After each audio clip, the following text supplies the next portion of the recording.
A deer stepped into the narrow 2-lane road, frozen in the headlights of Jack Miller's Honda Civic. 2 more of the animals stepped out from the deep shadows of the forest lining the side of the highway, joining the first deer. The herd looked on at the oncoming car, seemingly unaware of the danger posed to them by the 3,000-pound vehicle attached to the bright lights. "Jack, look out!" Tom said, bracing himself against the dashboard in the passenger's seat. Jack stomped on the brake pedal and flung the steering wheel hard to the right.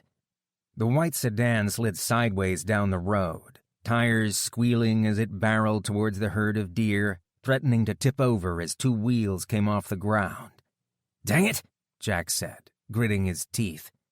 He eased the wheel to the left, and the car straightened out on the road, just before the anti-lock brakes kicked in and the vehicle slowed to a stop. The 3 wide-eyed does hunched down and leaped off the road, silently bounding back into the safety of the woods along the roadside. The rural highway belonged to Jack once again, his headlights illuminating the double lanes curving through the countryside.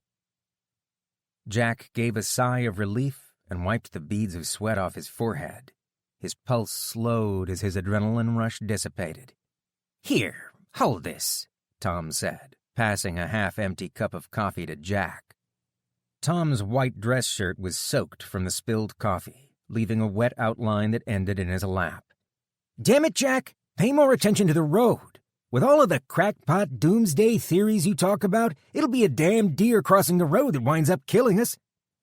Jack set the coffee in a cup holder and pressed a handful of napkins to Tom, suppressing a laugh before he resumed driving. "They are not crackpot theories, Tom. Disaster scenario is the term you are looking for.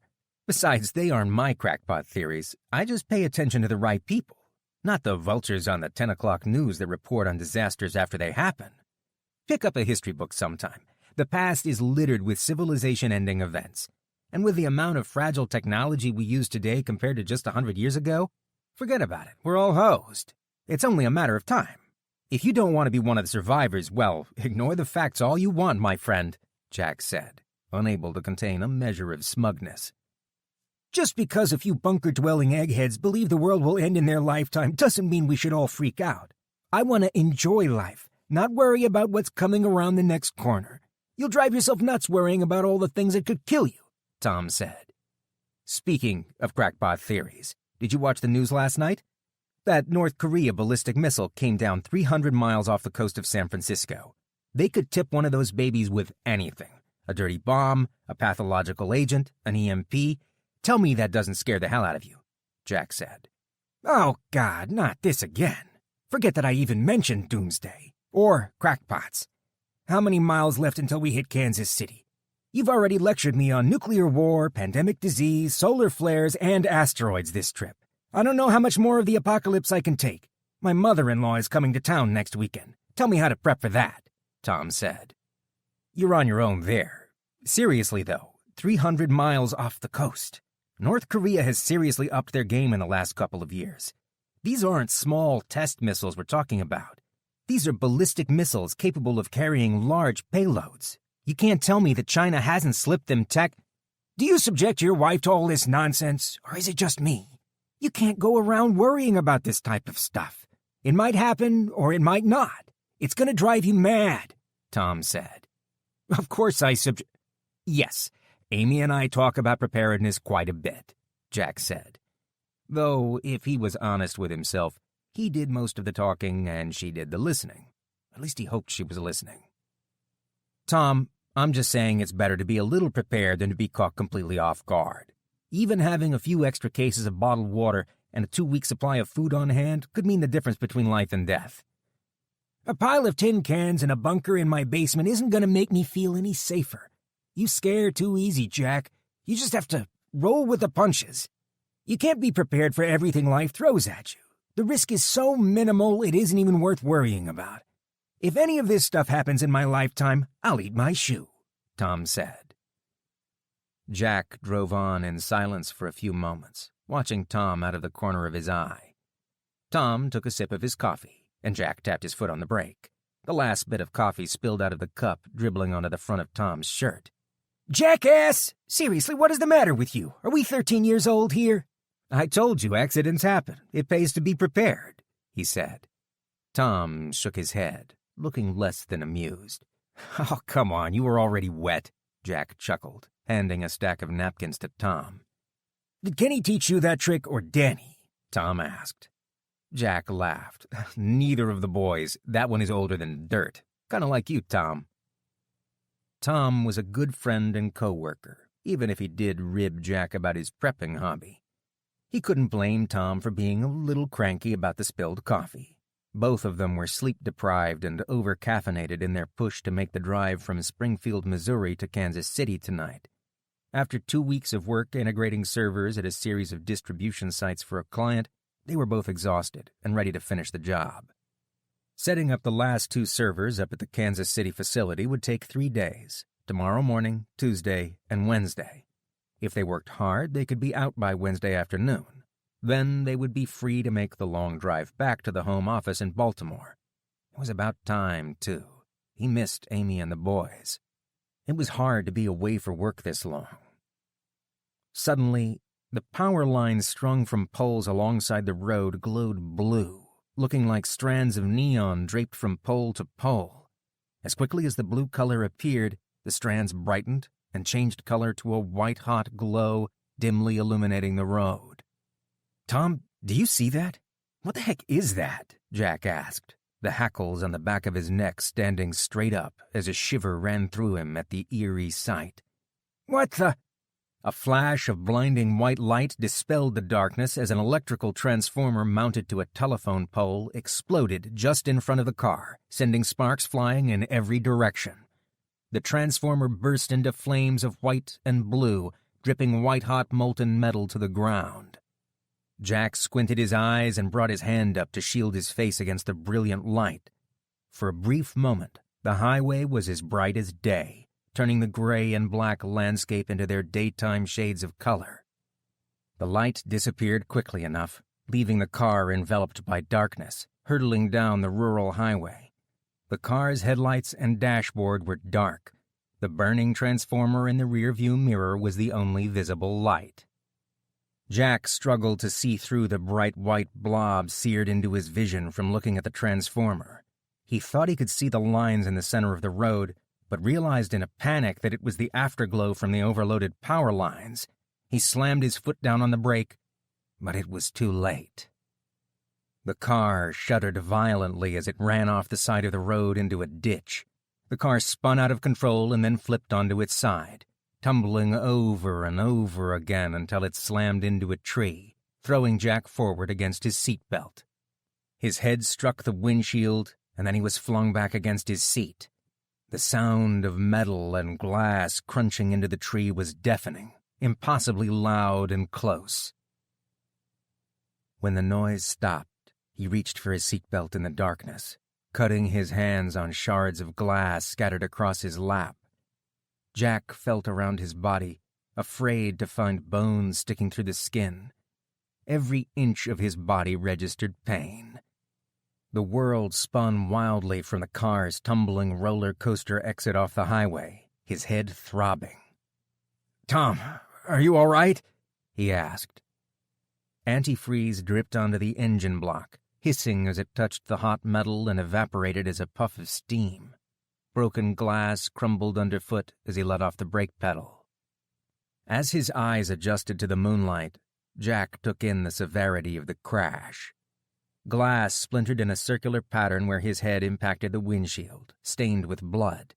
All of the windows were broken out.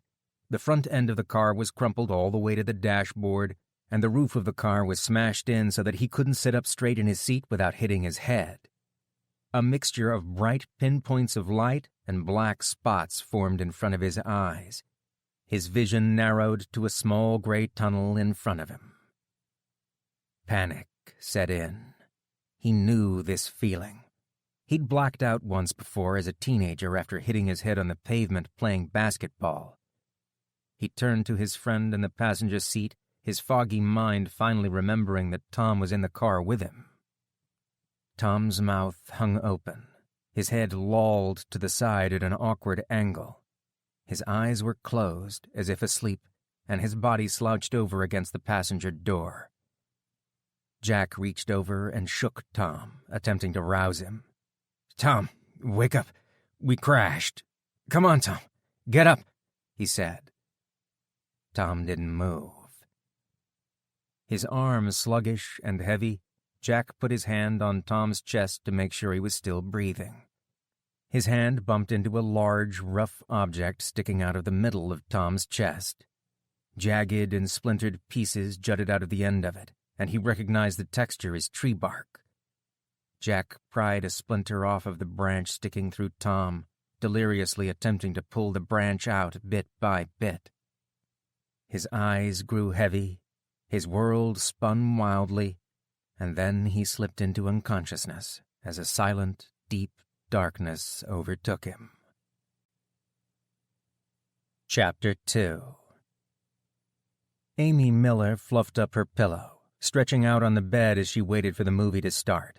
A chick flick, as Jack dismissively called them. Exactly what she needed. Jack was out of town on a business trip all week. Her younger son, 10-year-old Danny, was having a sleepover at a friend's house, the Lambertis, and was being dropped off at school in the morning. Her older son, 14-year-old Kenny, should be in bed sleeping right now because tomorrow was a school day, but she was willing to bet that Kenny was in his room, still awake, absorbed in his video games. Not what he should be doing, but at least he was out of her hair until the morning, unless he ran out of potato chips. Her boys were all accounted for, meaning that this supermom could take off her cape for the day and enjoy a movie. It was finally time to let her hair down and relax. She was taking a personal vacation day tomorrow, a well-earned break from the busy 60 to 70-hour work week at the accounting firm. She peeled the top off a pint of mint chocolate chip ice cream, watching as the federal copyright violation notice came on the screen. She grabbed the DVD remote, pushing the menu button repeatedly, trying to skip past the warning. "Oh, come on, just play the movie already." The copyright warning went away as the screen went dark, leaving the room pitch black. "Great, what now?" Amy turned on the bedside lamp, but the bulb must have been burned out because it didn't come on as she flicked the switch. She tiptoed over to the entertainment center, cautiously placing one foot in front of the other in the dark, wary of stubbing her toe. She set her ice cream on the highest shelf of the entertainment center. Her orange tabby cat, Oscar, had a sweet tooth, but he was a lazy old tomcat that didn't put much effort into anything these days. He could jump the height, but she knew he wouldn't. The ice cream would be safe. The television wouldn't turn on, and the little red light wasn't even on as she pressed the power button. "That's weird, Oscar." She turned the bedroom overhead light on, but it didn't work either. Feeling her way along the wall to the bathroom, she took a scented candle and a book of matches from the cabinet, curling her nose at the sulfuric smell of the match as she lit the candle. Back at the entertainment center, she checked to see if the power cords were still plugged into the surge protector, but they were all still in place. There had to be something wrong with the power. A circuit breaker was tripped or something. She could almost hear Jack's condescending tone he got when he talked about something technological that he knew how to fix. You can solve almost any computer or electrical problem by doing one of two things: make sure the device is plugged in, or powering it off and then powering it back on again. Amy didn't mind that much, really. Jack wasn't a bad guy. He just came across as a bit of a know-it-all sometimes. He was, after all, well, male. A technical guru he may be, but for all of his technical know-how, he could be somewhat lacking in interpersonal skills and needed to work on the soft touch. As she headed down the stairs to go into the basement where the fuse box was, she noticed that the digital display on the thermostat was off. Maybe it's the whole house. She descended the creaky wooden steps, her eyes adjusting to the dark basement.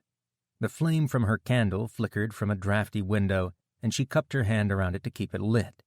She passed the rows of shelves, packed with goods all the way to the ceiling, each one neatly stacked and labeled with canned food, bottled water, and other supplies. Amy reached the breaker panel and pulled it open, looking up and down the array of black switches. All of them were in the on position, including the master breaker. Being the thorough person she was, and probably, she admitted, because Jack would have said something if she hadn't done it, She flipped all of the circuit breakers, including the main breaker, from the off position back into the on position. Well, shoot, that didn't do anything, did it? It didn't sound like any of the appliances had come on upstairs, and as she went back up the steps, she yanked the cotton string hanging from a basement light, giving it a yank, but expecting nothing to happen. Emerging from the basement stairs, she walked back up the steps to her bedroom. "Mom, the power is out," Kenny said loudly. Amy nearly jumped down the stairs, her heart pounding from her son's voice shouting directly in front of her in the darkness. "Jeez, Kenny, you almost scared me to death." "When is the power coming back on? I can't sleep and I want to play my video game," he said. "I don't know, Kenny. The circuit breaker's fine. It must be a problem at the electric company. We'll have to wait and see when it comes back on. You know what? We've lived in this house for 6 years, and this is the first time we've ever lost power. And your father is not here to say, 'I told you we need a generator.' It was his big moment," she said, chuckling. Amy opened the freezer door of the refrigerator and put her pint of ice cream back inside where it wouldn't melt for a while yet. Disappointed that her plans for a quiet night were off, Amy wondered what she would do until the power came back on. "I guess I should have let him buy that generator. I'm going to sleep. You should do the same and get a good night's sleep before school tomorrow, since you don't have television or video games," she said. Amy started up the steps, wanting to get upstairs before Kenny could start to whine about being bored. The house shook violently, and an impossibly loud noise exploded throughout the house. Amy put her hands over her ears, dropping the candle to the floor as she crouched down to the floor and clung to the carpet. "Kenny!" she yelled. The noise and shaking stopped as suddenly as they began, the house pitch black and eerily quiet. Amy grabbed the candle on the floor and turned it right side up again, wincing as the hot wax dripped onto her hand.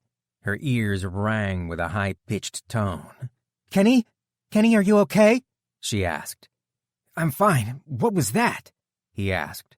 Kenny picked himself up and ran to the front door. Amy got to her feet and followed him into the front yard, where he stopped suddenly, his eyes cast skyward. She followed Kenny's gaze into the sky. A huge ball of bright orange flame bloomed in the sky, silhouetting the houses across the street. Mary, her neighbor, emerged from her house directly across the street. Curlers in her gray hair, she came running across the street towards Amy, hand over her mouth, whimpering. She repeated the same phrase several times as she distanced herself from the home.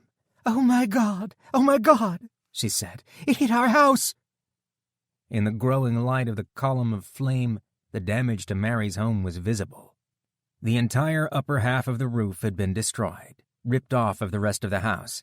Beams and boards splintered and snapped where they stuck upwards like crooked teeth.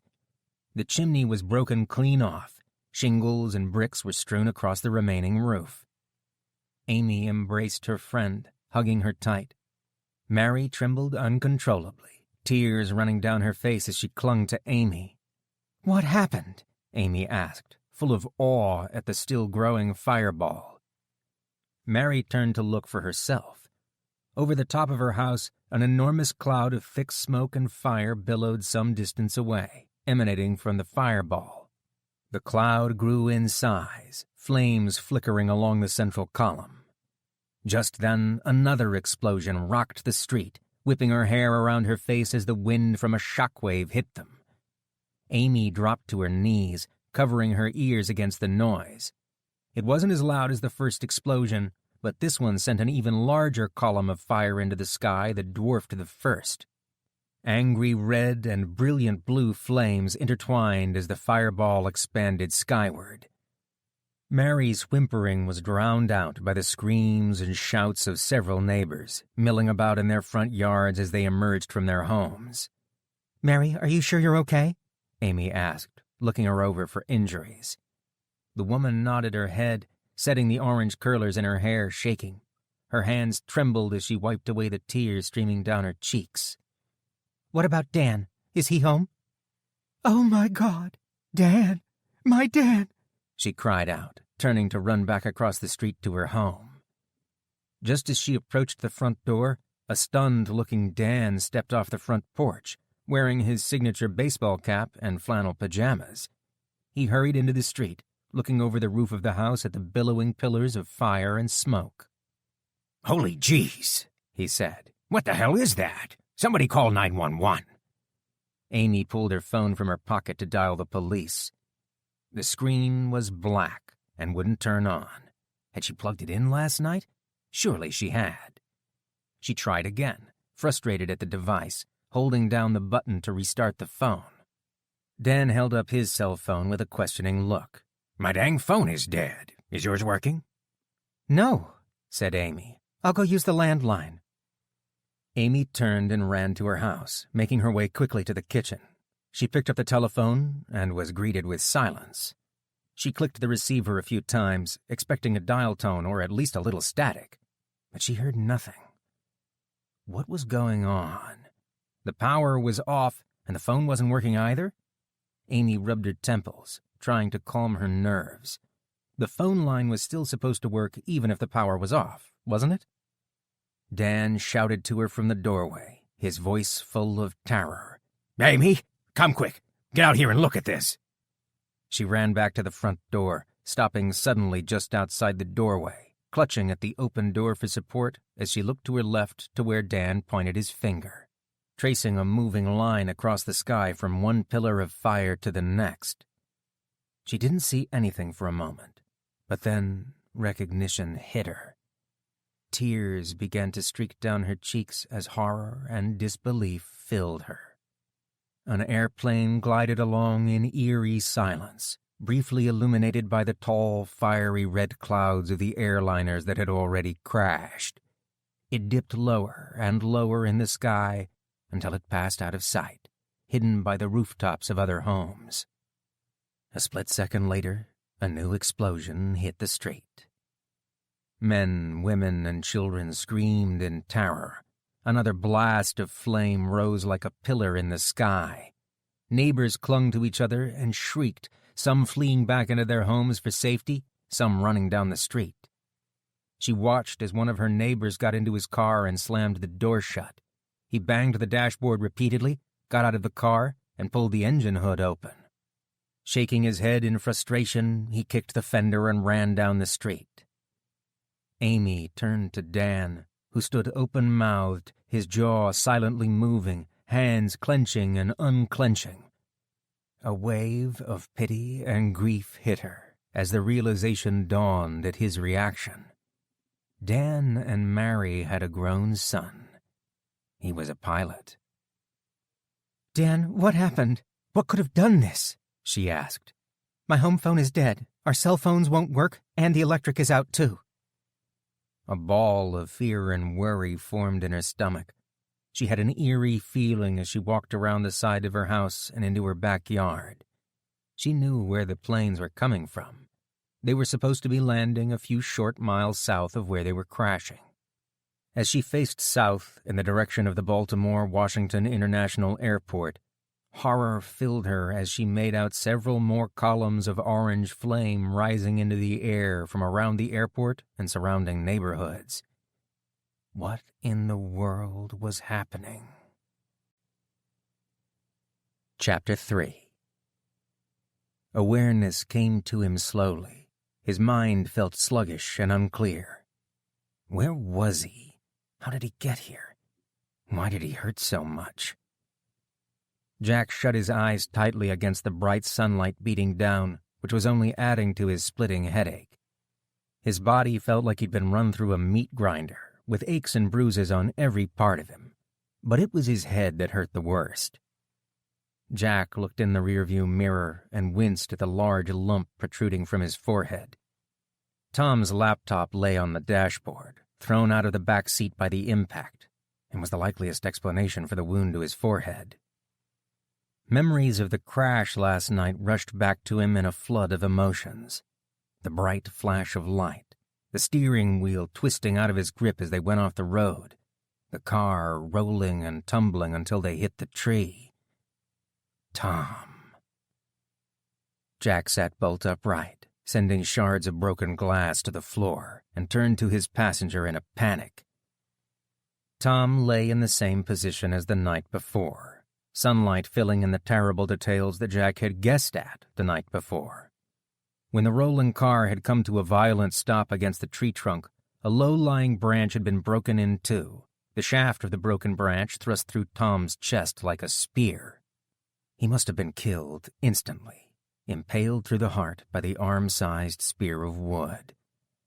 "Oh, God, Tom, I'm so sorry," he said. Jack turned his head. He couldn't bear to look at the sight of his friend's ruined body. He couldn't just leave him sitting there like that. Jack pulled his suit jacket from a hanger in the back seat and gently laid it over Tom's face and chest, covering the gruesome wound. What the hell had happened? What was the bright flash of light that blinded him? Why had the car gone dark? Questions bubbled up in his mind as he carefully picked away the shards of glass resting on his belt buckle. He released the strap and stood up next to the car, leaning against the crumpled rear door, fighting off dizziness from standing too quickly. Once his head stopped spinning, he pulled his cell phone out to call for help. It was too late for Tom, but he had to call the police and let them know about the wreck and call for an ambulance. The lump on his head definitely needed to be checked out by a doctor. Jack pressed at the buttons of his smartphone, frustrated when the screen didn't light up. He tried several of the other buttons and got the same result. The cell phone was dead. Had it been hit or smashed during the crash? It didn't seem very likely. While he himself had been bounced around a bit, his head was the only serious injury. The phone was in his pocket and should have been safe. Jack took a seat in the driver's seat and pried the protective case off the phone. After pulling the battery cover open, he blew out the dust and reseated the battery, then tried again and waited for the screen to light up. Nothing. Dang it. He really needed this phone to work. There was one other phone he could try. Wincing as he rummaged through the wreck again, he pulled the phone from Tom's pants pocket. "Sorry, Tom. I need this more than you do." It wasn't any use, though. Tom's phone didn't work either. Everything clicked together in his mind. The bright flash of light from the exploding transformer, the power lines glowing white-hot before they burnt out, the car's lights going dark, and both of their phones were broken. Alarms went off in his head, screaming the answer to him. Years of talking about disasters and how they would really go down on internet forums gave him the answer he needed. This was it, wasn't it? An EMP. It had really happened. Right? On impulse, Jack pressed the start button on his car.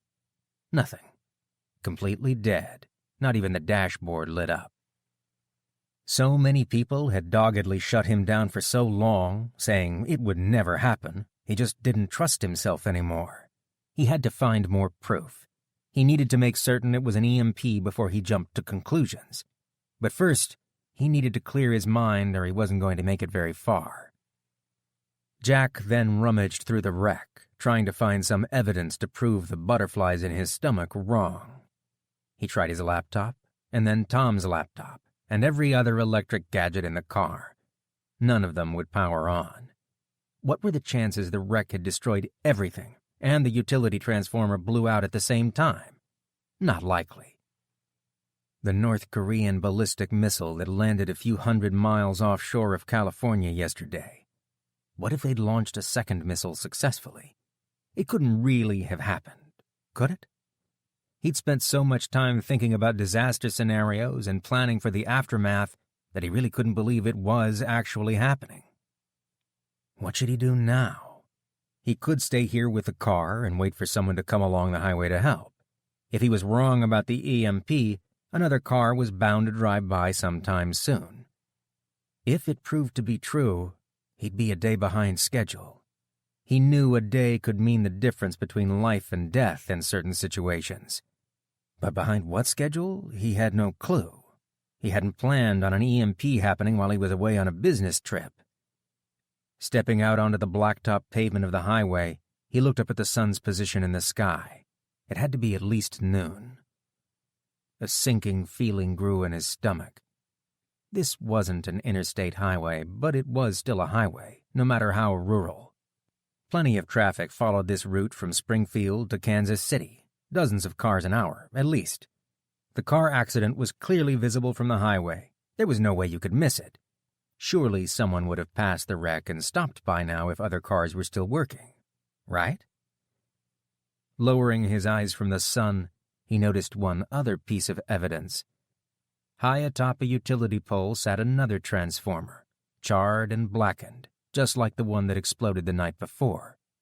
Small fragments of the power lines hung loosely from the pole. However, most of them had been vaporized by the massive electrical overload and simply went up in a puff of smoke.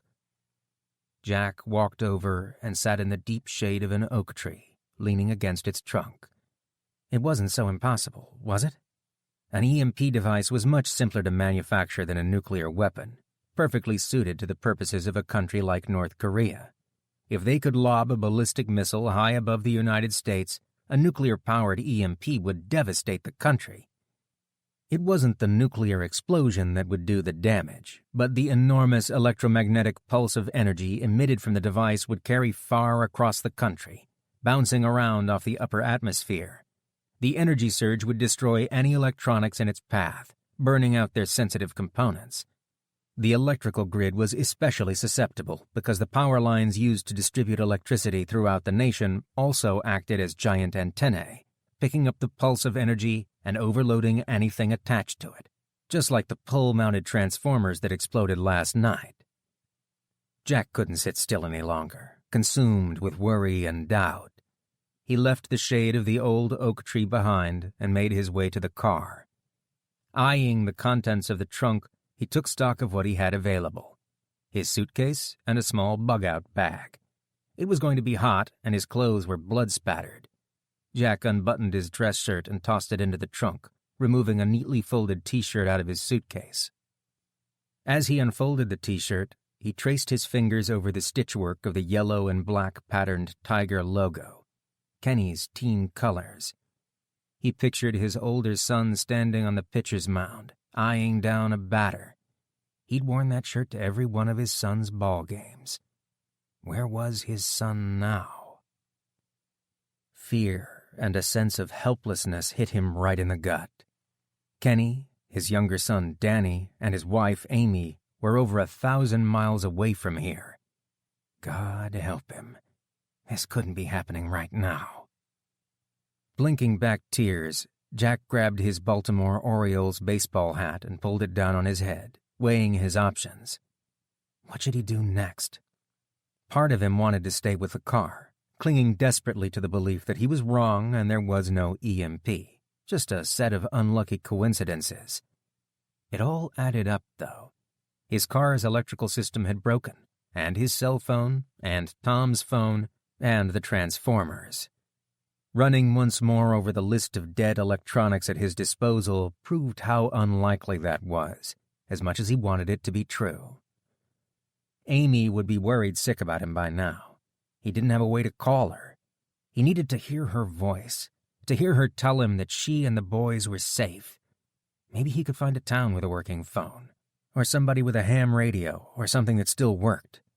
Either way, if he sat here waiting, he'd drive himself mad with nothing to do but worry about his family. That much he knew. Filled with a desperate need to call his family, Jack resolved to leave the car and go find help. Somebody had to have a phone or a radio that worked. He grabbed his laptop bag out of the car and dumped the contents into the trunk. Everything he planned on taking would fit in the small bag. He slipped off his dress shoes and socks and exchanged them for a pair of white athletic socks and comfortable tennis shoes. He rummaged through his suitcase, taking a few changes of clothes and his toothbrush. Last of all, he grabbed the small black bug-out bag from the corner of the trunk and tossed it into the laptop bag. It only weighed a couple of pounds and contained a bare minimum of supplies. Jack had ordered it online a few years ago when he'd seen it on sale. The kit came with 3 energy bars, some Band-Aids, a compass, and a foil emergency blanket. To that, he'd added some other items he knew would be useful: a multi-tool, a water-purifying straw, 3 wire snares to trap small game, a lighter, and an emergency fishing kit.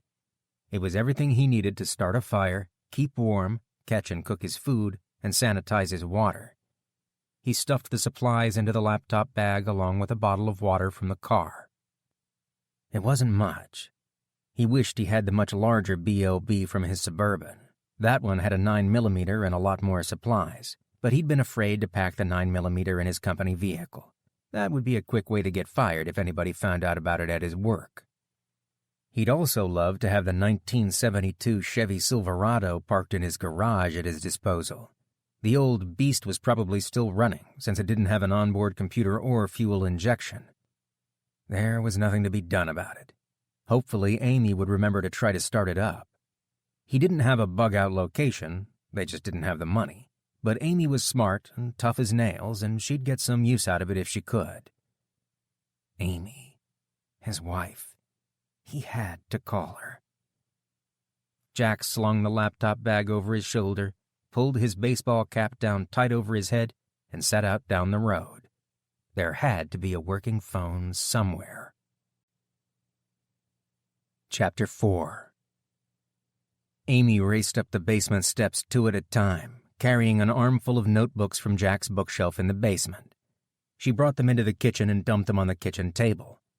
There had to be something in his notebooks to help them figure out what was going on. Jack spent his days with his nose to the computer screen reading about this kind of thing. "Here, Mom, I found more candles," Kenny said, carrying 2 large candles to the table. Amy lit the extra candles, giving her more light to read by. Shuffling through the stack of notebooks, the one that was labeled EMP/solar flare caught her eye.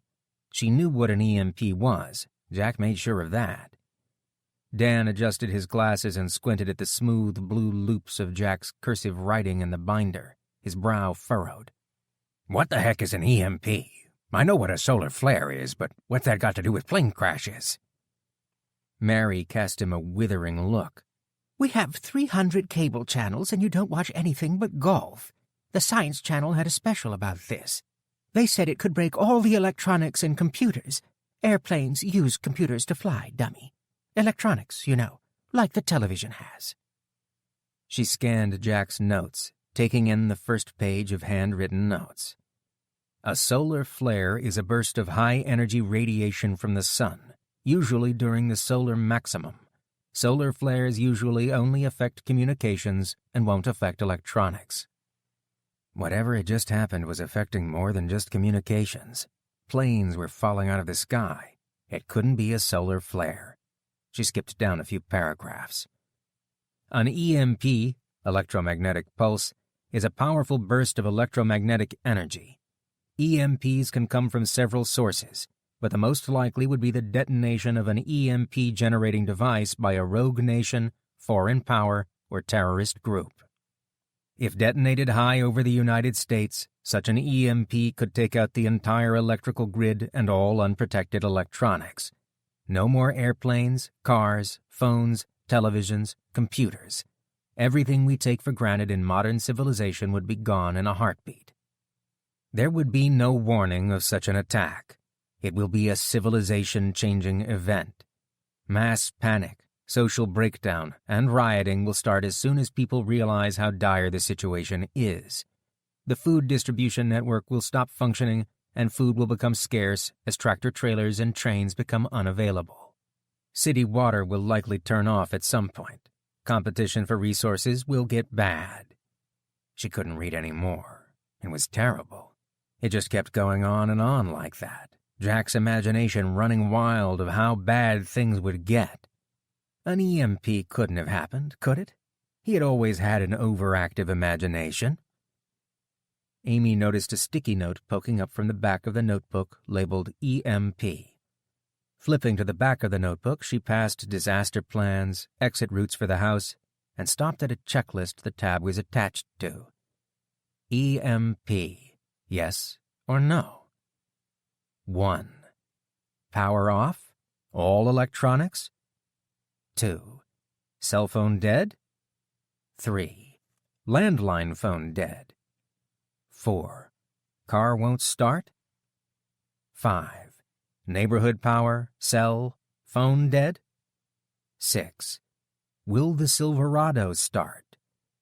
There is a phone in the Faraday cage. It may still work. She felt a little guilty for giving Jack such a hard time about all the paper he wasted printing these things out from the internet. Usually she would turn on the television or her smartphone for breaking news, but with the television and the internet down, his journals were the only source of information she had. She pressed her fingers to her temples, rubbing in circles. Her head was pounding. Mary, Dan, look at this. From what I'm reading, it sounds like an EMP, right? She asked, handing Dan the checklist. Dan read the checklist and shrugged his shoulders, then passed the list to Mary. Mary scanned it quickly and shoved Dan in the shoulder. What are you waiting for? Go check the house, see if the electricity is off. And get my cell phone while you're in there. I'll go try to start the Cadillac. Mary and Dan left, bickering as they went through the front door. What is it, Mom? What does it say? Kenny asked. The front door shut, and she picked up the checklist, reading it through again. I don't know, Kenny. I just don't know. Her throat was dry and tight, her emotions battling to get the better of her as she tried to concentrate enough to read through the list. She just wanted to shut out the horror of this situation. She closed her eyes, but in the darkness, she still saw an image of the plane descending, just before it burst into flame and disintegrated. Why did Jack have to be gone right now? He would know what to do. All she could think about was her son, Danny. He was clear across town, and without a working phone, she had no way to know whether he was safe or not. A ball of worry grew in the pit of her stomach. Terrifying thoughts ran through her mind. Amy took a deep breath and centered herself, working her way down the list line by line, pushing away her fear. She just needed to focus on one thing at a time and deal with everything else later. The first 3 items on the list were true. No power, no cell phone, and no landline phone. What was next? Try to start her car and the Silverado. She grabbed the 2 sets of keys from the bowl on the counter and headed outside. Her blue Prius was parked in the driveway right in front of the garage, and she pressed the remote unlock button out of habit, but there was no clicking sound of the locks opening as there usually would be. She lifted the handle, surprised to find it open, and chided herself for forgetting to lock it. She sat down in the driver's seat and pressed the start button, praying that the engine would start. She stared at the blank dashboard, shaking her head in disbelief at the dark displays and a dead engine. Silence met her repeated attempts to start the car. This couldn't really be happening, could it? Dan and Mary came back up the driveway, their faces visible from the single candle Mary held. Our power is still down, the landline is dead, and my cell phone doesn't work either. We tried to start the Cadillac, but it won't turn over. I just had the car serviced last week at the dealership. It should work. Mary looked at her eyes full of fear. What's happening, Amy? I think Jack might have been right about the EMP. No electronics are working, she said. Holy crap, then that job was right, Dan said. Kenny laughed at the remark, turning away awkwardly. Dan, don't be an ass, Mary said. I'm going to try to start the Silverado, Amy said. Amy opened the garage door and slid through narrow space between the 1972 green and white Chevy Silverado and the garage wall. Usually she felt a hint of irritation at the truck occupying so much space in the garage, yet another one of Jack's pet projects that never seemed to reach completion, but that issue was far from her mind at the moment. She opened the heavy door and climbed into the cab. She stuck the key into the ignition and turned, wondering why Jack expected the truck to start when all the other cars wouldn't. She flinched as the motor roared to life. I don't understand. Why does it work and my car doesn't? Dan leaned in the driver's side window. He, too, looked confused. His eyes widened and he snapped his fingers. The computers. This truck is so old it doesn't have any computers.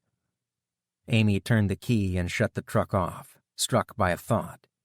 This truck wasn't a restoration project as Jack had billed it. This was just one more aspect of his prepping.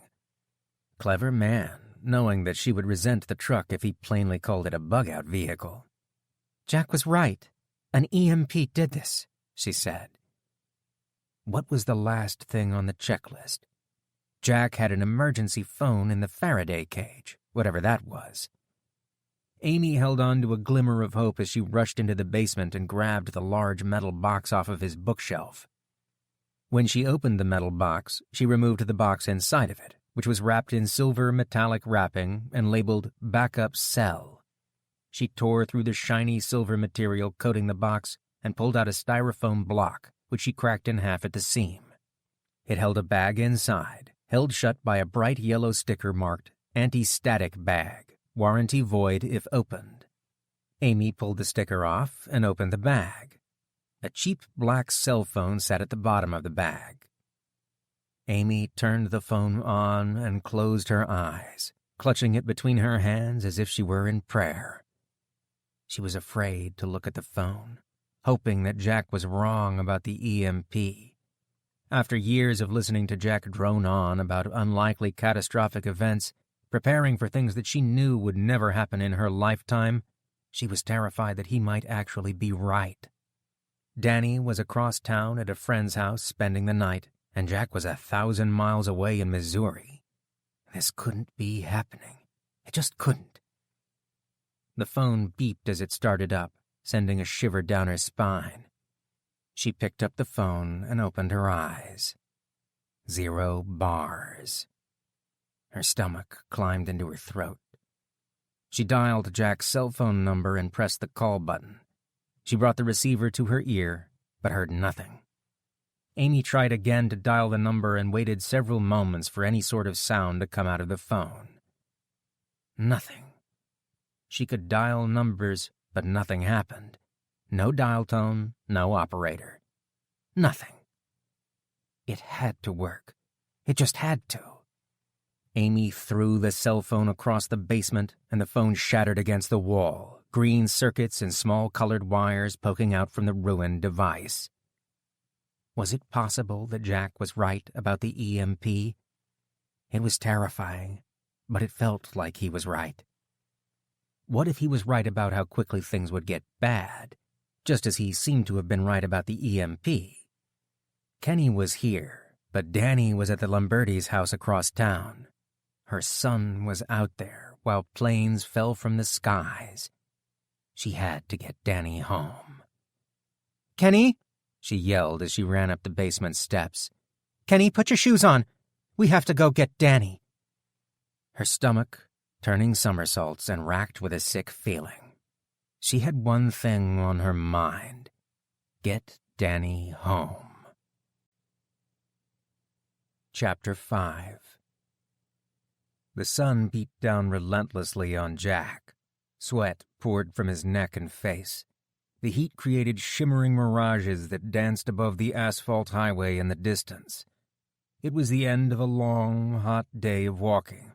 It felt like it must be around dinner time, but he had no way to tell for sure. At least the end was in sight. Clinton, Missouri lay a couple of 100 yards ahead of him. Hopefully, he could find more information about what had happened and a working telephone so he could call Amy. Right now, he knew nothing for certain, and it wasn't a good feeling. During the long walk here, he stopped at several houses to ask if anyone had definitive news of what happened, but not a single one of them had any idea what had happened. Nobody had a working phone either, or a car, or anything else that relied on electronics. 9 hours of walking, and he was finally here. The town itself lay just off the highway. Jack wiped the sweat from his forehead and slowed his pace. His stomach grumbled loudly. He arched his back, trying to get some relief from his aching lower back, but it didn't help. His hips, knees, and ankles screamed with protest as he loped along, reminding him how out of shape he was. His neck was also stiff and sore, and he couldn't fully turn his head to the right, most likely from the wreck. Willing his rubbery legs to keep going, he walked into the edge of town. A small group of people had gathered outside a VFW hall. Jack approached them and made eye contact with an elderly gentleman dressed in khakis and a golf shirt, wearing a Korean War veteran's cap, brightly decorated with colorful bars. The man sprung from his chair and made the distance to Jack with surprising speed for someone his age. "Morning. You look about done in," the man said with a nod of his head. Short-cropped gray hair poked out from under the sides of his cap. His clean-shaven face was deeply tanned and had the creases of a man used to hard labor in the summer sun and winter winds. "I feel about done in.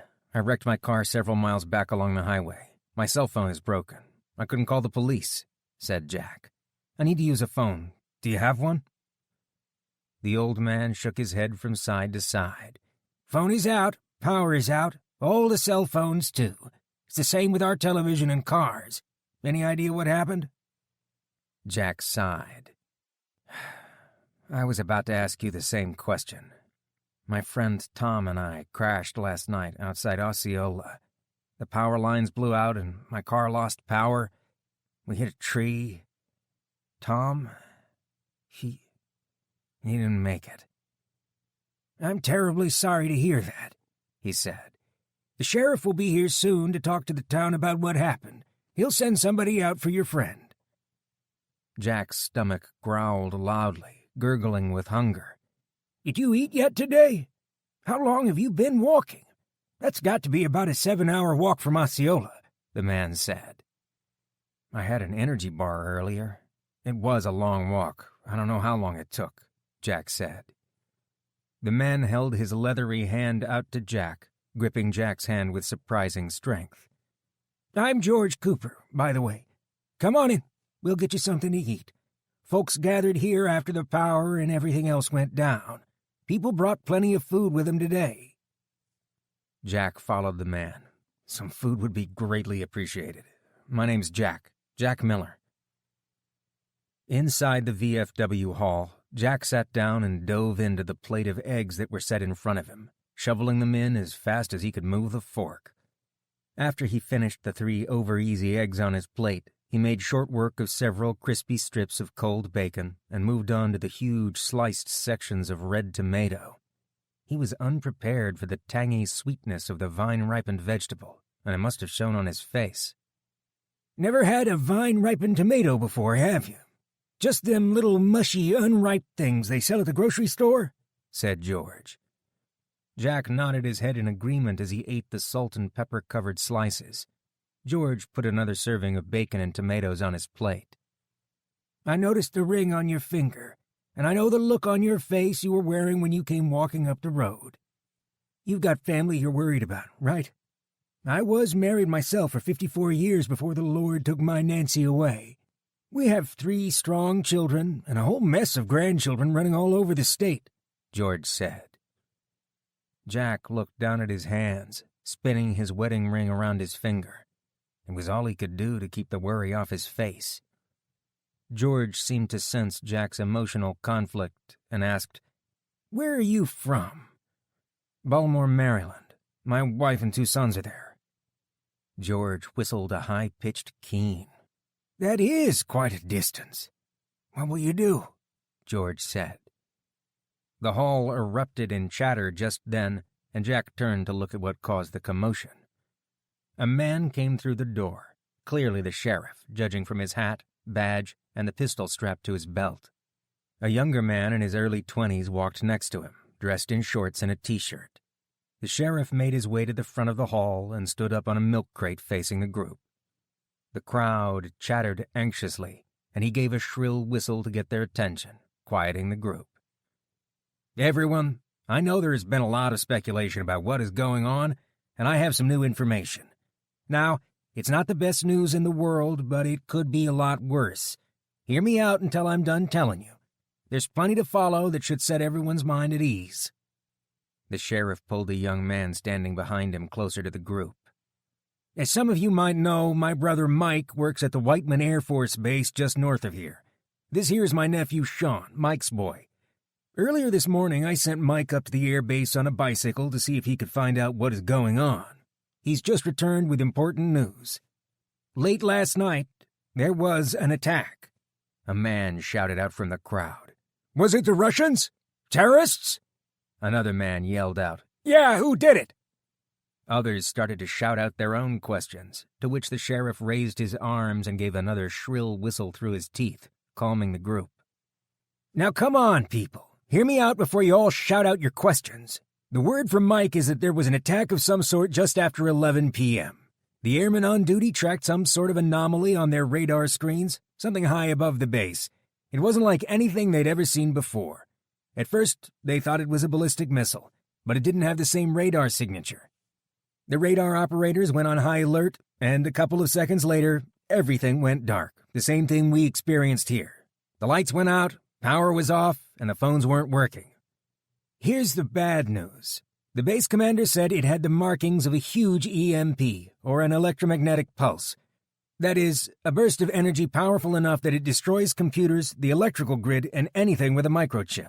That means no cars, no telephones, no radio, no power, and no cell phones for who knows how long.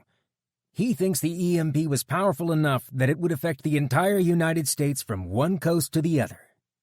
The sliver of good news is that it wasn't the Russians. If it had been them, they would have finished the job. The initial attack would have been followed by a whole heap of nuclear missiles landing all across the country, targeting air bases in major cities. The air base is still standing. If it had been hit, we wouldn't be standing here having this conversation right now. It's anybody's guess as to who is responsible for the attack. For what it's worth, my money is on North Korea. Just last week, they launched a missile that landed right off the coast of California. That's a paranoid nation with little to lose and the technology to pull it off. Don't bank on it, that's just my 2 cents worth. The base commander has sent a soldier up to Kansas City to get more information. There is a hardened federal government communication system that may still be operational. He said he'll keep us posted. In the meantime, I want all of you to take inventory of what you have. Things are going to get tight, and there are going to be shortages, but we've all felt that before. Most of us here have grandparents who lived through the Great Depression and have heard stories of what life was like back then. Their faith and sense of community pulled them through.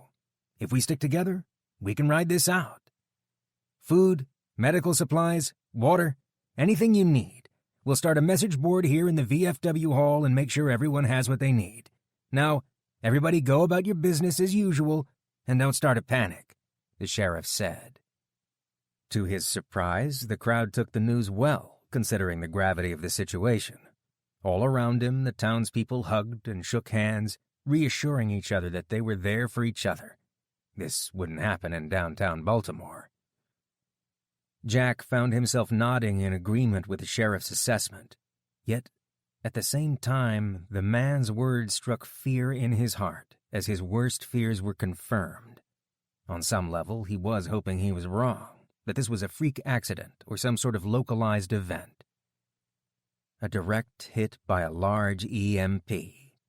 No telephone, no communications, no car, no way home. This was a complete disaster. Chapter 6. Amy swung the Silverado's faded green and white door shut, whispering a silent prayer as she turned the key. The engine roared to life, and she pressed on the gas, relieved to hear the comforting sound of the exhaust pipes. She was worried that the rusty old truck wouldn't start again. It only had to keep running until she and Kenny could get Danny and bring him home. Then it could sit in the garage forever, and she'd never say another word to Jack about how much space it used in the garage again. Kenny opened the garage door, flooding the garage with early morning sunlight. He climbed into the passenger seat, slamming the door behind him. "Your car is parked behind us. How are we going to move your car out of the way?" he asked. The car was only 2 feet from the rear bumper, which didn't give her much room to maneuver the truck out of the garage. "I should be able to get around it," she said. Putting the gear into reverse, she angled the steering wheel until the power steering unit squealed in protest. She backed up and pulled forward again several times, trying to get around the Prius without hitting the side of the garage. There just wasn't enough free room in either direction. Dang it! Why do they make those stupid keyless cars? The gear is stuck in park. I can't even put it in neutral and roll the dumb thing out of the driveway, she said. She put the truck in park, frustrated with the unwieldy steering. In her Prius, the car's turn radius was so tight she could basically drive circles in the garage. If the problem were reversed, She wouldn't have any problem getting out. This was getting her nowhere. Danny was across town, and she had no idea if he was okay or not. "Hang on to something, Kenny," she said. Kenny quickly buckled his seatbelt and grabbed the dashboard. "What are you going to do?" he asked. Looking at the little blue car in the rearview mirror, Amy threw the gear shifter into reverse and stepped on the gas. The truck slammed into the car with a crumpling sound as the truck's bumper met the hood of her car. She winced at the sound and then pulled forward until the bumper rested against the drywall at the front of the garage and put the gear into reverse again. "Awesome," Kenny said. She gripped the wheel tight, bracing herself, and stepped down on the gas. The truck smacked into the car with more force this time, the Prius rubber tires screeching as it scooted along the driveway, evidence that it was moving. She executed the maneuver several times, bumping the car back a few inches each time. Frustrated with how long it was taking, Amy put her foot to the floor, and the truck peeled out on the smooth concrete garage floor, crashing hard into the car. She stood on the gas pedal. The truck's rear tires threw off clouds of smoke, squealing loudly as the Prius was pushed all the way down the driveway to the mailbox. Kenny laughed hysterically in the passenger seat. "Mom, you flipped your lid!" "This is no joke, Kenny. We need to get your brother and get home quickly," she said. A short ways down the street, she spotted Dan and Mary walking along the road, carrying plastic grocery bags stuffed with bandages and other first aid supplies. Amy honked the horn to catch their attention and slowed down alongside them. "Kenny, roll down your window," she said. "Where are you going?" Amy asked through the open window. "We're going to see if there are any survivors of the plane wrecks. Maybe we can help them. We have bandages, blankets, and water," Mary said. The poor woman was on the verge of tears, and her husband appeared no better. Amy tilted her head, returning Mary's forced smile. She was trying to keep her hope up. It was all she could do. Her heart went out to Mary. They must be worried sick about their son, wondering if he was flying when the EMP hit. "Good luck. I'm sure some of the planes made it to the airport. Some people must have made it through." Dan stuck his head into the open window, wearing a stern and serious look. "Lock the doors. People are going to want to take this truck from you. Find Danny and get home as quick as you can. Be safe," he said. Amy nodded in agreement, though she wasn't quite sure why Dan thought people would try to take her truck. Sure, things were bad, but people wouldn't go stark raving mad, would they? She pulled away and immediately encountered a reminder of just how badly people behaved when they thought the rules didn't apply to them. A house, disheveled, ominous, and dark, loomed ahead. The Moore house. A rusted beater of a car sat perched up on jacks in the driveway, the hood propped open. Beer cans were scattered around the yard, and an overflowing trash can was barely visible under the mountains of trash bags piled up against it. The place was a dump, a hazard. The occupants of the house were even worse. The anger, fear, and outrage she thought she'd buried hit her like a ton of bricks. She stepped on the gas and sped away from the place. Everything was still too fresh in her mind. A few weeks earlier, she seethed in fury as Rob Moore received a 6-month jail sentence for violating the restraining order Amy had in place against him. His light sentence from the court infuriated her, the final insult added to injury. The oldest of the house, Rob was the only one of the Moore children not currently in a federal penitentiary. At 32, he was a drunk, a dropout, and a career criminal. He also had a penchant for aggressive behavior with women. More than one family in the neighborhood had moved after a run-in with the Moore family, but charges were always mysteriously dropped before the law took any real action. The problem with Rob started immediately after they moved into the neighborhood. Amy came home from the office and changed into her running outfit, excited and ready to complete her 5-mile daily run in a new setting. As she passed the Moore home, though, a drunken Rob stepped out from the driveway and caught her around the waist. He pawed at her body and tried to kiss her, his foul breath reeking of cigarettes and cheap whiskey.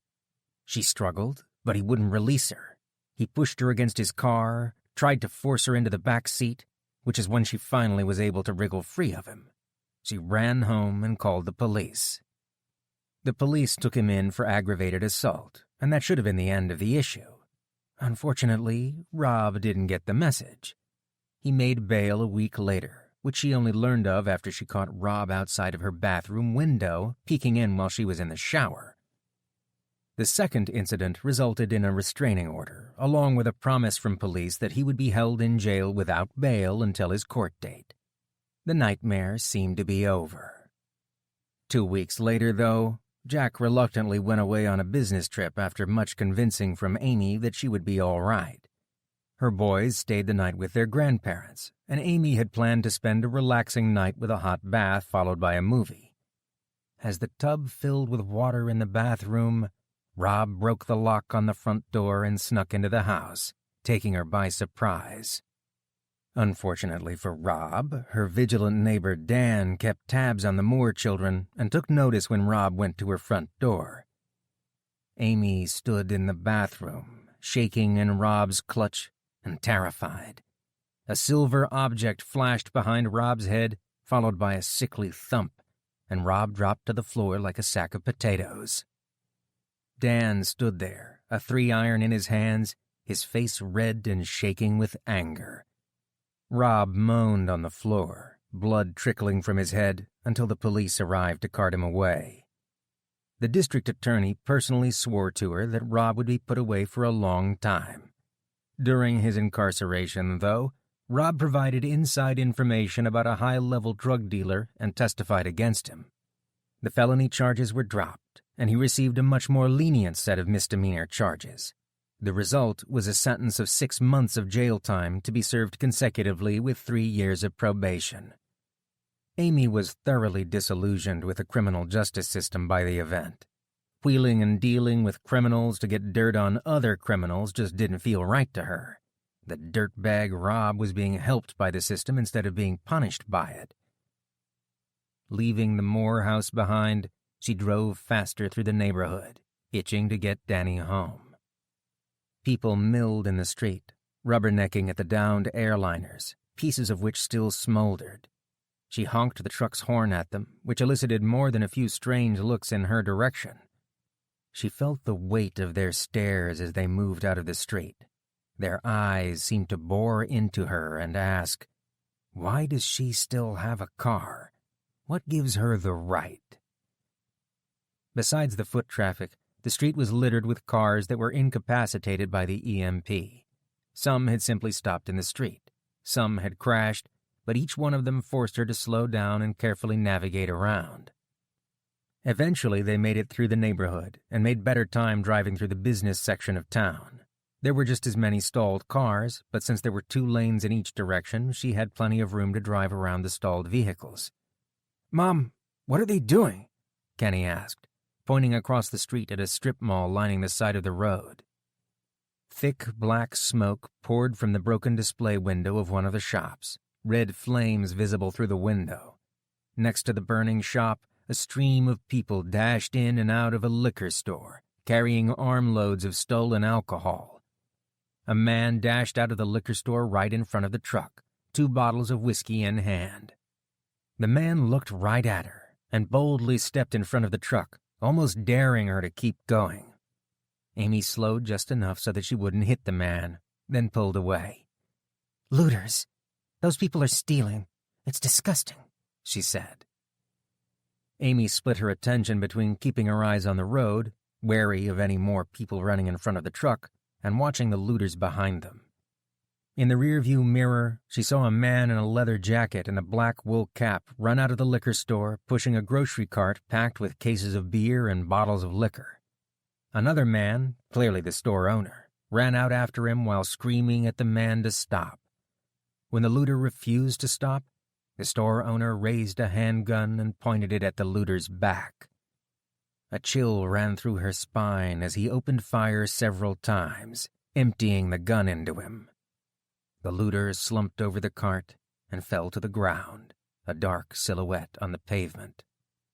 shot in the back over a cart full of alcohol. Her throat went tight with fear, her stomach sick with disgust. Amy pressed on the gas and barreled down the street, anxious to be out of the area. One more city block to go, and she would be on the highway, past this nightmarish scene. Her heart lifted as she spotted the highway on-ramp, clear of cars and not a person in sight. Letting out a sigh of relief, she hit the gas and raced up the ramp. As the truck cleared the top of the on-ramp, Amy slammed on the brakes, thrown against the seatbelt as the truck lurched to a stop. The highway was completely impassable. Cars, trucks, and tractor-trailers were stopped at every conceivable angle. A few people walking along the highway turned toward her, taking notice of her running vehicle. A man ran down the emergency lane of the highway, picking his way in between the stalled vehicles. A hand pounded on the driver's side window, startling her. A man in a suit gestured for her to roll down the window. "Lady, can you give me a ride home? Something has happened to all the cars. They stopped working. I was stuck in my office last night. My wife has to be worried sick about me." Amy shook her head from side to side. "I'm sorry, I can't help you," she said through the window. The man reached for the handle of the door, a scowl on his face. "Come on, you've got plenty of room in there. It's just you and the kid. Don't be like that. Give me a ride." "Mom, lock the door," Kenny whispered to her. Amy's hand flew out, pushing the lock down. There was another click as Kenny locked the passenger door. The people from the highway were at the on-ramp now, congregating around the truck. A woman approached the passenger side, pulling at the handle. "Please, can you take me to my sister's house?" the woman asked. The man in the suit beat his fist against the window. "Lady, give me the truck. I'll give you 10 grand for it. I'll write you a check right now. I swear I'm good for it." Amy glanced in the rearview mirror, then slid the gear shifter into reverse and backed down the on-ramp. A few of the people chased after the truck, banging on the hood angrily. "Stop!" the man in the suit screamed. He ran alongside the truck as she picked up speed down the on-ramp and then climbed into the bed of the truck. Now that they were clear of the people alongside the truck, Amy floored the gas, racing backward down the entrance ramp. At the bottom of the ramp, she spun the wheel hard, threw the gear into drive, and took off, racing away from the angry mob. The man in the suit crouched in the bed of the truck, pounding on the back window with his fist. After a few blows, the sliding pane popped out of the frame and flew into the cab. The man grabbed a handful of Amy's hair and slammed her head against the rear window. "Stop the truck right now!" he yelled. Her scalp burned with the pain of the man pulling at her hair. She swerved left and right, trying to throw the man from the truck, but it only made his grip on her hair tighter. Kenny pulled at the man's arm, but he was too strong. Amy fumbled around for something sharp to defend herself with, hoping for a pen or a pencil. Her fingers wrapped around a knob on the dashboard, and she frantically pushed the button in as it registered as something she could use. "I'm serious, lady. Pull over now or I'm going to hurt you," the man screamed, slamming her head hard into the rear window. Stars exploded in her vision. Pain shot through the back of her head. Click. The button popped out on the dashboard, and Amy picked the red-hot cigarette lighter from the dashboard and pressed it hard against the man's hand. He let out a scream of agony and released the grip he had on her hair. Amy hit the gas and threw the steering wheel hard to the right, sending the truck into a U-turn. The man thumped against the inside of the truck bed and then went flying over the side of the truck onto the street. She saw him slowly get to his feet as she looked in the rearview mirror and sped down the road. "Badass, Mom," Kenny said. Adrenaline pumped in her veins, her heart pounding. How could she drive to the Lamberti's house if the highway was blocked and the side streets were packed with dead vehicles and desperate people? "Language, Kenny," she said. There had to be a way around, and she would find it. Chapter 7. The people chattering away in the VFW hall became muted and distant as Jack's mind went to his wife and boys in Baltimore. Where was Amy when it hit? Surely she and the boys were at home when it happened. But was she safe? Were the boys safe? Not knowing was killing him. She would be safe for the next few weeks, at least until people started running out of food and became desperate. Then all he could do was hope that his darkest fears wouldn't come true. Stay positive. That's what he had to do. That's all he could do, really. Amy and the boys had everything they needed at their disposal in the house. There were well-stocked shelves in the basement with medical supplies and plenty of bottled water. It was enough to ride out the storm as people ran out of food and fled the city en masse after their meager rations ran out. There was also the Silverado in the garage. But would she try to start it? He knew it should start, but Amy didn't. Prepping had never interested her in the slightest. She listened to him politely, but changed the topic when she could. He couldn't blame her. He knew he sounded like Chicken Little or the boy who cried wolf, talking about disasters and preparedness all the time. And what about his boys? Were Kenny and Danny safe? Tears welled up in his eyes. They were impossibly far away. He was cut off, with no way to talk to them to really know if they were safe or in danger. As far as they were concerned, he was completely out of the picture. If they needed him, there was nothing he could do about it. How in the hell was he ever going to get home? It was over 1,000 miles from here to Baltimore. He might as well be on another planet right now. A 3-day car ride from Missouri to Maryland had turned into a several months' journey on foot overnight. From jet planes back to the Stone Age. George Cooper hailed him as he walked towards the table with the sheriff in tow. The sheriff sat down across the table from Jack, setting his hat on the table. Jack Miller, I'm the county sheriff, John Boone. I heard about your car accident, and I'm sorry to hear about your friend. I'll send a deputy and a couple local boys down to take an accident report and bury your friend. You understand, we won't be able to send his body back to Maryland with the lack of resources right now. Can you tell me what happened? Jack retold the story of the car accident, the blinding flash of light, the darkness following the flash, the crash, and then waking up to find Tom in the passenger seat next to him, dead.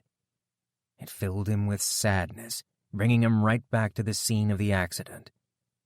It wasn't your fault, Jack. There is nothing you could have done differently, the sheriff said. Jack leaned back in the chair, hands covering his face. His lower back and hips throbbed with pain from the excruciating long walk.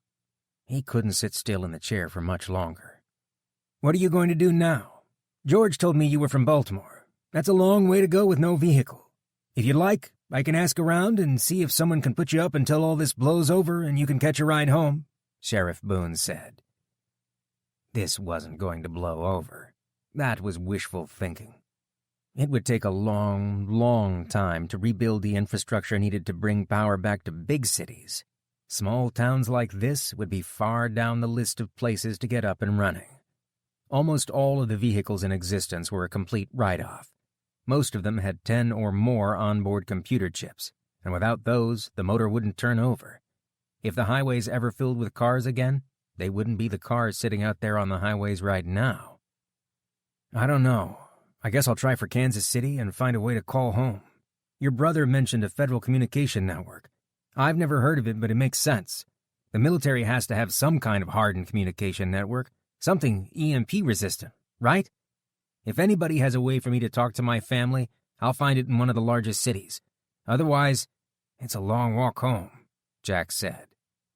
I can't imagine what it feels like to be in your shoes right now. I don't envy you one bit. My entire family lives within 20 minutes of here. Sheriff, if you don't mind, would you say a few words to the town and ask everybody to pitch in with something to help this young man along his way? He'll never make a hike to Kansas City with just the clothes on his back, George said. The sheriff pushed away from the table and set his hat on his head, cocking it slightly at an angle. I was thinking the same thing myself. Kansas City is a good 8-day walk from here. You're not going to make it without a few basics. I would greatly appreciate that. Thank you, Jack said. This was unexpected. They wanted to help him. After years of reading survivalist forums, his view of what a disaster aftermath would look like was grim. Their reaction came as a startling surprise. Didn't they know what was coming down the pike?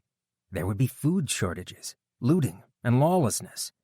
Charity is the last thing he expected to receive, especially since they all knew that giving him food meant they were taking food out of their own mouths. Maybe he'd misjudged human nature. Things wouldn't just turn on a dime. He didn't think bullets would start flying a few minutes after a disaster, as some people did, but he never expected this hospitality and empathy toward a stranger.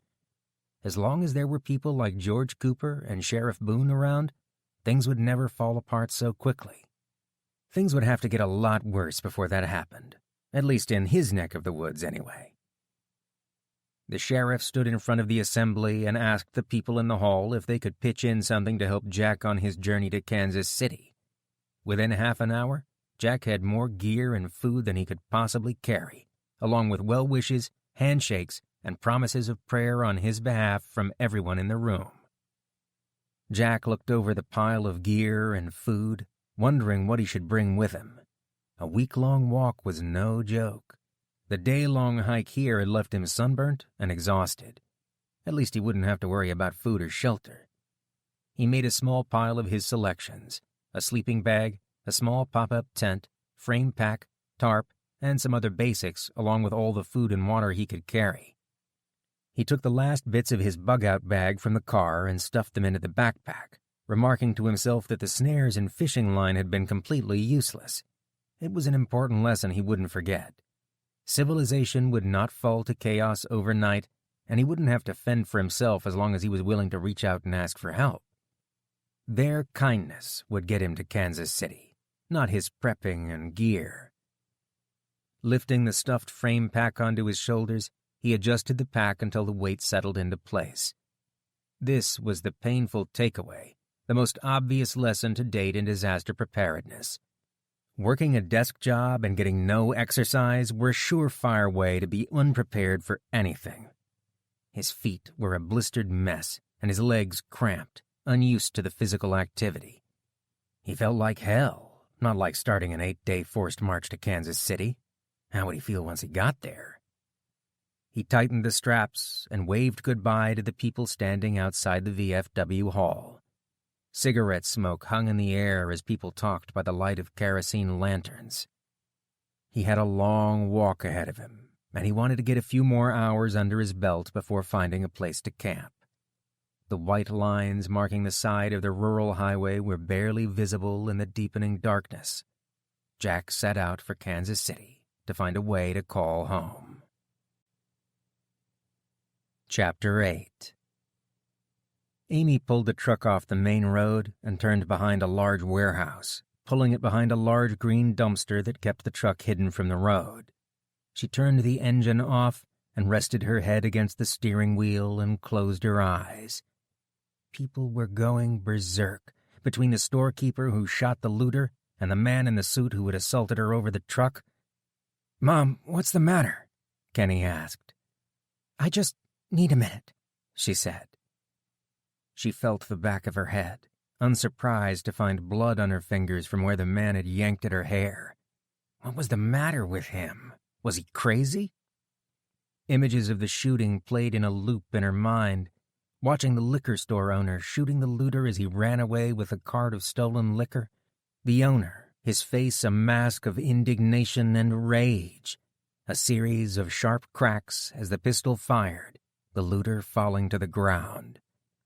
How could someone kill another human being over a shopping cart of liquor? Why were people even willing to risk their lives over something as trivial as a $30 bottle of whiskey? 3 hours ago, the thief would have been surrounded by police cars and arrested, and the shopkeeper thrown in jail for shooting the thief in the back. Amy couldn't recall seeing a single officer since leaving her home. What else were people capable of if there were no consequences for their actions? A shudder ran through her body. She knew perfectly well what people were capable of. Rob Moore's arrogant smirk, smiling at her from the defendant's bench, came to mind. Evil people were out there and had no care what the consequences were for themselves or others. Even if they were caught, they would try to weasel their way out of justice. She pushed the thought of Rob away to deal with more immediate matters. How was she going to get to Danny, let alone get him home safe. All the main highways were packed with dead cars and people making their way home on foot.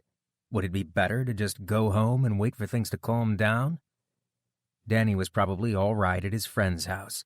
Was she worrying about nothing? Maybe the police would have restored order by tomorrow and the highways would be cleared. Her heart told her that she needed to get to her son quickly. There was no way of knowing whether he was safe or not.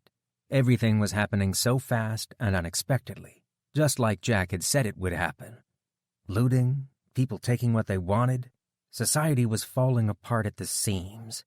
It was too much to process all at once. She remembered something Jack said over dinner that had struck her as callous. In a way, the people that die immediately after a catastrophic event are the lucky ones. They won't have to live through the terrible experiences facing the survivors. The dead will remain the same, civilized humans of a forgotten golden era. People who never had to go to whatever lengths they needed to in order to protect their families, to survive.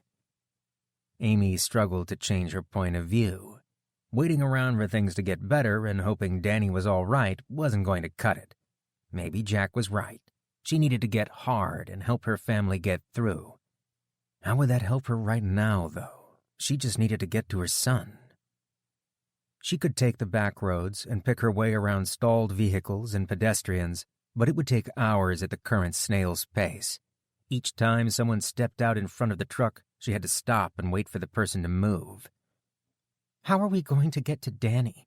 We've got a running vehicle, but it's not helping much. We can't get through on the highway, and we can't take the side streets because of all the people in the road. They won't get out of the way, she said. Kenny gave her a strange look. Yes, they will. What am I supposed to do, Kenny? Just run them over? Yeah, run them over. I know it sounds mean, Mom, but you can't stop to help everybody. You need to harden You need to harden up, Kenny said. Harden the F up? Her own son was telling her to harden up. He was Jack's son, all right. Where do you hear these phrases, Kenny? Do I look like a hard person? No, Mom, you don't. That's the problem. That's why people won't get out of the way. Step on the gas, rev the motor up, and just keep going. They'll move, he said. She angled the rearview mirror to look at herself. He was right about one thing. She didn't look like a hard person, because she wasn't one. Not a single traffic ticket on her record, and Kenny wanted her to play chicken with pedestrians? If she drove like a mad woman, would anyone be crazy enough to step out in front of the truck? Would the street clear in front of her, people jumping out of the way? Or would she plow into someone as they stood their ground, refusing to believe that the apologetic-looking little brunette in a pink shirt and a beat-up old truck would keep coming? Amy started the truck and revved the motor, listening to the aggressive sound of the old engine growl. She could put on a game face, right? She had to get Danny home. Jack had been right so far. She'd seen a man killed in the street and looting already. If Jack continued to be correct, things were going to get worse. Much worse, and they wouldn't take long to get there. She put the gear shift into drive and stepped on the gas pedal, tires squealing as the truck came barreling out of the alley into the parking lot in front of the warehouse. A man with long hair and a leather jacket stepped out of a broken window in the warehouse. A bottle of whiskey in one hand and a lit cigarette in the other, he raised his arm and waved at her. She steered the truck right at him and stomped on the gas, ready to find out if she had the nerves it took to get hard. Her foot trembled on the gas pedal, but she kept it pinned to the floor as the truck roared down the road towards the man.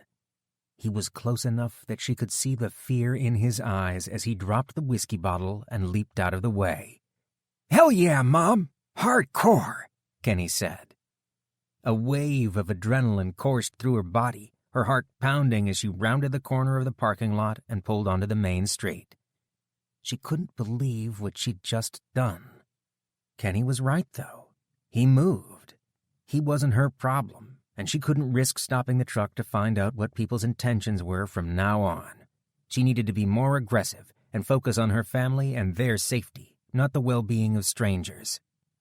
Satisfied that people would get out of her way if she drove aggressively enough, Amy sped down the road, determined to do whatever it took to get Danny home. Chapter 9. 4 long days of walking northwest along a crisscrossed network of rural highways, and Jack was finally at Kansas City. Hopefully, the city would have a functioning communication system, some way for people stranded in the city like he was to contact loved ones and let them know they were safe. Once Amy and the boys knew he was safe, he could rest and then figure out what to do next. The journey from Clinton had not been an easy one. It seemed simple enough at the outset. Walk throughout the day and camp at night. Keep going until he arrived in Kansas City. He had food, a sleeping bag, a tent, and water. How difficult could it be? How naive he had been. Starting a long hike with feet that were already blistered had been idiotic. His feet were beyond blistered. Swollen and raw, each time he took his shoes off, he had to cram them back inside. Every time he stopped for a rest for more than 15 minutes, his calves and quads cramped badly, leaving him hobbling around until he could stretch the knots out and warm the muscles up again. Sleeping on the ground at night was no picnic either. He could sleep for 20 minutes on one side before his hip would ache or his back would scream in pain, tossing and turning on the rough ground. Going from 0 exercise to walking 7 hours a day was no joke. Add camping to the mixture, and he was miserable. It was pretty stupid in hindsight. All this prepping knowledge was useless. Stocking up supplies he'd need to survive after a catastrophic event was all well and good, but he should have kept his body in shape. He wasn't cut out for this. He kept picturing the treadmill in the corner of his basement, laughing at him.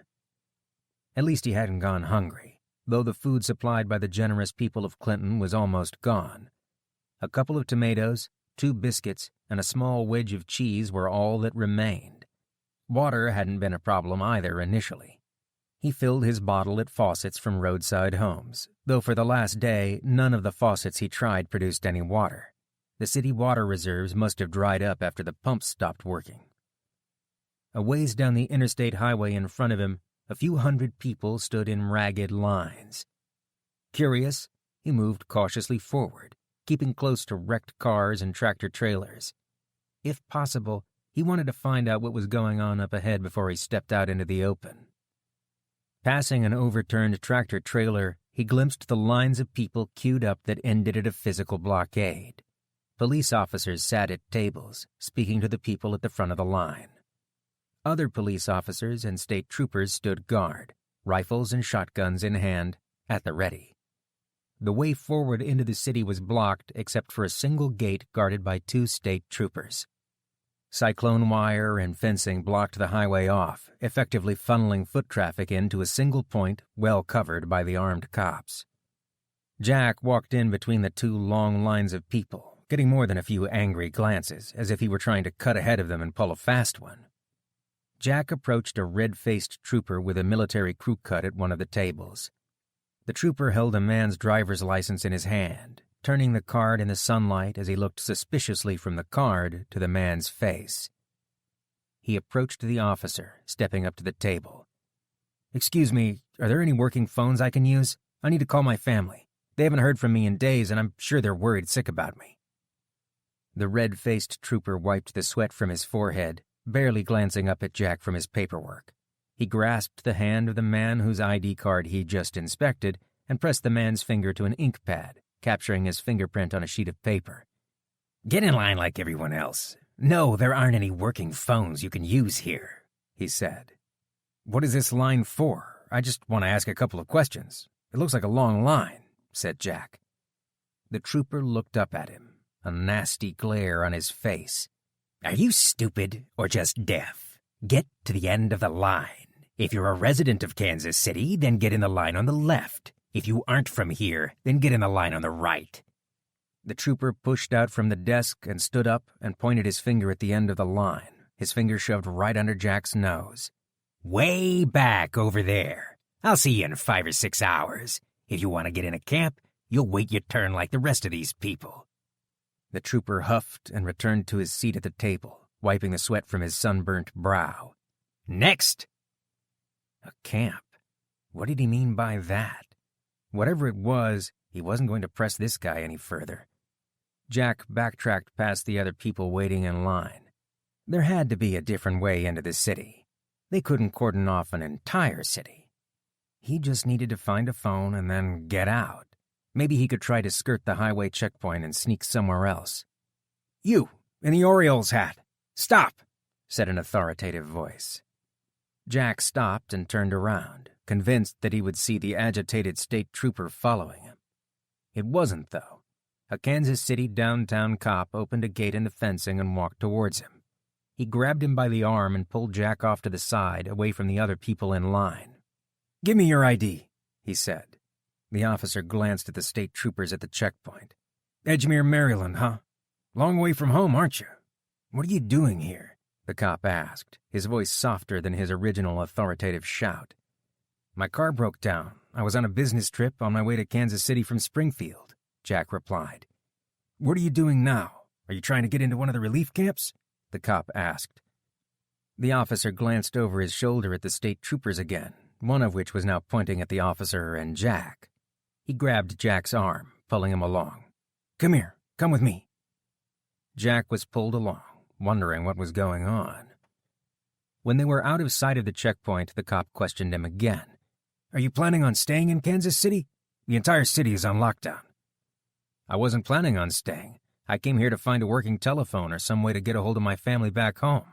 "Are there any working communications here? Do you know what's going on?" asked Jack. "I don't know that much. I'm just a beat cop. The chief of police is keeping a tight lid on what he hears from the mayor's office. I do know that military law went into effect 2 days after the EMP. There was rioting and looting. It was real ugly. National Guard troops have been pouring into the city. City water stopped working 3 days ago, and the mayor is worried about disease spreading, so we're moving people into camps in the suburbs where we can supply fresh water and control the waste issue," the cop said. "Why aren't they letting people through? Why the checkpoints?" The cop chuckled, a grin on his face. "No wonder Trooper Ballbuster didn't like you. Midwesterners don't like answering a bunch of questions, especially from a nosy Orioles fan." The cop put his hand on Jack's shoulder in a friendly way. "Don't worry. I grew up in Glen Burnie. My folks retired out near Hagerstown. To answer your question, the official story is that it was an EMP, but we don't know who did it. The checkpoints are there because the people in power are paranoid and worried about sabotage.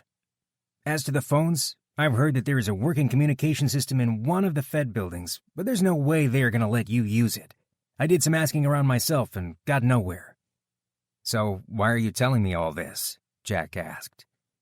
"Listen, I'll be blunt. Are you thinking about trying to go home? Things aren't getting any better here. If you don't have to be here, I wouldn't stay. We've got fires burning out of control and no fire trucks to put them out. There is talk about rationing food. There have been riots, and we have orders to shoot looters on sight. I don't know how long it will be before everything gets back to normal, and I want to let my folks know that my family and I are all right." All of his hopes were pinned on getting here and calling Amy. He hoped Amy wasn't as worried about him as he was about her and the boys, but he knew she would be. I have to go home. I have to get back to my family. I just don't know how I'm going to do it," Jack said. The cop gave another nervous glance over towards the barricade. "Listen, can you get a letter to my parents? It was dumb luck that I saw your Orioles hat. I've got no other way to get a message to them. I'm asking you as one family man to another. I'd be more grateful than you can imagine," the cop said. "All right, I'll get a letter to them. I guess if I'm going east, Hagerstown is on the way. I don't have any idea how long it will take to get there," Jack said. How could he turn down his request? The raw emotion in the man's voice and the pleading look in his eyes. He was just as worried about his parents as Jack was about his wife and kids. Jack knew exactly how he felt. "What's your name?" the cop asked. "Jack Miller." "Jack, I'm Nick Rossi. Stay right here. Give me 10 minutes. I'll write a quick letter. I'll be right back, I promise." The cop turned and went through the gate, disappearing inside a brick building. Jack leaned against a car, waiting for the cop to return. A few minutes later, Nick returned as promised. He pushed a black backpack into Jack's hands and held a letter up. "Here's the letter. My parents' address is on it. Hurry up and get out of here. That trooper has his nose bent out of shape and has been looking for you. Jack drew his lips together, unsure of what to say to the man. Nick pushed at his arm, urging him to go. Go on, go. Get out of here. Be safe. Jack took the letter and gave a quick wave to Nick, then walked away from Kansas City as quickly as he could. Chapter 10. Mom, look, Kenny said, pointing out the truck window. An entire city block of homes was engulfed in flame, blazing brightly against the pre-dawn sky, lending an apocalyptic backdrop to the city. Row homes went up like matchboxes as the fire quickly spread from one building to the next with nothing to impede the inferno. A few homeowners armed with garden hoses attempted to douse the flames, but, from what she could see, it was a useless gesture. Too little, too late. A man stepped into the street, flailing his arms in an attempt to flag her down. Silently cursing, she kept the gas pedal to the floor and laid on the horn. As the distance to the man grew short, she closed her eyes and gripped the wheel tight, bracing herself for the impact. If she had to run him down, she didn't want to see it. Kenny's laughter a few seconds later came as a relief. I think that guy peed his pants, Mom, he said. It was troubling that Kenny found all this humorous, but this wasn't the time to call him out on it. She could deal with that later when she had Danny in tow and both of the boys were safe at home. It was crazy how many people were willing to risk their necks and step out in front of the truck. She had to assume the worst. Some of them looked like decent people, but so had the man in the suit that hopped into the bed of the truck at the highway on-ramp. Who could tell which ones would toss her out of the truck and drive off without a second thought, leaving her and Kenny stranded? It was hard to accept, but Jack's predictions were dead on. People were falling apart just as quickly as the modern infrastructure. Kenny, close your eyes, she said. Two men slugged it out on a sidewalk, like two gladiators battling to the death. The bare-chested men were covered with tattoos, sweat, and blood. Their faces and fists streamed red droplets as they swung. With their own blood, or that of their opponents, she couldn't tell. This wasn't some drunken tussle at a tailgate party. They grappled and swung with everything they had. They knew there was no one there to stop them. It was every man for himself, and they fought like it. She didn't have any difficulty imagining that one of these two would be dead within minutes. The main road was blocked by a tractor-trailer ahead, and she pulled around the corner of a mini-mart, driving behind the store to take a shortcut through the alley and avoid the intersection. As she rounded the corner, she slammed on the brakes. Two police officers turned to face her. A handcuffed man held in between the two of them. The tall, young officer held his hand up in the universal stop gesture. He moved quickly down the alley towards the truck. "Ma'am, step out of the vehicle," he said loudly. Mom, back up quick. Let's get out of here, Kenny said. Indecision filled her. She knew Kenny was right. She should back up and run, but her hands trembled on the steering wheel, paralyzed. Half of her screamed the same thing. Throw the gear in reverse and step on the gas. There is no law anymore. There is no civilization. This is it. They just don't know it yet. Irritation and resentment rose up inside her. Where were these cops when Rob Moore broke into your house and assaulted you? Something inside her resisted, though, conditioned by a lifetime of social pressure to obey the law and representatives of the law. The blue uniforms and badges carried the weight of authority. Resisting them and refusing to obey them went against everything she'd ever stood for. She was a good person, and good people followed the rules. These are police officers. You have to obey them. The young, tall police officer trotted towards her, his hand on his pistol as he approached the driver's side of the truck. He unclipped the leather safety strap securing his weapon and put his hand on the pistol grip.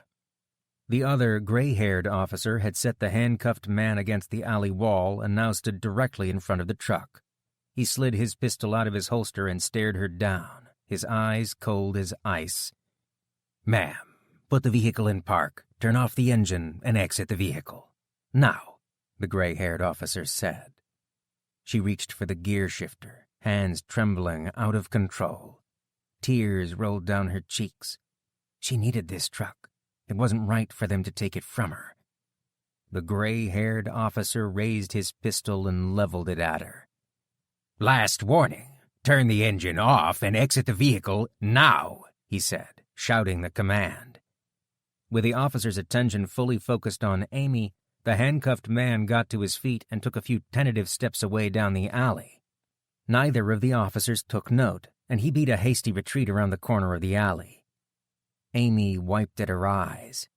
Everything looked blurry and far away, except for the gray-haired officer just in front of her, crystal clear as if she were in a tunnel. The gun seemed larger than life, impossibly close and menacing. "Get out now!" he shouted again. Amy flinched at his voice, and her hand jerked as she put the truck into park. "Kenny." She couldn't put one son at risk to save the other. She was trapped. There was nothing else she could do. She turned the engine off and slowly opened the heavy cab door, afraid of startling the policemen aiming their guns at her. The younger officer grabbed her arm and jerked her clear of the truck. He roughly shoved her against the bed of the truck, kicked her feet wide apart, and put her hands on the rail of the bed as he frisked her. "Ma'am, do you have any idea of how close you came to being shot? In case you haven't noticed, we've got our hands full. We don't have time to fool around with people resisting. The next time an officer tells you to do something, you do it, instantly," he said. After he finished frisking her, the officer looked at her license. He spun her around, and his voice softened somewhat. "Where are you going? You're a long way from Edgemere. This isn't a good neighborhood in the best of times. Half the city is burning, and the other half is rioting. You should be at home behind locked doors." She wiped her tears away with the back of her hand. "My son is at his friend's house across town having a sleepover. I have to go get him." The officer gave her a sympathetic look. "Listen, I hate to do this, but I have to take your truck. We're requisitioning working vehicles. We need them badly right now to police the streets. I shouldn't be doing it, but I can give you a lift part of the way. I've got kids too, so I understand what you're doing. Hop in the back of the truck and keep your heads down. We've lost several officers today already. This is no game, lady." Amy nodded mutely. What could she do? She had to take him up on his offer of a ride, even if it was only halfway there. If she didn't, she and Kenny would need to walk the whole way. She wasn't giving up on Danny and going home without him. Kenny climbed in the back and helped her into the bed of the truck. The officers climbed in the cab of the truck and took off down the street, scanning alleys and streets as they drove. Amy hung onto the side rail tightly as they raced across town. The officers slowed down as they drove past a group of men breaking the windows out of a cigarette outlet. They grabbed cartons of cigarettes and tossed them out of the window to the other men, who filled garbage bags with their loot. The cop briefly illuminated them with the truck's headlights and then turned back onto the road, uninterested in the petty crime. They were in a rush to get somewhere or were looking for something specific. That much was clear. Whoever or whatever it was, she didn't care, as long as they brought her closer to where Danny was. They continued on for several miles, then pulled into the parking lot of a strip mall next to the road. He stepped out of the truck and gave her a grim look. "This is as far as I can take you. I am really sorry about this." She stepped over the truck's tailgate and onto the bumper, lowering herself to the ground. Once Kenny was clear of the truck, the officers drove off without a word. The truck turned a corner, disappearing from her view, and along with it, her sense that anything was ever going to go back the way it was before the EMP. Panic set in as she looked around. This neighborhood was far different than the quiet suburbs she was accustomed to. Graffiti-covered row homes sporting boarded-up windows or iron bars over the windows, the only visible difference between the occupied and abandoned properties. Rough-looking men and women strutted the sidewalks. Down the street, a man swiveled his head from side to side as he handed something to another man and received something in return. They walked quickly away from each other, their drug deal obviously complete. All around her, signs of the new normal could be seen and heard in every direction. The crack of distant gunfire, horrifying screams, and the sound of breaking glass. "Come on, Kenny, let's keep moving," she said. She walked at a brisk pace, keeping her eyes cast down to the sidewalk as they walked along the front of the strip mall. A tall man, his hands and face covered with tattoos, stood next to the propped-open door of a ransacked shop. He eyed her lewdly, running his gaze up and down her body. A grin formed on his face, and he stepped towards her. Kenny stepped out in front of her, his skinny teenage frame dwarfed by the tattooed man's bulky frame. The man's face split in a sneer, chuckling at Kenny's bravado.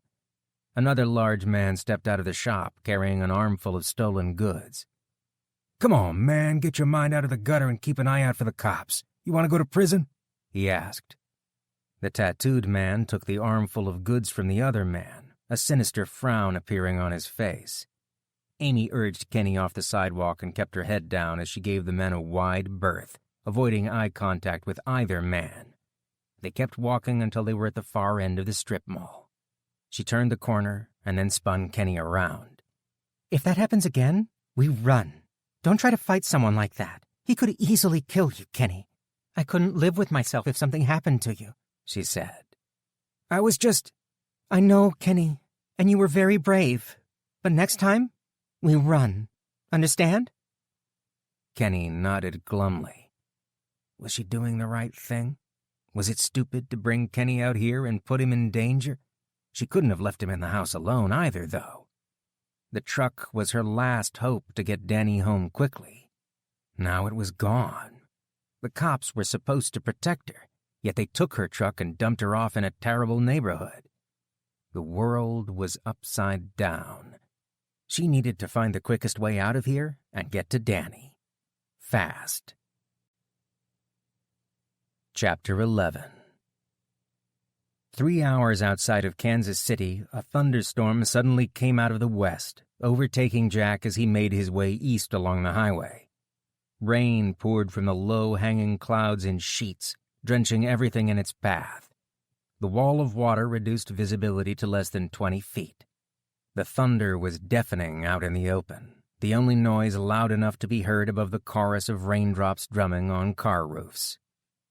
Jack limped forward, clutching at the blue tarp held over his body as a makeshift raincoat. The tarp provided some relief from the rain, but did nothing to protect his legs and feet. His shoes were full of water, the wet material rubbing against the blisters on his irritated feet. He had to get out of this rain and find some shelter. As he blindly stumbled forward through the rain, he spotted a large RV sitting in the median of the highway and hurried over to it. He climbed into the RV and pulled the door shut, shaking off the rain. It was hot, stuffy, and dark inside the vehicle, but at least he was in out of the rain. He dumped his backpack on the floor and flopped into the driver's seat, exhausted. Jack eased his raw feet out of his waterlogged shoes and squeezed the water out of his socks as he stripped them off. Jack opened his frame pack to grab a pair of dry socks and was sidetracked by the sight of the backpack the Kansas City cop, Nick, gave him. He rummaged through the bag, taking stock of the contents. A small folding knife, a clear plastic rain poncho, and a number of MRE packages. The MREs were a welcome sight. He was down to his last bit of food. He tore it open and dug in with the plastic spoon that came with the kit. The MRE was salty and otherwise bland, but he couldn't care less what it tasted like right now. He would have eaten a rubber tire if it had enough salt and ketchup on it. A phone. All he needed was a damn phone. It seemed so ridiculous that he couldn't make a simple phone call to his wife. A cell phone, a landline, a payphone, anything. It was a futile waste of energy getting upset about it. They were all gone, and there wasn't a thing he could do about it. Walking to Kansas City had been a complete waste of time. 4 days. 4 days of grueling hiking, and there was nothing here for him. It was scary to think that the city was already setting up tent camps. The infrastructure was failing so fast. "Don't move or do anything crazy," a voice said, coming from the darkness at the far end of the RV.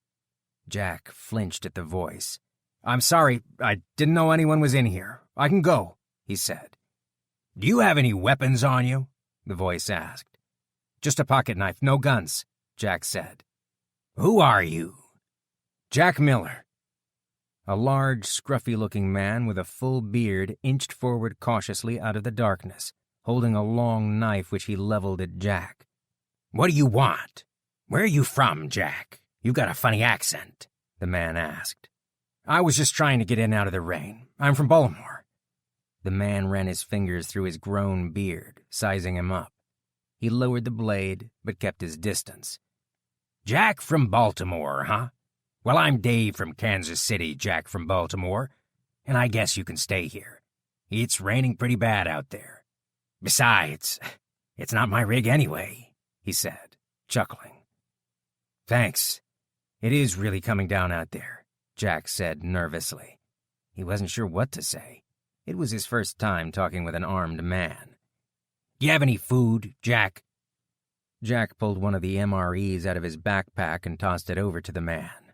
"Thanks. I haven't eaten since yesterday. I tried to get past the blockade and go home yesterday, but didn't make it past the cops.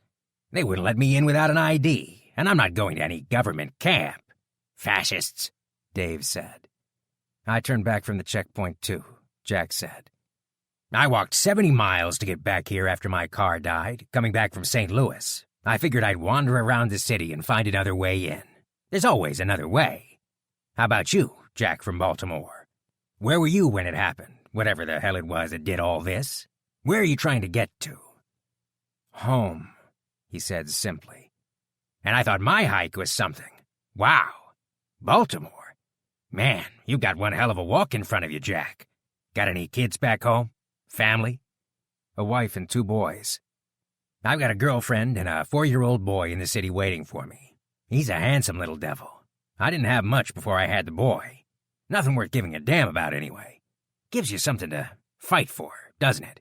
Dave asked. "Yes, it does," Jack said. "So, how did you end up in Kansas City? Why aren't you in Baltimore?" Jack relayed his story of walking from Clinton to Kansas City after the EMP, leaving out the death of Tom. It was still too fresh and painful in his mind. "Things are coming apart at the seams pretty quick, Jack. I walked down Interstate 70 coming here, and by the second day, I couldn't find a thing to eat. Every damn convenience store was picked clean of food. I grabbed a couple packs of bubble gum," Dave said. Convenience stores already picked clean? It had only been 5 days since the EMP. Surely he must be wrong. "Is it that bad along the highway?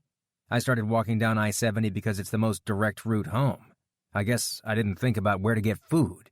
The gas stations were picked clean, you're sure?" Dave nodded. "To the bone. There are more people driving on the highway than you realize when you get out and walk. After the cars stopped working, I was just one man in a crowd. Hundreds of us were walking. Hey, you must have missed all that. You probably didn't have any traffic issues coming up from Clinton, did you?" "No. I passed a couple of other people, and that was it. The locals seemed to be staying put. I'm starting to think walking I-70 might be a bad idea," Jack said. "If you think you got a warm welcome in Kansas City, just wait a month from now. The big pinch is coming." The big pinch. The man was more right than he realized. How was he going to get home? Interstate 70 went through a lot of heavily populated areas. The suburbs extended from major metropolises in both directions. He had no way of telling how bad things were in other cities right now. How bad would they be when he made his way through them, weeks from now, at the snail's pace he'd been traveling? Would there be any food left? Would anybody give food out to a stranger just passing through? Would he even be allowed to walk through? If it hadn't been for the people in the town of Clinton and their hospitality, he wouldn't have made it to Kansas City. Walking the rural highways, how many people had he seen? 10? 20? Certainly not the horde Dave described. Most of the people in the rural areas were busy working the land they owned or keeping their heads down, determined to ride things out. His only option was to travel the back roads and avoid large cities if he wanted to find food and stay out of trouble. The long trip home had just become longer. Baltimore was over 1,000 miles from Kansas City by traveling the interstate highway. which was nearly a straight shot from west to east. Walking along the meandering back roads through the countryside and skirting large cities would add hundreds of miles. "Shit," Jack said. "That about sums it up. For all of us," Dave said. He did the mental math, his heart plummeting as he calculated. If he walked 3 miles an hour for 10 hours a day, he'd be home in about 45 days. But he couldn't walk 10 hours a day.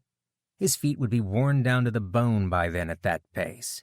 Even the long walk from Clinton to Kansas City was nothing compared to that distance, and that had been a tortuous journey. That was optimistic, because he didn't have enough food to last long. He would have to go looking for it, which would add time. How long these MREs would last was anybody's best guess, but they wouldn't last until Baltimore. That much was for certain. Jack clenched his fists and took his Orioles cap off his head with a swipe, running his white-knuckled fingers through his hair. He had failed in the one thing he thought he was ready for. He had failed to prepare for what would happen after a catastrophe. How many times had he told other people that there was a good chance something like this would happen in their lifetime? So why was he out of town when the EMP hit? Why did he work at a job that required travel? Why hadn't he gotten a job closer to home? All he wanted right now was to be home with his family, to be there with them, experiencing everything they were going through with them. He felt like an idiot. It was naive to think he was prepared for an event like this. One person couldn't ever be truly prepared for something like this. He'd trade anything, and he'd give anything, just to be home right now.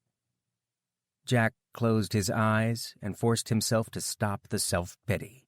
All he could do now was to figure out how to get home, and then put that plan into action. "No offense, Dave, but I'm tired, wet, and done thinking for the day. I've had enough. It's too much. I'm going to get some sleep," Jack said. "Amen to that, brother. Thanks for the food," Dave said. Jack leaned against the side of the RV and closed his eyes.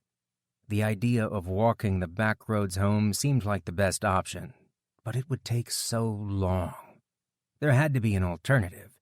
Staying in Kansas City or anywhere else, hoping that the current situation would blow over, wasn't a solution. There was only one solution. He had to walk home. Hours later, dawn peeked through the window. He couldn't hear the rain anymore, just Dave's rhythmic snore at the other end of the RV. Jack took a fresh pair of socks out of his backpack and slipped them on before he laced his shoes up, ignoring the pain in his feet. He strapped his frame pack on, stepped out of the RV, and started walking eastward on Interstate 70. A renewed sense of determination filled him. It might have been caused by sleep deprivation or exhaustion, but it didn't matter. He picked up his pace, eager to get started on the impossibly long journey. This was going to be his last few miles of walking on the interstate highway. At the first exit ramp, he would set out along the back roads. He would place his faith in the goodwill and charity of rural Americans. His fate was in the hands of strangers.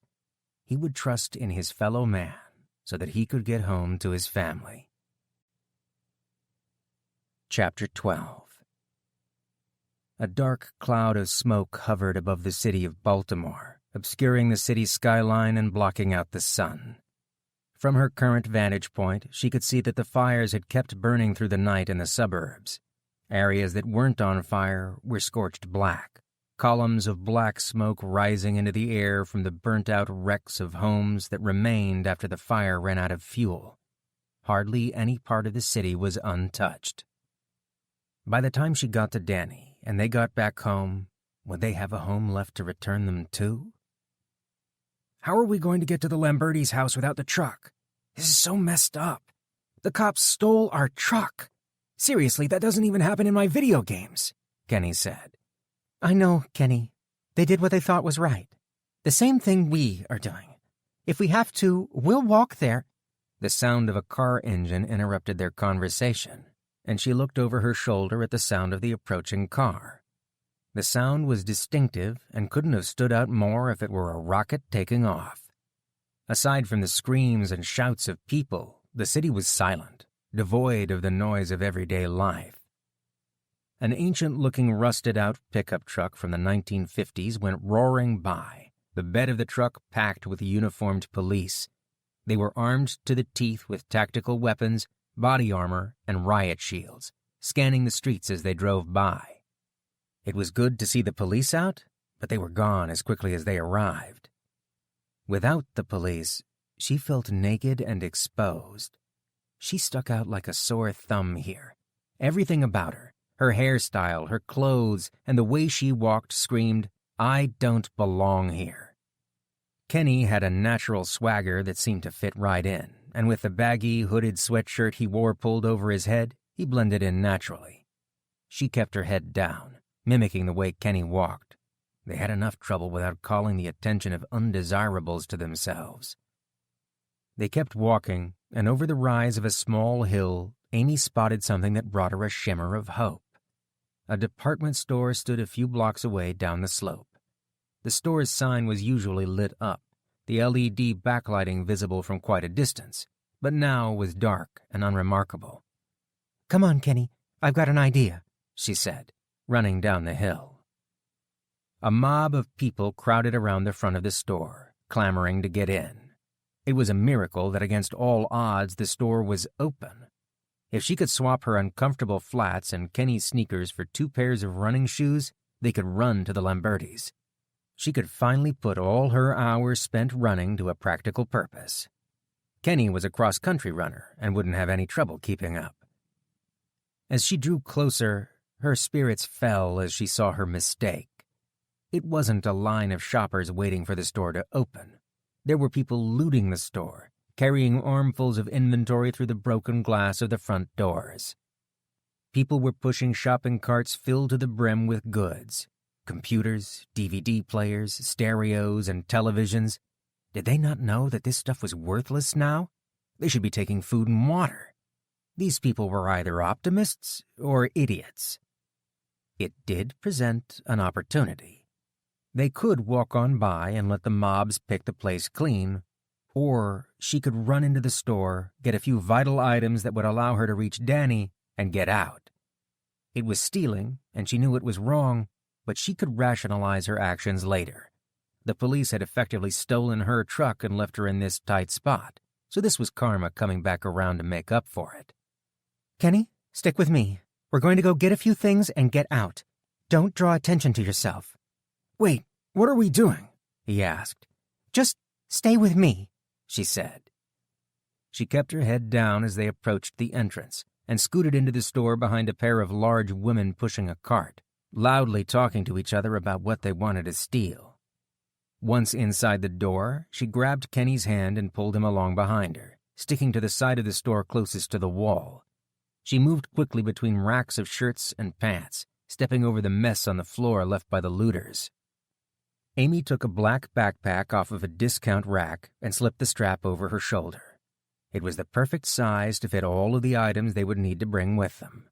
She ripped the price tags off and dropped them to the floor. The women's clothing section started several aisles over from where she picked up the backpack. She picked out a black running top, a gray pair of running shorts, and a pair of running socks. The top and shorts were made of a moisture-wicking material, which was crucial to running in the heat. Without it, she would overheat and become dehydrated before the run was halfway over, not something she could risk with her children on the line. "Kenny, go to the young men's section and get yourself a pair of running shorts, a shirt, and socks for yourself. Find another set of clothes for your brother, and then meet me in the shoe section," she said. Kenny nodded and left. She stuffed the clothes into the backpack and found the dressing rooms, slipping into an unused stall. Luckily, the looters were more focused on stealing expensive electronics and not clothing, so there wasn't anyone else trying on outfits. She put the new clothes on and left her old outfit on a hanger. She stepped from the changing rooms and spotted the footwear section. 3 pairs of running shoes, and they could get out of this madhouse. It didn't take her long to find a pair that fit. They weren't as nice as her regular running shoes, but they would do the job they needed to do. Now that she was set, Amy crossed over to the other side of the aisle to the young men's footwear section. Kenny was already there, putting on a pair of running shoes, and she found a pair that would fit Danny while he laced up his shoes. When Kenny was done, she stuffed the shoes for Danny into the backpack and headed toward the snacks section of the store to pick up the last few necessities, anxious to get underway. 4 energy bars, a sports drink, and a few 20-ounce bottles of water were more than they needed for the run. Putting everything into the backpack, Amy stopped at one of the empty registers in the front of the store. Instinctively reaching for her purse, she looked at the black screen of the checkout computer and laughed. A tug of guilt in her midsection wouldn't let her walk away without paying. It was a worthless gesture, but she took $60 and set it on the cashier's register. She doubted a checker would ever ring the money up, but she wasn't stealing. Besides, the paper money was probably worthless now anyways. They made their way out of the store without incident and kept walking down the concrete sidewalk. Amy rummaged through her purse and removed everything she needed out of the purse. A house key, driver's license, and a few family photos along with her credit cards and cash. She tossed the heavy purse, along with everything she didn't need, down a storm drain. It was too heavy to bring with them. The credit cards weren't useful, but the idea of tossing them still felt wrong. Getting her bearings, she ate one of the power bars and she mentally mapped a route to the Lambertis' house. "I guess we're going to run to the Lambertis?" Kenny asked. "Yes. With all the problems we have driving, it might be just as quick to run," she said. "I hope Dad doesn't have to run anywhere," he said. Amy grimaced. She knew what he was implying, but didn't want to acknowledge that she too was worried about Jack. He had packed on a lot of weight since his college basketball days and rarely exercised anymore.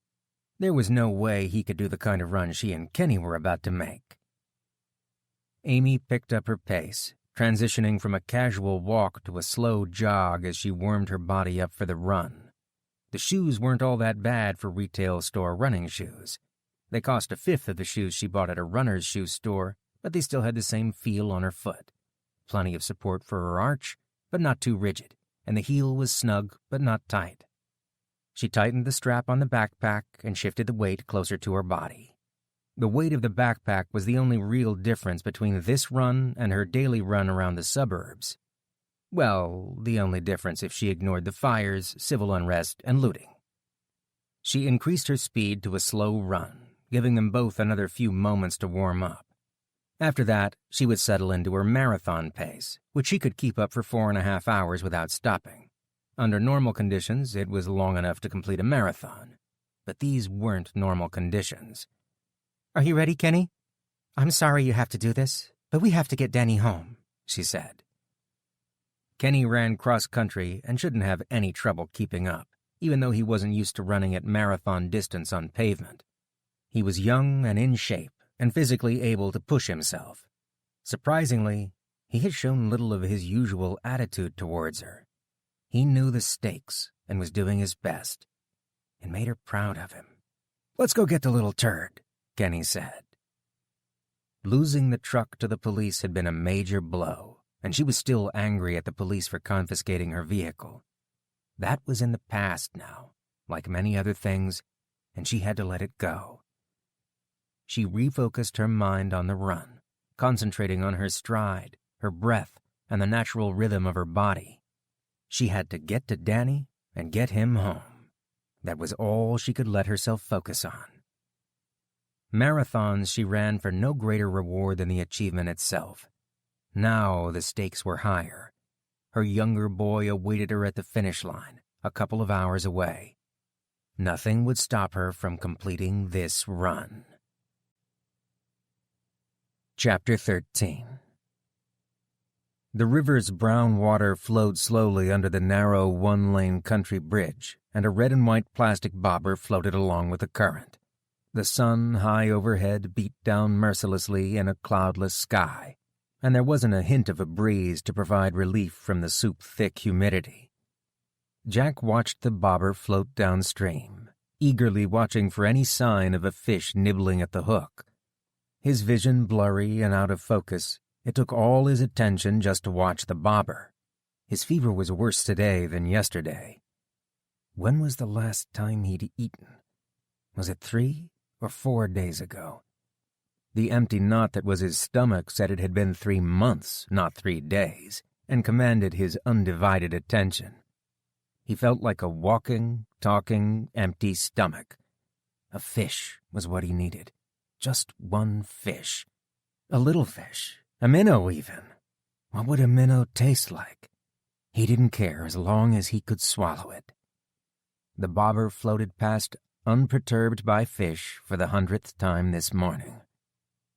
3 weeks and 5 days. Or was it 3 weeks and 7 days? He'd lost exact count, but he knew he'd been on the road for almost 4 weeks. The hike from Clinton to Kansas City felt like a lifetime ago, and minuscule in comparison to how far he'd walked from Kansas City. The last week of it was a complete blur. This section of back road was indistinguishable from every other section he'd hiked in the last few 100 miles. There were small farms, rural homes, and trees, and occasionally a river or lake, and that was about it. Marble Hill, Missouri. Yeah, that's where he was at, right? Not even in a different damn state yet. 4 weeks of walking? How was he still in the same state? Back east, they didn't make states this big. Missouri was obscenely big compared to Maryland. Sometimes he wondered if he was walking in circles, but he knew he wasn't because of the log he kept. As long as he was still going east, it didn't matter too much. He had to keep it together enough to cross the Missouri River at Cape Girardeau. The bridge there was the best chance to cross the river without heading into a major city like St. Louis. Cape Girardeau. What a weird name. Girardeau. Crepes and giardia. Giardia and crap. Jack giggled, delirious from the heat. Keep it together, man. This fever is getting worse. Jack picked up his makeshift fishing rod, a stick to which he'd attached the fishing line from the survival kit. He gave it a flick and sent the float and baited hook upstream again. He watched it float by in the meandering current and get stuck on a stick in the water. It was time to put the line away. He was just stalling now. If he hadn't had a bite by now, he wouldn't catch anything here. He just didn't want to put his shoes on yet, which sat upside down on the blacktop several feet away, drying in the sun. To him, they didn't even look like shoes anymore. They were instruments of torture. He knew the pain that awaited him when he put them on his feet. Jack pulled the fishing line in and removed it from the stick, frustrated at another hour of daylight wasted. It was the last of the hook and lines. He couldn't afford to lose it, as little use as it had been. 2 of the other 3 rigs had been lost, in the lip of a nice fat catfish at the bottom of a river somewhere, he liked to imagine. The only thing he'd caught so far were 2 small catfish that weighed less than a pound each, hardly worth the time he had spent fishing. The time he wasted sitting in the heat on the snake-infested riverbanks as he fished was time he could have spent on the road, walking home. The small game snares from the emergency kit had been useless as well. They took too long to set up and place, and using even a few crumbs of his dwindling food supplies as bait was food he couldn't eat. All he had to show for his trapping efforts was a deep circular cut on his right thumb, nearly down to the bone. He'd slipped on a wet log while setting up snare wires and trapped his own finger. He was lucky to still have his thumb. There wasn't any food left in his pack, so for the 4th day in a row, he filled his stomach with water until the hunger pangs receded a bit. The water would only make him feel full for 10 minutes or so. Then he'd be right back to where he started, hunger gnawing at him from the inside out. He sat on the riverbank, trying to work up the willpower to get up on his feet, his feverish mind struggling against his exhausted body. This was too hard. He was too weak to keep doing this. "Up, Jack. Get up, you lazy bastard," he said to himself. Once on his feet, he picked up the narrow strips of cloth hanging from the guardrail he'd left out to dry in the sun. The strips were remnants of a white t-shirt he'd torn apart, though they were now patterned red by the blood of his feet and ankles. He took the strips of cloth and wrapped them around his swollen feet, cinching them until each foot was bound up tightly. He unlaced the shoes and gingerly slipped them over his feet. The shoelaces were worn and frayed, but still functional. He pulled the tongue of the shoes in as he tightened them onto his feet. His mind wandered as he finished lacing the shoes up. Did he hate walking in the heat or the rain more? Walking in the rain was a break from the heat, and he didn't have to worry about finding drinking water. He could fill up his bottles from the rain and not have to worry about boiling it first. His feet paid the price for walking in the rain as they rubbed up against the inside of the shoe. Each step aggravated his raw feet as he sloshed along. Yeah, walking in the rain was worse, he decided. Jack shook his head to clear his mind, then strapped on his frame pack. Checking to make sure he had everything, he set out on the highway. Pain greeted him as he felt each blister on his foot. Each raw wound registered uniquely as he took his first steps of the day down the highway. He tried to think of something besides the pain, but it was impossible to ignore, because with each step, a fresh jolt shot through his foot. It took all his concentration not to limp or favor one foot. That would only lead to worse blisters. He put one foot in front of the other until his mind tuned out the pain again. Food. What was the last food he'd eaten? The first 2 weeks hadn't been bad. People were generous, like they had been in Clinton. Not so much in the last week and a half. People were getting tight. When they saw him walking down the highway, they disappeared into their houses. Nobody wanted to tell a starving person they wouldn't share what little they had. They weren't bad people. They were just looking out for their own families. It was the same thing he would have done in their shoes. Things were getting lean, all right. Lean, mean, I've got no green. Jack snickered at the nonsensical thoughts that popped into his head. This fever was going to kill him, but it would send him to his grave with a laugh on his lips. He was getting lean, though. His gut used to hang over his belt. If only Amy could see him now. He hitched his belt buckle 5 notches tighter than when he'd left home. Aside from the pain, exhaustion, fever, and nearly starving to death, he was in better health than before. It took a steep hill to get his heart thumping now, a far cry from being out of breath from walking through the parking lot and up one flight of steps to work. 7 or 8 hours of walking a day for weeks would do that. His head spinning, he wiped at the sweat dripping down his forehead and into his eyes, blurring his vision. Jack willed his body to continue walking down the highway. How far had he gone today? His shirt and pants were soaked with sweat. The sun blazed relentlessly. He concentrated on the pain in his feet, picking up one swollen, pained foot after another. Left foot, and then the right one. Just keep going. Finally, he couldn't find an ounce of strength more, and his legs turned to rubber. He stumbled and then toppled over. It didn't even hurt when his head hit the pavement. He laid there, cheek against the highway, feeling the steady burn of the sun's heat reflected back up from the asphalt. He was being roasted alive in the Missouri sun. Get up, Jack. I want to sleep in for just a few more minutes. I'll get up later. I don't have to be at work until 9. Get up, Jack. We have to get up. Just one more minute. I'm going to open my eyes in just a minute. I'm going to sleep for just a minute. Just got to rest my eyes for a minute. His eyes fluttered closed one last time, and darkness enveloped him. Chapter 14. Amy paced back and forth in front of the double doors of the school entrance, peering into the glass panes of the doors, waiting for the security guard to reappear. She slapped her hand against the door, still furious at the Lambertis' negligence. What had she been thinking to let Danny stay with his friend overnight?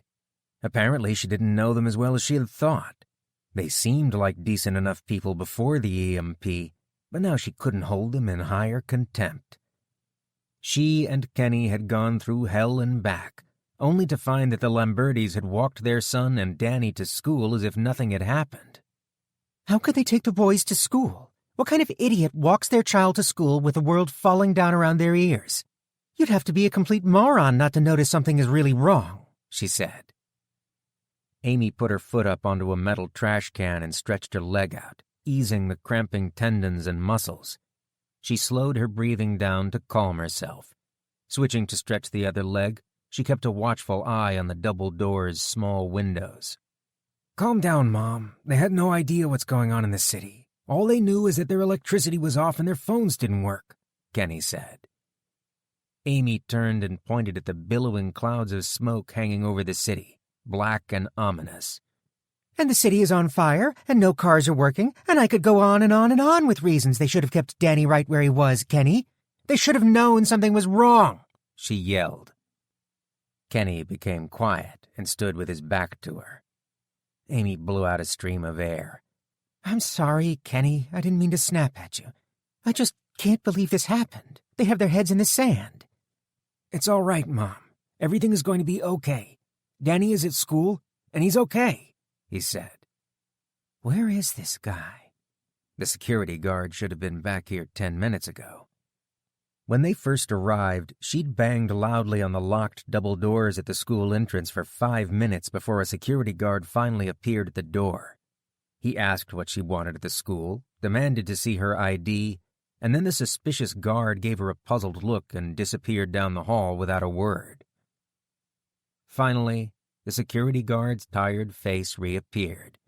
He removed the chains from the door, then opened them, gesturing for her to enter the school. Sorry, I had to walk over and get the principal. I didn't know if I should let you in or not. Our radios are down, he said. Amy contained her anger. It wouldn't help the situation.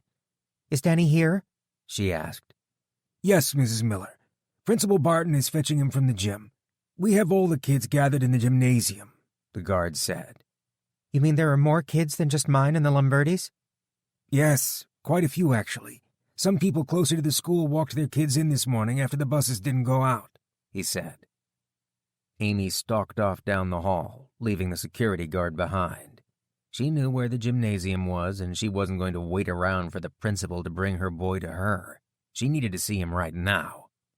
She hurried down the locker-lined corridors of the school with Kenny in tow, their footsteps echoing in the empty hallways.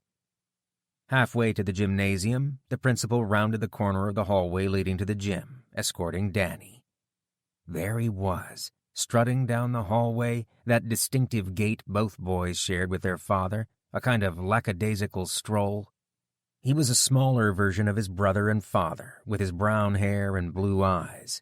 The three of them could be clones, with the only real difference being their height, weight, and age. Kenny was a foot taller than Danny.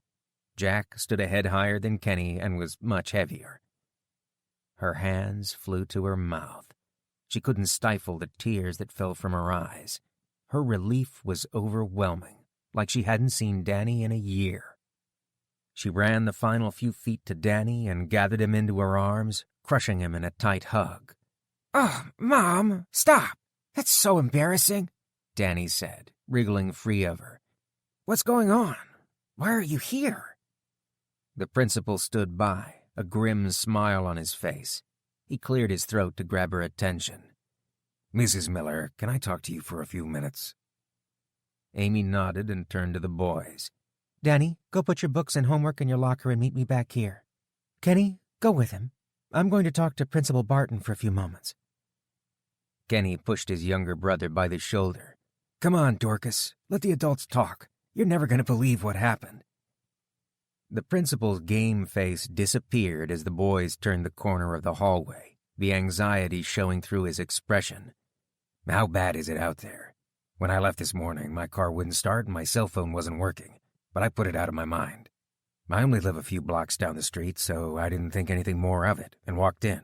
The power was out when I arrived here, but it wasn't until later this morning when I saw the smoke above the city that I realized something was very wrong. Is it a terrorist attack? He asked. I don't know anything for certain. I do know that the electrical grid is down and anything with electronics isn't working. There are fires throughout the city and people are looting. An airplane fell out of the sky and almost landed on my house. It's bad, she said. Amy choked up, picturing the heartbreaking look on Dan's face as he watched the plane go down. He must have been terrified for his son, the pilot. How they must feel. What if that were her child?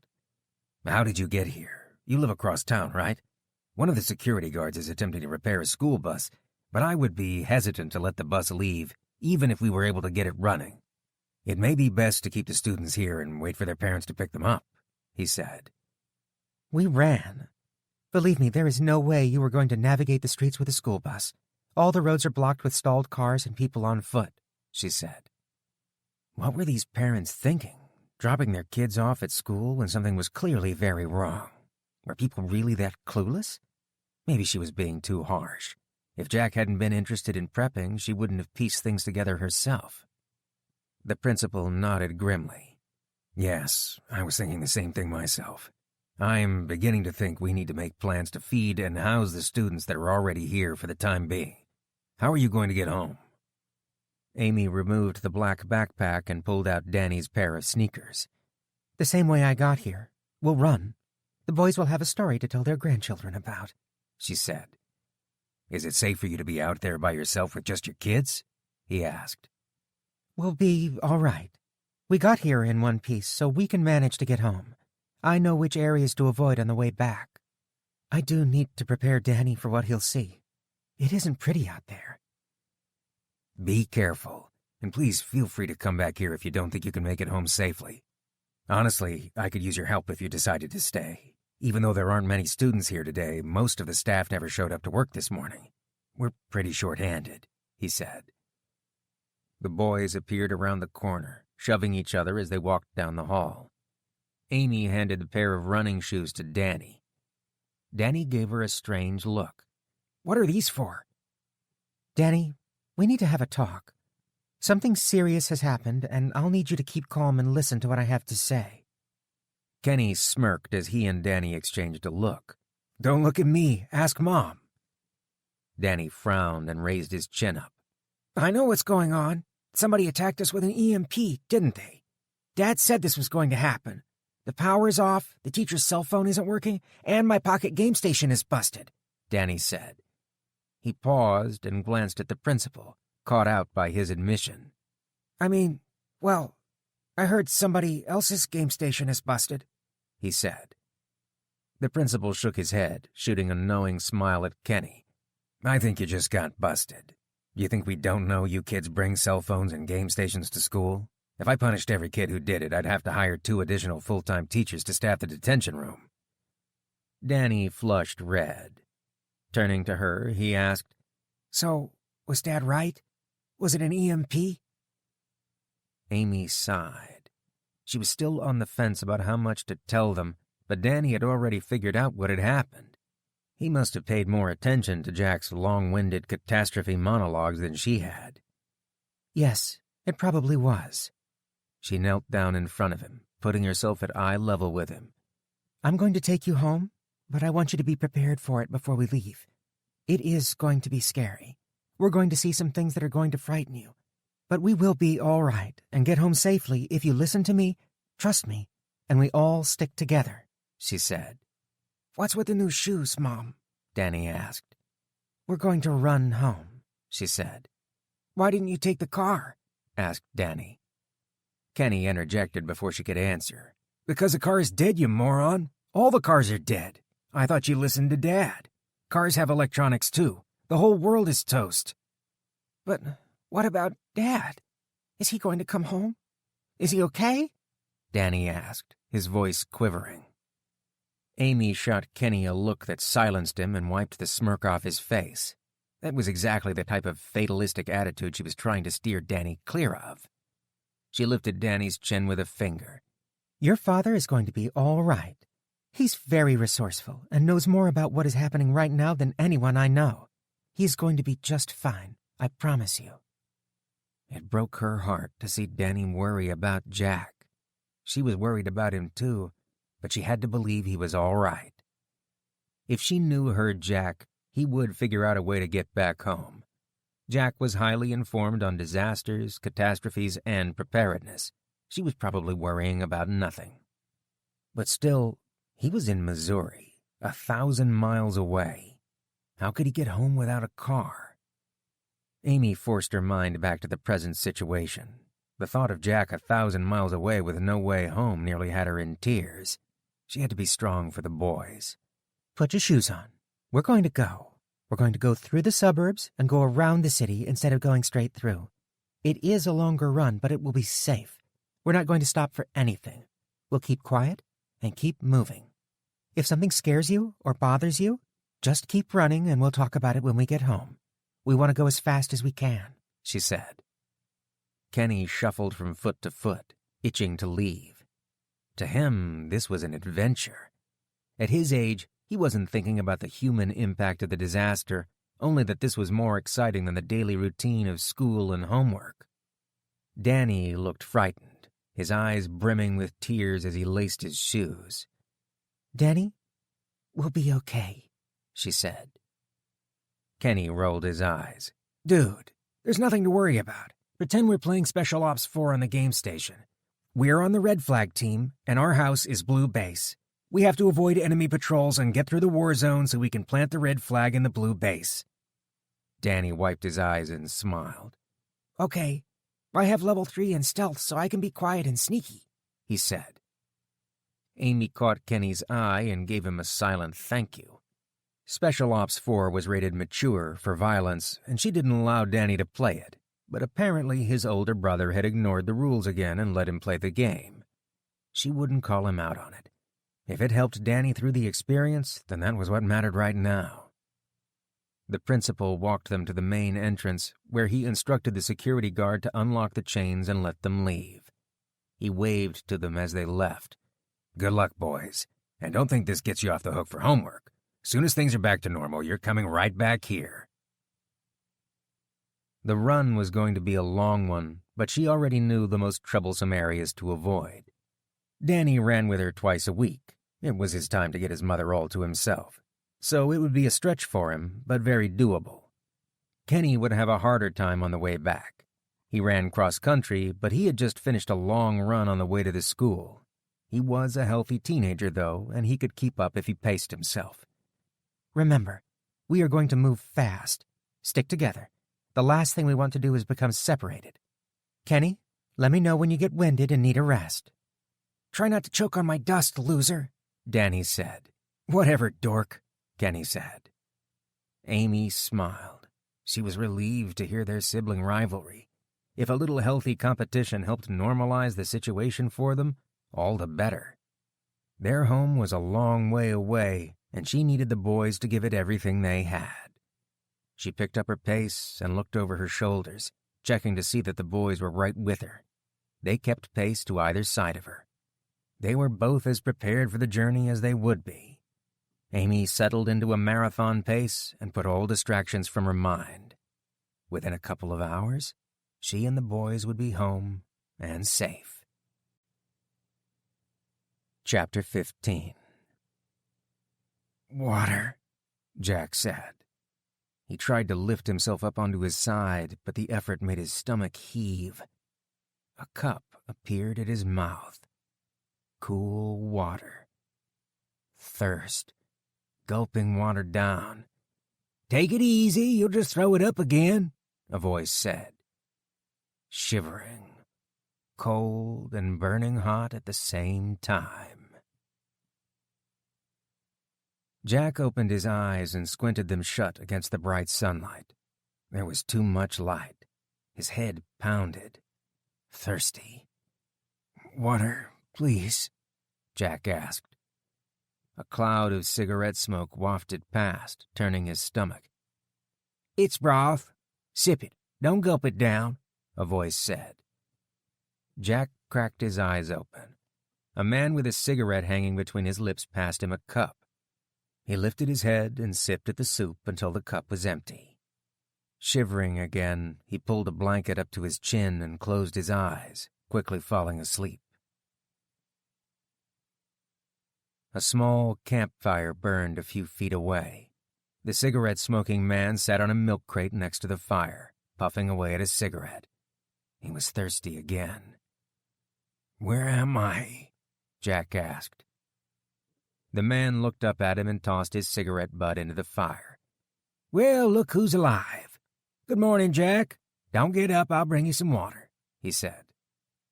Jack greedily drank the cold water, gulping it down. More, he said. If you can keep the water down, I'll get you a bowl of stew. Jack shivered, cold to the core of his being, colder than he ever remembered being. I'm cold, he said. You finally broke your fever this morning, the man said. The cigarette-smoking man handed him a steaming bowl of soup and a spoon. Jack lifted a spoonful of soup to his mouth, but his hand shook wildly, spilling the soup back into the bowl. He set the spoon aside and held the cup to his mouth, sipping it down. The soup was watery, but it was hot and tasted good. The smell of beef and vegetable soup rose to his nose, intoxicating and rich. It had been a while since he'd tasted beef. Who are you? Jack asked. Wyatt Ferguson. Good to meet you again, Jack, he said. He spoke with a mild accent that Jack couldn't place. Jack sipped at the soup, his stomach gurgling in anticipation. Again? What do you mean? Jack asked. Wyatt chuckled and pulled a pack of cigarettes out of his shirt pocket. He lit the cigarette and blew a cloud of smoke into the breeze. You've been in and out of it the past few days with the fever. Oh, I reckon it's been 4 days now. I've introduced myself a few times now, but you probably don't remember any of that. 4 days? He'd been out for 4 days? Jack sipped the last of the broth down and picked up the spoon, shoveling in the potatoes and carrots at the bottom of the bowl. His hunger abated for the first time in weeks. He looked around the man's camp, taking in his surroundings as he became more alert. A tarp was strung between 2 trees as a makeshift tent, providing shade from the sun. A tall stack of branches, logs, and split firewood was stacked underneath the tarp. Jack lay a few feet away from the small circle of stones surrounding the campfire, in which a small fire burned. The man pulled another cigarette out of his pack and lit a new one off the butt of the one he'd just finished smoking. The cigarette seemed to be a permanent fixture in between his lips. He wore a baseball cap, its bill sharply curved into an upside-down U-shape. He was the same height as Jack, but much thinner, lankier, and drawn out. His faded blue jeans and worn-out T-shirt drooped off his thin frame. He had a deep farmer's tan, the color of a man who spent his life outdoors. Well, you really are awake this time, aren't you? It was touch and go for a while there. I wasn't sure if you would pull through or not. Wyatt's blue eyes twinkled as he spoke, his eyes sharp and clear. Jack propped himself up onto an elbow and was hit by the sour smell of himself. His stomach growled again, a ravenous pit, undaunted by his body odor. Wyatt stirred a pot hung from a tripod over the small campfire. His knuckles were swollen, red, and nicked in several places. The hands of a working man, calloused and rough, but nimble as he spooned the stew into Jack's bowl. He watered it down with a bottle of water, then limped over and handed the bowl to Jack. So tell me, Jack, how did you come to be in Missouri when the EMP hit? The last several weeks came flooding back to him. Tom, Kansas City, walking for weeks. It hadn't been a fever-induced nightmare.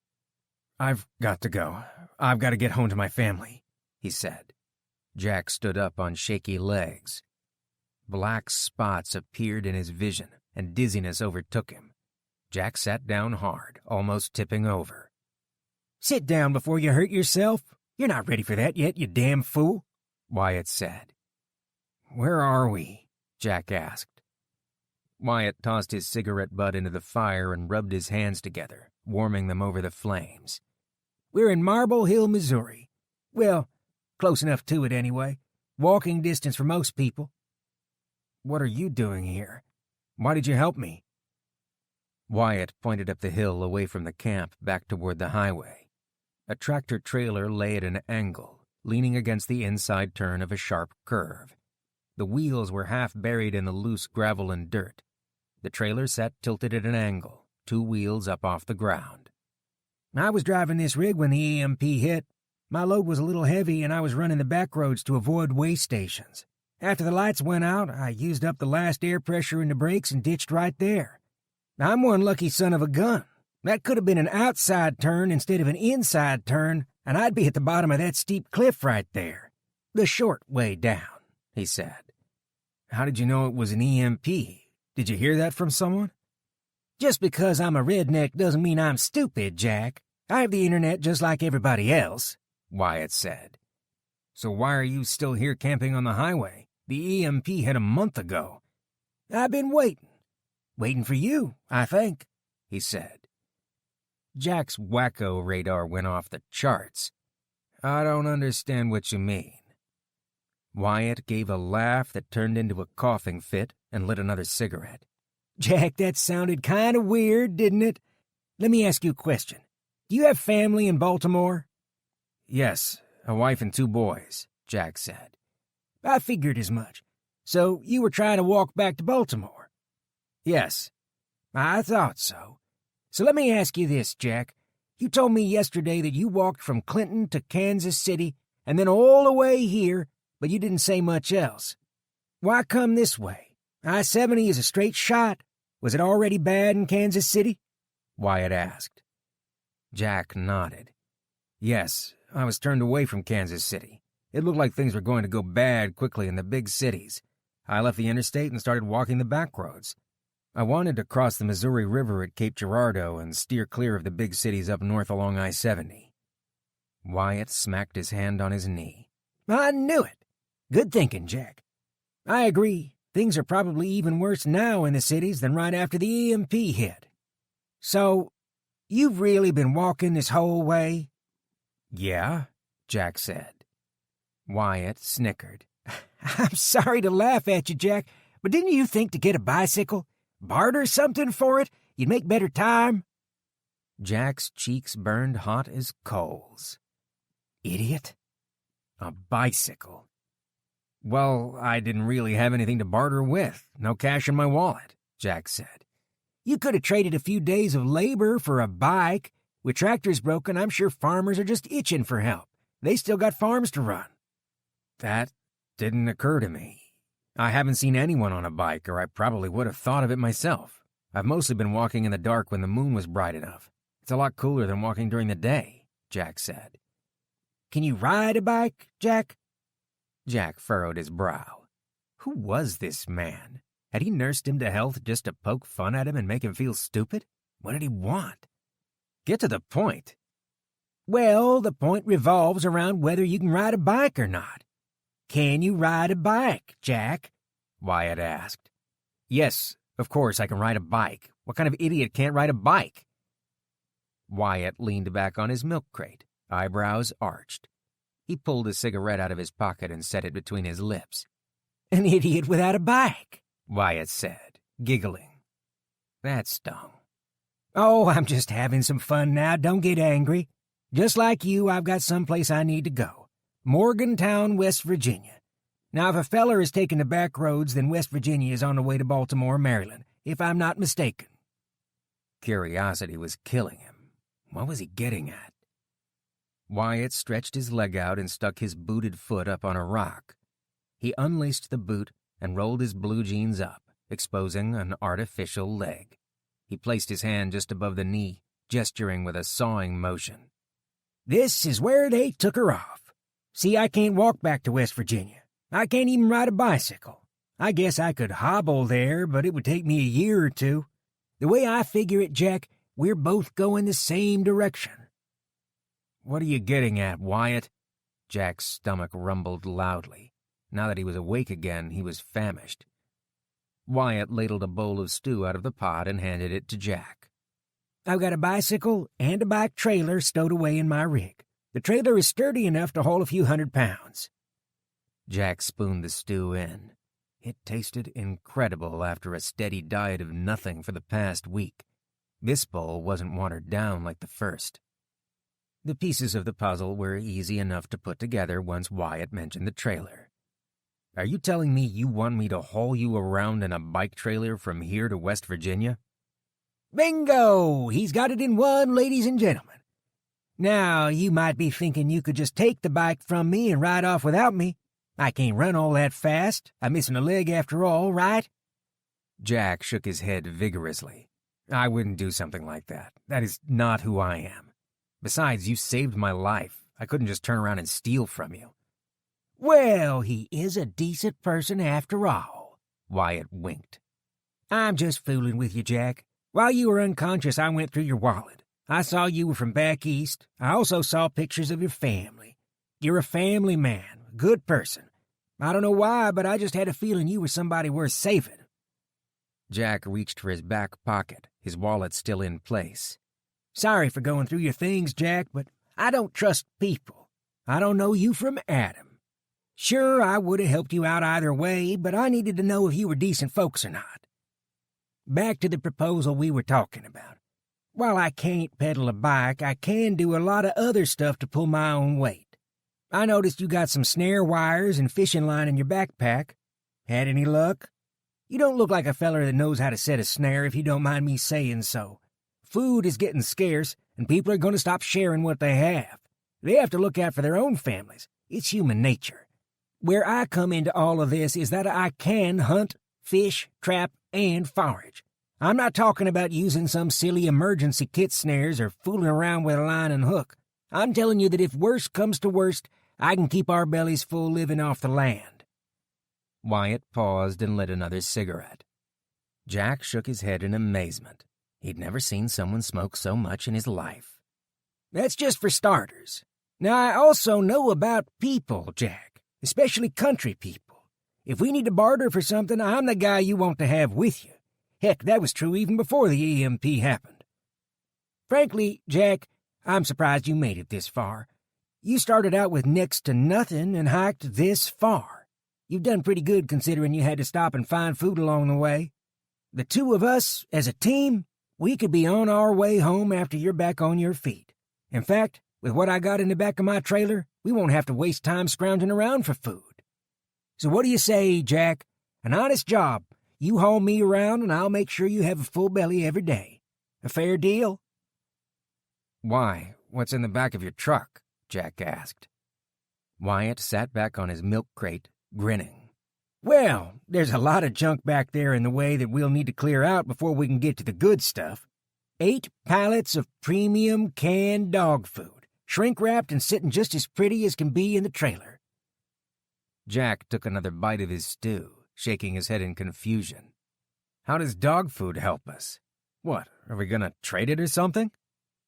Wyatt reached down and picked up a can next to the campfire. He tossed it over to Jack. Jack caught the can and turned it over. The label pictured a golden retriever, sitting at attention, his paw extended as if he was begging for something. Hungry Hound beef and vegetable stew, because your pet deserves the best. Tender, real cuts of carrots, potatoes, and beef. The can was opened, the circular metal lid hanging from the can. Jack brought the can up to his face and sniffed at the contents. He dropped the bowl of stew to the ground, his eyes watering as he tried to keep his food down. Wyatt laughed loudly and clapped his hands together. Oh, come on now, Jack. That stuff probably comes off the same factory line as the stuff they sell in the grocery store. They just slap another label on it. Hell, you didn't know any better until I said something, Wyatt said. You let me eat dog food, Jack said, doubling over, unable to control his stomach any longer, emptying his stomach to the sound of Wyatt's laughter. Chapter 16. Amy set the deadbolt and leaned against the front door for support. Her legs felt like rubber, exhausted from the run home. Seeing the home in one piece was a huge relief. She was afraid she would find nothing more than a pile of ashes. Do some stretching so you don't end up with leg cramps, and then get upstairs and take a shower. Make it quick, there isn't going to be much water left, she said. After you get cleaned up, get something to eat. You burned a lot of calories today. The boys, too tired to harass each other, ascended the staircase in silence. She was proud of them. Kenny had pushed himself hard, running a great deal farther than he'd ever run before, and he did it without complaining. Danny made the run with little difficulty, but had been troubled at the sight of looting and rampant fires. He was emotionally exhausted, worried about his father and what he'd seen on the run home. She had tried to steer them clear of trouble, but the fires encompassed entire neighborhoods, several square miles of homes ablaze with smaller, untouched sections. There weren't many people on the streets, though she didn't think anything of it until halfway through the run home. Running down a street that the fires had already burned through, Danny caught sight of a body lying in a front yard, charred beyond recognition. Danny was terrified. He finished the run, but the sight of the body had silenced him. It would haunt her dreams tonight, too. She sat at the kitchen table and picked up Jack's journal she'd read the night before. She read the first sentence of the page several times, eyes following along his notes, neatly handwritten in blue ink. She couldn't get her mind off of Jack. Tears fell from her cheeks onto the pages, smudging the words. Where was he? Was he alive? Was he trying to get home? Would they see him again? Would they ever find out what happened to him? Kenny tromped down the steps, and she wiped her eyes and put on a brave face. Jack wasn't here, but she had his notebooks. She flipped through the pages and reread the notes. Most of it described what would happen during an EMP. She needed more practical information, like what to do after an EMP. She went downstairs to his bookshelf and perused the notebooks. 3 of them looked promising, all labeled general preparedness notes, and brought them upstairs with her. Mom, Danny, I'm making a sandwich. Anybody want one? Kenny asked. I'll take one, Danny said. She kept the shock from her face. Did Kenny just offer to make sandwiches? Who was this thoughtful boy? Sure, Kenny. Thanks, she said. The fridge isn't very cold, Kenny said, removing cheese and mayo from the fridge. Amy frowned. She should have thought of that earlier. The power was off, and they would need to eat the refrigerated food before it spoiled. The deep freezer would need to be dealt with as well. How long would it last before it thawed? Don't open the freezer. We need to keep the food cold for as long as possible, she said. After they finished eating, she prepared to set the boys to work. Time was not on their side. What supplies they had on hand were all they were going to have for a long time. There wouldn't be any more weekly visits to the grocery store. She needed to move fast to find out what they were dealing with. First on her mind was ensuring that their own house didn't join all the others that had gone up in flames. If the power happened to come back on, it could cause shorts and start a fire. The power coming on at all was a long shot, but not a risk worth taking. Boys, I've been reading your dad's notes. I never thought something like this could actually happen. I think we all realize now that this is a serious situation and nothing to make light of. I'm going to be more cautious from now on. We need to make sure we protect what we have, starting with our home. If the electric company gets the grid online again, some of the appliances could short and start a fire. I want you two to go around the house room by room and unplug anything plugged into an electrical outlet. I'll go downstairs and shut the main breaker off. Be thorough and check each other's work. After that, I'm going to read your dad's notebooks and see what we should do next. So, you don't think Dad's a nutter now? Kenny asked, a smirk on his face. I never said your father was a nutter. I think my exact quote was that the neighbors might think he's a nutter if they saw him scribbling away in his notebooks, she said. Uh-huh. Sure, Mom. All right, I'll admit that I was wrong, wise guy. Now let's get to it. Go check those outlets, she said. Amy shut off the main breaker and went to check on the deep freezer. It was cold, 5 degrees above zero according to the thermometer. She went shopping 3 days ago, and the deep freezer was stuffed to capacity. It would keep longer than if it were half empty. They probably had a couple of days before the food would need to be dealt with. Comforted that the deep freezer could be put off for now, she worked down a checklist from Jack's notebook. Water.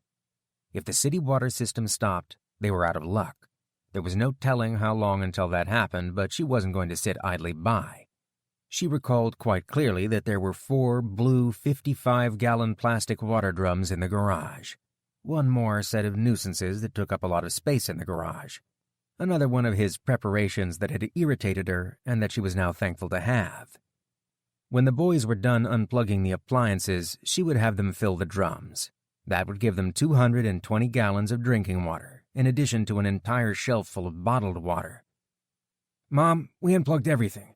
Game stations, televisions, refrigerator, lamps, the washer and dryer, and everything else, said Kenny. Excellent work, guys. Do you remember those blue barrels in the garage? Get some liquid dish soap and a soft brush and wash them out thoroughly.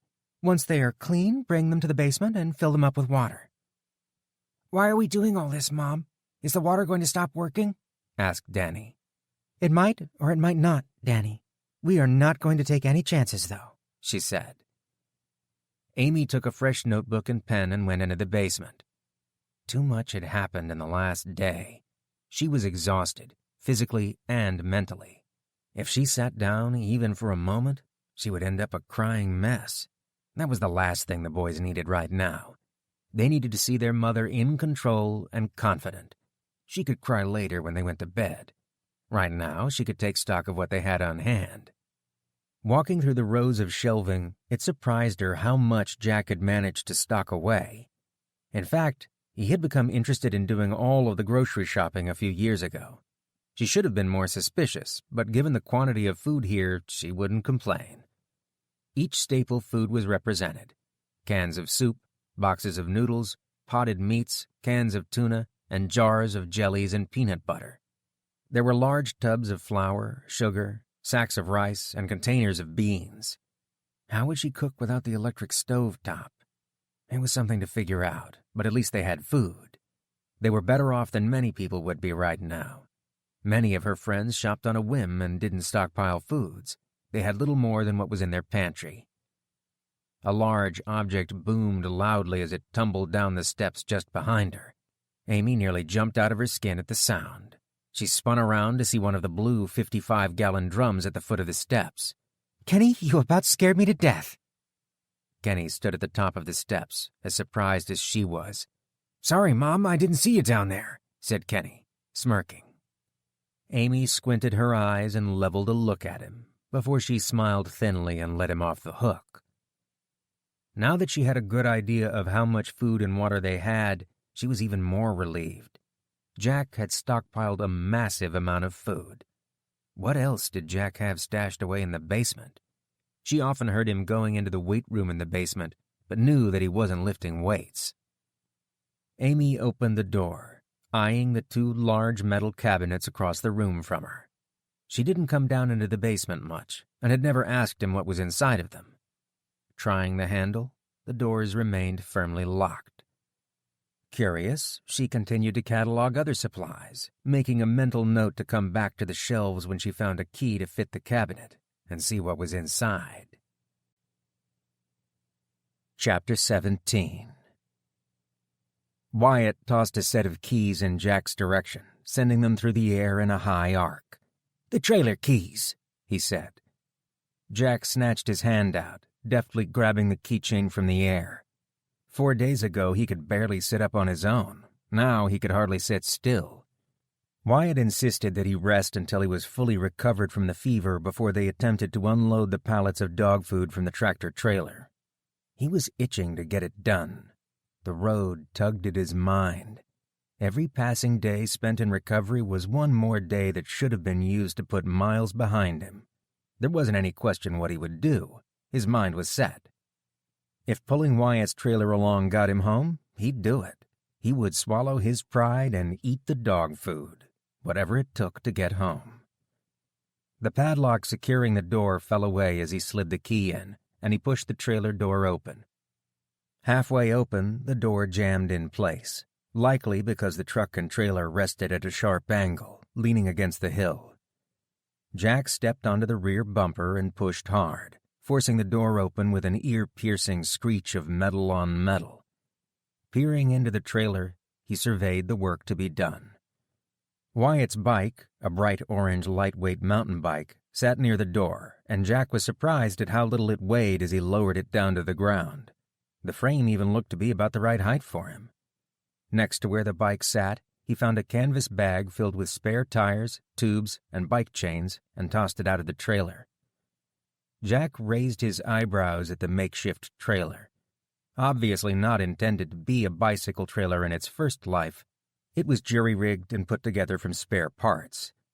The trailer was about 8 feet long and 3 feet wide and had an aluminum frame with a thin sheet of plywood fastened to it for a bed. A pair of bike tires was attached to each side of the trailer, and a hitch extended out a few feet where it could be bolted onto the bike. What in the world is this? Are you serious? Is this thing going to stay together? Jack asked. Wyatt wore a mock expression of hurt on his face. What? It isn't pretty enough for you, Jack? Jack hefted the frame and lowered the trailer slowly to the ground, half expecting it to fall apart. There was no way this thing would withstand Wyatt's weight and all of the dog food. It looked like a hobo put it together during a whiskey-fueled arts and crafts festival at a junkyard. I'm not kidding, Wyatt. Do you think it's sturdy enough? It looks homemade, Jack said. Wyatt stuck a cigarette in his mouth, a smirk on his face. You know, Jack, where I come from, we didn't have much money. When my daddy needed something, a tool, a piece, or a part, he'd figure out a way to work with what we had. We'd tinker around and put something together. It wasn't always pretty, but it got the job done. Okay, all right, no offense intended. Wyatt moved the bike in front of the trailer and sat down with a toolbox, fastening the hitch to the bike just below the seat. Where did you get the bike and trailer, Wyatt? I thought you'd been here with your truck since the EMP. You didn't have this with you before it happened, did you? Jack asked, pushing a few photocopiers that were part of the truck's load out of the end of the trailer. The copiers crashed to the ground, the cheap plastic casings shattering loudly, exposing circuit boards and wiring. 2 days after the EMP, a young feller came riding down the road on that bike. He was probably, 17 or so. I stopped him and asked him what he'd take for it. We settled on a price and struck a deal. I picked his brain for a while, and it turns out his uncle owns a junkyard not far from here. So I took a chance and hobbled over there to the junkyard. It didn't take long to piece together what I needed. The trailer was 6 feet wide, so I had the uncle cut it in half, weld the hitch on, and sturdy it up a bit. He cut the axle down to size and fixed it for bike tires instead of the fat road tires it had on it before, Wyatt said. Where did you come up with the idea? What made you think of that? I hadn't thought of it until that young man came riding by. I was going to try to buy a horse and ride home, he said. So I wasn't the only one who hadn't thought of using a bike. Huh. What made you change your mind about the horse? Jack asked. I don't like horses, Jack, he said. No? Why not? Wyatt patted his false leg and silently resumed working on the trailer and bike, uncharacteristically quiet. How did... Jack started to ask another question, but stopped himself, deciding it was best to leave it alone. Wyatt was willing to talk about anything and everything, and at great length. If he wasn't talking freely about it, he must have his reasons. Right, that's all of the copiers. I'll see if I can move enough of the other freight so I can get to that beef stew. This is hard work. I'm getting doggone hungry, Jack said. Wyatt snickered.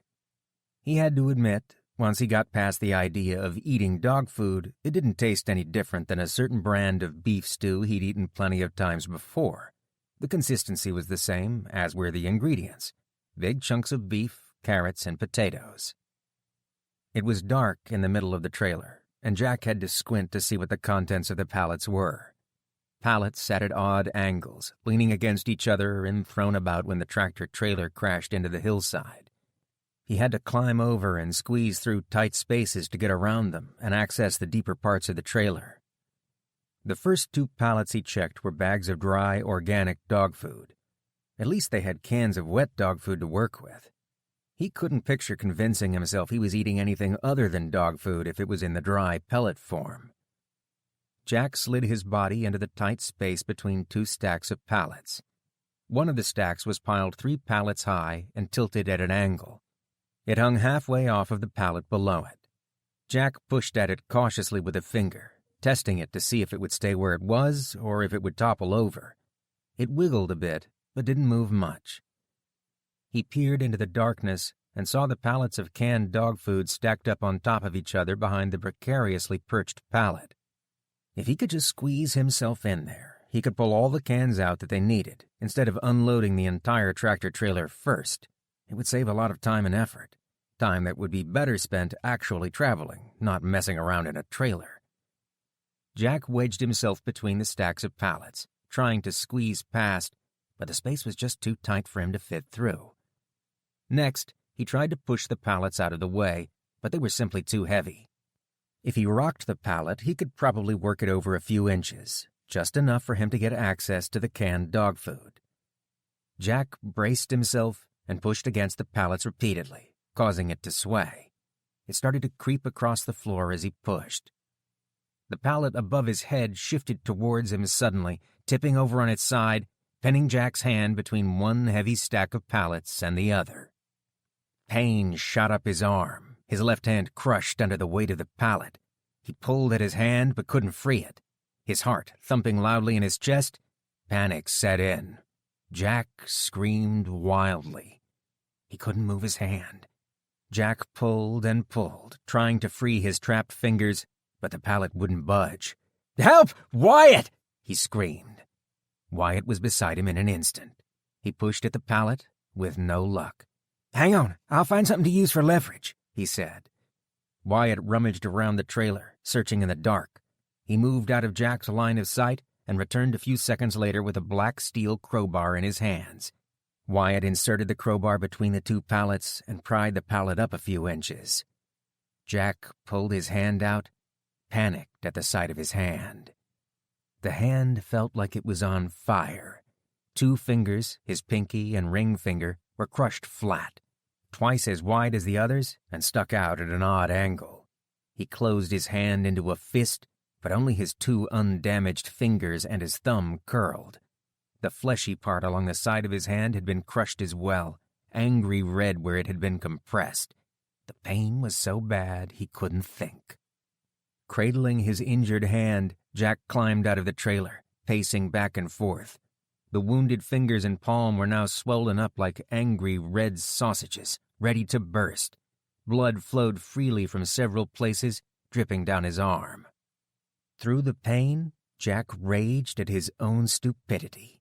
Why had he tried to take a shortcut and nudge the pallets over? Why hadn't he played it safe and just unloaded the damn things like he should have? He couldn't travel like this. Now he was going to be even further behind. Would this even heal? Would Wyatt rescind his deal and wait for someone with both hands to come along? Chapter 18. Amy watched through the sliding glass patio door, peering into the growing darkness of the backyard for any sign of the boys. They were only a half an hour late, but she was worried out of her mind. The boys had made a persuasive argument that they could make the supplies last longer if they had fresh fish. She relented and let them start fishing in the bay a week ago, despite her misgivings. Now, half an hour later than they should have been home, it was getting dark outside. She kept a nervous watch, hoping they would appear. The front door handle jiggled as someone outside of the house turned the knob to see if it was locked. A second later, a solid thumping knock registered against the door. "Anybody home?" a deep male voice yelled through the door. Amy left her watch by the back door and stormed down the hallway to the front door. "Go away! This house is occupied!" Amy yelled. This was the second time today somebody had tried the door. The looters were getting bold. For every one of them that knocked or tried to get in, there were 10 others that passed on by, respecting the large warning sign she spray-painted across the front of the house. Occupied. Do not enter. She went to the window and parted the curtain slightly to see if the man had moved on. The scruffy-looking man pushed his grocery cart, piled high with his things, down the cul-de-sac to another neighbor's house. Once there, he banged on the door, repeating his inquiry. When no one responded, he walked around to the side of the house, peering in windows. Amy watched as the man broke a window and climbed inside. A moment later, he opened the front door and pushed his shopping cart inside. He might be there a day or a couple of weeks, depending on how much food and supplies there were inside. She'd seen enough of these refugees come from the fire-damaged areas of the city to know their patterns by now. Things were bad. No, she corrected herself. Things were bad when the power went off 6 weeks ago and planes fell from the sky. Things were worse. Much worse. As bad as things were, Amy was grateful that they still had a roof over their heads. The fires had burnt through most of the Baltimore suburbs in the first 2 days after the attack. Nothing was left behind but ash and the burnt-out husks of homes. Nearly every home connected to the natural gas pipelines had burned to the ground after the EMP. Their street was never hooked up to the natural gas network. The neighborhood was built in a period of cheap oil, and each home had an oil furnace. The survivors were homeless and starving, forced to scavenge for food and shelter wherever they could find it. They weren't alone, though. Even though she still had the house, nothing was the same. 6 weeks with no power had turned her family's life upside down. No lights, no running water, no television, no flushing toilets, no microwave, no electric stove, no telephone, no refrigerator, no washer and dryer. Those things seemed like a distant memory now, a fairy tale from someone else's life. Each morning when she woke up, she flipped the light switch on, disappointed when the light didn't turn on. Then she would reset the circuit breaker in the basement and try the light switch again, wishing everything would go back to the way it was. She sat down at the kitchen table, head in her hands. Where could those boys be? She shouldn't have allowed them to leave, even for a couple of hours. There were too many desperate people on the streets now, and too much that could go wrong. The garage door opened, rattling as it slid up the rails. What? Is the man that knocked on the door coming back to cause trouble? Amy cracked the garage door and stuck her head out into the garage, relieved to see Kenny and Danny pulling along a large ice chest in a wagon. "Where have you boys been? I've been worried sick about you. You were supposed to come back before dark," she said. Danny looked down at the floor, his cheeks burning red. "Sorry, Mom. We had a problem with the crab pots today," Kenny said. He tilted his head toward his brother and rolled his eyes. What was that about? She would have to ask Kenny later. Judging by the grins on their faces, they must have caught something special today. "Well, what did you catch?" "Oh, not much. Just some small fish and a few crabs," Kenny said. Something large flopped inside the cooler, startling her. "What's in there? It sounds a little bigger than a small fish. Can I see?" she asked. Kenny popped open the lid of the cooler. Inside were a few small croaker fish the boys had been catching, along with a much larger fish, almost as long as the cooler, its striped silver sides glistening as it flopped from side to side, attempting to escape. The boys beamed. They were proud of their catch. "Oh my gosh, what kind of fish is this? How in the world did you catch this?" she asked, genuinely shocked. Jack had taken the boys fishing many times, but had never come home with a fish this large. "It's a rockfish. I'm not telling you how I caught it. That's my secret. And I'm not telling Dad either when he gets back," Kenny said. Amy smiled thinly at the mention of Jack's name, but said nothing. The boys were optimistic, but it was hard to keep her hopes up. Weeks had gone by, and she hadn't heard anything from him, although how he could get word through she had no idea. How was he going to get home with no car, no planes, no buses or trains? Missouri was over 1,000 miles from Baltimore. She lay awake at night, playing the problem out in 100 different ways in her mind, and she couldn't find a solution. If things were as bad as they were here in the Midwest, Jack would be scavenging for food and shelter. She couldn't picture him doing anything but simply trying to stay alive. It was hard to see how he could make a journey home. "Well, your father has never brought a fish home that big, so you're doing something right. Okay, I'll cook it. But which one of you is going to clean this monster?" "I caught it, and she's cooking it. That leaves you, Danny," Kenny said. "Fine," Danny said, rolling his eyes. Danny took the big fish into the backyard and cleaned it at the far end of the yard, near the refuse pile. She'd burned their trash for the first week after the event, but since then, the bright flames and black smoke from the fire seemed too likely to attract unwanted attention to their house. After that, she only made fires during the night and inside the fireplace where the flames wouldn't be seen. "What was that about, Kenny? Why were you boys so late?" "Danny snuck off while we were fishing. He came back just before dark. He said he went to try to find Dad," Kenny said. "What? What was he thinking?" "I don't know, Mom. I told him Dad is in Missouri. He is convinced Dad was at work at the office downtown when the EMP hit. He won't listen." "I'll talk to him tonight. This has been a lot for him to process, and he misses... We all miss your father."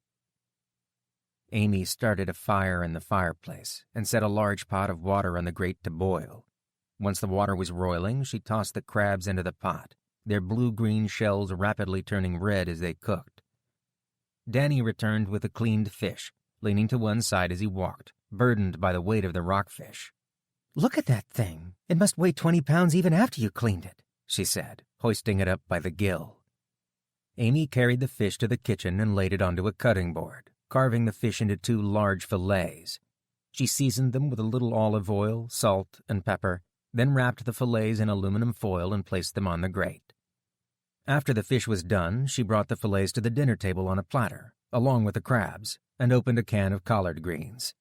It was a feast compared to what they had been eating recently. Shelf-stable food got old pretty quick. Her eyes welled up with tears as she realized how selfish the thought was.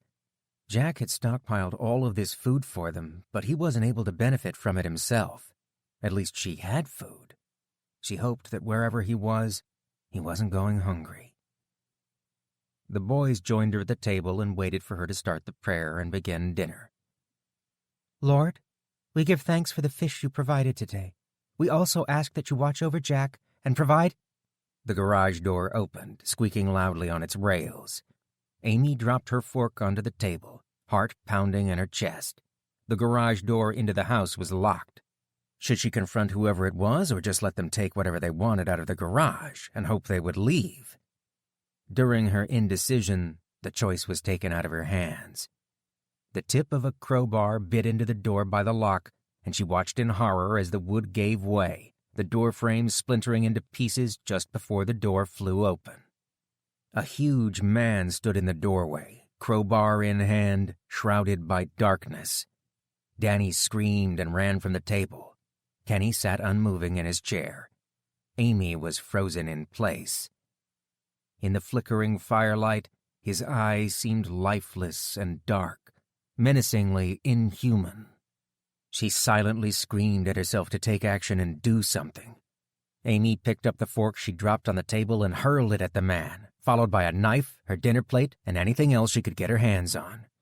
The big man held his arms up, guarding his face.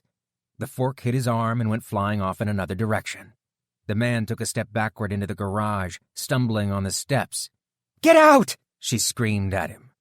"Sorry," he cried out in a deep voice. "Sorry, I didn't know anybody was in here." Her cheeks flushed with anger. She ran to the kitchen and snatched a butcher's knife out of the carving block. This was her home. Kenny was only a few feet away from the intruder, vulnerable. She flew into the garage after the man, chasing him with the butcher knife held high. The man hurriedly pushed a grocery cart down the driveway, anxiously looking over his shoulder at her. Amy grabbed his coat and stopped him. The man spun around, his hands held up in front of him, eyes wide with fear. "Hold on, lady. I'm sorry. I didn't know anyone was home. I was just looking for some food," he said. "Leave him be. He ain't done nothing to you. It was a simple mistake," an elderly woman said, stepping in between the intruder and Amy. Kenny came up the driveway, tugging at her shirt, pulling her arm. "Come back inside, Mom, please," he said. Her anger dissipated at the sight of the elderly woman protecting the man. Frail and shaking, she posed no threat. "My son was trying to find something to eat for us. He didn't know you were in there," the old woman said. The old woman looked at Kenny, a sad smile on her face. "What a handsome young man. Is he your boy? I wouldn't take food away from a beautiful child. I'm sorry your boy has to live through these hard times. It breaks my heart to see it. Come on, son. Let's leave these people be." The man took his cap off, wringing it in his hands. "I'm really sorry about your door. She hasn't eaten in 2 days and isn't doing well. Our house burned down in the fires, and we've been staying in the garage of the gas station I work at. I was afraid to leave her all by herself to go look for food. There's some bad people roaming the streets." He wasn't a wild-eyed, violent intruder with murder on his mind, just a dutiful son trying to find food for his mother. Her boys would do the same for her if the situation were reversed. It had been a simple mistake on his part, driven by desperation. "It wasn't your fault. It was dark outside and there were no lights on in the house. You had no way of knowing. I was just so scared when you came through the door. I guess I overreacted. Stay right here for a minute. I'll be right back," Amy said. She went to the kitchen and filled a bag with one of the fish fillets and added several cans of potted meat, corn, and greens from the cabinet. It would be enough to last them for a few days at least. She approached the man and handed him the bag. Please, take this. It's all we can spare, but it's something. The old woman's eyes sparkled with tears in the dim moonlight. Thank you, dear. God bless you, she said. Kenny came out of the garage carrying a fishing rod and a small tackle box. Here, take these. We've got extra rods. You can catch your own fish with this. I dug some worms up in the backyard and used them for bait. You can find them all over the place. The big man kneeled down, bringing himself to eye level. He extended his hand to Kenny and shook his hand, a broad smile on his face. Thank you. I never thought of fishing.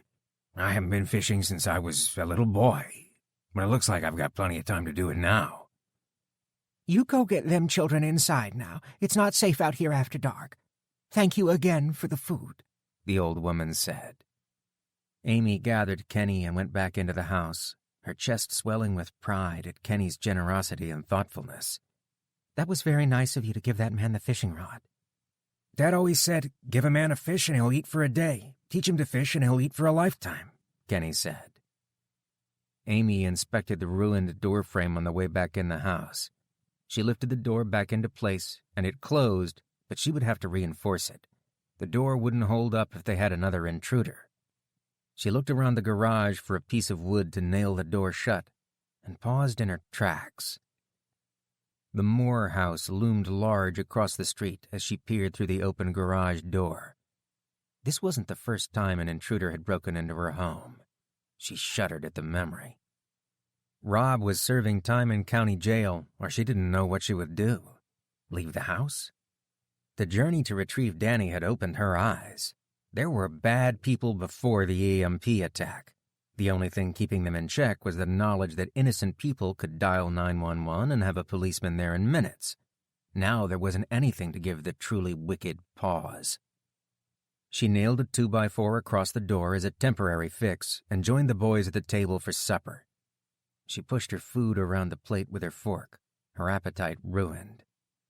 Finally, she moved across the table where she could sit facing the garage door, unable to shake the feeling that it would burst open at any moment. Chapter 19.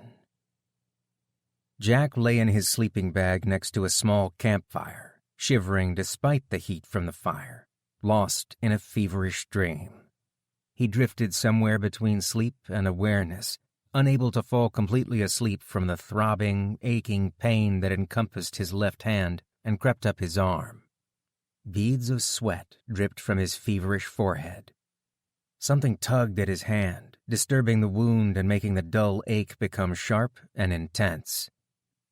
Jack sat up and opened his blurry eyes, trying to wipe away the confusion that came with the fever. What was going on? He'd been here before, right? He was supposed to be better now that his fever was gone. Wyatt had taken care of him. He was nearly able to convince himself that this was just a nightmare and that he would wake up soon, but a foul odor filled the air, bringing him to full alertness. Wyatt carefully unwrapped the bandages binding his hand, releasing the sickly sweet odor of rotten flesh from his wounds. "Oh, my word," Wyatt said, gagging audibly. "What's happening? What's that smell? I'm freezing," Jack said. A hand settled on his shoulder, gently pushing him down onto his sleeping bag again. "Jack, you're burning up with fever. Here, drink this." He tilted the bottle up and gulped down cool water, soothing his aching throat. Just as he finished the entire bottle, his stomach gurgled and water rose up in his throat, threatening to come back up. "Easy there. Take sips. Don't gulp it down. Sit back now. Let me finish putting a fresh bandage on," Wyatt said. Jack wiped his eyes clear with his good hand, blinking at the double vision of Wyatt.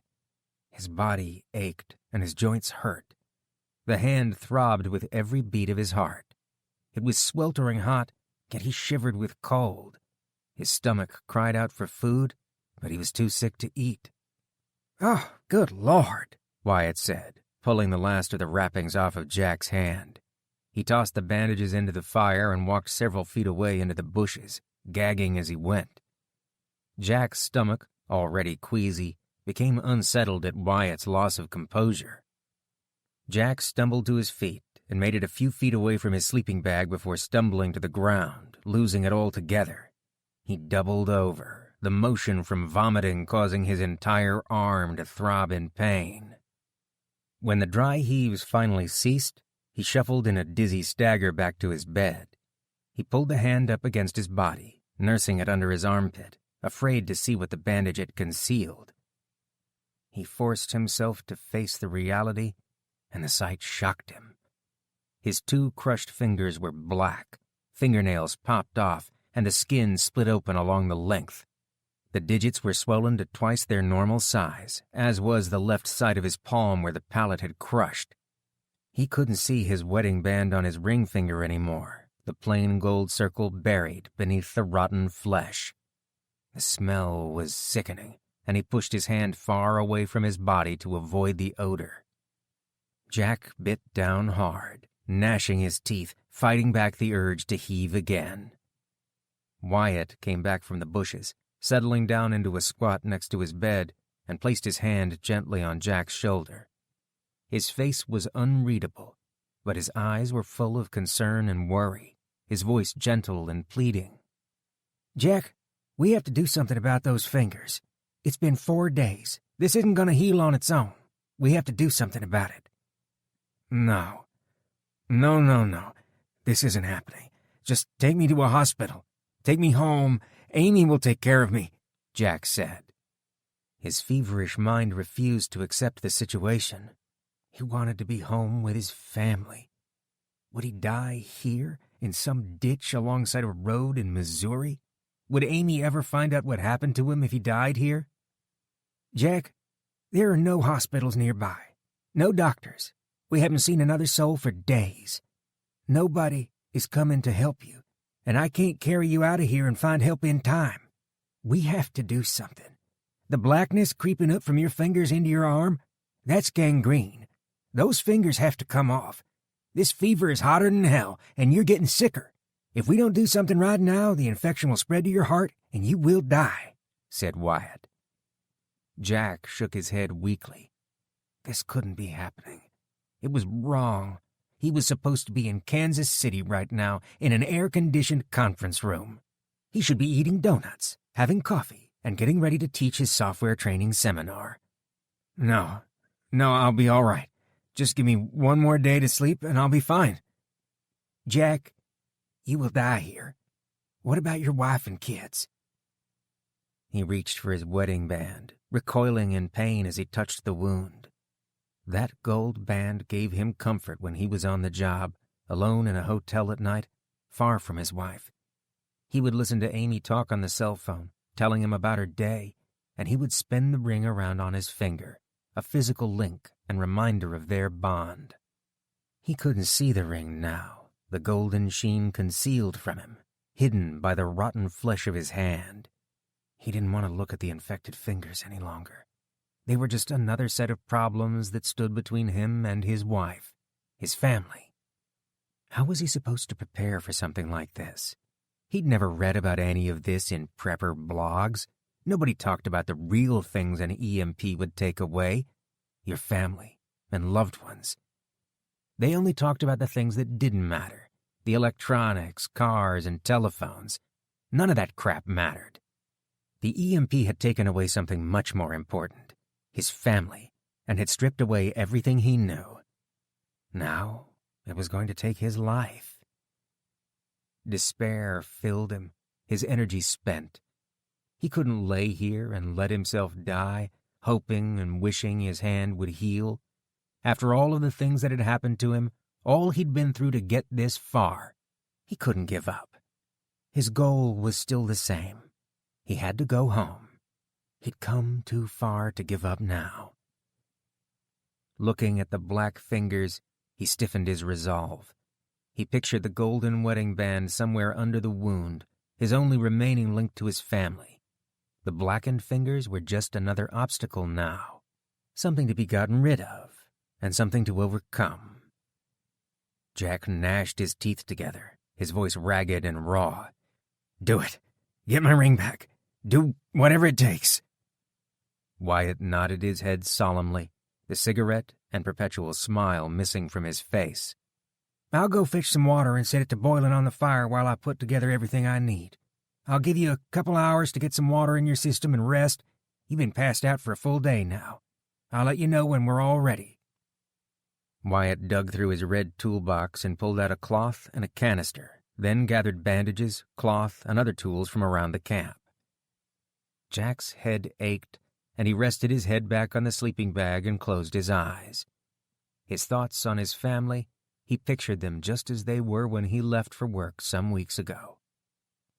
A firm hand covered his nose and mouth, pushing a noxious-smelling cloth over his face.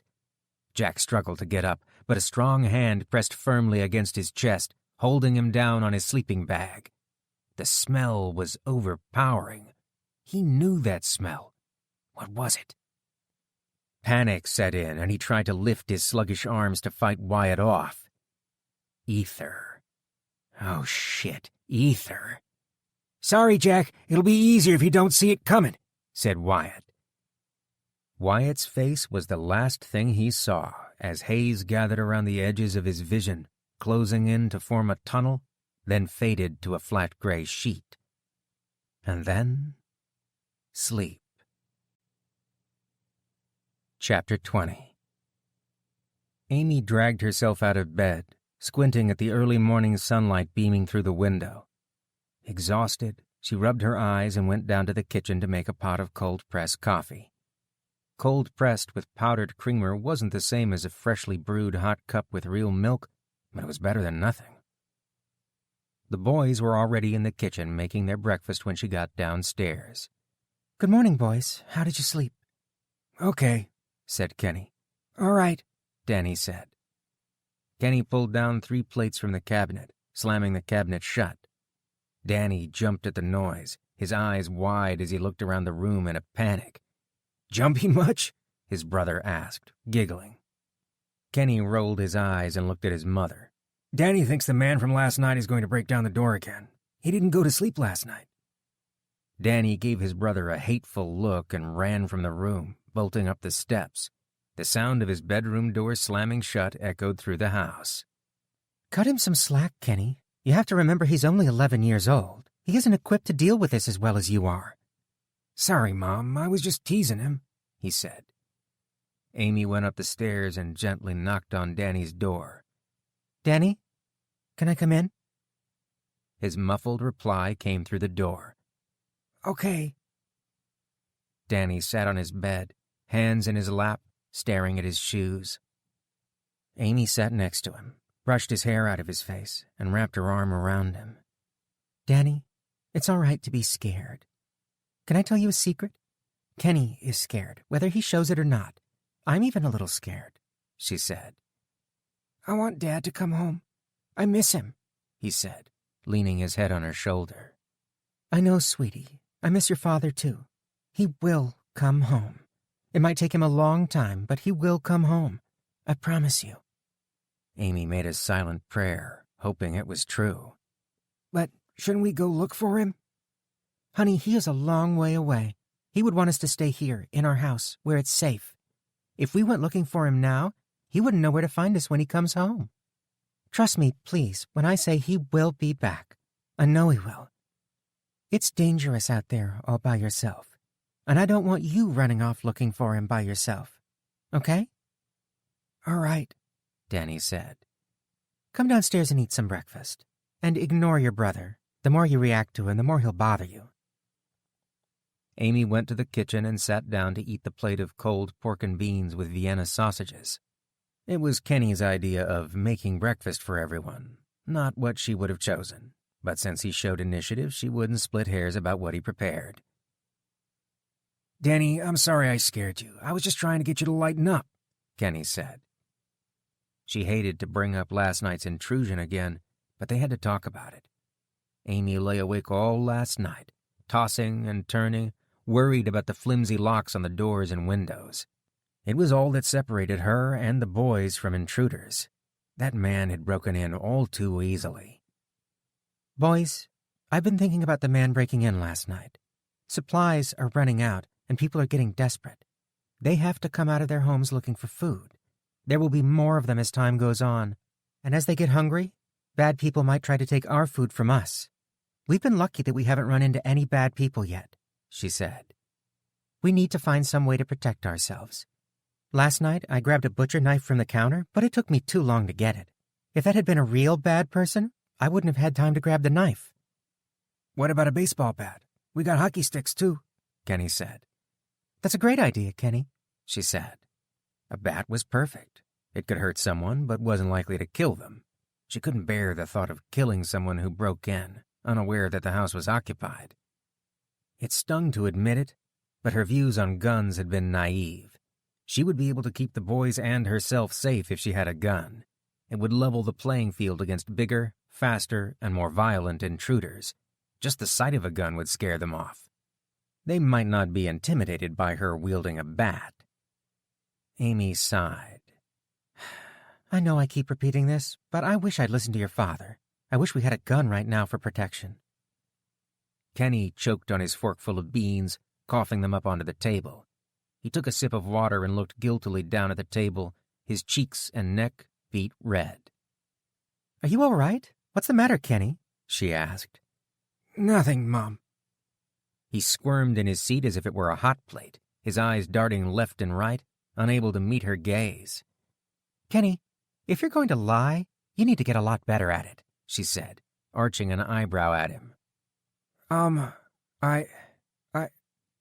Do you promise not to get mad at me or Dad? Kenny asked. Amy frowned, perplexed. What was this all about? Spill the beans, Kenny. I'd better just show you. Kenny pushed away from the table and led her down the basement steps. She followed him down the stairwell, Danny on her heels, her curiosity growing by the second. In the center of the basement, Kenny looked around at the ceiling, then reached up and lifted a ceiling tile, retrieving a keychain from a hidden niche. Kenny made his way to the weight room and used the keys to unlock the gray metal wall cabinets. After unlocking both of them, he stepped back and pointed at the shelves within. Shelves lined one half of the gray cabinets, stocked with green metal boxes, each one labeled with thick black letters drawn with a permanent marker. 22, 9mm, 12 gauge, 20 gauge. The shelves in both cabinets were packed full of the green metal boxes. To the right of the partitioned shelves were tall green lockers with yellow pinstriping. Heat grew in her neck and cheeks. She knew what those cabinets were and knew exactly what she would find when she opened them. She snatched the keys out of Kenny's hands and fumbled to get the key in the lock. If Jack ever did make it home, he was going to have some explaining to do. How long had these guns been here? Jack knew how much she hated guns. He knew she didn't want them in the house. He'd never mentioned any of this to her. How could he do this to her? She opened the gun cabinets. Each one had several chrome and black-barreled long guns standing vertically inside. A hard shell case sat on the bottom shelf, and she opened it, unsurprised to find a handgun inside. The two other hard shell cases held handguns as well. There were 10 long guns in total, 3 handguns, and enough ammunition to start World War III. Amy tried not to let the anger she felt show in her voice or face. Kenny didn't deserve it. That she would save for Jack. How long have you known about these, Kenny? Dad showed them to me last year, Kenny answered sheepishly. Jack wasn't here, and the world had changed. She reminded herself that she had just wished she had a gun not 10 minutes ago at the breakfast table. There was nothing to be done about it now. The guns were already here. Amy took a deep breath and blew out a sigh. She had to let it go. Were they more of a danger to her and the children, though? She certainly didn't know how to use them. They might well end up shooting themselves on accident. Well, it's a shame your father isn't here to show us how to use these. Since we don't know how to use them, I'm not taking the risk that we could hurt ourselves. The guns are useless to us. Kenny cleared his throat, anxiously looking down at the concrete floor of the basement. "Well, out with it, Kenny," she said. "I know how to use them. Dad took me to gun safety classes. We've been going to the shooting range since I turned 13, he said. He was going to take me rabbit hunting this fall. Lucky, that's not fair. I want to go hunting, Danny said. She had half a mind to close the cabinets up and hide the keys. What she said earlier at the table remained true, though. There were bad people out there, and they were getting desperate. They had been lucky so far. Would they be lucky the next time? She had to take advantage of the guns. "Let's get a few things straight right now. First off, there will be no more secrets in this house. We all need to be on the same page here. Understood?" Kenny withered under her glare. "Okay," he said. "Second, you are going to show me how to use the guns. Just enough so that if something happens, I know how to use one," she said. He looked up, surprised at her response. Okay, Mom, but it takes a lot of practice to get good at shooting." She knew he expected to be punished and was nonplussed. He had kept the weapons a secret from her and concealed his gun training. "I just want to know the basics, Kenny. I have no desire to become an expert. I just need to know enough that if we get into the situation where I have to use one, I can load a gun and fire off a warning shot." "Cool. Do I get to learn too?" asked Danny. Amy paused, considering it before answering. "No, Danny, I'm not ready for that. You're too young." She pulled a copy of the key off the keychain, stuck it in her pocket, and handed the second key back to Kenny. "Here. I know you'll keep quiet about this. You've done a good job of that so far," she said, smirking. "You and I are the only ones to open these cabinets in the meantime. Got it?" "Got it," Kenny said. Amy led the boys back upstairs. The thought of shooting one of the guns terrified her, and she was more than a little worried about Kenny or, God forbid, Danny getting a hold of one and hurting himself. Against that, she weighed the danger of the intrusion last night. Door locks wouldn't keep people out.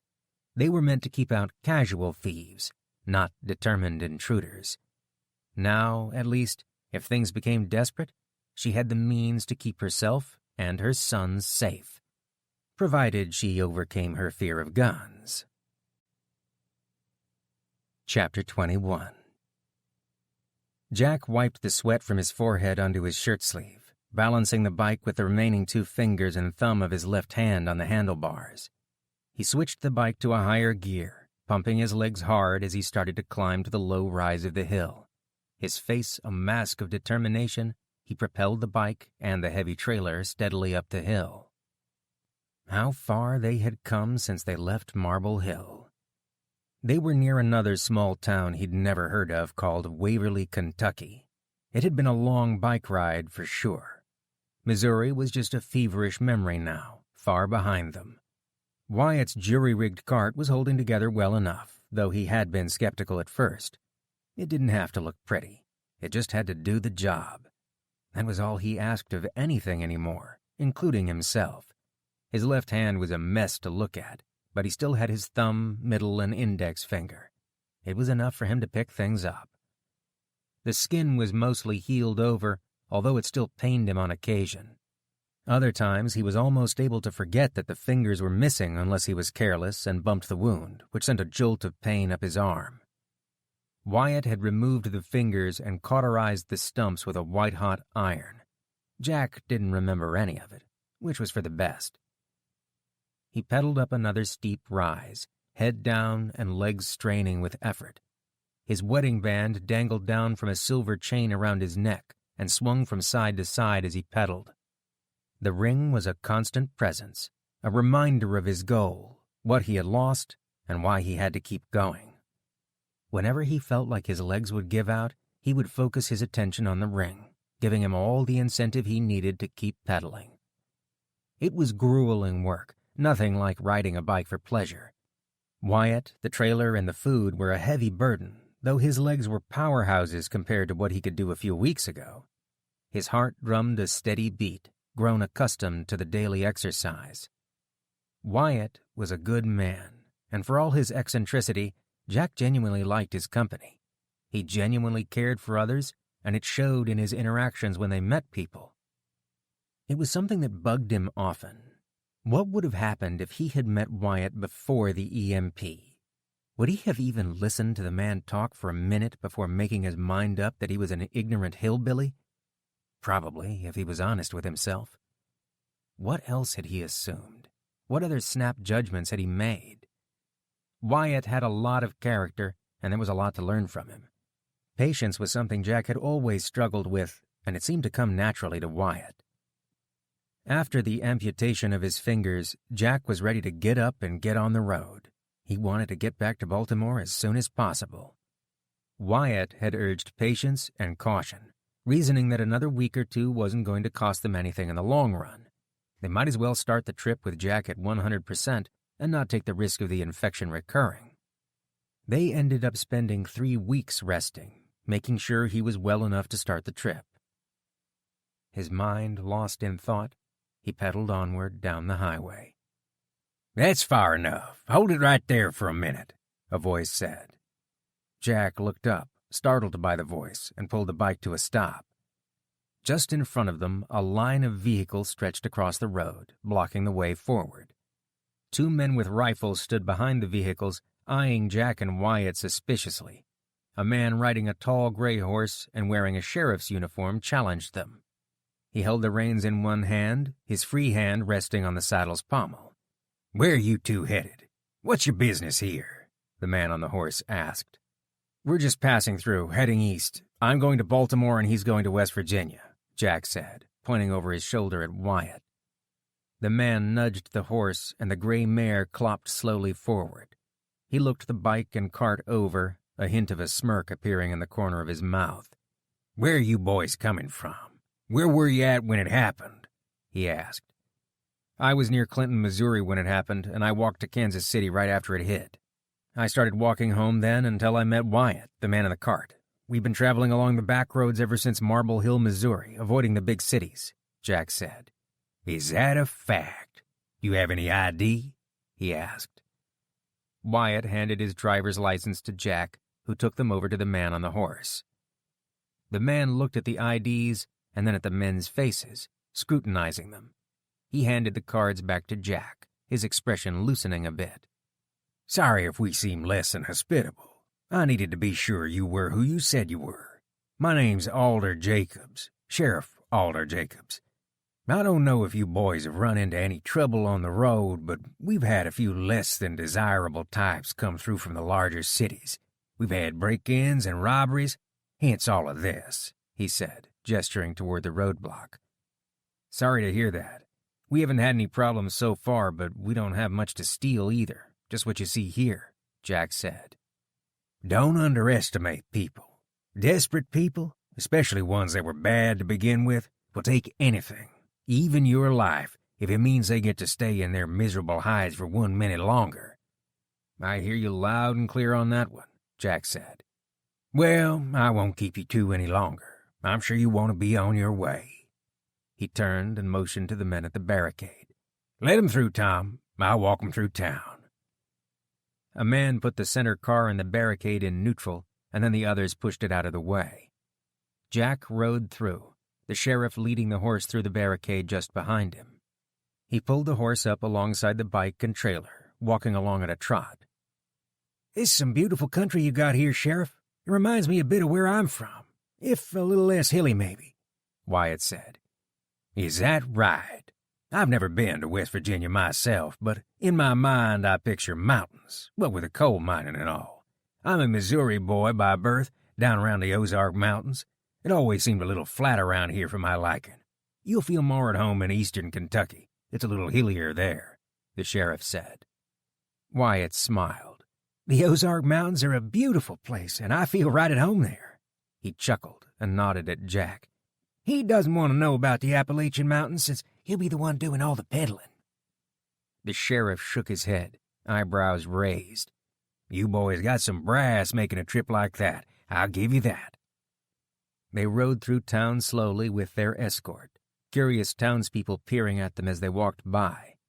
It was a hot day, and the residents sat on their porches under the shade of awnings, praying for a cool breeze and sipping tea. Air conditioning was nothing but a pleasant memory. Jack was glad they weren't any further south. The people in the Sun Belt were in for a rough transition after the EMP, not to mention those in Las Vegas or Phoenix. He couldn't fathom living in heat like that. They were through the small town in the span of a few miles, at which point they encountered another barricade manned by locals. The sheriff called out to them, and they opened the gate, allowing him to bike through. "Best of luck to you, boys. Be careful out there. I think you'd be well advised to stick to your plan and avoid large cities and use the back roads," he said. Jack waved at the sheriff, picking up speed as he coasted down a long, straight downhill section, savoring the cooling breeze. "You know, Jack, I've been thinking a lot." "I'm glad you're doing something back there. I thought you'd been asleep the whole way," Jack said. "Very funny, Jack, very funny. Anyway, I've been thinking about my granddaddy's old homestead farm. The land has sat idle for a great number of years now. The farmhouse used to be a grand old lady, but we boarded her up 20 years ago. It was too much upkeep. My mother used to live up there until she got to be too frail and needed someone around to look after her. I haven't been up there in, 10 years at least. I've been a long-haul trucker all my life, but considering things as they are, I may need to change my profession," he said. "Yeah, I've had the same thought, Wyatt. If you know of someone hiring computer software engineers, let me know. Although I imagine there are more computer people left than computers at this point," Jack said. "Farming might be the way to go. I can't imagine the country will recover from this anytime soon. Running a farm is hard work, and most farmers I know are dirt poor, but they don't usually go hungry," Wyatt said. "What kind of farm was it? Did you raise crops or did you have animals?" Jack asked. "A little bit of both. You got to remember he ran this farm way back when.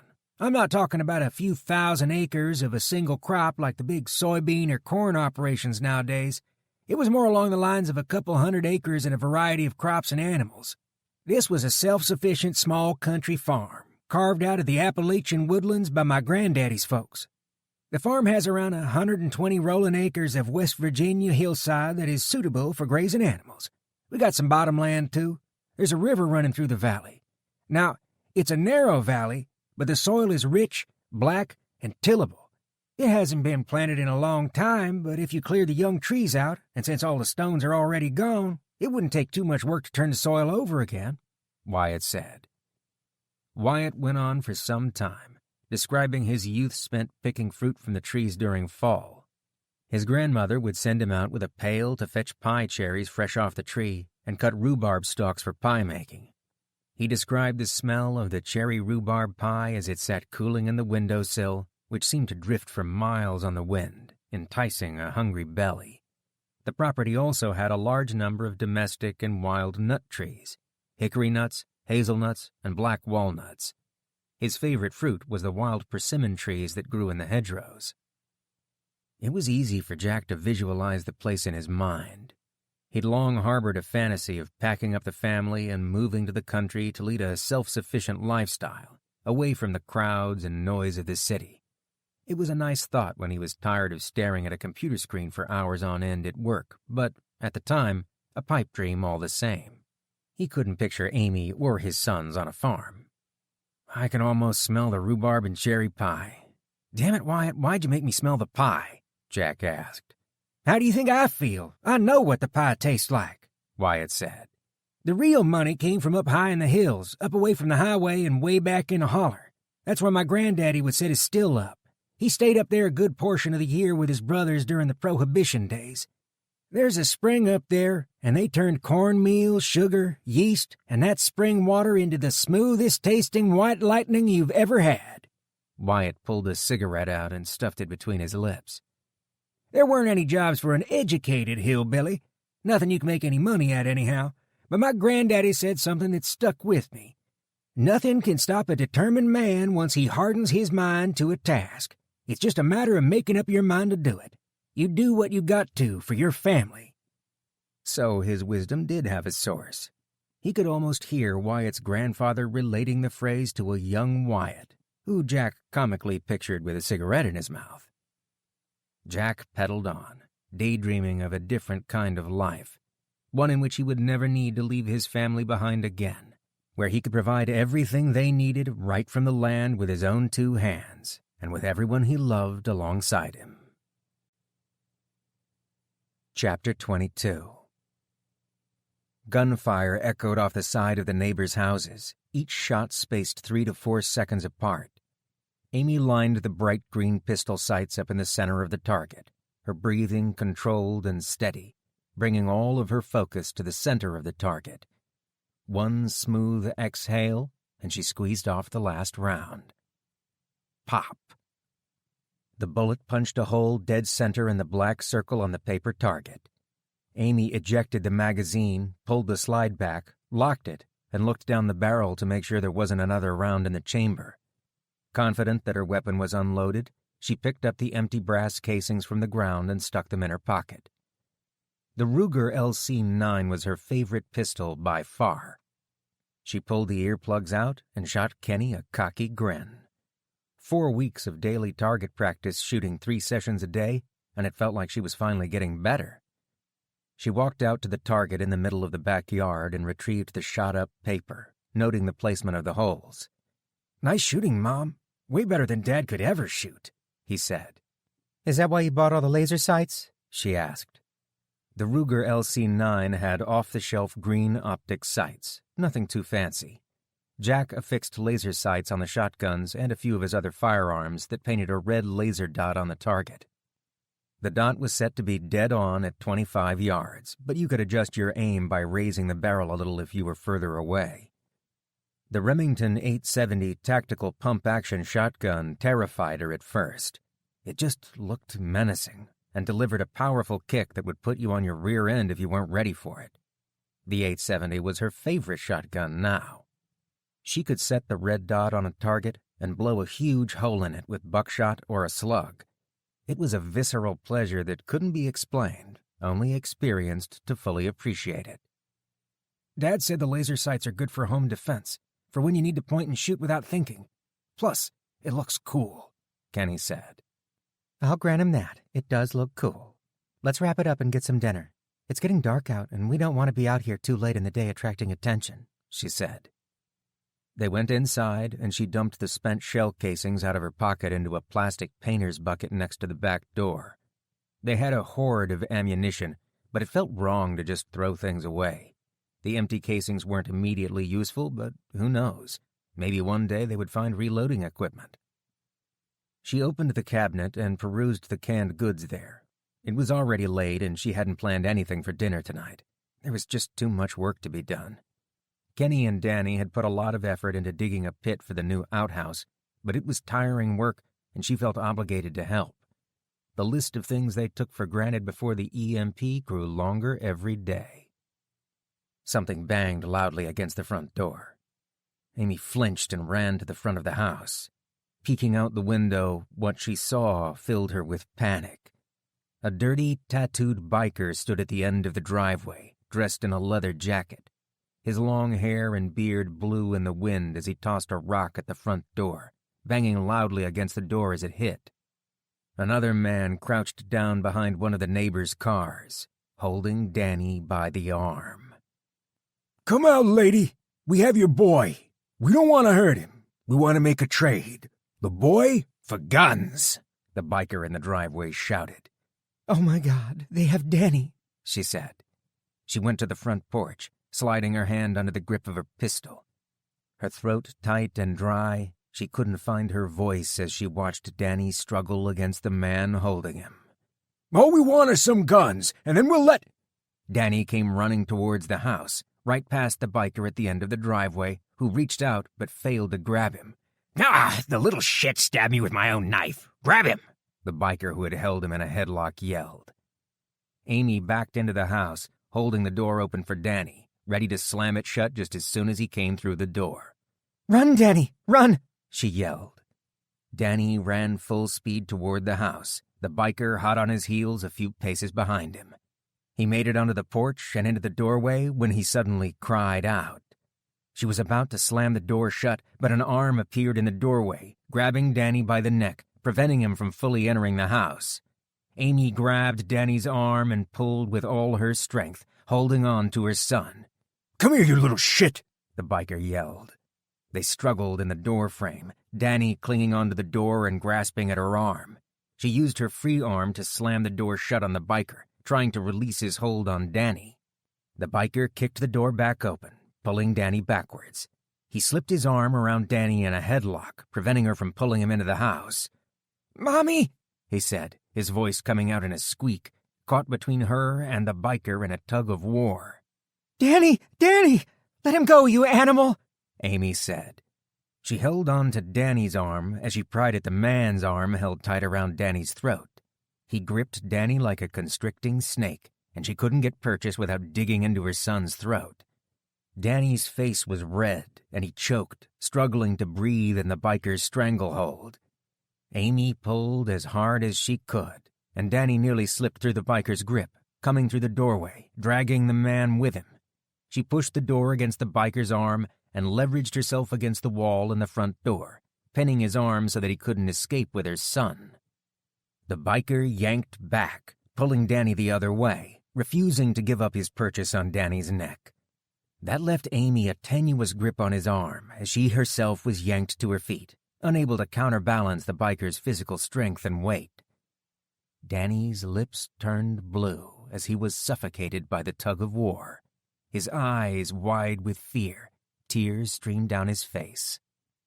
Now that she had the door pinned, she freed one of her hands and released one of Danny's arms so she could grab her gun.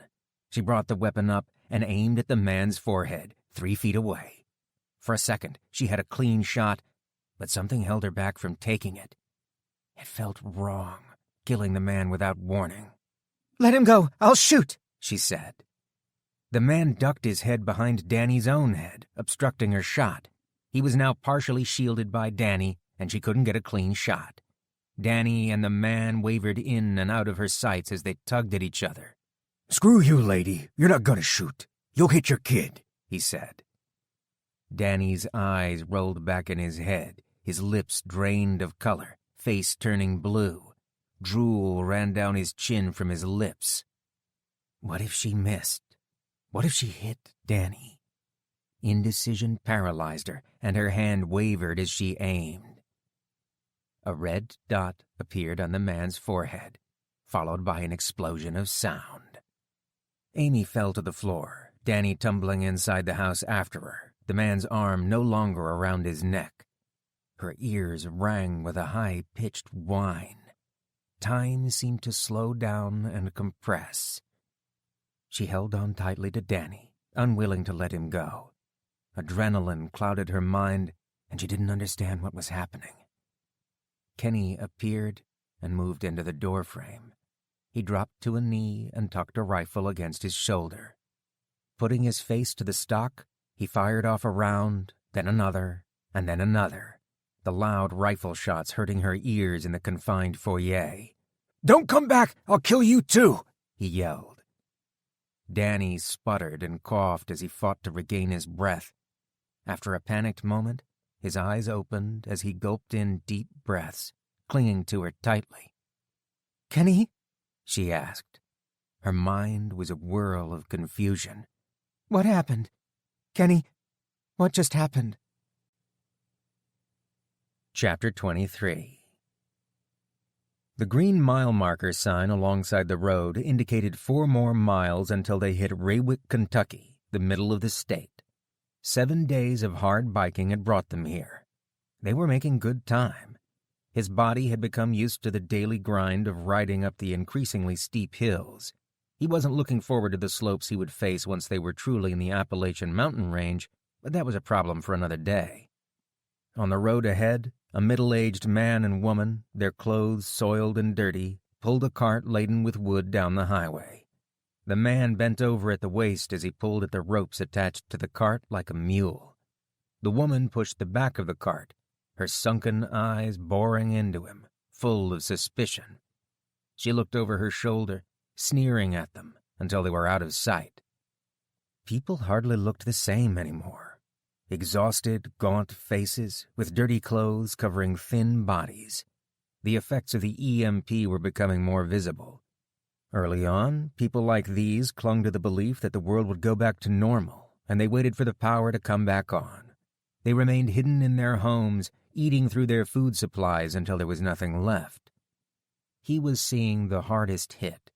those people who couldn't remain hidden away in their homes any longer, forced to venture out to beg, borrow, or steal food. There would be others that were still holed up in their homes, waiting for something to change. A few miles down the road from the old couple with the cart, they rode into a small town. Small boutique shops lined both sides of the road and were mostly boarded up. An antique store was the lone exception. A sign standing on the sidewalk advertised they were open for business.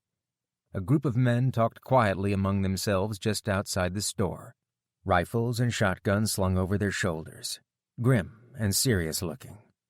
"Jack, pull over up here. Let's go see if we can barter for some supplies," said Wyatt. Jack slowed down and pulled the rig onto the sidewalk in front of the antique store. The bike and trailer got them a few strange looks from the armed men, but they quickly lost interest and resumed talking amongst themselves. "Stay here and watch our stuff. I'll go inside and see what they've got," said Wyatt.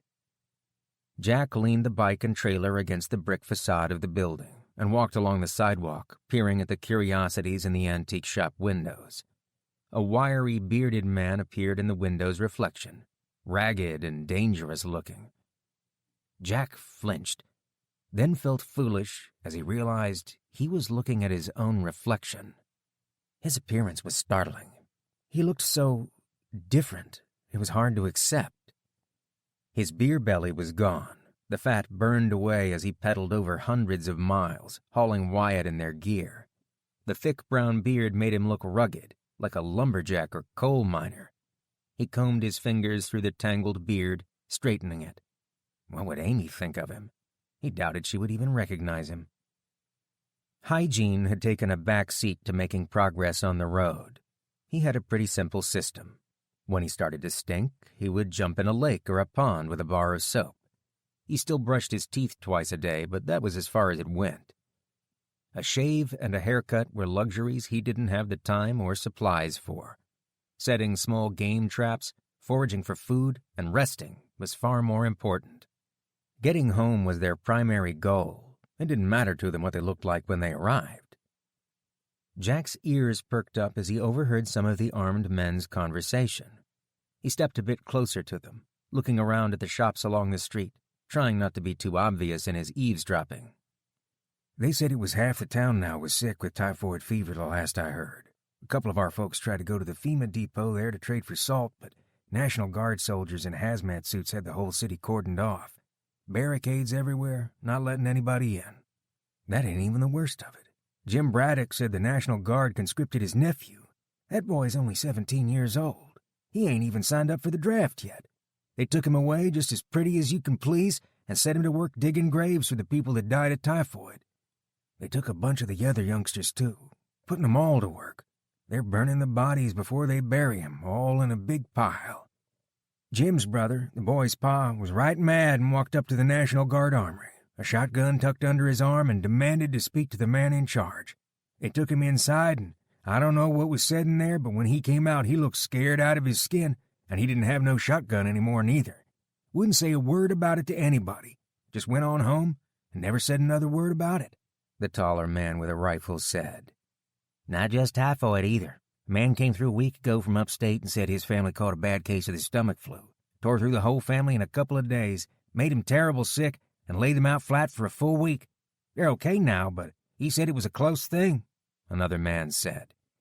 "Catching sick is the last thing folks need to worry about on top of all the rest. There's hardly any food left among the city people, and no way for the farmers to bring in the crops standing in the field. With no harvesters to bring it in, it'll go to waste. Hand picking, that's what it's come down to. Once the FEMA folks in the cities run out of supplies, there's going to be a world of hurt coming our way," the shorter man said. Wyatt came through the door of the shop, the bells attached to the glass door chiming loudly as he left. "Will do. Take care of yourself, too, now. Be seeing you," he said to a man following him out the door. The stock of a long-barreled rifle tucked into the crook of his elbow, he lugged a brown grocery sack in his other hand. Wyatt nodded to the group of armed men as he passed them and stowed the bag and rifle in the bike cart. "Ready, Jack? Let's get a move on." Jack pushed the bike train into the street and hopped on, pedaling in a low gear as he built up momentum.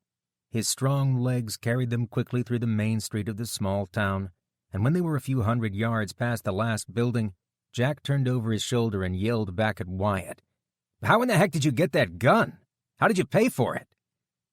Wyatt waggled his eyebrows at Jack and reached into his pocket. Jack's eyes widened as Wyatt flipped a gold coin a little larger than a quarter into the air before he caught it again and stuck it back in his pocket. Remember back in 2000 when gold dropped below $300 an ounce? I bought as much as I could afford and set it aside. I'm just a dumb old hillbilly, but I know a good deal when I see one. Gold has been the currency of crisis going back to the time of the Romans.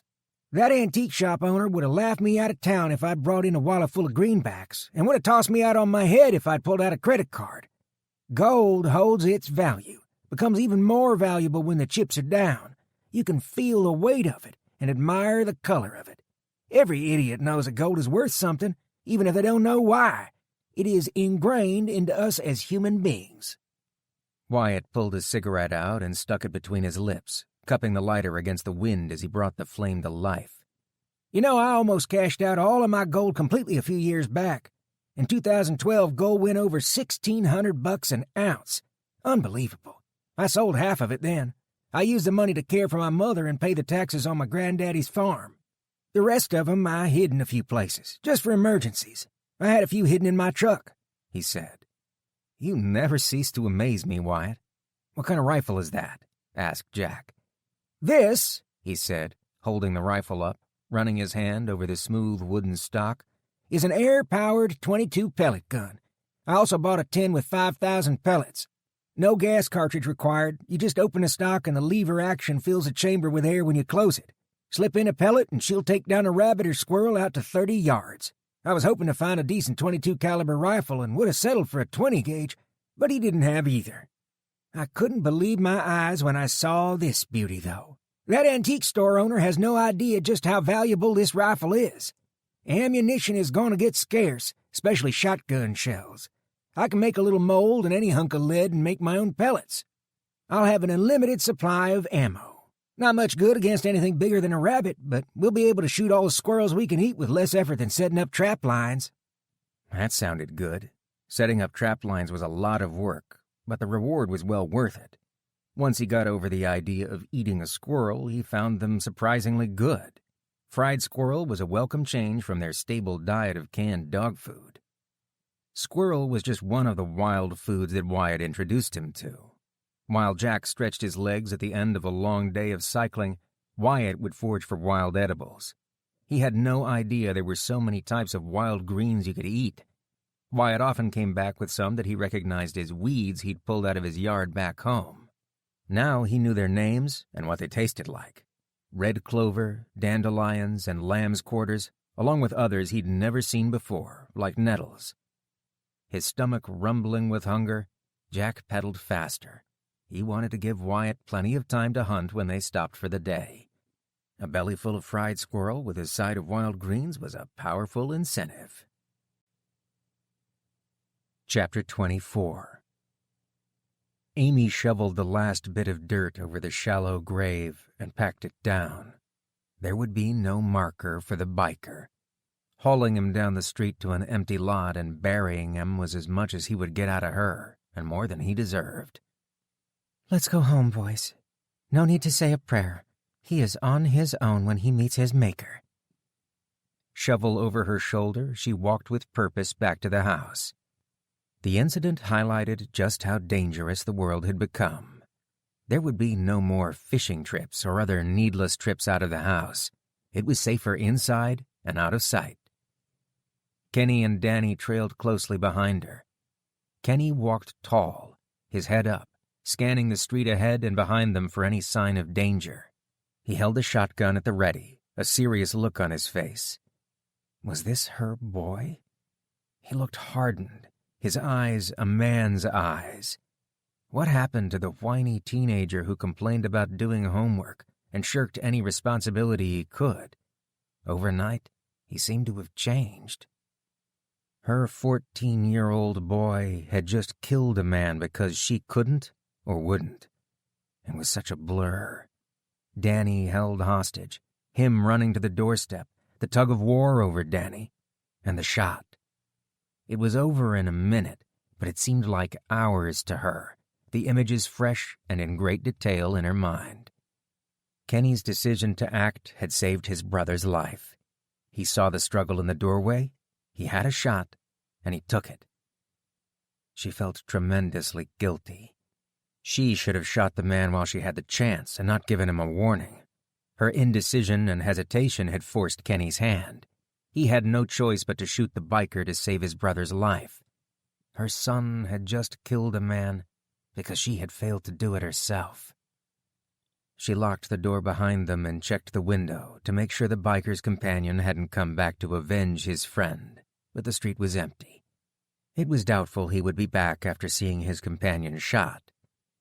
"Danny, why don't you go upstairs and play for a bit? Your brother and I need to talk," she said. "Can't we just leave, Mom, and go find Dad? The mean people are going to come back again. I don't want to stay here," Danny said. "We'll talk about that later. For now, go upstairs and get washed up," she said. Danny stomped up the stairs, huffing and pouting. "It's not fair. I wish Dad was here instead of you." "Danny's right. It would be better if your father were here instead of me," she remarked to her older son. "Don't say that, Mom. He's just mad. He'll get over it," Kenny said.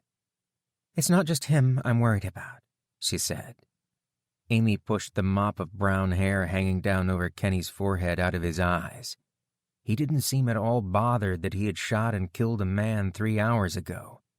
"I'm worried about you and about what just happened. I'm sorry you had to do that, Kenny. I should have pulled the trigger. I'm sorry." His face softened into a smile. "I'm fine, Mom. He was going to kill my brother. He deserved it." "Kenny, I'm here for you. This is a big deal. You need to deal with this," she said. Kenny rolled his eyes and laughed. "Mom, I'm fine. I promise you I'm okay. I've shot 1 billion video game bad guys. The only difference was this one was for real. Danny is okay. He's still a little jerk, but he's safe, and I'm okay. We had to kill that man. It doesn't bother me at all.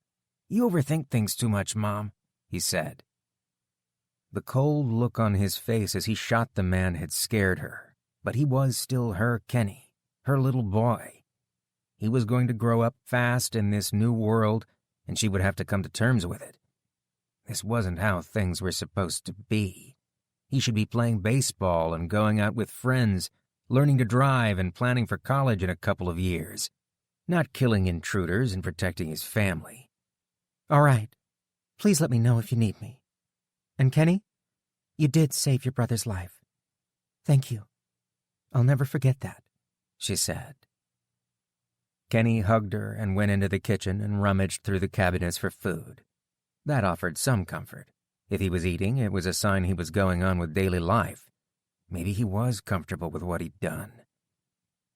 Amy checked the front window again, looking for any sign of the other biker. The street was empty. She was probably worried about nothing. The second biker knew they had guns, and without Danny as a hostage, wouldn't be willing to make another attempt at extortion. What the hell was the matter with her? Her son's life had hung in the balance, and she hadn't shot the man. Kenny had stepped up, proving himself in the moment of truth to be the most capable and competent member of the family when it mattered. That was supposed to be her job. She was supposed to make her family feel safe and secure. Somehow, she had to find a way to make Danny believe he was better off at home than out there looking for his father. She sympathized and understood everything that had happened was hard to deal with, especially for a boy his age.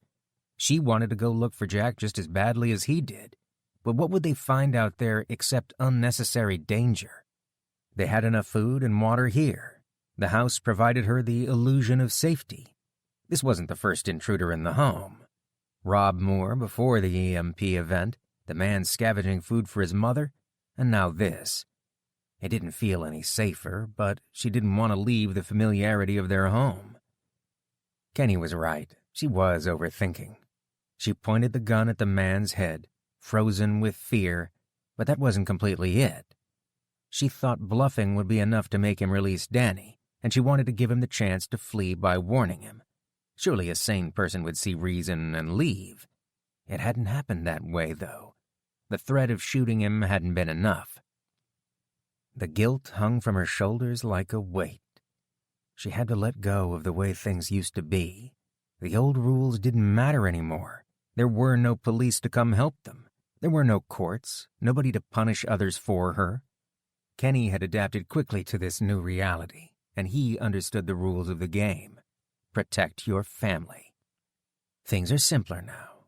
It is good versus evil, us versus them. It was all up to them.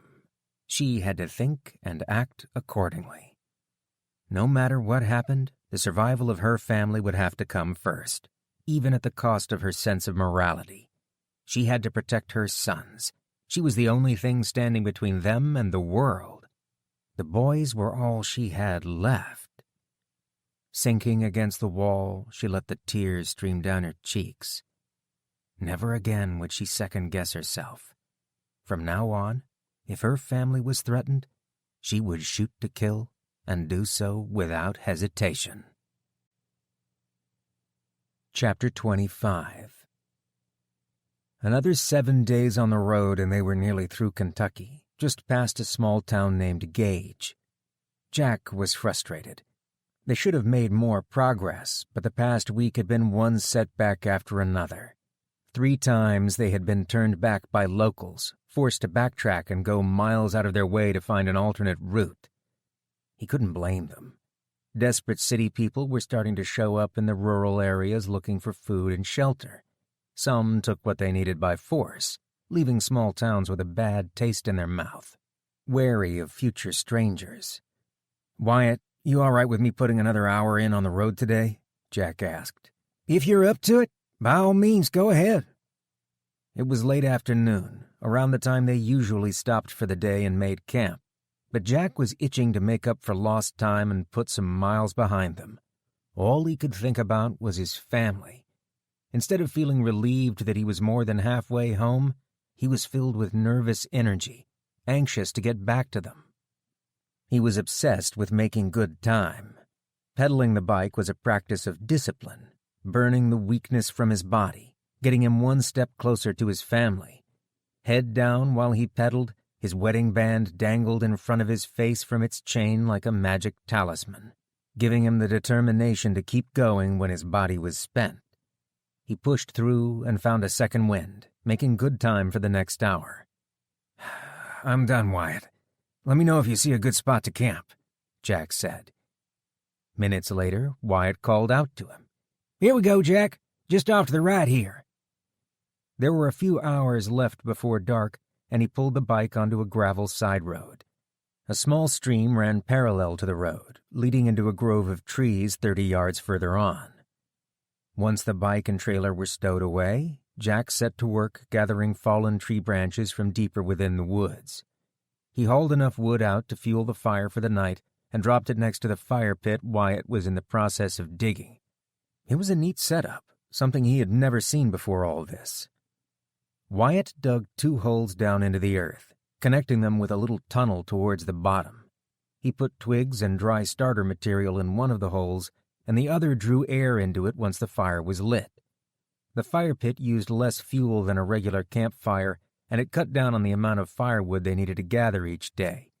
"I'm going to shoot a few squirrels. Back in a bit," Wyatt said. "Sounds good to me. I'll get the rest started," Jack said. Jack lit the fire and slowly added sticks to feed the growing bed of coals. After the fire was going strong, he brought out their bowls and forks, filling them with the last of yesterday's wild greens. Their 2 cooking pots went side by side on top of the pit. One for boiling water, into which he put rose hips he found earlier in the day. Rose hips contained vitamin C and flavored the water. He filled the other pot with 2 cans of dog food, scraping every last bit out of the can. Their supply of dog food was nearly gone, and he was mindful not to waste even a mouthful. Jack stretched his legs, working the knots out of his muscles so he wouldn't cramp up in the morning. It was a painful lesson he'd learned early on. 5 minutes of stretching his legs after a day in the bike seat would save him hours of tossing and turning at night. A sound grew in the distance, barely audible over the soft pops and whistles of burning wood in the fire pit. Jack strained his ears, setting aside the dinner preparations, warily looking through the trees. The rhythmic sound of a horse's hooves clopping down the road grew louder. A man on a horse trotted slowly down the center, reins held lazily as the horse moved along. Slung just behind the rider, large saddlebags were stuffed, packed so full that the buckles were stretched to the last notch. A sleeping bag and other gear was strapped onto the saddlebags, the overburdened horse functioning as both a pack mule and a riding horse. Jack remained crouched down in the woods, hoping the man would keep on riding and just pass them by. When he came to the crossroads, the horseman pulled the reins up. He stood up in the stirrups, sniffing at the wind. He surveyed the area and pulled the reins again, heading directly towards Jack's camp. As the horseman drew closer, he noticed the pistol strapped to his leg and the pump-action shotgun slung across his back. His clothing didn't seem to fit his means of transportation. He wore a pair of bright red tennis shoes, saggy tan cargo pants, and a black concert t-shirt covered in skulls and lightning bolts. His face, pockmarked and red, steely gray eyes poking out from under his long hair. Jack cursed silently. The smell of the dog food cooking on the fire had drawn the man's attention.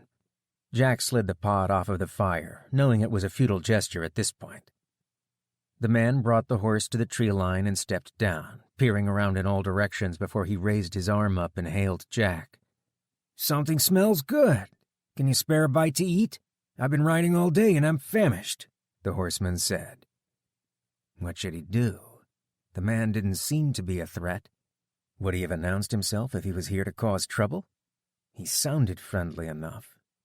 Besides, even if he wanted to, how could he tell the man no? He didn't even have a gun, and this man looked like someone who knew how to use the gun strapped to his hip. "All right, I think we can spare something," Jack said. The horseman came closer and crouched next to the fire, warming his hands above the flames. "That smells mighty good. What is it?" "Don't laugh, but it's dog food. It keeps us going, but this is about the last of it," said Jack. Are there more of you then?" the horseman asked, his eyes darting around. "Yes, there's—" Wyatt stepped from the bushes just then, a skinned squirrel held by the tail in each hand. He stood for a moment just staring at the horseman, and then approached the fire slowly, his eyes flickering over to the horse in the saddlebags before returning to settle on the horseman. "Evening. Can't say we pass by many people riding a horse on the road," Wyatt said. The horseman squinted his steely eyes at Wyatt. His gaze dropped to the squirrels in Wyatt's hand. "What do you have there? Squirrels?" The cheerful gleam was gone from his eyes, with no sign of the perpetual smile. He produced a snare wire out of his shirt pocket. "Yes, caught 'em with snares," he said. Wyatt didn't catch them with snares. Why was he lying to the man? Jack had distinctly heard 2 soft pops of the air rifle a while ago.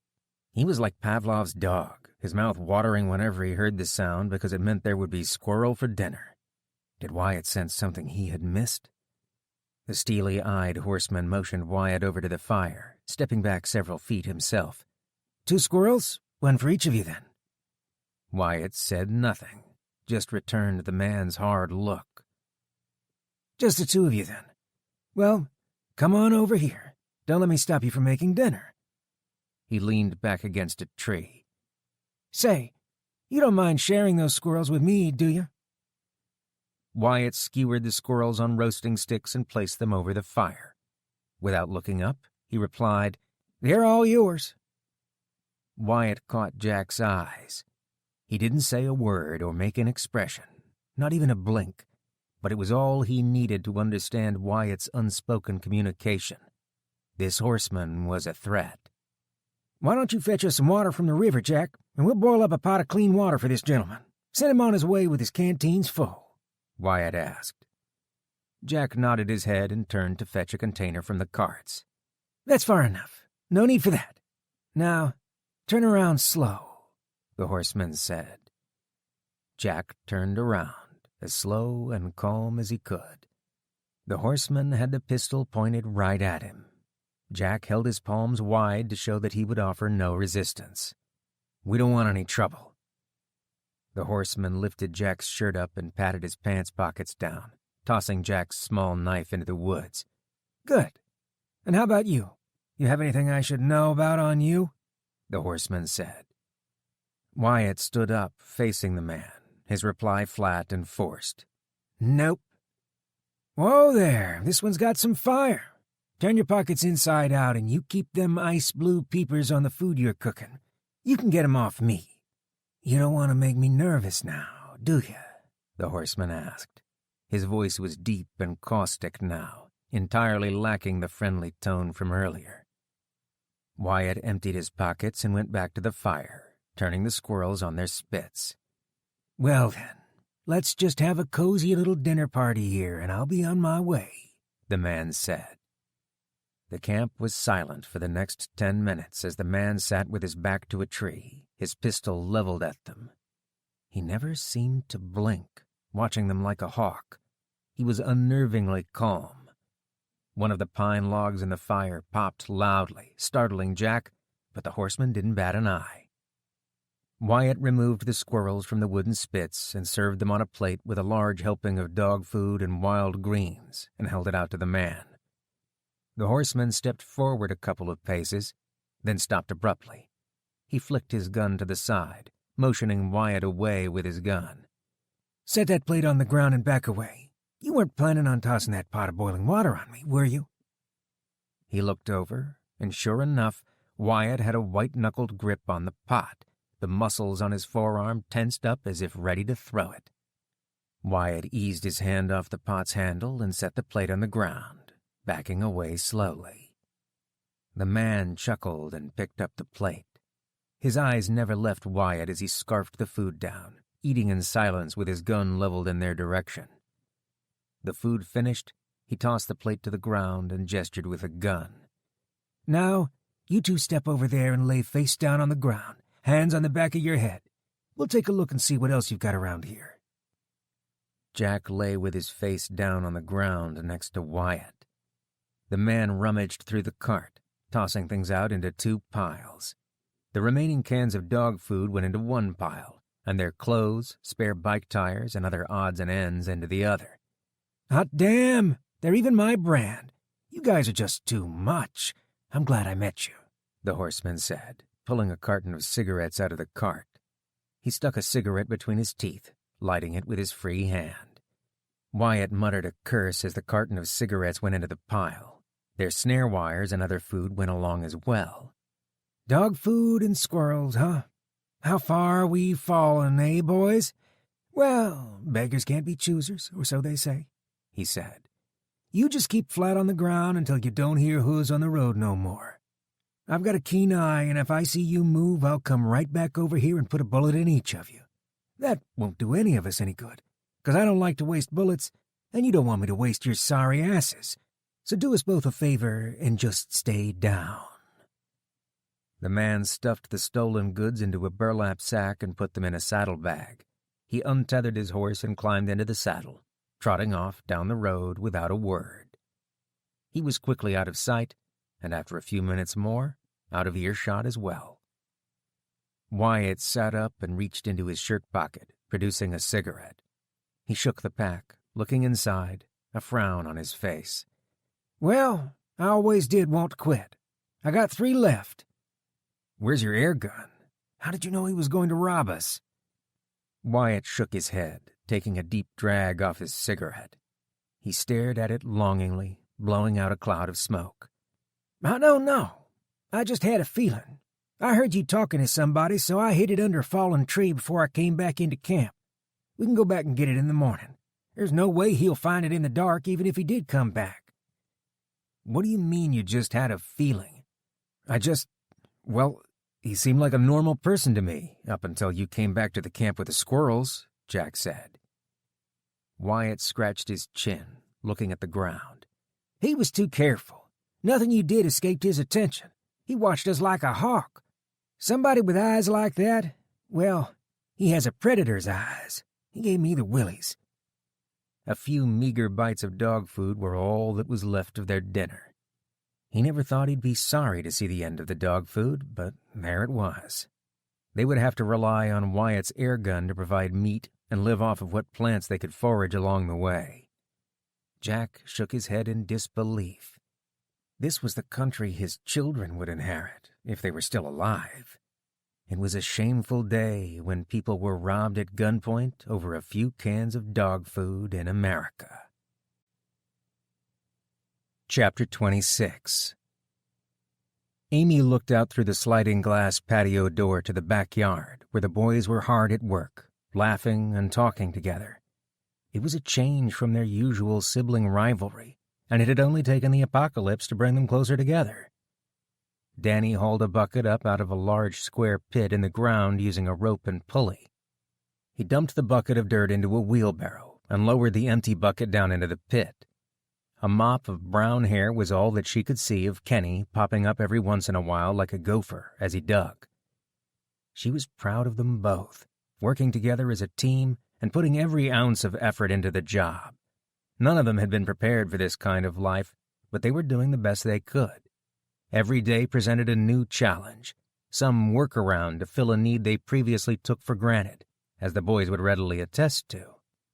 The outhouse project was a prime example. Who in the 21st century knew anything about constructing an outhouse? Not her, that was for certain. When the water stopped running after the EMP, it left them without a working toilet. The outhouse was a permanent solution to their problem. Anything would be an improvement over their current system. Painters' buckets were designed for paint, and not the purpose they used it for. Amy went into the kitchen to finish sterilizing the dishwater. They caught rainwater when they could and used it for washing clothes, cleaning dishes, and bathing. It helped stretch out the supply of quality drinking water. Sterilizing the water was a simple process. Stir in half a teaspoon of unscented bleach and let it sit for an hour. Then it would be safe to use. It wasn't crystal clear, but it didn't need to be.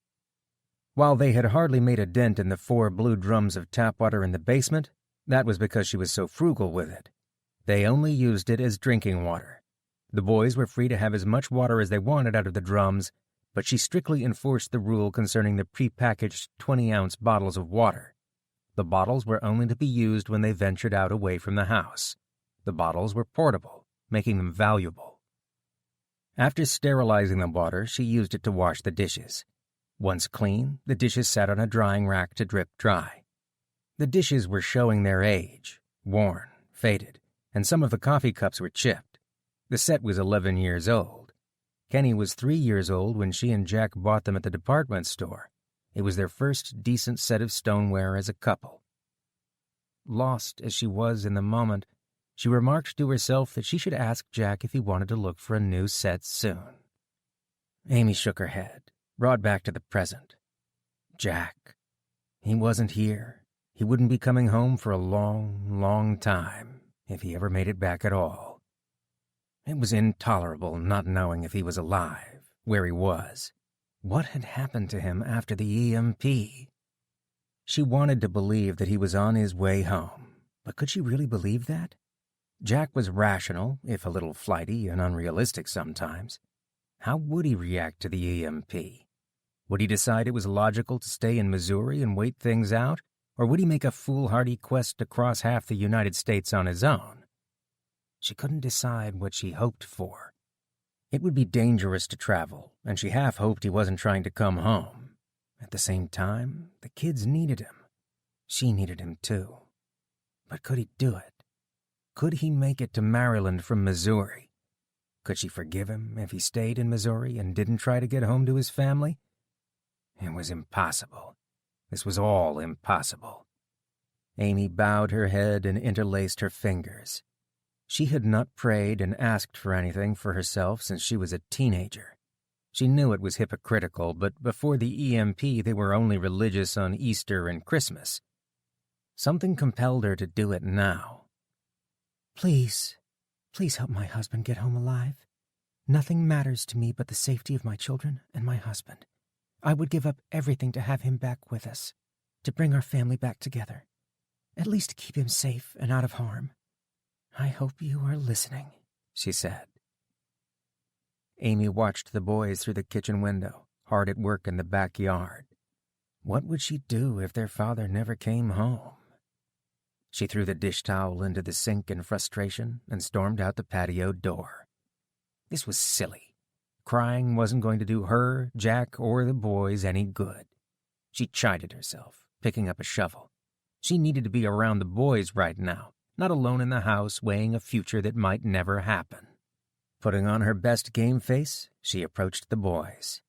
"Wow, guys, this is quite a big hole. How long are we planning on using this thing?" she asked. "This one's just for Kenny. He's full of it," Danny said, smirking. A shovelful of dirt flew out of the hole and sprinkled Danny, who laughed and kicked dirt back into the hole at Kenny. Amy hopped into the pit and began digging alongside Kenny. There was a lot to be thankful for. She had her health, the boys were healthy, and that they were all safe. Jack was in God's hands now, and she had to trust in her faith that he would come home. Chapter 27. Jack squeezed the handbrakes hard.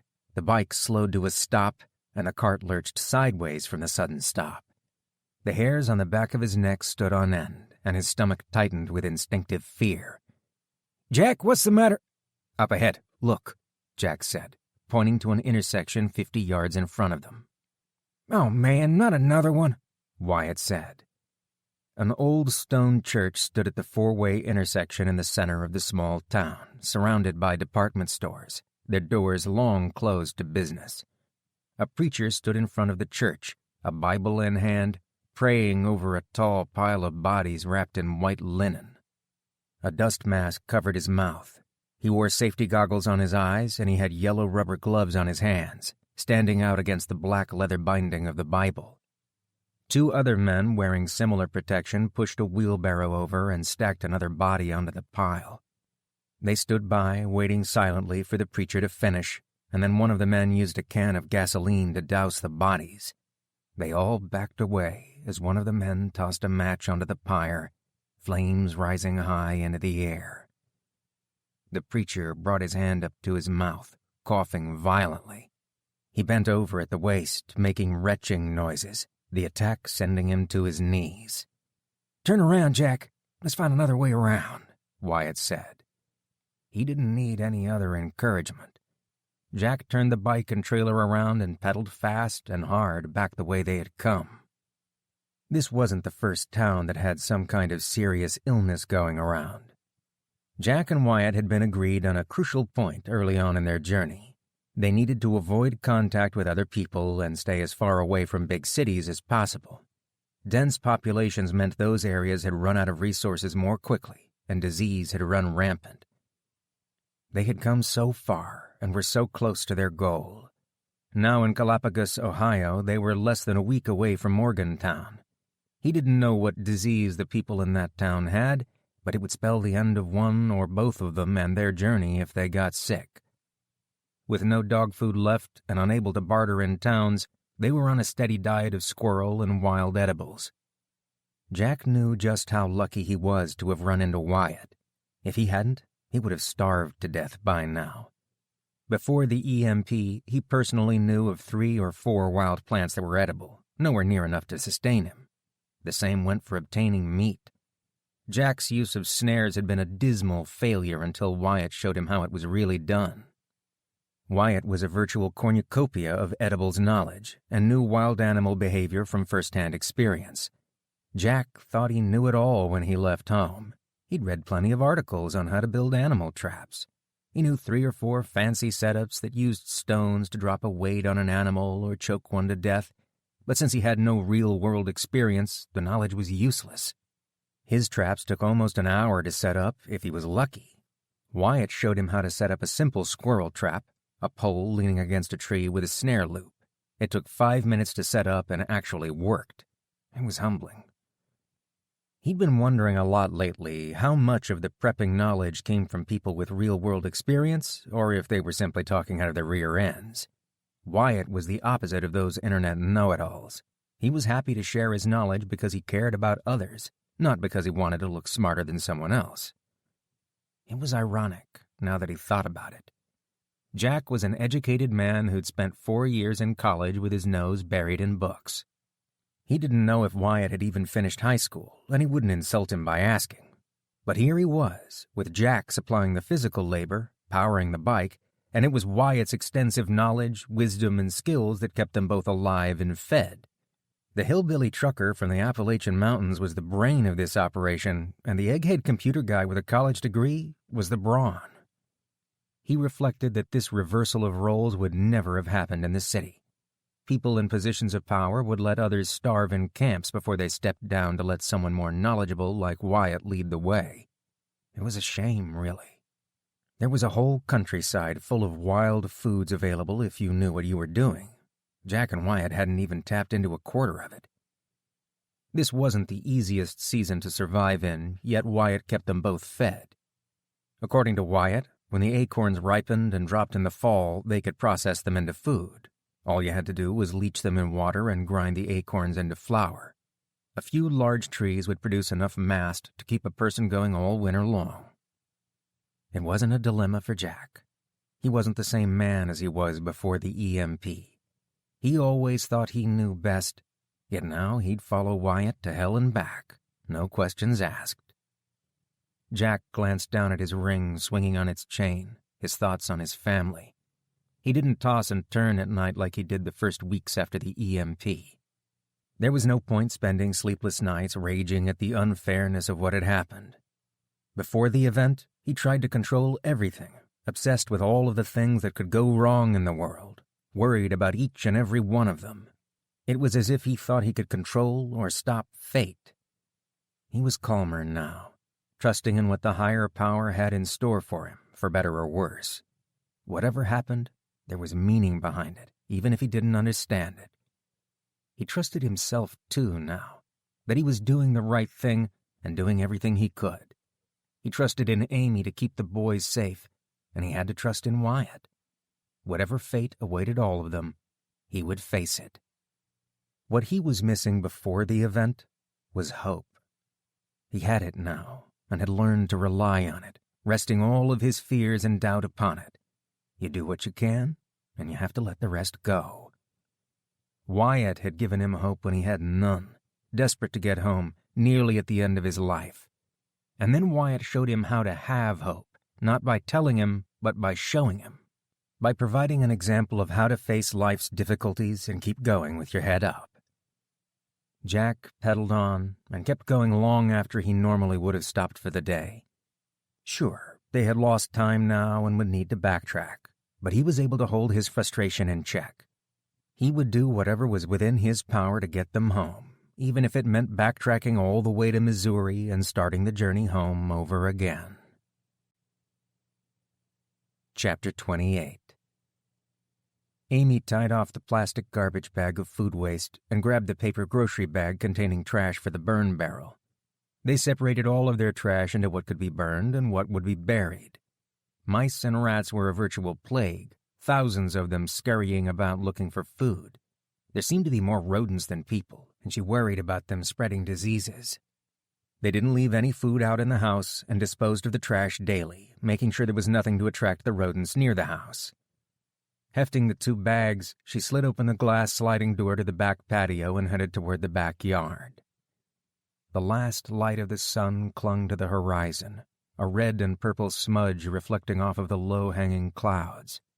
In another few minutes, it would be dark enough for her to safely light the burn barrel and conceal the cloud of smoke it produced. Looters and worse were an ever-present danger, so drawing attention to the home was something to avoid. She watched the sun make its final descent, remarking how much of their daily life revolved around the rising and setting sun now. Early on, she read Jack's journals and notes by candlelight. 200 tea candles had seemed like an unlimited resource, but they went much more quickly than she had anticipated. The hairs on her neck stood on end, and she had the strange sensation of being watched. Amy paused and listened. A tattooed arm wrapped around her neck and pulled her backward. Whoever it was reeked of cheap whiskey and cigarette smoke. "Well, hey there, pretty lady. I can't tell you how surprised I am to see you here, what with half the city burnt to the ground and the other half run away. I've been thinking about you. I had a lot of time to do that, thanks to you," the bitter voice said. That voice. She recognized that voice. It was the stalker from across the street, Rob. Revulsion filled her, and she clawed at the arm pinning her against him. She struggled and twisted, trying to break free, but he was simply too strong. "Stop it! Let me go! Jack is going to kill you," she said. His free hand slid down the length of her thigh as he taunted her, whispering in her ear, "Now, let's not beat around the bush, Amy. I've been watching you for a few days, and old Jackie boy ain't here anymore, and he ain't coming back neither. He's gone for good, just like the rest of them." He bent his head, his mouth close to her neck. "With Jack gone, you need a man around the house, someone to protect you." "Get off me," she said, nausea filling her at his touch. Rob let her go, releasing her from his grip. "Go on now. I know you aren't going to go too far from home with them boys inside." He squinted his eyes, running them up and down her body. "You think about what I said. We both got something the other one wants. I want you, and you want a man to take care of your family." Rob bit his lower lip, rubbing his tattooed hand across the stubble on his chin. "I can protect those boys. They need a man to show them how to be tough. The world is a different place now, love. A whole different set of rules." She scowled at him, her heart pounding. "The police aren't going to let you harass me. How did you escape from prison?" Rob laughed. "I didn't escape. You see, they got a bit of a problem down at the county jail. It seems that the old warden is running out of prison guards even faster than they're running out of food and water. So they let the little fish like myself go, seeing as how they want to keep all the murderers and rapists locked up. Darling, there are no police anymore. Not enough to matter." "I can't believe they let someone like you out," she spat. Amy looked to the patio door, wondering if she could sprint the distance to the door before he caught her. He circled around her like a predator circling its prey. "You got no idea what kind of animals they have locked up in there. Some real scary hombres. Heck, some of them give me nightmares. Hard to believe, isn't it?" He continued to circle her. "You don't have to decide right this second. Just consider my proposal." Rob stopped behind her, the reek of whiskey on his breath. "I am impressed. You keep it in shape, Amy. I bet you still run every morning, don't you?" The touch of his hand violating her personal space was the sounding gun for her race. Amy dug her foot into the grass and pushed off, sprinting towards the back door. Cursing herself for not strapping a pistol on before she left the house, she ran for the back door. If she could make it inside, she could lock the patio door and run into the basement. Would there be enough time to grab the gun cabinet keys and get a gun? Could she load it in time? She was halfway to the patio door now and running out of time. The butcher's knife in the carving block was closer. She could keep him at bay with that. "Don't you run from me," Rob yelled. Amy hit the patio door running flat out and slid through the door. His hand gripped her upper arm, and she was ripped from the house and violently tossed across the patio to the floor. Amy hit the ground hard, her elbows and knees taking the brunt of the impact as she hit the concrete. She struggled to get to her feet. Her eyes widened with fear as she saw Rob's foot coming towards her. He kicked hard, his booted foot catching her in the ribs, knocking the wind out of her. "Where are you going, Amy? I just came over here to talk. You're going to run away from me?" he yelled. She fought for breath, the wind knocked out of her, making a strange noise as she gulped air in a struggle to breathe. Rob leaned down, shaking with anger. He grabbed a handful of her hair, pulling her up by the hair. "I own you. You're mine now, you stuck-up—" Her scalp on fire, she kicked her knee upward, her powerful runner's muscles driving her knee right into his chin with a loud crack. He released his grip on her hair and fell to the patio. A trickle of blood leaked from the corner of his mouth. Moaning incoherently, he pushed himself up and got to his feet. Amy turned to run inside the house and get the butcher's knife from the kitchen, but paused as she saw a more immediate means of defense. The boys' sports gear barrel, an old garbage can filled with golf clubs, tennis clubs, wiffle ball bats, and baseball bats, sat a few feet away from her by the back door. A bright gleam caught her eye, and she reached into the barrel, slipping her hands around the shiny aluminum handle of a Louisville Slugger baseball bat. With the bat in hand, she turned to face him. He wiped the blood away from his mouth onto his sleeve, sneering at her. "What are you gonna do with that?" Amy put the bat up over her shoulder, perfect batter's form drilled into her from years of softball practice. The handle held pointed towards Rob, tip in the air, circling, ready to swing. "Get out of here," she said, her voice quivering. "I like a little fight in my women, but I'll kill you if you hit me with that," he said. Amy fought off the urge to run. There was nowhere to run, and no one to help her. She gripped the bat firmly, standing her ground, ready to swing into him if he as much as flinched. Rob came at her, ducking his head low, his arms spread out as he lunged for her midsection in an attempt to throw her to the ground where the bat would be useless. She swung, planning to hit him in the midsection as it was the largest target, but he ducked, and the bat caught him right in the face. It felt like she hit a steel beam, her hands stinging from the impact. A sickening noise filled the air, and several bloody teeth clinked against the glass sliding door, knocked free by the bat. He dropped to the ground, his hands over his mouth, body curled into a ball. Rob whimpered and moaned, his feet kicking out in agony. Amy stood back, waiting for him to get back up, and then moved back inside the door when he didn't move. She locked the patio door, her heart pounding. "Boys, get down here," she cried out. Kenny came flying down the steps, taking them two at a time as he ran to her. "Mom, are you okay? What happened?" Amy struggled to slow down and remain coherent as she spoke. She and Jack had never told the boys about the incidents with Rob, believing it would frighten the boys too badly. She pointed to the patio. "Rob. He's a bad man. He tried to hurt me." As if summoned, Rob pounded his fist on the patio door, the glass bowing inward with each blow. His mouth dripped blood, his face out of skew from the bat's blow. His nose bent sharply to the left, his eyebrows smashed and swollen. Bloody black gaps occupied the spaces where his teeth used to be. He screamed in rage. "I'll kill you! I'm gonna kill you and your brats! I'll be back! I'll be back with friends!" Amy tightened the grip on her bat, her arms trembling. Could she finish this once and for all? Danny stood just behind her, clinging to her shirt. Not in front of him. Rob kicked the sliding glass doors, which shattered under his boot. He moved to enter the house, but stepped backward instead, his eyes going wide with fear. Kenny stood just behind her, shotgun in hand.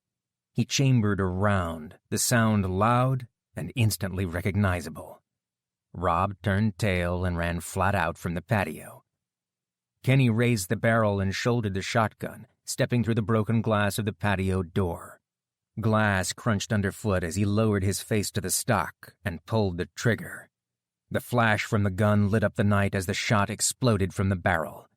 Kenny chambered another round and fired into the darkness after Rob again. "I'll kill you all!" he yelled in the distance, the darkness of the night concealing him. Kenny stepped back into the house, feeding shells into the receiver. He handed the gun to her, his face grim. "I'll get some plywood from the garage and nail it up over the door," he said. "Is that going to be enough to keep him out? What if he comes back tonight?" she asked. "He won't come back tonight. You beat the crap out of him, Mom," Kenny said with a laugh. Amy took the gun and kept watch at the patio door. Danny clung to her, sobbing softly. "It's okay, Danny. We'll be all right."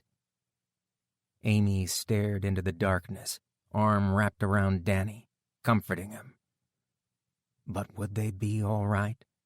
Rob was out of prison. He would be looking for revenge now. The pitch-black darkness of the night seemed to press in, harboring unknown threats in its inky depths. There was nothing she could do about Rob right now. She was as disadvantaged by the darkness as he was. They would have to wait for morning and see what happened. Chapter 29. Jack kneeled on the ground next to Wyatt and put his hand on his shoulder to let him know he was there beside him. Wyatt knelt, his head bent before an unmarked marble tombstone, his hands clasped together in prayer. He hadn't moved from the spot for the last hour. 7 days of travel brought them through Ohio to Morgantown, Wyatt's destination. They arrived at the nursing home and learned that his mother had passed away a few days earlier. "Wyatt, I'm so sorry. I should have pushed myself harder. Maybe we could have gotten here sooner," Jack said. He searched for something to say, something meaningful. Wyatt looked up at Jack, grief plain on his face. "We had no way of knowing it was her time. There was nothing we could have done for her even if we had been here. This is no one's fault. Not your fault, nor mine. She had a long and happy life. This is simply God's will. He's called her home," Wyatt said. "It was her time to go. She went peacefully in the night. That much is a relief. After the EMP, I was worried that she would be stuck here alone with no one to care for her. She was surrounded by friends, and the nurses here took good care of her," he said. The church's graveyard was small, yet several rows of graves had a fresh pile of dirt covering a recent burial. It seemed unlikely that a church this small would have so many parishioners coming to their final resting place in such a short span. The EMP had even touched the smaller cities and communities. Morgantown had avoided many of the problems facing the megacities, but they couldn't escape all of them. Population density was lower than in the larger cities, and they avoided outbreaks of disease, but people were running out of life-saving medicines. With manufacturing and shipping interrupted, insulin, heart medications, and other critical drugs were scarce. Medical problems that were once easily fixed by a modern hospital outfitted with advanced technology were fatal again. How many people that relied on dialysis were now waiting for their kidneys to fail? Jack felt a twinge of anxiety, his stomach tight in a knot, thankful that his family did not have medical problems more worrisome than seasonal allergies. "Why don't you come back to the home, Wyatt? Get something to eat and rest. It's going to get dark out soon," said Jack.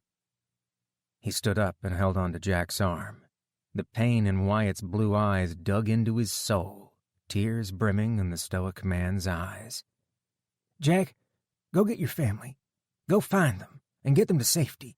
You've been a wonderful friend to me, Jack, and I couldn't have made it here without you," Wyatt said.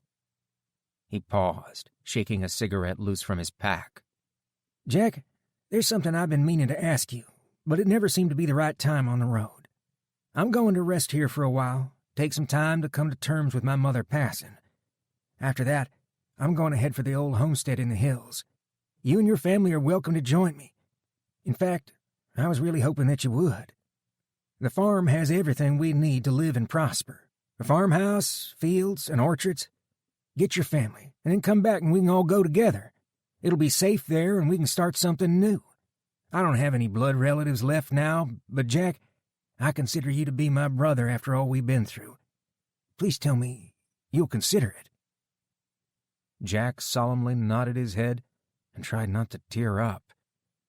"Wyatt, I'm honored by your offer. You are a true brother. I'll go get my family. We'll come back for you. There isn't any future left in the cities. We'll be back, I promise you," Jack said. Wyatt stuck his hand out and shook Jack's hand. The bond between them required no words. "Go on now. Time waits for no man. Go find your family. I'll be here when you get back," he said. Inside the nursing home, one of the busy nursing assistants stopped her work as he walked in the door, her eyes full of pity. "Mr. Miller, I wanted to offer you the use of our facilities. We didn't have a chance to speak earlier before the pastor broke the bad news to Mr. Ferguson. Our maintenance man hooked the shower up to a water tank, fed by the well. I'm afraid the water pressure is terrible and we don't have hot water, but it is a shower nonetheless. Anyway, I set a fresh pair of clothes out for you if you want to shower. You can use Mr. Canby's room. His family picked him up after the lights went out. It's down the hall, first one to the left." A shower? Jack was dumbfounded, the concept foreign to him after months of bathing in rivers and lakes. The nursing staff had kept the place running even though the power was out, keeping the residents comfortable. In the bathroom, he found a neatly folded washcloth and towel laid out on the counter, just like at a hotel. The sweet, clean smell of laundry detergent rose to his nose. He picked the towel up and buried his face in the soft fabric, inhaling deeply. He hadn't smelled anything this clean in months. It seemed like an object from another world, something he shouldn't touch with his grubby hands. The shower was cold, and he scrubbed away what felt like several pounds of dirt. He was clean, though. He felt renewed. He caught himself in the mirror, his scraggly beard and unkempt hair unrecognizable as his own. How long had it been since he last shaved? He looked more like an outlaw biker than a software engineer. But he wasn't one anymore, was he?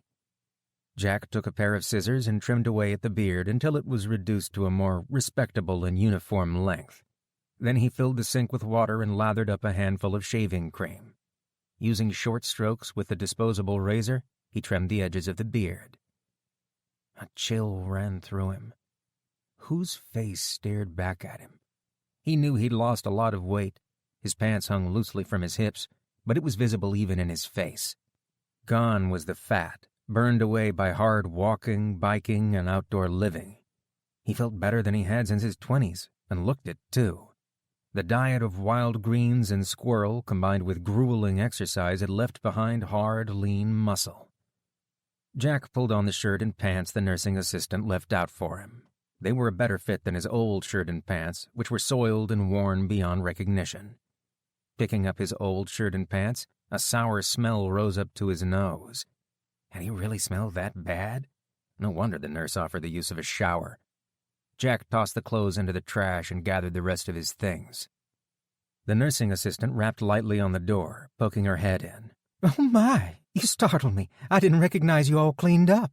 Some of the residents would like to speak with you. They heard about what you did for Wyatt, bringing him all this way to see his mother.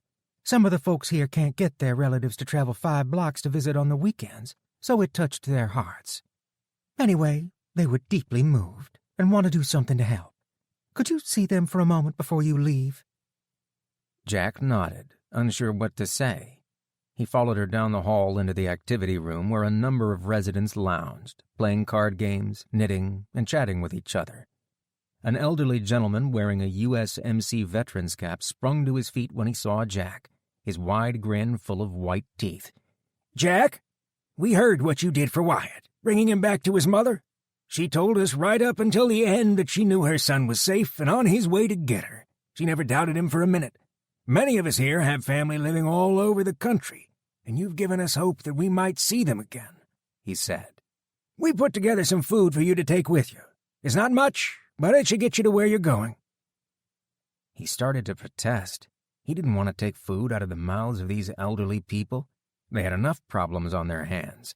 But the retired Marine wouldn't take no for an answer. "Now, we're not going to let you say no. You take this with you and get yourself home to your family. May God grant you a safe journey home," he said, pushing the large sack into Jack's hands. Thank you for this. I'm coming back here with my family, and you can meet them in person," Jack said. He waved to the group and headed out of the retirement home. Wyatt waited for him outside of the building, puffing away at a cigarette as he checked the gears and cables on the mountain bike, ensuring it was ready to ride. The bike looked strange to him without the trailer attached. "I removed the trailer. You've hauled enough dead weight for one lifetime. If you meet any one-legged truckers hitchhiking, just tell them you're all full up on freeloaders," Wyatt said. Jack laughed and set the sack of food down. He took Wyatt by the shoulder, gripping him tight. "Wyatt, I want to tell you that the last couple of months have changed me. If I hadn't met you, I never would have eaten dog food or fire-roasted squirrel," he said, smirking. Wyatt chuckled, hands stuffed in his pockets, puffing at his cigarette. "I also know I never would have made it here without you to guide me along the way. I'd be dead in a ditch next to the highway somewhere several times over by now. I've learned more from you than all of the books I've ever read in school. You've taught me more than anyone else in my life. We've been through a lot together. Wyatt, I've never been so honored to call someone my friend and brother," said Jack. Wyatt gritted his teeth, chewing on his cigarette, embarrassed by the praise. He stuck his hand out, shoving it into Jack's and shaking his hand firmly. "Well, for a feller that can't count past 8 using the fingers on both hands, you're a pretty smart guy, Jack. You go find your family. And about the farm, I mean it, Jack. It's a big homestead, and it would be awful lonely for one man by himself. A place like that needs a family to bring it to life." Jack nodded in agreement. "I'll come back, Wyatt. Nothing matters to me more than my family, and you're my family now, too. I'll get my wife and kids, and then we'll all go together. If Baltimore is like everywhere else, there won't be anything left to stay for. I left them a good supply of food and water, so I know they didn't go hungry. I did that right, at least. I know they're all right. I can feel it." Wyatt walked the bike over to Jack and picked up the black backpack resting by his feet. "I trimmed this down to the bare minimum of gear you'll need to lighten the load and help you move fast. Spare inner tubes, a few snare wires just in case, all the stuff you'll need to get home. Take care of yourself, Jack." Jack opened the backpack and added the sack of food from the nursing home residence. He sat on the bike and tightened the straps on the backpack until they were snug. "You'll be all right here?" "Yes, I'll be fine. I might see if I can make squirrels an endangered species around here. Put some fresh meat on the table for these folks. Go on now, get home, Jack. I'll see you soon," Wyatt said. Jack gripped the handlebars and started down the road, the bike a natural extension of his body. He anticipated every bump in the road, was prepared for every turn. He pumped the pedals, the bike surging forward now that the trailer was detached. His family was 280 miles away now. 3 months ago, he would have laughed and said it was impossible for him to do. Now it was one more short leg of a long journey. And then he would be home. Chapter 30. Amy vigorously scrubbed her white shirt in the pail of water, trying to wash the bloodstains out. The water was tinged red from her efforts, but the shirt was a total loss. Her favorite shirt. But well worth the loss. After the beating she gave Rob, she hoped he would get the message and stay away. In her heart, though, she knew that wasn't going to happen. There was something wrong with him. His infatuation with her would eventually lead him back here. It would be his blood that was spilled, not hers or the boys. She had surprised herself. Who knew she could react with such violence? There hadn't been time to second-guess herself, and she acted instinctively. What was surprising wasn't the lack of guilt, but how good it had felt. Vengeance. Retribution. He deserved every bit of pain he was in right now. Amy wrung the shirt out and tossed it into the burn barrel. The bloodstains were permanent, and the shirt was a loss. No more going outside the house alone. This time, Kenny would watch her back from the house, a second set of eyes watching the yard, through the scope of a rifle. Rob wouldn't catch her off guard again. "Mom, check it out," Kenny said. Kenny reached up and put the aluminum Louisville slugger atop the mantel. He printed something in magic marker on the body of the bat. The bold calligraphy read, "The Dentist." A leather loop tied around the base of the bat had small white stones affixed to the leather strap. Kenny grinned broadly. "I read in history class that in the Middle Ages, knights named great swords after a battle." Danny wrinkled his face up as he read the inscription. Yuck! That's gross, Kenny. What is that hanging off the end of the bat? "It's a war trophy. Lots of primitive cultures kept trophies from battles. I learned that in history class, too." She walked over to the mantel and picked up the bat, inspecting the leather strap he'd added. What were those? White beads? No, they weren't. Kenny, please tell me those aren't what I think they are, she said. Okay, Mom. They're not his teeth," he said, unconvincingly. She hugged him tight, laughing. Kenny, I mean this in the nicest possible way. You are one weird kid. Guys, I'm sorry you had to see me do that. That man, Rob Moore, is a really bad person. You remember us telling you to stay away from the Moore house? He's one of their sons. He lived across the street before all of this happened. He harassed me several times and then broke into our house one night. Mr. Dan stopped him from hurting me that night. The police arrested Rob and put him in jail. We didn't tell you because we didn't want to alarm you. We never thought for a minute he would come back again. Somehow, though, he got out of jail. After what I did to him, he will almost certainly be back, and this time he will be out for blood. Amy reached out and took each of the boys' hands in her own. They were so young. They shouldn't have to think about things like this, but there was no more avoiding it. The world was too dangerous, and she had to accept it. She needed them, especially Danny, to face reality. They needed to hunker down and fortify the house. Danny had to give up on finding his father, or she would likely find him dead at Rob's hands if he snuck out again. She had to convince him. We need to talk about what we are going to do. We don't have many options. We can stay here, or we can go somewhere else.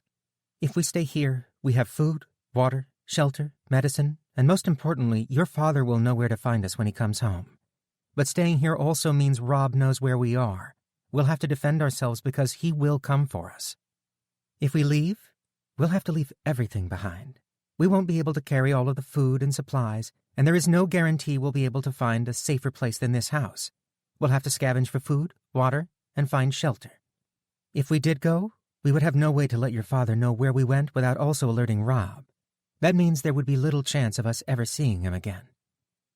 This is an important decision that affects us all, and I want you both to tell me how you feel. If we go, we don't come back, ever.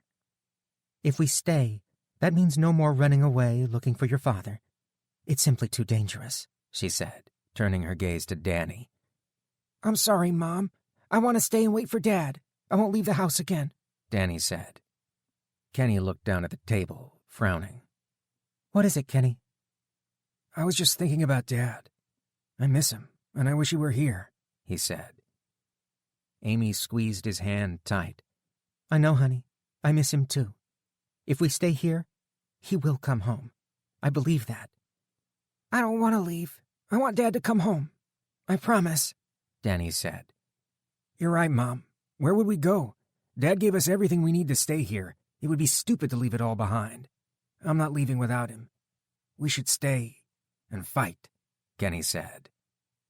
On the verge of tears, she held their hands tightly. The last thing she wanted to do was leave the house, even with Rob just across the street. She needed to hear it from them. Danny had to accept their situation. It's settled then. We'll stay here and wait for your father. Kenny, go get a few hours of sleep. I'll wake you up in a bit. You and I will take turns on watch tonight.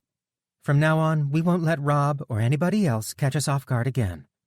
Danny, go get some sleep. Tomorrow morning, we're going to do everything in our power to make this home a castle, she said.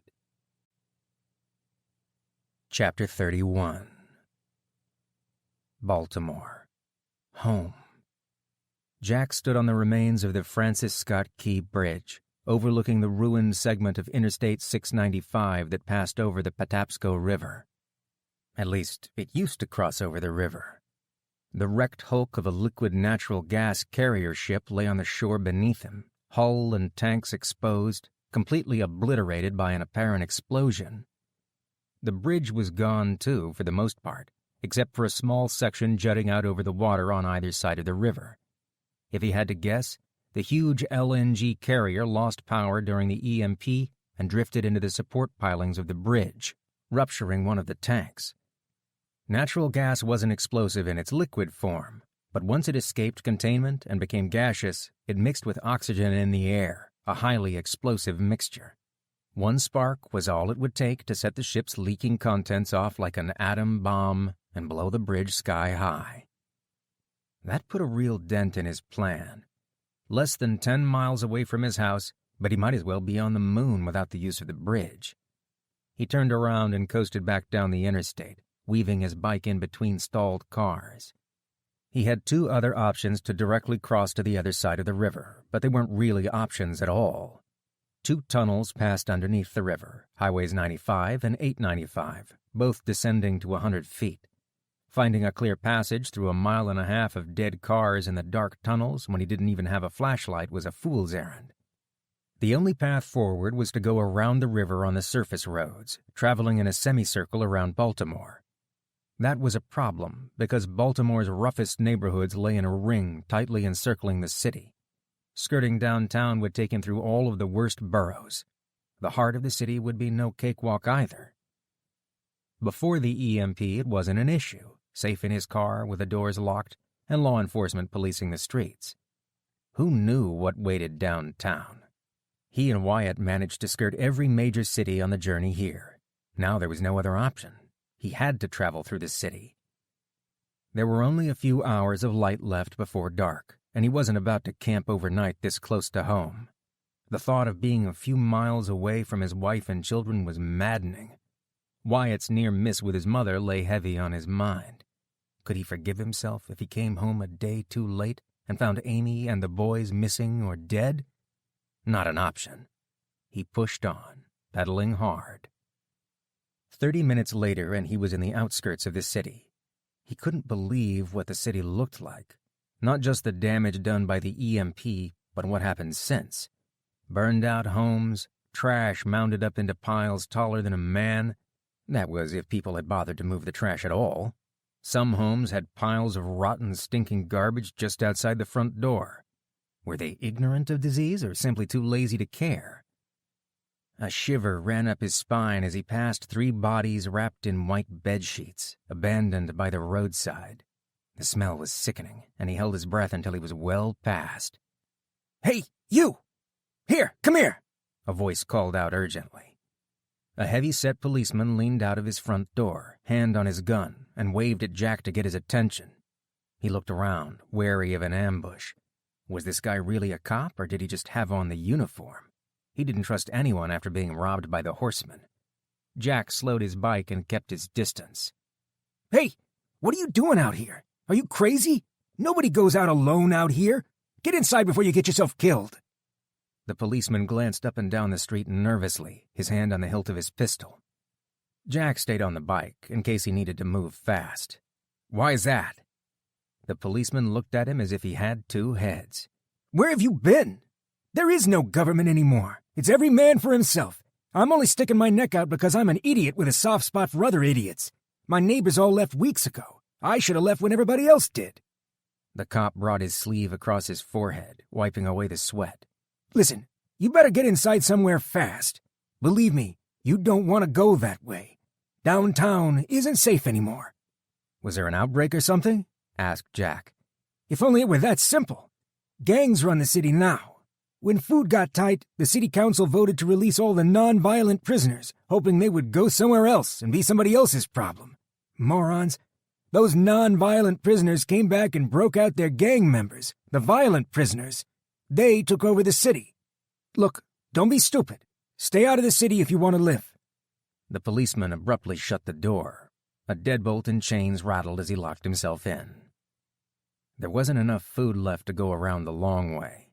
There wouldn't be anything to forage here either. He had to go through the city. Jack unwrapped his last biscuit and opened a can of tuna, wolfing them down. If he died in the city, it wouldn't be from starvation. After he ate, he mounted his bike, pushing himself to the limit. Buildings flew by as he sped down the road. The miles went quickly, and he passed the M&T Bank Stadium. 2 men stepped onto the road from a side street. One wore a hooded sweatshirt and baggy jeans. The second man, much taller than the first, stuck out like a sore thumb. He wore a bright red mohawk, black concert t-shirt, and combat boots, a sinister sneer on his face. Both of the men wore blue bandanas over their faces like masks. The taller one nudged the other and pointed at Jack. "Yo, stop!" the shorter thug yelled. Jack crossed to the far side of the street and mounted the curb, riding along the sidewalk to get clear of them. He didn't slow a beat, turning to look over his shoulder as he passed them. "Stop! We see you again? We're gonna kill you!" the taller one yelled. He heard their feet pounding the pavement as they ran after him, shouting for him to stop. Jack hit his brakes and gripped the handlebars, sending the bike into a skidding turn, heading down an alley in an attempt to lose them. He weaved his way in and out of streets and alleys, gaining distance on the men as they were forced to stop at each intersection and see which way he went. Jack kept going until his muscles burned from the effort, and soon their shouts grew distant. He coasted for a few minutes after he was sure he'd lost them, catching his breath. When his heartbeat slowed, he made a beeline towards the inner harbor. Oriole Park at Camden Yards barely registered on his radar as he flew past, a place he'd taken the boys numerous times. Fully engrossed on his surroundings, he rode as fast as he could, planning his route through the city. It would be safer if he stuck to the harbor. It was mostly tourist attractions, not many stores that would attract the attention of thugs like the ones that had chased him. It should be a ghost town. After passing the National Aquarium, he turned down a side street. Buildings and alleyways became a blur as he flew past. Nearly out of the downtown area, the anticipation of arriving home was overwhelming, every cell in his body supercharged with excitement. Finally, he was almost home to his family. A painted advertisement on the side of a building caught his eye, pulling him out of his single-minded drive to get home. Decorative folk art depicting flowers and vegetables surrounded the company name. Maynard's Seed Company, established 1932. He hit the brakes hard, his back tire coming a few inches off the ground. A seed company. The homestead Wyatt talked about. Vegetable seeds would be immensely useful to his family once they arrived at the homestead. This was a resource that could sustain them for the long term. He looked around, checking the streets for people. Spotting nobody around, he warily circled the building. In the alley behind the building, a cargo bay door sat partially open, the gap large enough for him to squeeze through. Jack stashed his bike behind a dumpster in the alley and concealed it beneath a flattened cardboard box. His heart beat faster as he slid under the bay door into the building. This section of Baltimore was a ghost town, but he still felt guilty about going into the building without permission. Large skylights in the ceiling high above illuminated the warehouse, providing light. He passed aisle after aisle, finding nothing but rows of empty shelves. Somebody had already taken everything of value. He made his way to the business office a few aisles over. A fine layer of dust coated everything, indicating the place had not been visited in quite some time. He picked up a clipboard from off the desk. He read the packets of papers clipped to the board. The papers were marked in the bottom corner with a fancy seal, embossed into the paper. Authorized by the Federal Emergency Management Agency, issued by Justice Mark Weldon. Jack scrolled down several lines to the interesting bits. U.S. EMP Response Committee Confiscation Act, Article 12. The government had picked the warehouse clean. Typical. They could put the stockpile of seeds to good use, but it was more likely that the seeds would be forgotten in a government warehouse or mismanaged by bungling bureaucrats, if there were any bureaucrats left. Disappointed, he made his way around the shelves, quietly making his way back to the open bay door in his bike. Rounding the corner of an aisle, his foot caught on something in his rushed exit, and he tumbled forward to the ground. He threw his arms out in front of him, absorbing some of the blow with his forearms, but still landed hard on his face. Shaking off the pain, he picked himself up. Blood dripped from his nose, and he pinched it shut between his thumb and finger to stop the bleeding. Sticking out from underneath a shelf at the end of the aisle was a cardboard box. Jack picked the box up and hefted it, surprised to find it wasn't empty. Curious, he read the shipping label. Michael Barron's, 3482 Concord Avenue, Milltown, Alaska. Michael wouldn't be stopping at the store anytime soon to inquire after his lost package. It was fair game now. Jack ran his thumbnail along the seam, cutting through the packaging tape. The box was stuffed with seed packages, and there were hundreds of types of vegetables and several varieties of each. Someone, somewhere, was looking after him. This was enough seed to start an enormous garden, a small-scale farm even. It was far more than he could use or plant in one season. In his excitement at the discovery, he pictured the homestead, details brought to life by Wyatt's descriptions. He closed his eyes, experiencing the fullness of the vision. A farmhouse, Gently rolling fields, animals grazing in a pasture, a gentle spring rain moistening the freshly turned earth, delicate green shoots popping up from the ground.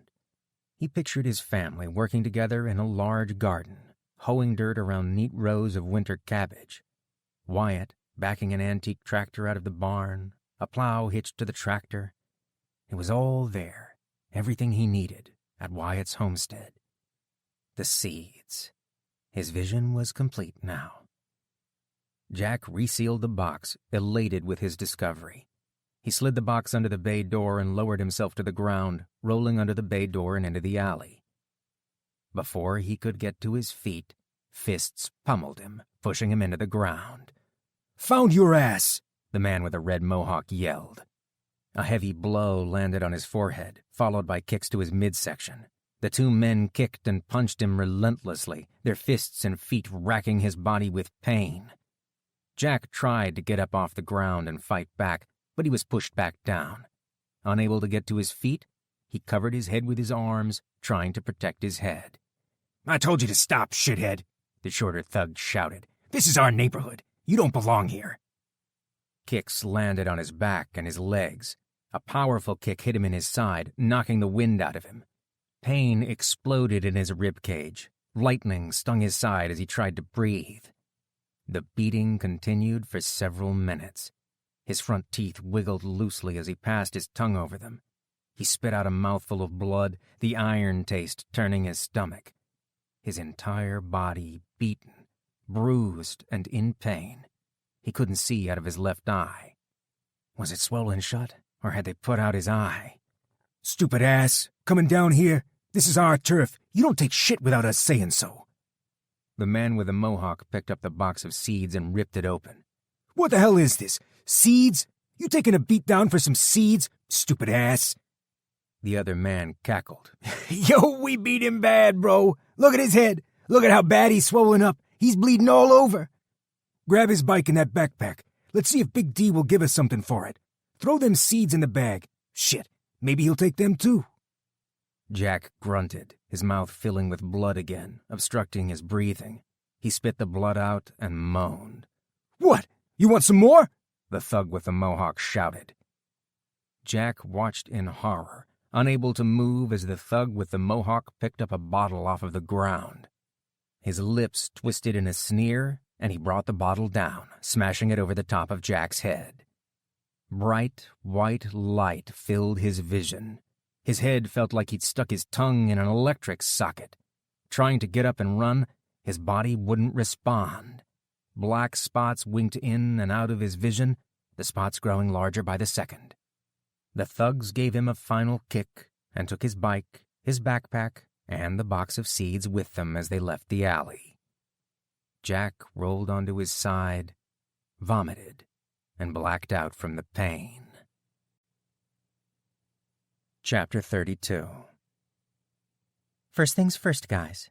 Danny, you are to stay in my sight at all times from now on. If you have to use the bathroom, you're going with your brother. We all need to communicate where we are and what we're doing. Second, we don't leave the house. We don't want to give Rob the opportunity to break in and be waiting for us when we return. Finally, Kenny, you and I are going to keep a gun on us at all times. Pistol, shotgun, I don't care which. But we need to be armed, Amy said.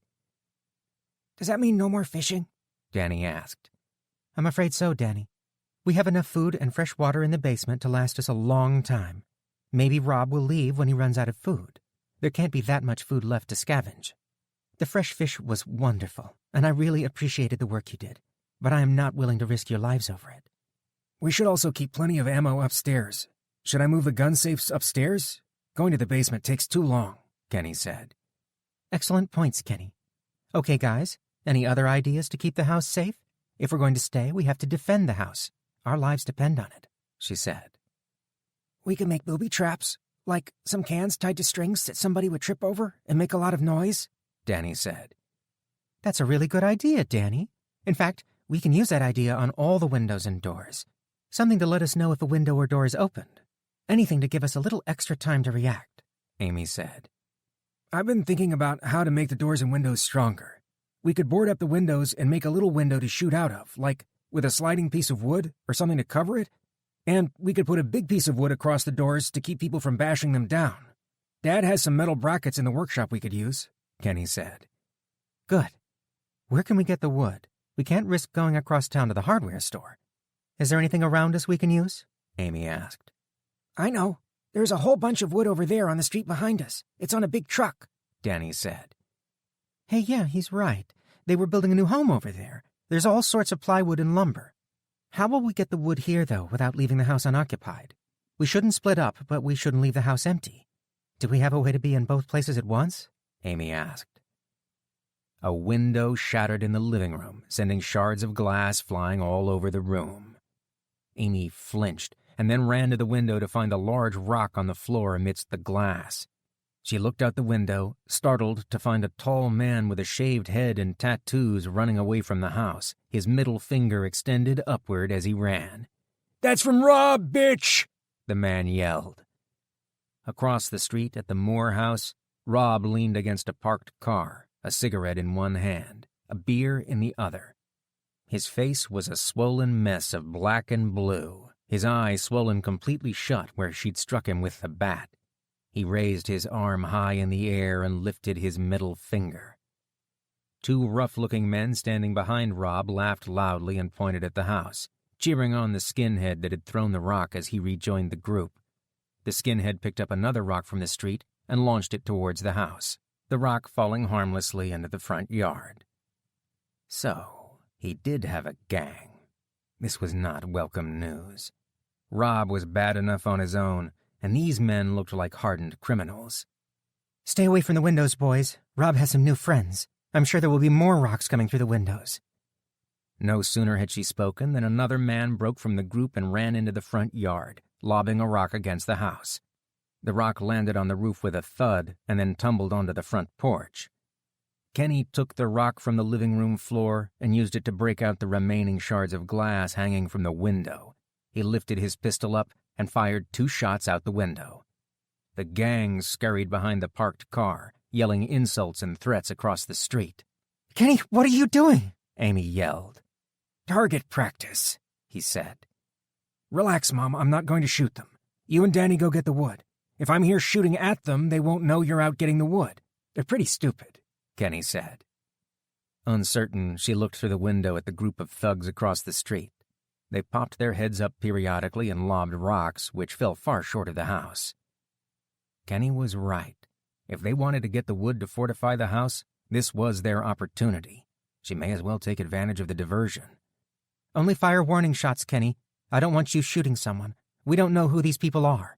Some of them might have just fallen in with the wrong crowd or are trying to show off. Throwing rocks at our house isn't enough to kill someone over, she said. "Mom, did you see those guys? They aren't hanging with the wrong crowd. Get real. That tall guy has tattoos on his face. Who has tattoos on their face? These guys are convicts. Chill out, I won't kill anybody. I'll only shoot if they come into our yard, just as a warning." She didn't feel right about it, but they did need the lumber to cover the windows and bar the doors. "Come on, Danny. Let's go get the wood while Kenny keeps them busy. We have to hurry," she said. They ran through the backyard and hopped the short chain-link fence into the neighbor's yard. The gate on the opposite side of the yard was rusty and squeaked loudly as she opened it. It wasn't loud enough to be heard over the shouting, but it still made her cringe. Shots rang out. Kenny was keeping the gang busy as promised. They moved cautiously between the neighbors' houses until she spotted the construction site with the wood. "There it is," Danny said, pointing at the truck. The home was half finished. Construction halted when the EMP hit. All that had been completed was the poured foundation and wooden frame. The truck parked on the street in front of the house held the materials needed to finish the job. Large bundles of plywood, 2x4s, and other lumber was strapped down to the flatbed. Amy fumbled with the winches holding the lumber strapped to the flatbed until she figured out how the release worked. Free from the straps, she slid a sheet of plywood off the truck and lowered it to the ground. "Danny, we'll have to take these one at a time. They're really heavy. You pick up that end and watch where you walk so you don't trip." They lugged the sheet of plywood through neighbors' yards and tossed the sheet over the fence into their backyard. "We're going to need 10 or 11 of these to cover all the windows. We'll get the other wood last. It will be lighter," she said. Danny rubbed at his arms. It was hard work for an 11-year-old, but he would have to work through it and do his best. She needed his help. 20 minutes of moving wood and they were both exhausted. They had all the wood they needed to fortify the house. Back in the house, Danny collapsed on the couch, sitting up momentarily to chug down the glass of water she handed him. Kenny was still at the window, eyeing the gang across the street. The gang was quiet now, no longer throwing rocks or shouting insults. They stared at the house, talking and pointing across the street. Whatever it was they were talking about, it was bad news for her family. "We're done, Kenny. We've got the wood. How did it go?" she asked. "They stopped throwing rocks a little bit ago." "Really? That's surprising," she said. "Well, I shot one of them." "What happened? I told you to only fire warning shots," Amy said. She looked out the window, expecting to see another corpse on the front porch. "They started yelling that I was a chicken, that I wouldn't shoot them. One of them ran over and tried to open the front door. I had to shoot him. He's not dead. It hit him in the arm. After that, they stopped coming into the yard," he said. Amy squeezed Kenny's shoulder, reassuring him. "You did what you had to do. Come on, you go get some food and take a break. I'll keep an eye on them for a while." She watched the gang through the window, wishing she could read their minds. The wounded man held his bloody arm, shouting and pointing across the street. Rob gestured at the ruined half of his face and yelled at the man. Whatever he said silenced the man. They had underestimated her family twice. They wouldn't be so rash next time. She gave Danny and Kenny an hour to rest and recover. In a few minutes, she would get the boys up and put them to work. They had to fortify the house as soon as possible. They had guns, but if Rob's gang caught them off guard, they could storm the house and overpower them, even if all the gang had were knives and handheld weapons. They would bar the doors, secure the windows with plywood, and then keep watch over the house for as long as it took. She couldn't leave the food and supplies to venture into the unknown. There was no guarantee that Rob wouldn't follow them. And Jack. She couldn't give up hope that Jack would come home.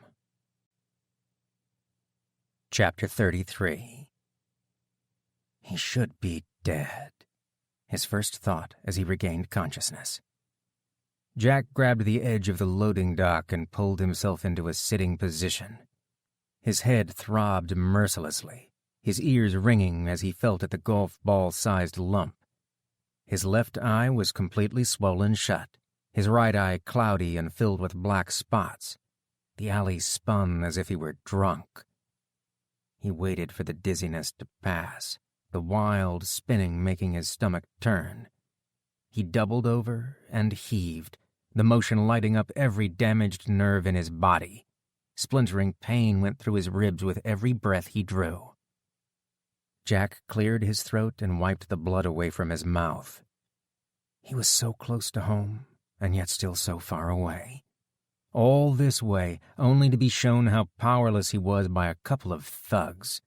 Shown how weak he was, and how unprepared. He didn't even get a punch in. How could he get his family out of the city safely if he couldn't even keep himself safe? Hopelessness consumed him. He lay down on the ground in the alley and cried. All of the doubts and fears he'd kept bottled up during the ride home surfaced. The beating had unstopped the cork of his soul. Was his family even alive after all these weeks? Would he arrive home to find them all dead? If they were alive and he got them out of the city, would he be leading them to an even worse fate? A homestead in West Virginia, bringing his family to the rural Appalachians, and he didn't know anything about farming. Was he being stupid again? Exhaustion overcame him. After all the pain and suffering he'd been through to come this far, he lost his bike, the seeds, and nearly lost his life to a couple of punks. Jack wiped his eyes, the tears washing the blood out of his good eye. He could see more clearly now, and he sat numbly, staring off into nothing in the alley. Something caught his eye, vibrant printed colors standing out from the gray muck on the pavement. It was a single packet of seeds, laying in the alleyway a couple of feet away. The seeds. His mental picture of the homestead came back to him, the same one he'd pictured in the warehouse. Freshly turned fields with green sprouts poking up out of the soil. He saw his family happy, secure, and safe. It was a promising future, not just survival. Anger filled him, adrenaline surging through his veins and pushing away his despair. His knuckles whitened as he clenched his fists, unable to contain his rage. Those weren't just some packets of seeds. They had taken the future of his family. They took his hopes, his dreams. He could pick himself up and limp home to his family, and he could do his best to put food into their mouths. They might survive, but that's not what he wanted for them, to eke out a living. He pushed himself off the alley floor and stuck the packet in his pocket. His anger intensified into fury. He wasn't helpless. He'd just ridden a damn bicycle across half of the United States, living off of dog food and squirrels just to get back home.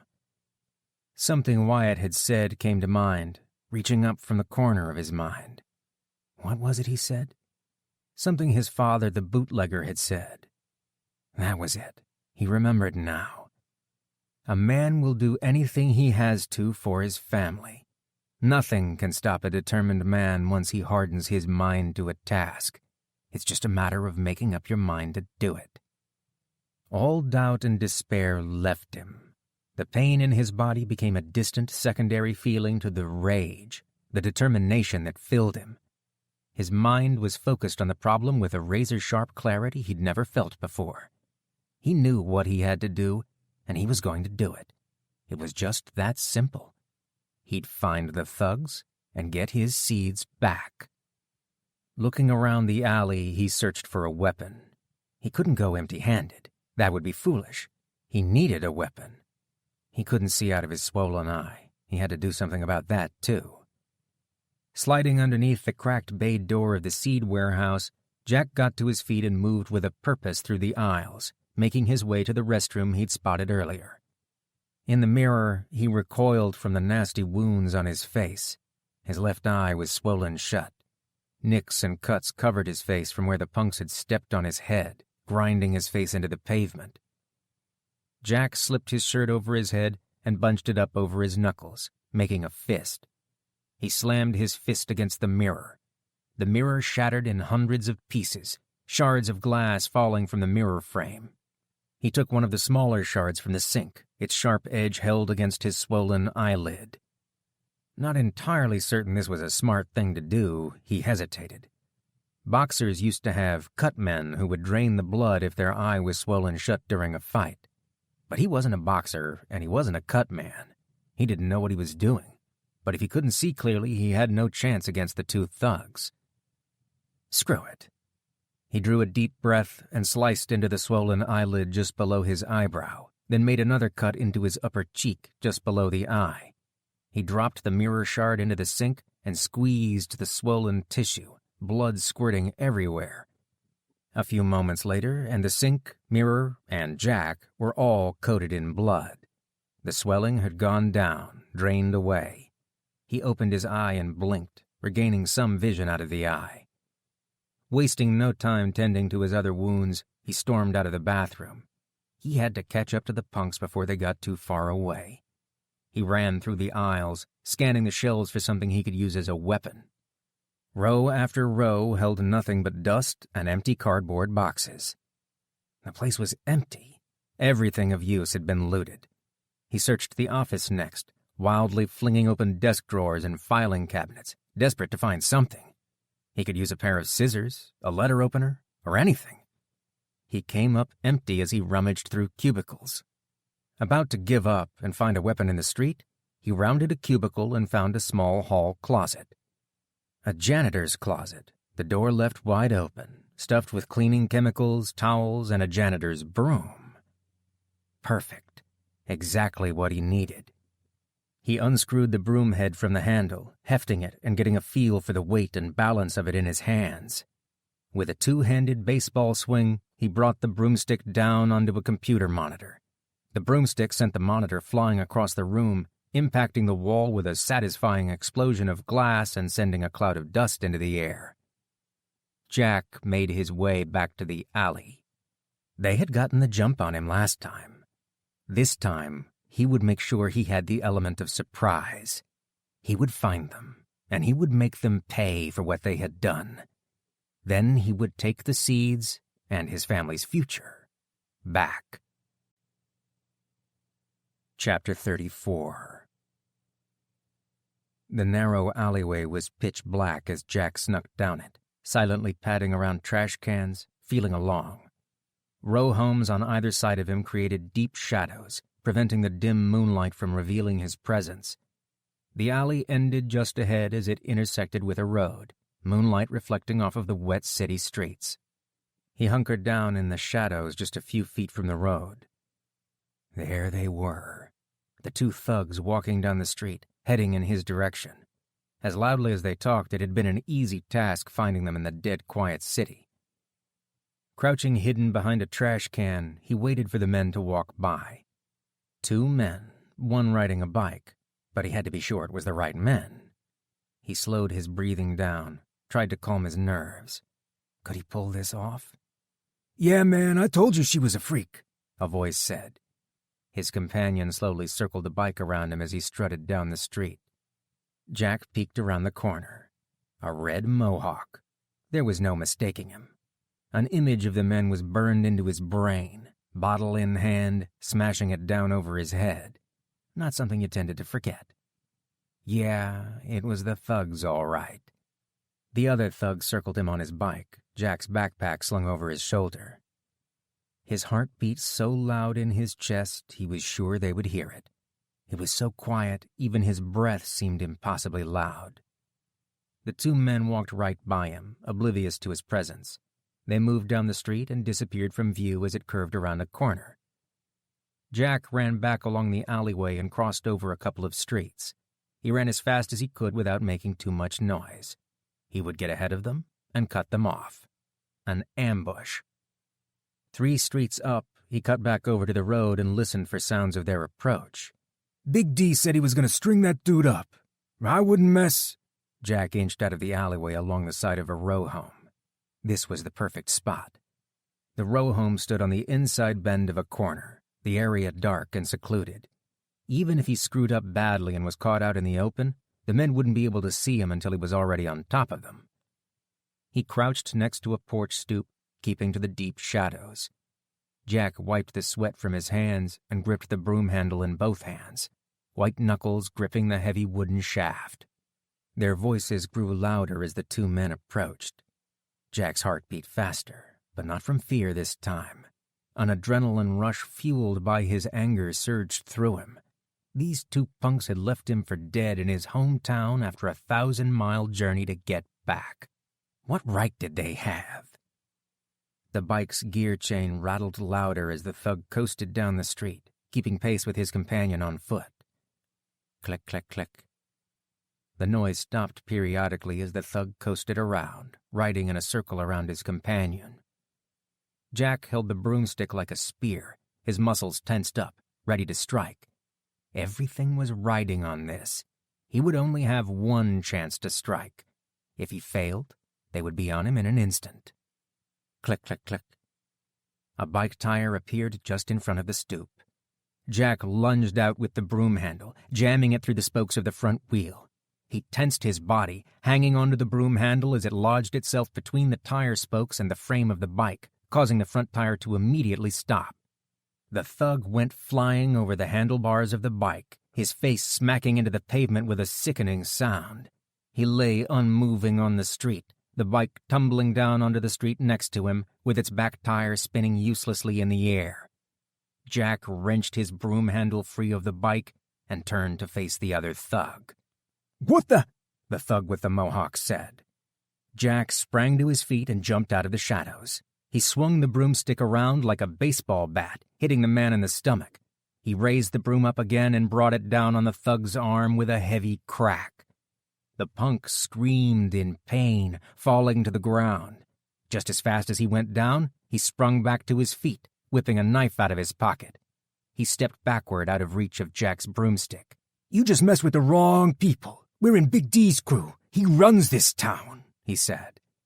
Jack stabbed forward in a feint with the broomstick, causing the thug to jump back. As the man danced backward, Jack gripped the broomstick in a baseball grip and wound up for a powerful blow. He would end this once and for all. The thug was quick and stepped into his wind-up. The knife flashed in his hands, carving a deep slice into Jack's cheek. He made a second stab at Jack's midsection. Jack brought his elbow down into the man's arm, deflecting the blow away from his midsection. The thrust had too much momentum, though, and the blade sunk deep into Jack's thigh. Jack yelled, pain shooting through his leg as he struggled to stay on his feet. The thug jerked at the knife, trying to free it from Jack's leg. He held on tightly to the broomstick with his other hand to prevent Jack from using it. The two men went to their knees, each struggling to overpower the other. Adrenaline surged through him, and his analytical mind shut off completely as the fight-or-flight response took over. Conscious thought fell away, and he committed himself fully to the fight. His senses seemed hyper-aware, his eyes noting every detail, his fingers feeling every grain of the texture of the broomstick, the iron taste of blood in his mouth. Everything was clearer to him in that split second than at any other point in his life. He was alive. Jack let out a scream of primal rage into the punk's face. The punk's red mohawk quivered as he flinched from Jack's shout. His grip loosed on the broomstick, stunned by Jack's outburst. Jack took advantage of the lapse.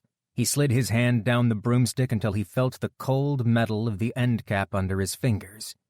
4 inches of metal screw stuck out of his clenched fist, and he drove it into the punk's face with all his might.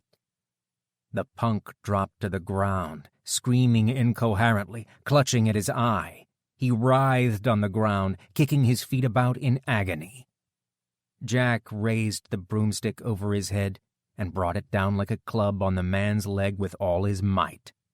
The broomstick hit his ankle. The sharp crack of the bone breaking echoed across the brick buildings.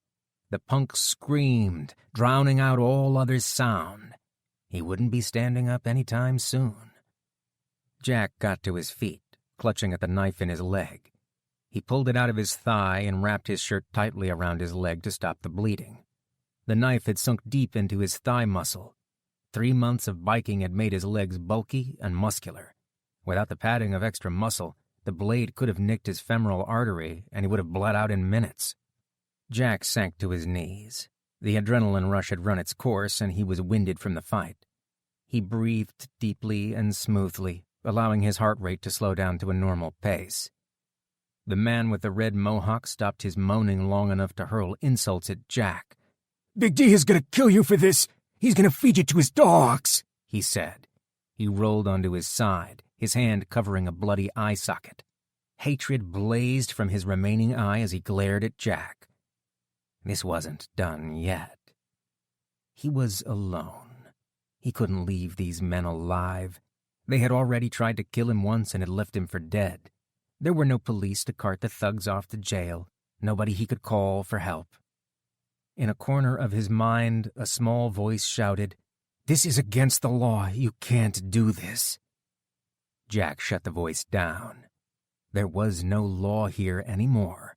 That was all gone, wiped away by the EMP. The only law now was the law of the jungle, the law of survival. Kill or be killed. The man with the red mohawk crawled towards the alley, dragging his broken ankle behind him. Jack limped over to the man, pulled his head up by the mohawk, and brought the knife across his throat. He moved to the other thug lying by the bike and dispensed justice, surprised at how easily the blade sank into flesh. Jack picked up his backpack and slung it across his back. He stood up his bike and climbed into the seat, wincing at the pain in his leg. His mind on one thing only. He turned the bike around and pointed the handlebars home. Chapter 35. A loud thump at the front of the house snapped her out of her wool gathering as she made the rounds, checking windows and doors at the rear of the house. Amy moved to the foyer, her stomach a tight ball of fear. Was this it? Was Rob finally making his move? Someone was on the front porch. She heard liquid splashing as it spilled onto the concrete front porch. Curious what they were up to, Amy peered out the peephole and looked outside. The smell of gasoline seeped into the foyer, and one of Rob's gang ran away through the yard. A 5-gallon gasoline container had been spilled across the front of the house, and the empty container discarded on the porch. Standing in her front yard, several members of Rob's gang cheered the man on as he ran back to join them. Each of the thugs held a gasoline can. Their leader, Rob, stood defiantly in the middle of the street, his glare menacing as he directed his men. "Spread out around the house. Don't let any of them get out," Rob said. The men hurried to obey, splitting up as they carried their gas cans around the house. "All I wanted was to be with you, and you messed up my face. Now we're going to burn you out," Rob said. Panic hit her. She ran to the side window and opened a peephole in the plywood. No. This couldn't be happening. They wouldn't really burn the house down with the boys inside. A scrawny man covered in tattoos splashed gasoline on the side of the house, his face cold and expressionless. "Boys, get down here! Run!" she screamed. Danny and Kenny came flying down the staircase, taking it 2 steps at a time. Danny looked frightened, his brother alert and serious. "Mom, what is it?" Kenny asked. "Rob's outside with a gang. They're pouring gasoline all over the house. He's trying to burn the house down." Kenny unslung his shotgun from the strap on his shoulder and moved to the back door. He quietly slid open the shooting window in the plywood and crooked his finger at her in a silent come-here motion. He peered out and then held 2 fingers up, indicating that 2 of Rob's men were out back of the house. Rage filled her. That Rob would try to hurt her was no surprise. She had destroyed his face. Of course he would try to exact some sort of revenge. Trying to burn her out of the house while her children were inside? That was inhuman. Amy snatched the shotgun out of Kenny's hands, pumped the action, and put the barrel up to the shooting slot. A heavy-set gang member with teardrop tattoos in the corners of his eyes, wearing a leather jacket, lugged 2 5-gallon containers of gas toward the back door. He said something to his companion, a large and muscular convict with a shaved head and tattoos covering his face, who laughed maniacally. She seated the shotgun against her shoulder and tapped the laser sights on. A bright green dot appeared in the middle of the thug's chest. She controlled her breathing, a steady stream of air moving across her lips as she tracked the man's movement with the barrel. He set down one of the canisters and unscrewed the gas cap. Her finger slid over the trigger, her hand steadying the green dot painted in the middle of the man's chest, 5 feet in front of her. She squeezed the trigger, and the shotgun erupted. The heavy-set thug sank to his knees, clutching at the large, smoking hole in his chest. He flopped down onto his face. His body twitched and jerked erratically as a pool of blood formed beneath his body. Amy pumped the shotgun and chambered another round, swinging the barrel around to the second gang member. The tall skinhead stood there unmoving, stunned at the sight of his dead friend. His mouth hanging open, he looked up at the shooting window, his eyes going wide as he realized where the shot came from and how close he stood to the opening. He dropped the gas cans and turned to run. He took 2 steps and then stopped suddenly, throwing his hands up into the air in a gesture of submission, and backed up towards the house. Amy lined the green laser dot up on the back of the man's head, ready to take a shot. She slowed her breathing down again to ensure the shot wouldn't go wide. Her fingers slid into the trigger guard, onto the trigger, and she started to pull, but paused. Something wasn't right here. The tall skinhead turned around, his hands clutching at his throat as he staggered about, a distant look on his face. A thin red line spread across his throat from ear to ear, and blood erupted from the wound. The thug fell to his knees, gripping his throat, trying in vain to stop the blood pouring out of the wound. Blood squeezed between his fingers. He coughed, spraying blood across the patio, and fell to the ground next to his companion. The skinhead thrashed about on the patio, and a man appeared where the skinhead had just stood, a long, bloody knife in his hand. Tall and wiry, his lean musculature showed through his ripped shirt.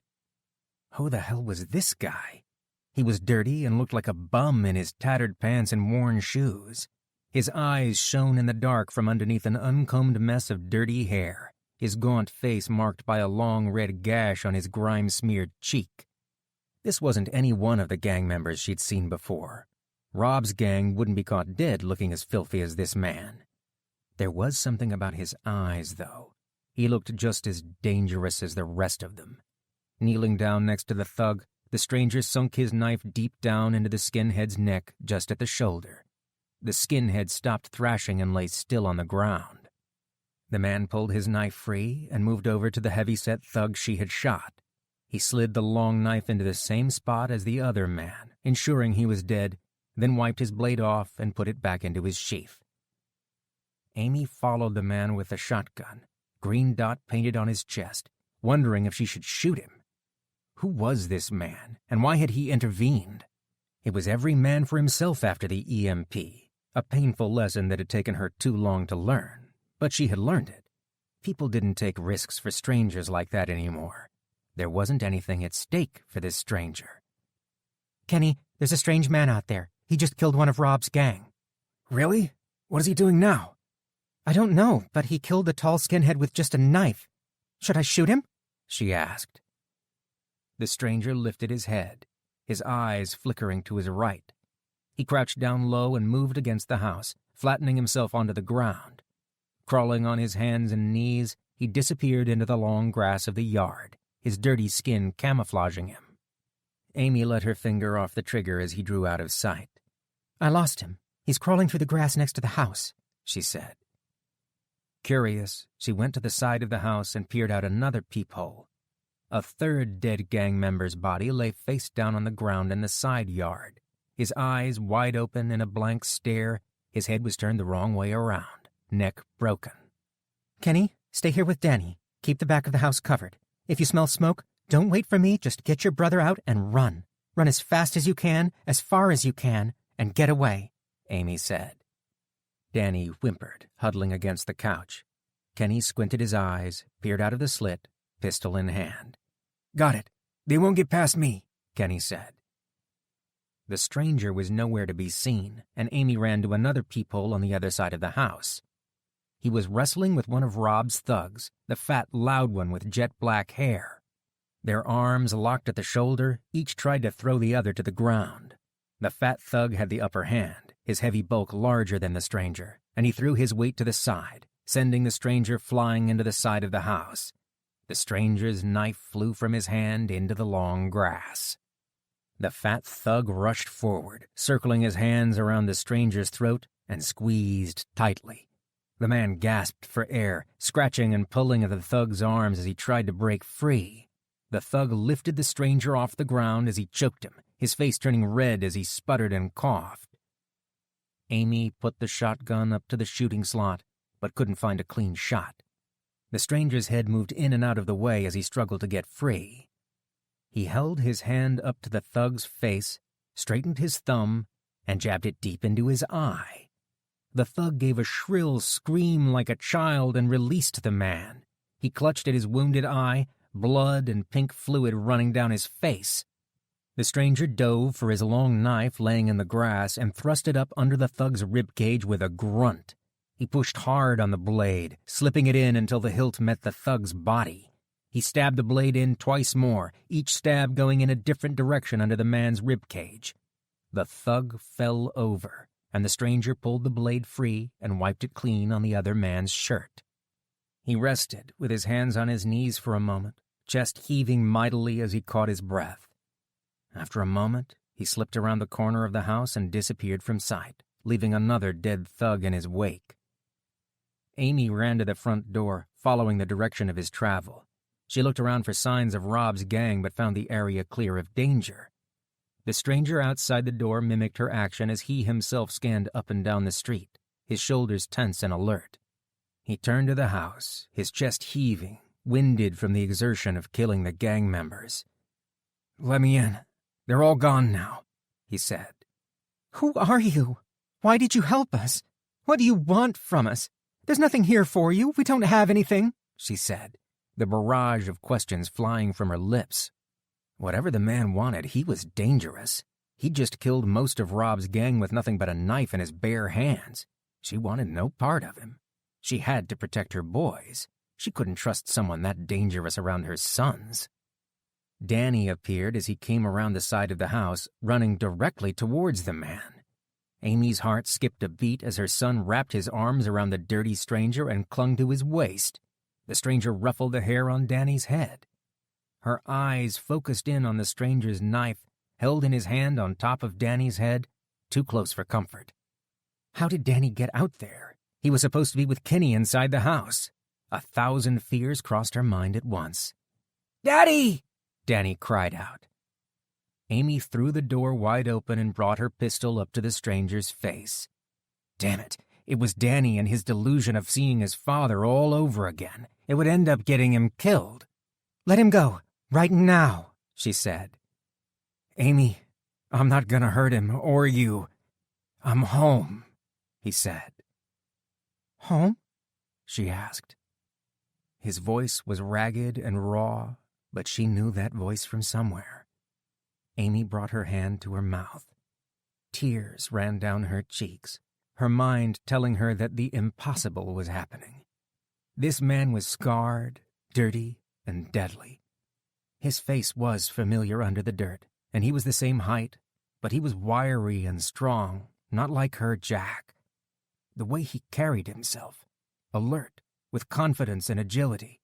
This couldn't be her husband. "Jack, is that really you? It can't be." "I'm sorry, Amy. I'm sorry it took me so long to get home," he said. "Jack, how did you get—" Amy craned her neck, eyes following a Molotov cocktail as it arced high over their heads and smashed into 1,000 shards of glass against the roof of the house. Flames spread quickly along the eaves of the house as the gasoline splashed earlier by the thugs ignited. Squinting her eyes against the sudden bright light from the fire, she saw a dark figure running up quickly behind Jack. Rob was wielding a knife and coming straight at Jack. Jack seemed to sense something was wrong because he pushed Danny out of the way, just in time to be bowled over by Rob's assault. Rob tackled Jack, and the combined weight of both men slammed into her, knocking her against the house. Amy's head cracked against the doorframe and she dropped to the porch. Her ears rang loudly and spots appeared in her vision. The world looked like a kaleidoscope as she tried to hold her head still against the spinning. Rob screamed a feral cry of hatred as he brought the blade down. He sat on top of Jack, pinning him to the ground. Jack threw his arms up to protect his face, and the blade sank into his left hand as it descended.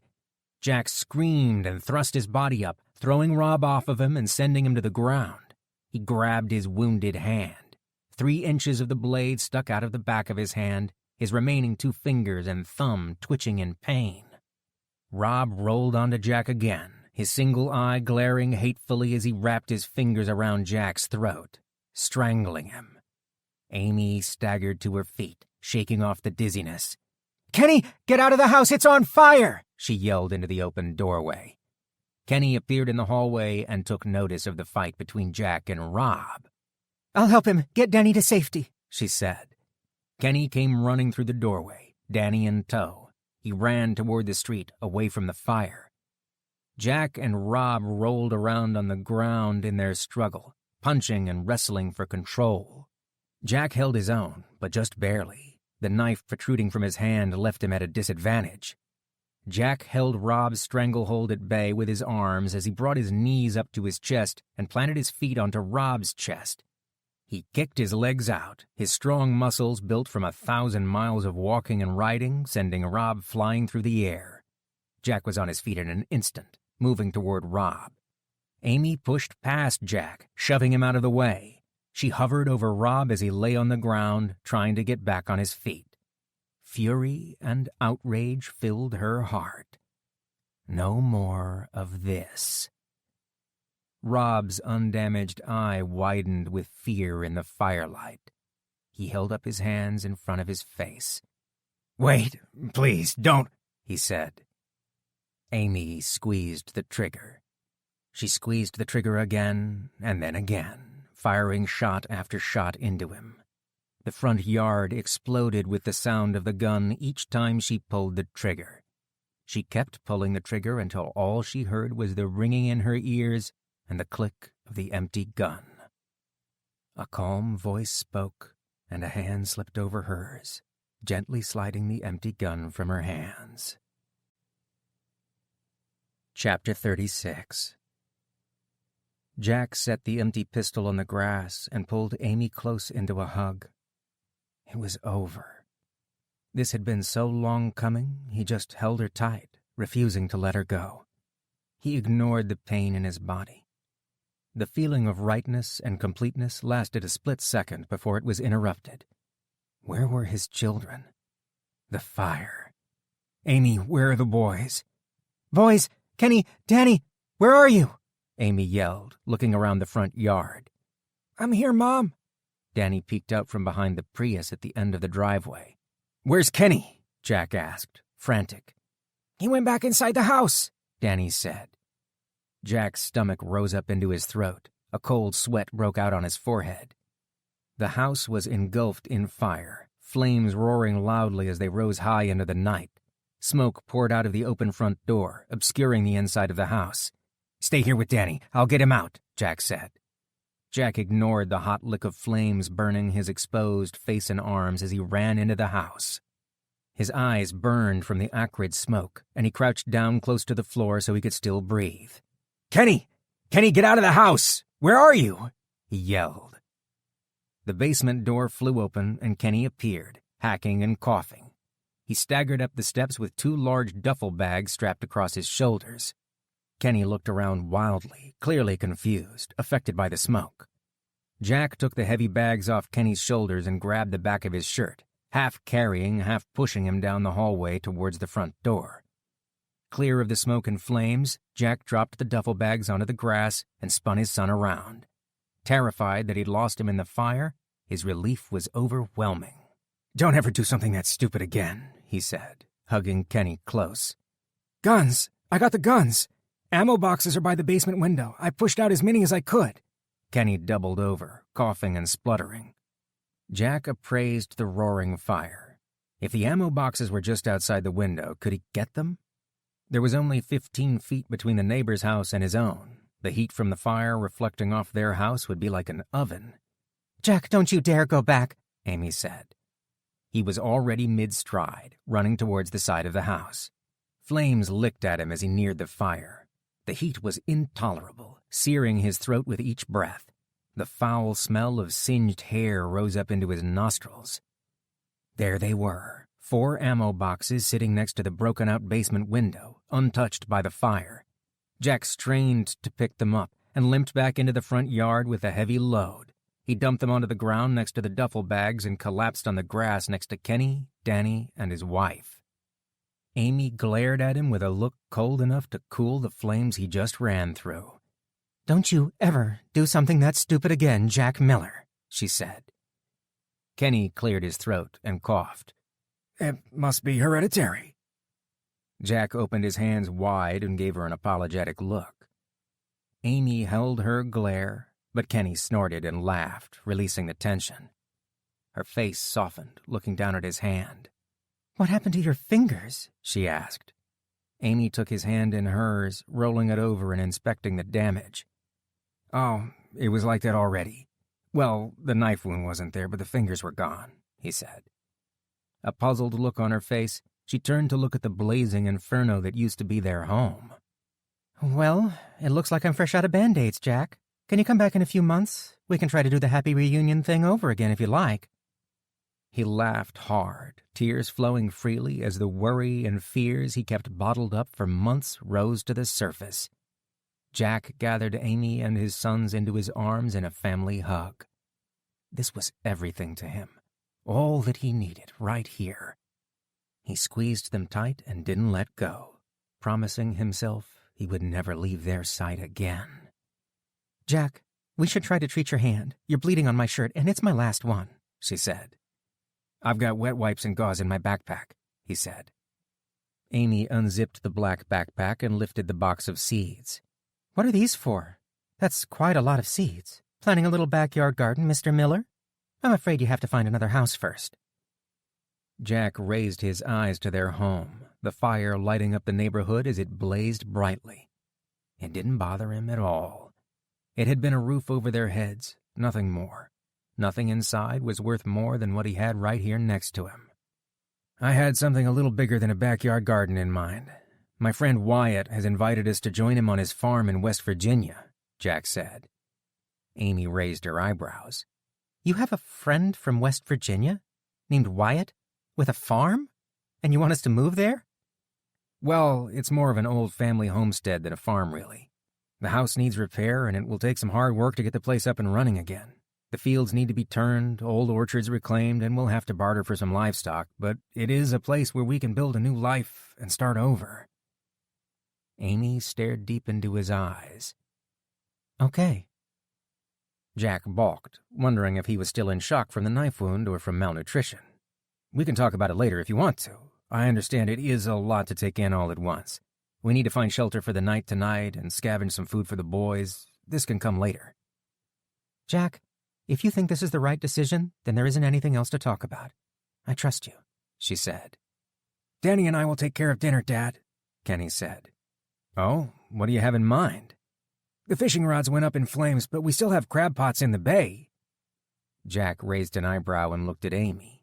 She nodded in affirmation of Kenny's claim. His family had changed so much since he'd been gone that he hardly recognized them anymore. The change in Kenny was the easiest to see.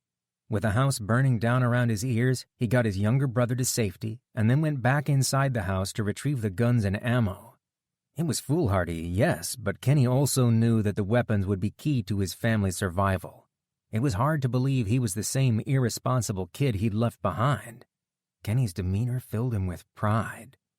He would have to make sure to spend extra time with Danny now that he was back. This disaster was a lot for an 11-year-old to deal with emotionally and mentally. Maybe a quiet countryside farm was just the thing Danny needed after all the excitement. Amy. Her face was flawless, with her dark hair flitting in the breeze. Was she always this beautiful? Was this the wife he left behind? Clearly not. She just shot 2 men in front of him. Not in his wildest imagination had he envisioned coming home to find her armed and dangerous. What had she been through to make that drastic change? Whatever it was, there was steel in her eyes, and he liked it. She wasn't all steel, though. She was softer than before. More flexible. The debate about moving to Wyatt's farm went a lot differently than he'd imagined it would go. It was entirely unlike her to trust him so readily, without hearing every detail first and making her own mind before committing to a decision. He loved and respected her more than anyone in the world, and it made him feel incredible to have earned her trust. Had he changed? He felt different. What he'd done didn't require much change on his part, aside from eating dog food and pedaling one hell of a long way to get home, unless 30 pounds of fat loss counted as a change. Thinking about it, though, he wasn't the same Jack Miller as the man who left home on a business trip 3 months ago. He was embarrassed to think of how big his ego had been and the things he thought were important. He was shallow and vain. The old Jack would have turned his nose up at Wyatt Ferguson because people like Wyatt weren't from his world. Wyatt wasn't educated. He had simple beliefs, and he wasn't worldly. Redneck, hillbilly, Hoosier. Jack could think of 100 words he would have used to describe and dismiss people like Wyatt. Wyatt was the reason he was alive, the reason he was here. From his quirky plan to cross the country using a bike and a trailer, eating dog food along the way, to his outlook on life. His friendship with Wyatt had changed him in a way that went beyond words.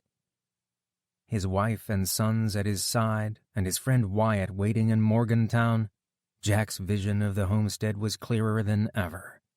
His house was gone, burned to the ground, but he had everything he needed to make a new home. His family, a friendship, and hope of what the future would bring. This concludes The Journey Home by John Winchester, narrated by Travis Baldry. Copyright 2017 by John Winchester. This unabridged audiobook is published by arrangement with Adept Solutions and was produced in the year 2018 by Tantor Media Incorporated, a division of Recorded Books, which holds the copyright thereto. Please visit tantor.com for more information on our growing library of unabridged audiobooks. Tantor Audio, a division of Recorded Books, presents Desperate Measures, an EMP survival story by John Winchester, narrated by Travis Baldry. Chapter 1. "Here we go, guys. Everybody ready?" Sheriff Bud Howell asked, dipping the brim of his hat toward his team. 3 deputies stood in the gravel driveway outside of a disheveled rural home.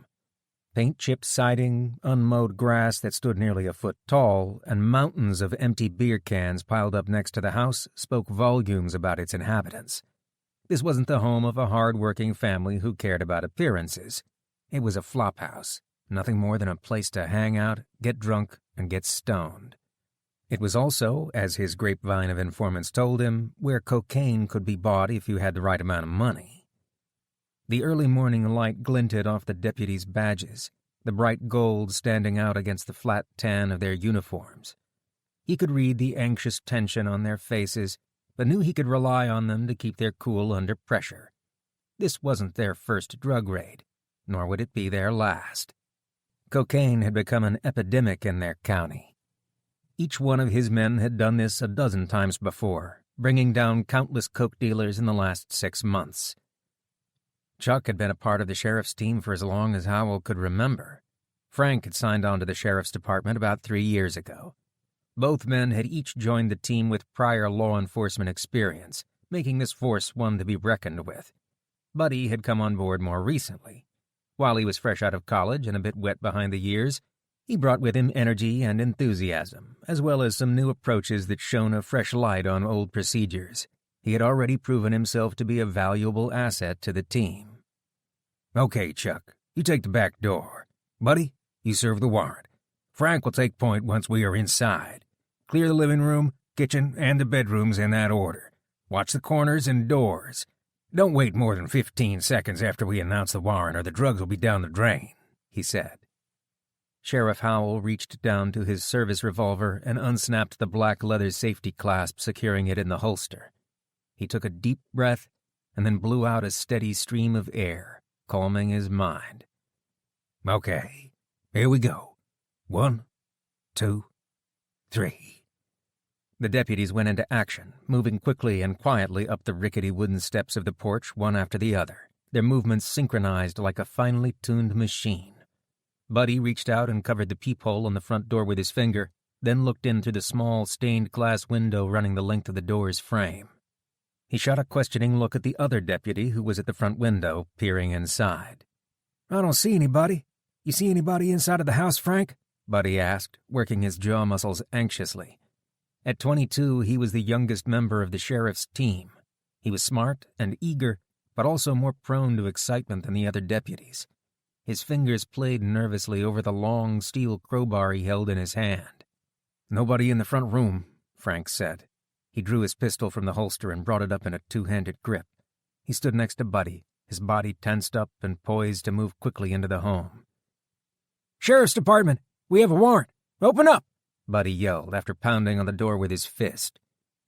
Sheriff Howell silently ticked off the seconds, counting his way up to 15.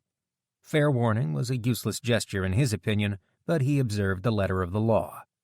Drug dealers never answered the door. All it did was give them time to get rid of the evidence he needed to put them behind bars. The 15 seconds passed, and he slapped Frank on the shoulder. "Go ahead, Buddy. Open her up," the sheriff said. Buddy jammed the crowbar into the narrow crease between the door and the frame, leveraging his weight as he pried on the handle. The cheaply constructed wooden door frame splintered. Then the lock gave way with a loud crack, flying inward as it opened. "Go, go, go, go," Sheriff Howell said. Frank burst into the living room, sweeping the gun across the room as he searched for suspects. The other 2 deputies poured in after him, alert for signs of trouble. "Living room is clear," Frank said. "Sheriff's office, we have a warrant," Buddy said loudly, close behind Frank. Frank moved down the hallway, his muscular bulk filling the narrow space. A small kitchen with checkered floor tiles was off to his left, and he quickly cleared the small space. "Kitchen's clear," Frank said. Frank pressed on down the hallway and stopped at the first bedroom door. He cocked his head at the closed door to his right, indicating his intention to enter the room. He put his back up against the wall and brought his foot back, then delivered a powerful kick to the flimsy wood-paneled door. The bedroom door flew open with a crash. Inside the room, a startled couple with long hair and nothing on jumped out of bed, squawking in protest as the woman tried to hide their nudity with a bedsheet. Frank burst forward and subdued the man, who offered little resistance. Frank pushed him to the floor and slapped a pair of handcuffs on his wrists. The young woman raised her hands high into the air, tears running down her cheeks. "I'll take care of these two," Frank said. "Buddy, I want you to take the lead. Clear the other bedroom. Chuck, you back us up," Sheriff Howell said. He followed close on the young deputy's heels. Down the short hallway, Buddy kicked the door open and entered the room. A hazy cloud of smoke billowed from inside, filling the air around them. The acrid smell of tobacco and other less mundane fumes hung heavy in the air. "Sheriff's Department, drop the weapon now," Buddy said in a commanding voice. Sheriff Howell rounded the open doorway and saw two young men sitting on a couch at the opposite end of the room. A coffee table sat in front of them, littered with beer bottles and cigarette butts overflowing from an ashtray that hadn't been dumped in days, maybe weeks. A large pile of pure white powder sat on a dirty mirror in the middle of the coffee table. Two thin white lines of powder had been pulled out and rested next to a rolled-up bill. Little clear bags were strewn across the table, some filled with the powder, others waiting to be filled. The two youths looked so similar that they almost could have been twins. Both were tall, thin young men in their late teens or early 20s, with long brown hair on their heads and the modest beginnings of beards.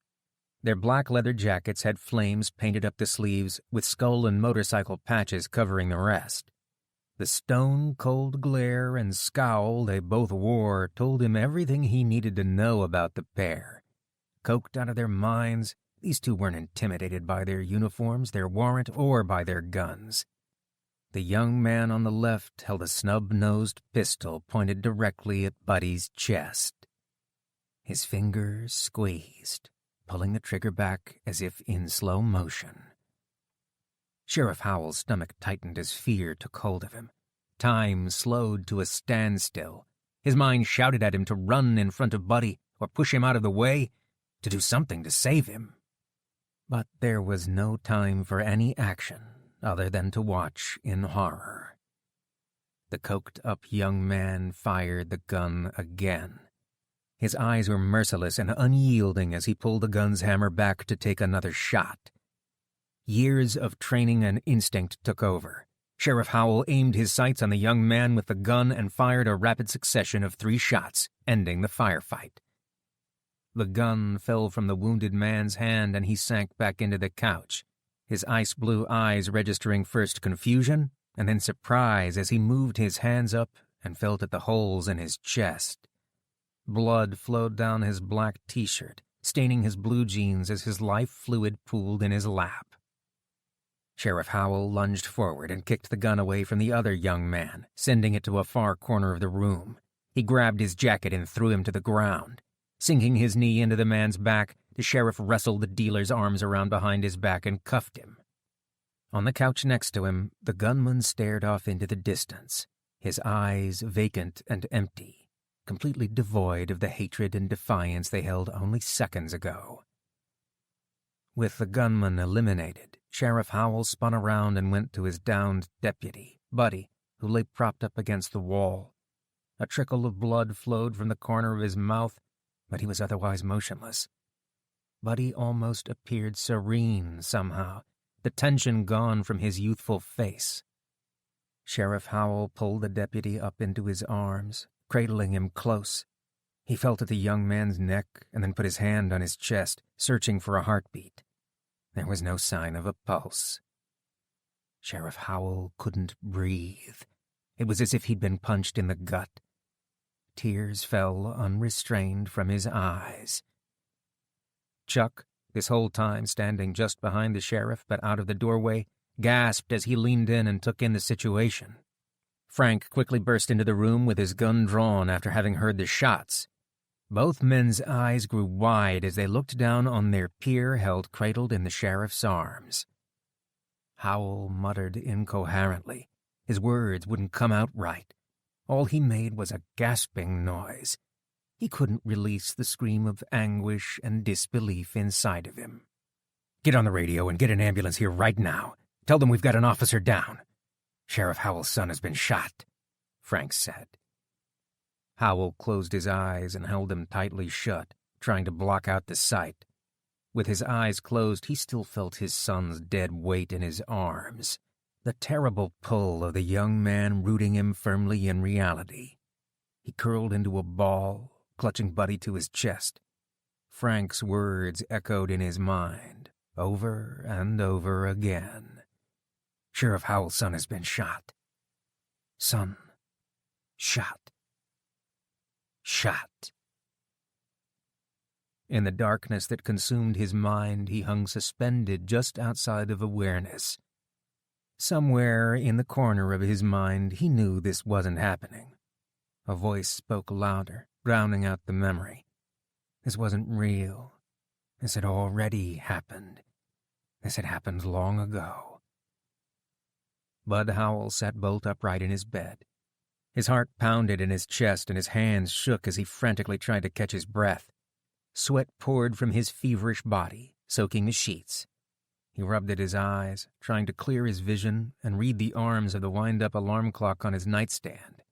The glow-in-the-dark arms seemed to whirl around like a propeller, dizzying, unable to hold still. 3 a.m. The memory again. No, memory was the wrong word. The nightmare. It had been a nightmare from the very beginning when it had happened so long ago. Sheriff Howell's son. He hadn't been called that in a long, long time. The title sheriff carried too painful a memory along with it. Bud. He was just Bud Howell. Or even Police Chief Howell. That's who he was now. Bud snatched up the bottle of whiskey on his nightstand. He unscrewed the cap and swallowed the amber liquid straight from the bottle, greedily gulping. It burned as it went down, and his gorge rose in his throat, protesting against the liquid. He kept drinking until the bottle was empty, and then rose from his bed. 3 a.m. There wasn't any point in trying to go back to sleep. After the nightmare of his past, he knew there wouldn't be another wink of sleep this night.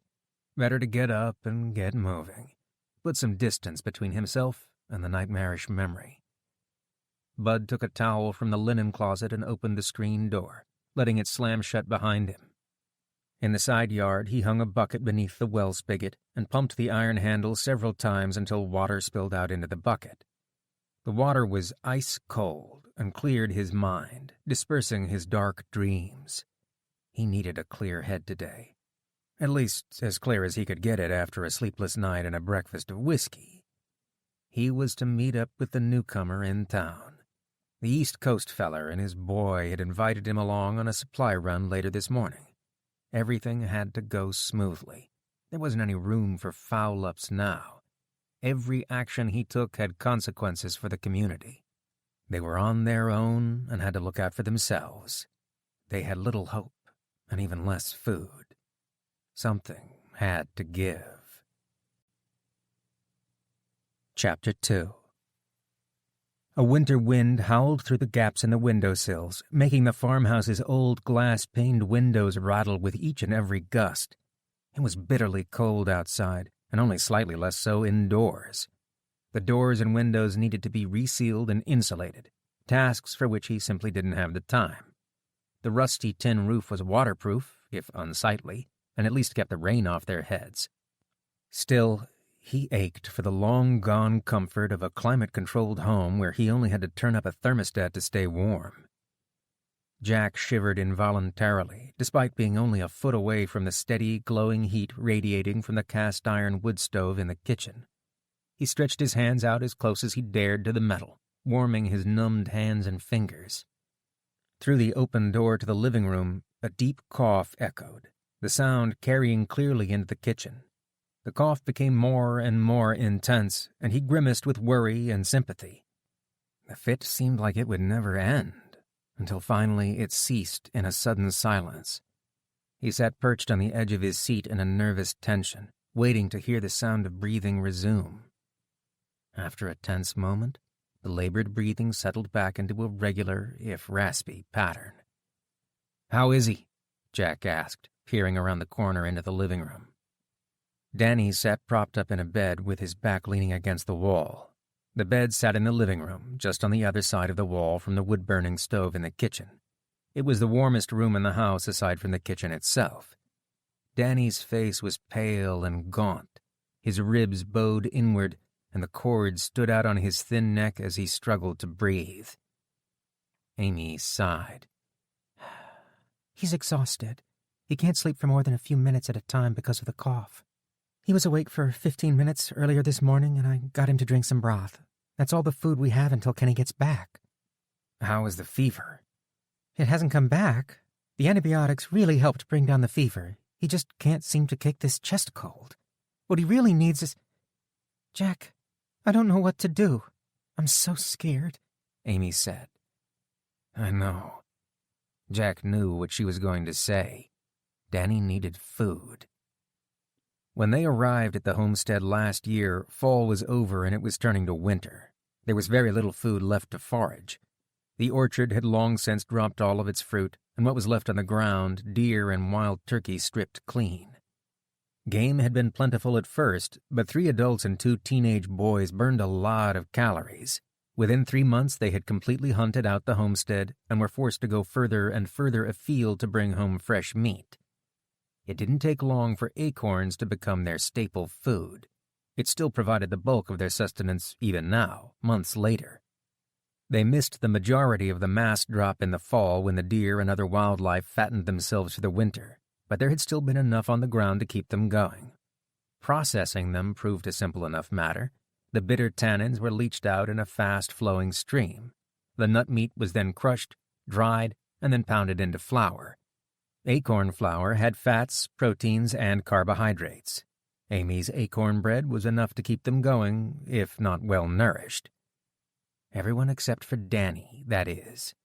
They discovered early on that he was allergic to acorns, cutting him out of their primary food source. Danny was limited to their other sources of food, which were becoming ever more scarce. "Kenny will be back soon. He's been gone all day. He'll come through for Danny. He never comes home empty-handed," Jack said. He pushed his chair back from the table and went to the mudroom to put on his boots and jacket. Still frozen to the bone, the short break next to the fire meant that he could at least move his hands again. It was time to get up and get back to work. "I'll be close by if you need me," he said. Amy shot him a worried look and then went to Danny's side as another coughing spell began. He closed the door quickly to keep the heat in and carefully picked his way across the icy mud to the woodpile. His boots cracked through the frozen crust of the soil as he went. Jack picked up his axe from where he left it sunk in a large log that he used as a base for splitting wood. He set a smaller piece of oak wood on top of the base and brought the axe down in a smooth motion, splitting the log cleanly in two. Jack worked his way through the small pile of logs he had cut to length, his frustration fueling every swing of his axe. It was hard to watch Danny lying in bed for weeks, not getting any better despite everything they had done for him. What more could he do? There just wasn't much game left in the area, and what animals were out there had grown extremely wary of humans. An amateur hunter like himself had little chance of bringing down an animal. Despite all of his best intentions, hunting and trapping seemed to be beyond his capability to master. Kenny and Wyatt were the experts, and both of them were out in the field now doing what could be done. He was needed here where he could do far more good chopping wood for the stove. The squat little iron stove went through an enormous amount of fuel, especially since they kept it burning 24 hours a day. They used it for cooking food, boiling drinking water, heating the house, and wash water. There hadn't been any seasoned wood waiting for them when they arrived, so Jack had to go into the woods to find and cut down standing dead wood. It was far more work than simply cutting down live trees closer to the house and letting them cure for a few months, but they didn't have time to let the wood dry naturally. They needed it right now. Jack set a larger piece of wood on the base and angrily put his back into the swing. It was hard not to feel frustrated at the unfairness of their situation when your child's life was at stake. He was giving it everything he had, and it wasn't enough. What else could he do? Jack continued to split the rest of the firewood, working himself into a frenzy. It was maddening. Danny was half dead. Fighting off tears, he set a large log up on the base and swung the axe with as much force as he could muster. The blade split the piece clean in two and sent the two halves of firewood flying. The blade kept going, powered by his anger, and sunk deep into the hard heartwood of the large log underneath. Jack tugged at the axe, but it was firmly lodged in the hard, seasoned wood of the splitting base. He stood up on the base and lifted the handle up with all of his strength. The axe suddenly came loose from the log and went flying forward. Jack tumbled over backwards, landing hard on the muddy ground. He lay there on his back, panting for breath and feeling stupid for letting himself get so worked up. His breath turned into little puffs of icy frost. He stared up at the cold, gray sky above him, ignoring the stinging pain in his back. A pair of boots crunched across the icy ground, slowing as they neared him. Wyatt appeared and extended his hand to help him up from the ground. "Lying down on the job again, Jack?" Wyatt asked. Jack took Wyatt's hand and pulled himself to his feet, brushing his jacket off. "It's Danny. I'm worried sick about him." "I know, Jack. I'm sorry. Has Kenny made it back yet?" Wyatt asked. "No, not yet. He usually pushes it pretty close to dark. I don't expect him for a while. Did you have any luck?" Wyatt frowned. The expression looked foreign on his face even in the worst of times. "No. I was going to wait until Kenny got back to tell you. I set out a trap line early yesterday morning, and when I came back for them today, the traps were all gone. Somebody must have been following me while I set the line up. I found a set of footprints next to one of the traps and followed it through the snow for a while. Not too far up the trail, somebody fired a warning shot and I turned back. They took 14 of my leg traps. That's half all the traps gone." "Damn. As long as you're okay, that's the most important thing. Where's Kenny working today?" Jack asked. "Don't worry about him. I went up north to a new section of woods yesterday. Kenny is working the woods southeast of here. We've been to that area plenty of times and never had any trouble." "Thanks, Wyatt. I'm sorry you lost all your traps," Jack said. "Forget it. Traps are easy to come by. Come help me hitch up the horse and wagon. I'm going to ride into town. I need to see somebody that I haven't spoken to in a long time. Call in a favor. While I'm there, I'll confirm with Chief Howell that he's still able to ride along with you on the supply run tomorrow," Wyatt said. "Who are you going to see?" Jack asked. Wyatt averted his eyes, a distant look on his face. "It's hard to explain." Perplexed, Jack picked up his splitting axe, wedge, and maul up from the woodpile and followed Wyatt to the barn. These simple hand tools were some of his most important possessions. They had taken the place of his computer and cell phone, and along with a gun and a knife were among the primary means of survival for his family. If he lost or damaged any of them, they would freeze to death, unable to heat the farmhouse. This new world was an unforgiving one, and some mistakes you paid for with your life. He hung his tools above the wooden bench in the barn and pulled down the cart tack from the tack room to get the horse and wagon ready for Wyatt, who was nervous around horses.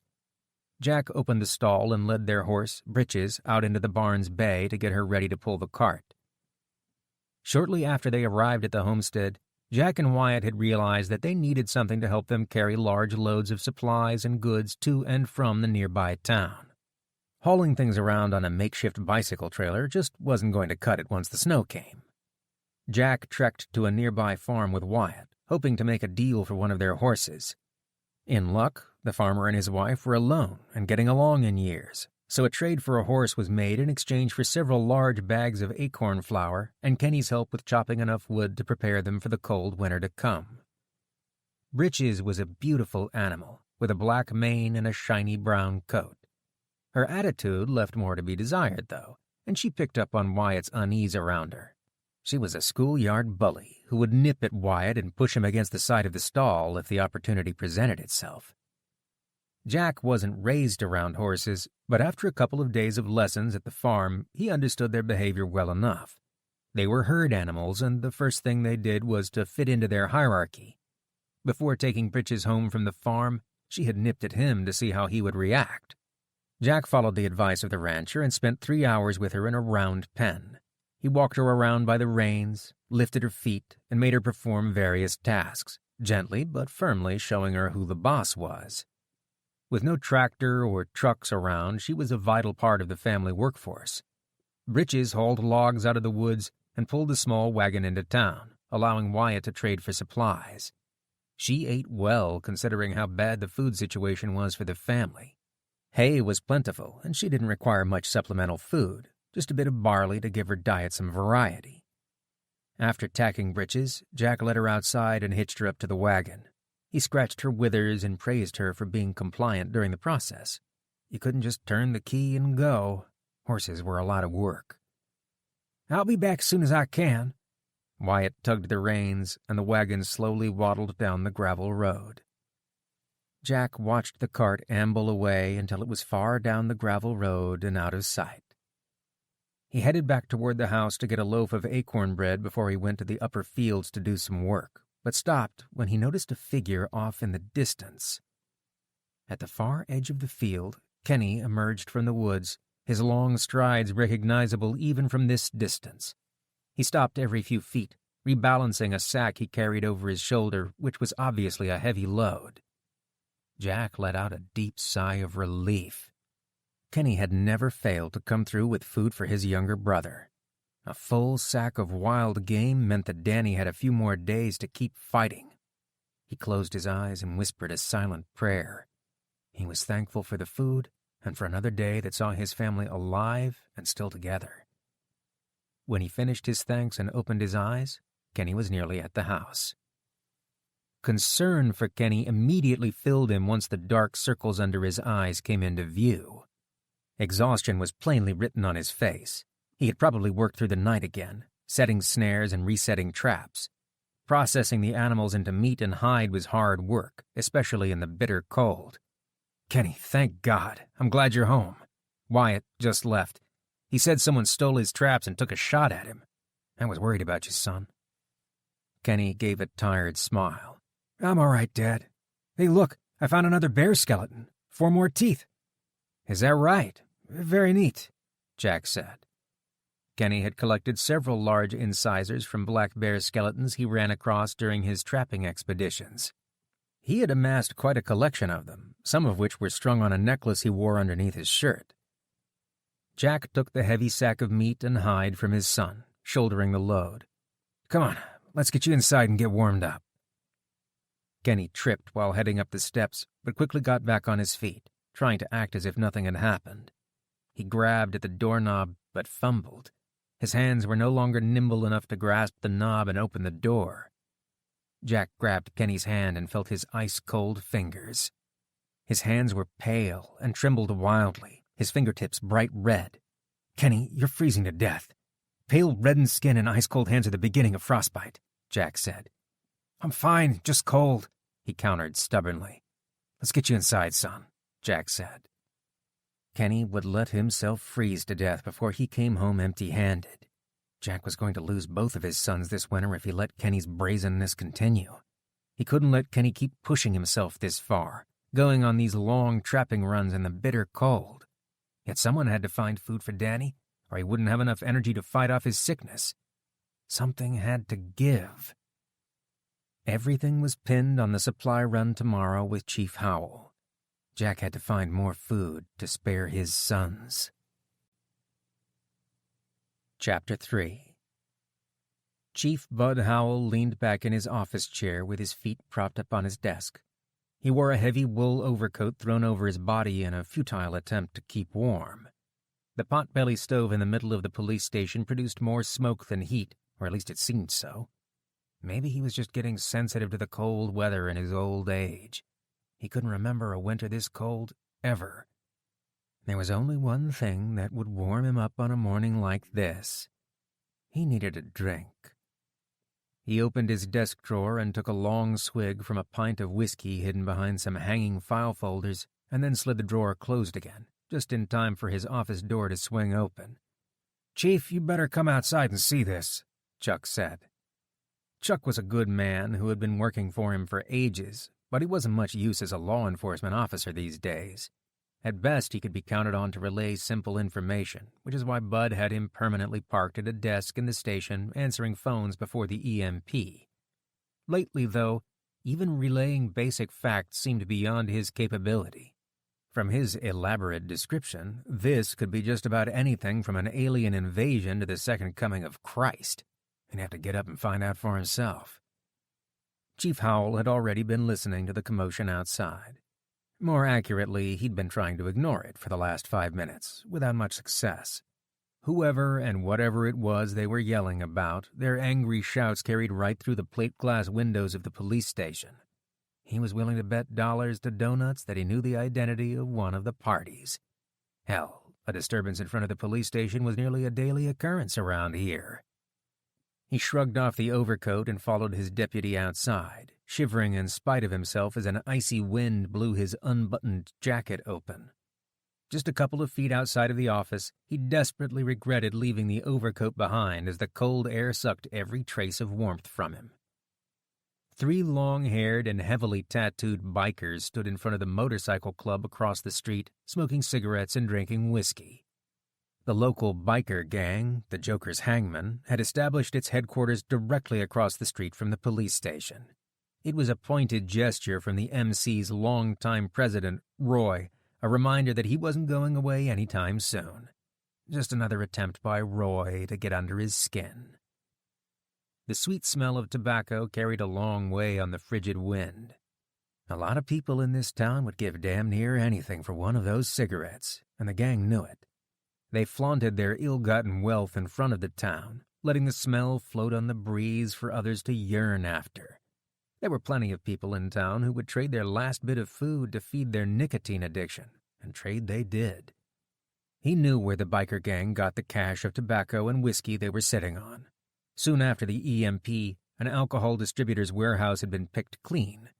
It was a safe bet that the Joker's Hangman had enough hard alcohol, beer, and cigarettes to see themselves through to the next century. The booze and cigarettes made them rich by post-EMP standards. Without the need to work for their own bread, the parasitic bikers had nothing better to do than hang around their club all day and get wasted, just like they did before the EMP. The world hadn't changed for them at all, still profiting from other people's misery. One of the bikers stood in the middle of the street, having a heated conversation with another man. "Just listen to me a damn minute. Give me a chance to talk. Yes, I asked for his help, and I'm asking for your—" "How can you even talk to that man, Wyatt? How can you look that man in the face and ask for his help? What the hell is wrong with you? You've been gone for 15 years, and maybe you've forgotten what happened. Maybe you let it go. I haven't. I've been right here all along," the biker said. A strong gust of wind blew, and Chief Howell grabbed onto the top of his hat to keep it from blowing away. He kept his head down as he walked over to the 2 men facing off in the square. He had to break this up before it escalated into something larger. Across the street, the surly-looking bikers did their best to convey hateful looks in his direction. He wasn't impressed. He'd seen plenty worse than this lot during his time in law enforcement, and he'd put a lot of them behind bars. A hard look didn't mean squat to him. He could take it all day long. "Roy, I need your help. All I'm asking you for is a few days of your time. Everybody in this town is desperate for supplies. Jack's son is sick.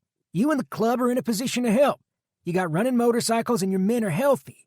You got more experience looting than anybody else. You guys were doing it back before the EMP when it was still a crime. Hell, even if you had Dutch show us how he fixed the motorcycles, we'd be grateful. Fix a couple of bikes for Chief Howell and his deputies. That would give us a way to go a lot farther than we can on bicycles and horses. It would open up new areas for us to scavenge," Wyatt said. "Are you listening to yourself? You want me to give the cops, who busted our balls for our entire lives, running bikes so they can harass us again? I heard all I need to hear from you, Wyatt. You left your home. You don't get to come back and tell the rest of us who stayed here how to live. Don't lecture me about helping people out. The people around here have looked down on us for as long as we've been in this town," Roy said. "That's all in the past. Everything has changed now. Why can't you see it? Chief Howell is going to help—" "Nothing has changed, Wyatt. Nothing. The world is the same place it has always been. The only difference is now some of these pencil-neck cowards living in this town see the world for what it really is. You're going to ask the chief for help? You disgust me, Wyatt. How can you beg the man who killed your son for help?" Wyatt went silent and stared at the ground. Roy gave Wyatt a dismissive look, shouldering into him as he shoved his way past. Roy's long salt and pepper hair whipped about in the wind, stirred up as if it was a visible indicator of his anger. The two brothers looked so alike that they could have been twins. Roy was 2 years older than Wyatt, and both had the same tall, lanky body and weather-beaten, tanned skin. Their faces were creased by age and sorrow. It was the eyes that set them apart, though. Roy's eyes were an intense green, a predator's deep, empty pits that held nothing but anger, searching for signs of weakness. They were scary to some people, but not to Howell. He had seen hundreds of criminals with the same predatory look in their eyes. It took more to shake him. For all the differences in attitude and appearance between the two men, it was Wyatt's eyes that unsettled him. That particular shade of pale, watery blue penetrated his soul, seeing right through his tough exterior and laying bare the pain in his soul. Uncovering the pain he couldn't seem to drown with all the whiskey in the world. Eyes just like those had pulled the trigger and stripped him of his only son so long ago. When Wyatt first came back to town, Howell hadn't known what to think of it. Wyatt was a good man and had been one of his oldest friends, going all the way back to his childhood. They grew up together, went to school together, and played on the same baseball team. They had even been the best man at each other's weddings. The day they lost their sons, all that had all fallen apart forever. Things were complicated now. It was too painful for them to be around each other. He held Wyatt blameless. He bore no responsibility for the crimes of his son. The apple sometimes fell very far from the tree indeed. He just couldn't bear to look his old friend in the eyes. Roy stormed over in his direction with his usual defiant swagger. "Well, look who it is. Just who we were talking about. Sheriff Howell. Oh, wait a minute. I'm sorry, it's not Sheriff anymore, is it? Look at this, a big happy reunion. All three of us back together again. Except, wait a minute. We're missing a few people for this to be a real get-together, aren't we? Who are we missing, Chief? Who's not here with us today?" Roy asked, his sarcastic tone dripping with venom. Bud returned Roy's hard look. Roy stood inches from his face, close enough that he could smell the liquor on his breath. He wouldn't give Roy the satisfaction of having a reaction to his little speech. "Anybody know who's missing here? Go ahead and chime in if you know the answer. It sounds like the chief has lost his voice," Roy said. "Let it go, Roy," Wyatt said. "You shut up, Wyatt. Shut up. Let's count 'em out. Is Wyatt's son here? Anybody? Jimmy, you out there? My little nephew, Jimmy Ferguson?" Wyatt flinched at the mention of his son's name, scowling.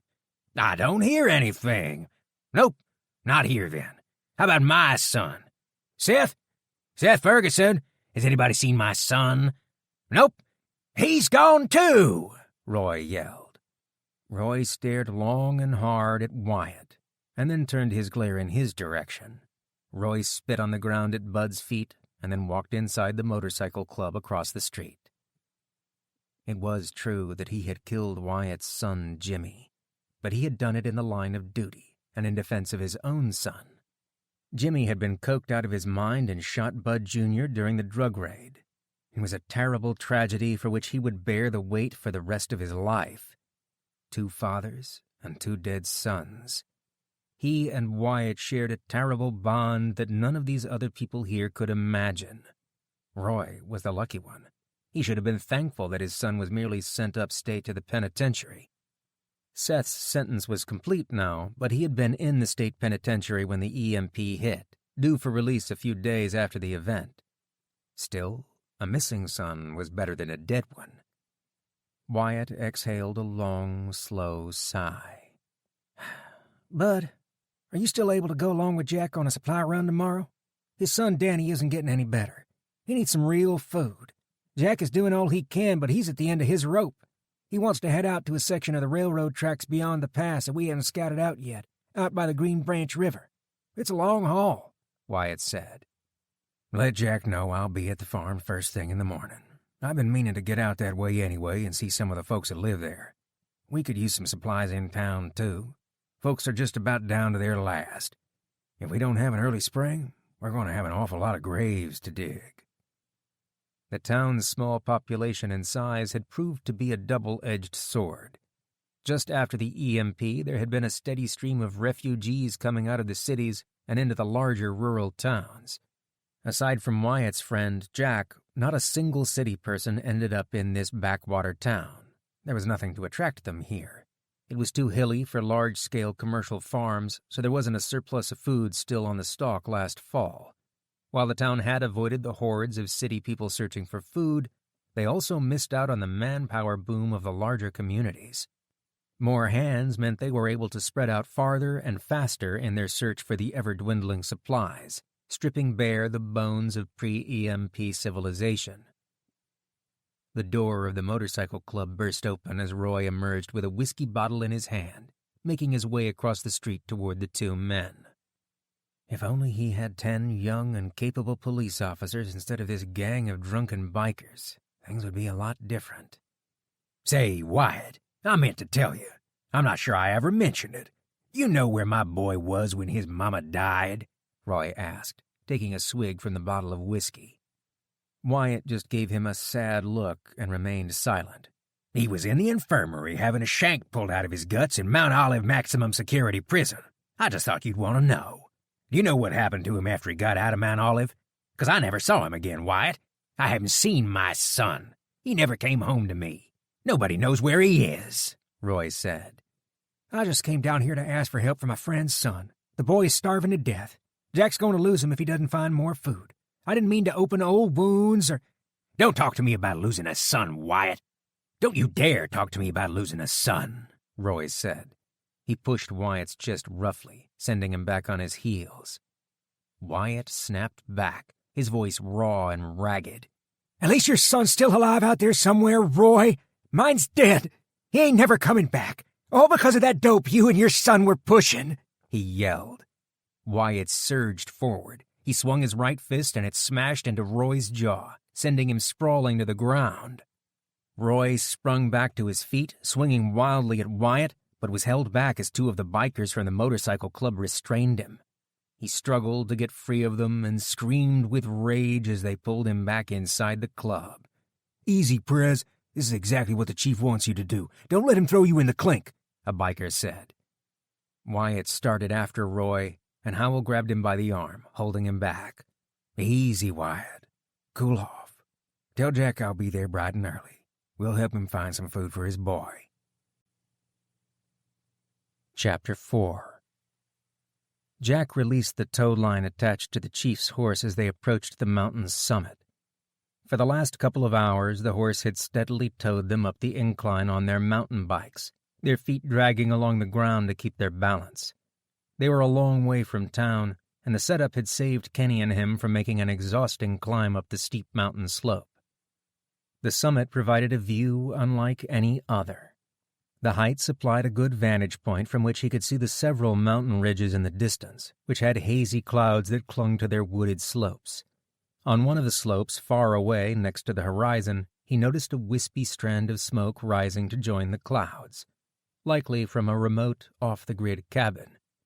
Even before the EMP, there had been plenty of people who lived miles off the paved roads and away from power lines in this part of the country. He wondered how much their lives had changed, if at all, in the past year.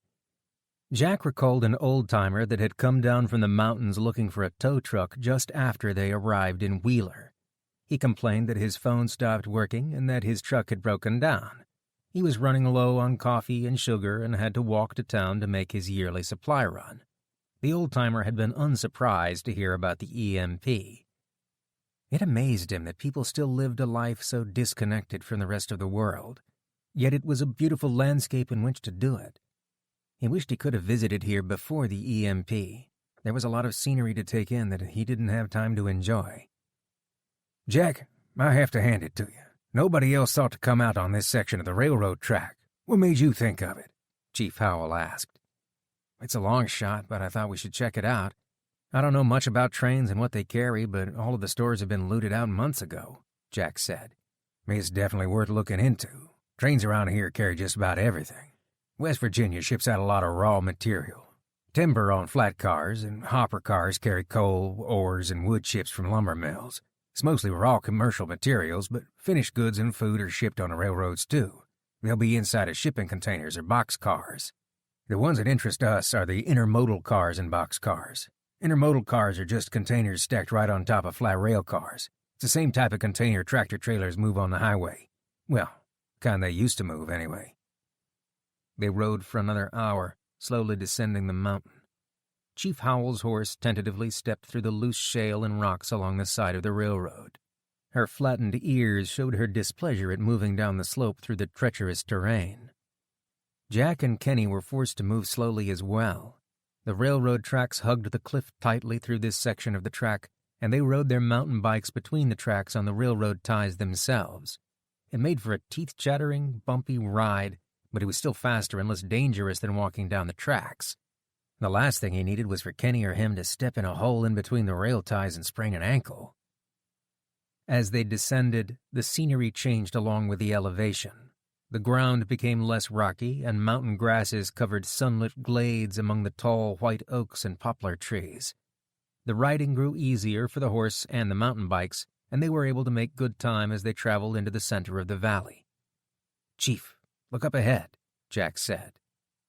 The railroad split the narrow valley in two, and then curved slightly and disappeared into the woods, running between the managed forestry lands on both sides of the track. The back end of a rail car was visible just before the track disappeared into the woods. More of the train appeared as they rounded the long bend. "Let's not get our hopes up just yet. Stay alert and keep your eye out for people. I'm not sure exactly where the county line is, but we're close to the border with Long Branch County.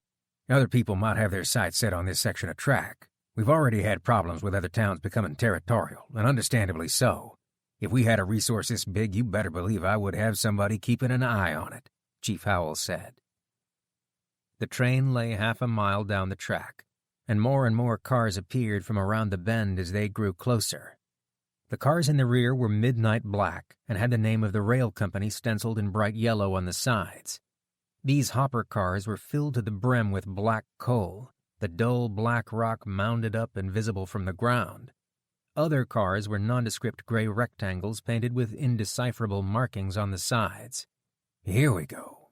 These two boxcars here might have something, and I counted 16 intermodal containers further up the line. There's probably more we can't see from here. If there's anything of use to us, it will be in these cars. I'll go on ahead and check the containers. You see if there's anything in the boxcars," Chief Howell said. Jack hopped off his bike and leaned it against a tree a few meters away from the railroad track. The door of the first boxcar was open, and he peered into the deep shadows at either end of the car, unable to see any cargo from the doorway. "Come here, Kenny. I'll give you a boost," Jack said. Jack interlaced his fingers and crouched down, then held his hands together to give Kenny a foothold. Kenny planted his foot in Jack's hands and grabbed the side of the boxcar, pulling himself inside. His footsteps echoed inside the car as he walked from one end to the other. "Nothing in here. It's empty," Kenny said, hopping down out of the car. Jack moved up to the next car and hoisted Kenny up again. The second car was also empty. As he helped Kenny down from the boxcar, Chief Howell appeared from further up the line, waving his arms frantically to get their attention. "Jack, come here. You have to take a look at this," Chief Howell said. He followed Chief Howell to a container car and climbed up inside. Neat rows of shrink-wrapped goods were stacked on pallets, filling the shipping container from floor to ceiling. Just beyond the open door, the sunlight stopped, and the container was ominously dark. An involuntary shiver went through him, as if he were standing at the edge of a cliff about to lose his balance. The shipping container was nearly identical to Wyatt's truck. The last time he ventured into a container like this, he wound up losing 2 fingers. "What's the matter, Jack? You look like you're going to be sick. I thought you'd be happy as a clam," Chief Howell said. "Nothing. It's nothing. Forget about it. Have you unwrapped any of the pallets?" Jack asked. "No, I thought I'd let you do the honors." He took his pocket knife from his pocket and sliced through the thick layers of shrink wrapping. He pulled the shrink wrap away and exposed the contents, a pallet of adult diapers. He opened another one and his heart nearly skipped a beat. The pallet was stacked head-high with rows of canned goods neatly stacked in half-height cardboard boxes. It was more food than he'd seen in one place in months. "Guys, look at this," he said. "Is that chicken noodle soup? Oh man, is that really chicken noodle soup?" Kenny asked. "Well, would you look at that?" Chief Howell said. "Kenny, get on your bike and go find Wyatt. Have him bring britches and the wagon. We need to get this food back to town, and there is way more than we can carry here, even with the chief's horse," Jack said, tossing a few soup cans to Kenny. "And here, take a few of these to your brother. The chief and I will stay here and go through the rest of the rail cars and see what else we can find." Kenny caught the cans, stuffed them in his backpack, and then quickly rode away on his mountain bike. "I'll go up a few cars and start opening up the containers to see what's inside. I can't believe this has been sitting here untouched the whole time," Chief Howell said. After the chief left, Jack set to work opening the remainder of the goods in the trailer. The pallets were a mix of cleaning products, electronics, and canned goods. He removed the shrink wrapping off of the canned goods so that they would be ready to move as soon as Wyatt arrived with the cart. This haul was more than even britches could pull home. It would take several days' worth of trips to bring it all back to town. Jack worked for another hour and had just finished going through a second rail car when he heard a loud metal plink hit against the side of the container. A split second later, a slamming noise echoed through the space. Curious, he went to the double doors of the container and hopped down. As he stepped around the corner of the rail car, he saw Sheriff Howell, red-faced and running down the tracks coming toward him. He was moving fast for a man of his size. "Run, Jack," he said, sucking in a wheezing breath. Jack squinted and could see men with rifles further down the line running toward him. A deafening noise rang out as a bullet hit the train next to him. Jack flinched and crouched down. "Run, you idiot!"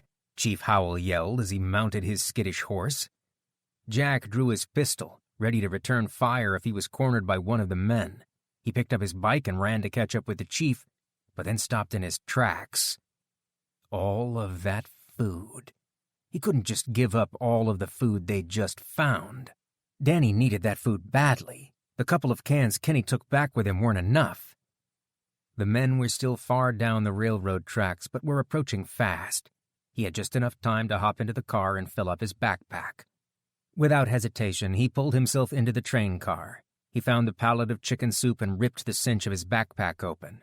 Jack stuffed it full of cans as quickly as he could. Bag full, he turned to exit the car. A shadow appeared outside the door, and a young man dressed in blue jeans and a camouflage hunting jacket climbed into the car. The young man, or boy, really, was probably in his late teens or early 20s. He nervously looked around, holding his shotgun pointed at the floor as he peered into the darkness. Jack's heart drummed loudly in his chest. The man barred his exit. He had to get out of here before the rest of the men arrived and before the young man's eyes had a chance to adjust to the darkness. Slinging the heavy backpack over his shoulder, he brought his pistol up in a steady two-handed grip. "Don't move. Put your gun down on the floor. I'm going to take what I've got and go. My son is dying and he needs this food. I only took a few cans, just enough to feed him," Jack said. The young man flinched, frozen in place as he caught sight of Jack's gun leveled at him. "Listen to me. Just put the gun down, and I'm going to leave. You'll never see me again," Jack said. "You have to put back the cans that you took," the young man said, his voice shaky. "I'm supposed to shoot looters." "I don't have time for this. I'm leaving now. Look around you at all of this food. You're not going to miss a few cans. Keep that shotgun pointed at the ground and I'll just walk right by you. You can tell your friends I snuck past you," Jack said. The young man's lower lip quivered and his hands visibly shook as the shouting voices of his friends drew closer. "Don't do it. We can still both walk out of here alive," Jack said in a pleading voice. Put it all back. I have to stop you," the young man said. A dark stain appeared on the front of the young man's blue jeans and spread down the front of his pant leg. His eyes wide with fear, he shucked the chamber of the shotgun and raised the barrel up. "No!" Jack screamed. A split second later, instinct took over and he squeezed the trigger of his pistol 3 times in rapid succession. The shotgun tumbled from the man's hands as he fell to the floor, a river of blood erupting from his chest. "Oh, God, no!" Jack cried out. With no time to waste before his friends arrived, Jack stepped over his body and jumped out of the rail car. He swiveled his head in all directions. The men running down the railway were almost to him. Jack sprinted for his bike, half tripping over his own feet as he righted the bike. His heart sank as he saw how close his pursuers were. He was never going to make it out of here alive. They were too close. One of the pursuing men sank to one knee and shouldered his rifle. The glass of his rifle scope glinted in the sunlight as he took aim. Suddenly, the man's head exploded in a spray of blood. His legs were like rubber underneath his body, and his mind screamed at them to move. He was still alive, and he needed to run. "Run!" Jack realized it wasn't the voice in his head, but that of someone else. "Run, Jack! Get out of there! I'll keep him pinned down," Chief Howell said, his voice carrying from somewhere inside the tree line. Jack sprinted, pushing the bike along until he hit a patch of smooth ground and then jumped into the seat and pedaled hard. The handlebars seemed to have a mind of their own in his shaky hands as he used all of his remaining strength to fuel his escape. A bullet ripped through his shirt sleeve and left a line of burning heat on his right arm. A small rivulet of blood dripped from the wound. It wasn't deep, though. He'd been lucky. As he entered the woods, he caught sight of Chief Howell, mounted on his horse and shooting at their pursuers. Jack paddled along the trail in the woods which led back to the railroad track several hundred yards up the mountain. He kept going until it felt like his heart would burst in his chest from the exertion. Chief Howell came up the slope at a gallop, a cloud of dust raised in the horse's wake. "Here, grab on," he said, tossing one of the tow lines to Jack. Jack took the line and hooked it onto the bike frame, letting the mountain bike freewheel as the horse pulled it up the slope. Finally able to catch his breath, the weight of what he had just done hit him like a ton of bricks. That young man was barely older than Kenny. Really, he was just a boy. Chapter 5. Shane Fowler's muscles flexed under his flannel shirt as he worked the forge bellows, pumping the oversized accordion-like device with long pulls of his arms. The bellows forced a steady stream of air up through a bed of coal, making the black rocks glow brightly in the dimly lit workshop. Lifting a piece of curved steel out of the bed of coals with a pair of iron tongs, he checked the color of the metal. The hot glow was just between yellow and orange, exactly the hue he was looking for. It was critical to get the steel to the right temperature before you tried to work it. Too hot, and you would ruin the metal. Too cool, and the metal stiffened, making you work 10 times harder to pound it into the desired shape. He put the piece of steel onto the heavy anvil in the center of the shop and selected a substantial hammer from the wall. With a firm grip on the hammer, he struck the steel repeatedly, the clash of steel on steel resounding with a steady tempo. A horseshoe took shape under his skilled hands, and after a few minutes of hammering, the metal cooled to an orange-black color. He put the horseshoe back into the forge and began to pump the bellows again. It was hard work, and he was still learning as he went, but his skill level was light years from where he had started, especially since he had never had formal training as a blacksmith. Before the EMP, he'd worked for the railroads replacing sections of track, and later as a lineman for the electric company. It was his railroad work that gave him a basic knowledge of working with steel, though the techniques he used here were primitive compared to the high-tech methods of his former job. Pumping a bellows and feeding a coke fire were a long way away from using thermite to join 2 sections of track. The work was vital, and with the way things were now, you took whatever job you could get. Never in a million years did he imagine he would be a blacksmith, but here he was. In the beginning, he could barely join 2 pieces of steel together, but he kept at it and learned the ins and outs by trial and error. Coal was plentiful in the surrounding hills, and to find scrap iron and steel you didn't have to look any further than the useless vehicles parked throughout town. A simple enough construction, the forge and workshop had taken only a few weeks to assemble. The anvil he found in a machine workshop. The tools were the real deal, originals used by real blacksmiths from the 1800s that he found hanging on the walls inside one of the town's wealthier residents' home as mere decorations. When the horseshoe recovered the bright orange-yellow glow, he stopped working the bellows and removed it from the fire, then moved the piece back to the anvil. He selected a different hammer, one that he would use to make finer adjustments to the shape of the piece. The hammer rang out with a comforting tone. The work was hard and demanded concentration and every ounce of strength he had. You had to feel the metal out, know its characteristics, and understand how it felt between the hammer and anvil. It was the only thing that could take his mind off his Angie. Even if it was only for a few moments, it was a relief from the constant dull ache in his heart. After she died, something changed inside of him. Something had nearly snapped. With a long pull, he pumped the bellows again, trying to exorcise the memory of his dead wife from his mind with the demanding physical labor. She was sick with the flu when they left Ohio. Everybody came down with it this year. After the EMP hit, nobody was vaccinated. It was a really bad flu, too, not one of the milder strains that usually went around. High fever, chills, dehydration, body aches, and a cough that never seemed to stop. The worst of it was the congestion. People coughed and coughed, but couldn't seem to clear their chest of it. Angie had been malnourished and weak even before she got sick. Her body didn't have enough energy to kick the virus, and her congestion turned into pneumonia. With no food left in their Ohio home, they made the difficult journey to her parents' home here in West Virginia. By the time they finally arrived, she was on death's doorstep. Her parents were overwhelmed with relief to see their daughter, but the joy was short-lived. They, too, became ill. Their malnourished, elderly bodies were weak and unable to fight off the virus. He had been helpless to do anything for them. Within a week, both Angie and her parents were dead.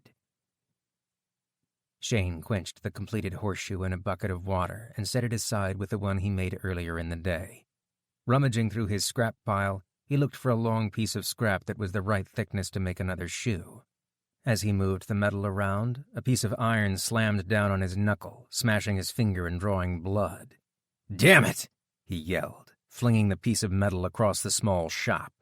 His rage still burning hot, he picked up his large smith's hammer and hurled it against the wall, knocking down the steel clamps and tongs that hung there. The pain in his finger abated, and with it his temper. He took a deep breath and put his tools back in place on the wall, then retrieved the piece of scrap metal and shoved it into the bed of coals. 2 more horseshoes, and then he would be finished with the set. 4 new shoes for some lucky horse that had found useful work and kept itself out of a stew pot. After the horseshoes were done, he could move on to more profitable work: axe heads, mauls, and wedges. People who didn't have them before the EMP were now willing to trade nearly anything to get them. A man burst through the door of his workshop, red-faced and out of breath. He recognized the man as Ben Stevens, the leader of the scavenger team his son worked for. Sweat poured from his brow as he tried to slow his breathing. "Shane, come quick. It's Todd," Ben said. His hammer slipped from his hand and fell to the ground, and his stomach rose up into his throat. He followed Ben outside as he ran across the field to a group of approaching men leading horses. Shane looked among their faces, desperate to see his Todd's face. Todd wasn't among the group of scavengers. It was then that he noticed a body slung across the back of a horse. It was his son, Todd. Shane moved the last few steps and lifted his son out of the saddle. He sunk to the ground with him and brushed his hair out of his face. Dead. How could he be dead? A black pit of despair threatened to overwhelm him. The same place he'd nearly went when Angie passed. He couldn't go back to that place. He stood up and turned away, unable to look at his son any longer. "What happened?" Shane asked. Blank faces met his question, and other members of the scavenging team turned their heads or looked at the ground, pretending they didn't hear him. Ben grabbed one of the men by his shoulder and shook him roughly. "Speak, damn you!" "We were on a scavenging run, following the railroad tracks out by Green Branch River. We found a train but ran into another group that got there first. Somebody on our crew got jumpy and started shooting. Todd was out front checking the rail cars, and he tried to stop one of the men from the other group. The man shot him and then ran off." "Did you get them? Did you kill the one that shot Todd?" Shane asked. "No, but another group scavenging up the mountain caught one of them, though. After they heard the shots coming from our direction, they headed down the mountain with him. Judge Ramsey is meeting with some other people to decide what they should do with him." Shane looked down at his son, etching Todd's last expression into his mind. As he looked at his lifeless eyes, something inside of him snapped. An uncontrollable rage took hold of him, a burning need to do something about his son's death, an itch inside of him to grab hold of his son's killer and tear him to pieces. "Where's the man you caught?" Shane asked. "Locked up in the old schoolhouse. David from our crew is watching him until the meeting with Judge Ramsey is over. Shane, I don't think it's a good idea for you to—" Ben said. Shane pushed past Ben, knocking him to the ground as he stormed off across the field, heading straight for the old schoolhouse. The bitter, cold wind was unable to extinguish the fire inside him. Only the death and destruction of his son's killer would soothe this rage. Dave sat on the steps of the old schoolhouse and looked up guiltily as he approached. "I'm sorry about your—" "Move, now!" Shane ordered. Dave stood up, half-heartedly preventing him from entering the workshop. "I'm not supposed to let anybody—" Shane pulled his arm back and let loose with a haymaker. The powerful punch sent Dave tumbling down the steps. Shane threw the double wooden doors open and then slammed them both closed behind him. He set the wooden bar into place, locking it from the inside. He looked around the dim, old schoolhouse and spotted what he had come for. A teenage boy, not much younger than Todd, was tied to a chair in the middle of the room. His mop of brown hair was dirty and tousled as if he'd been in a struggle. His chest heaved with each breath he drew, and his eyes grew wide at Shane's approach. "Are you the one who shot my son?" Shane asked, leaning down into the boy's face. The boy reeked of fear, fueling his anger. His guilt was obvious.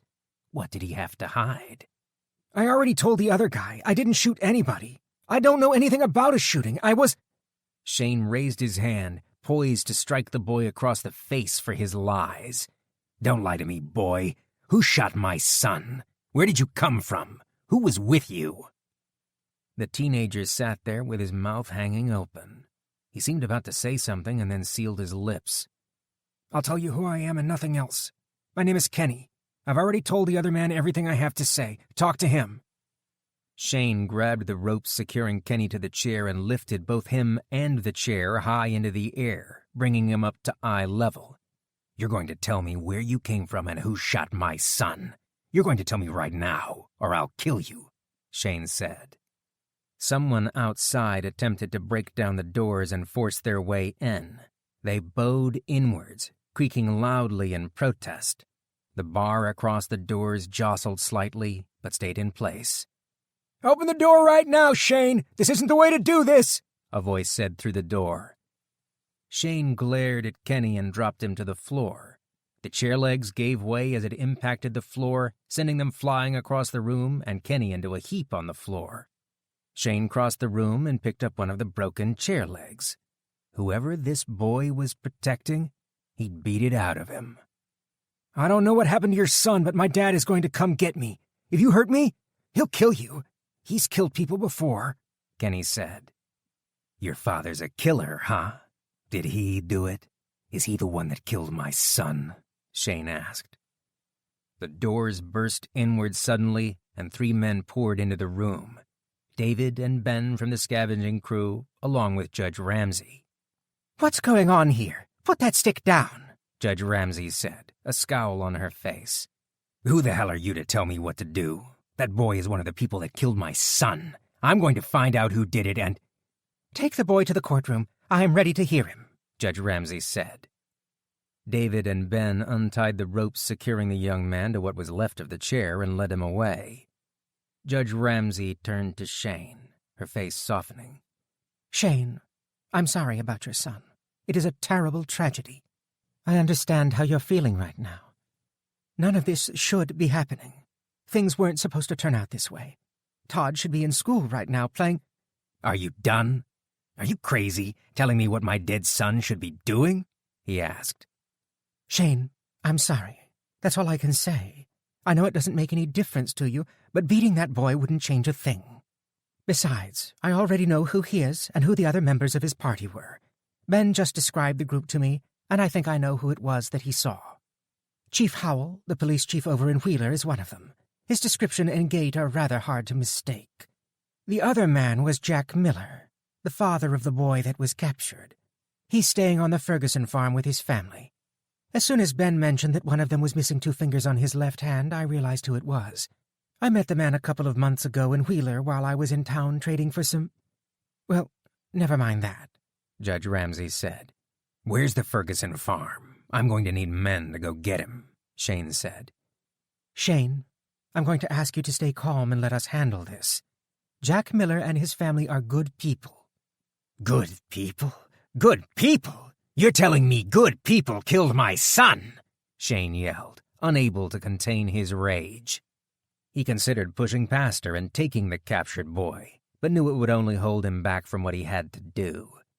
He glared at Judge Ramsey for a moment longer, letting her feel the heat of his gaze, and then turned to head home.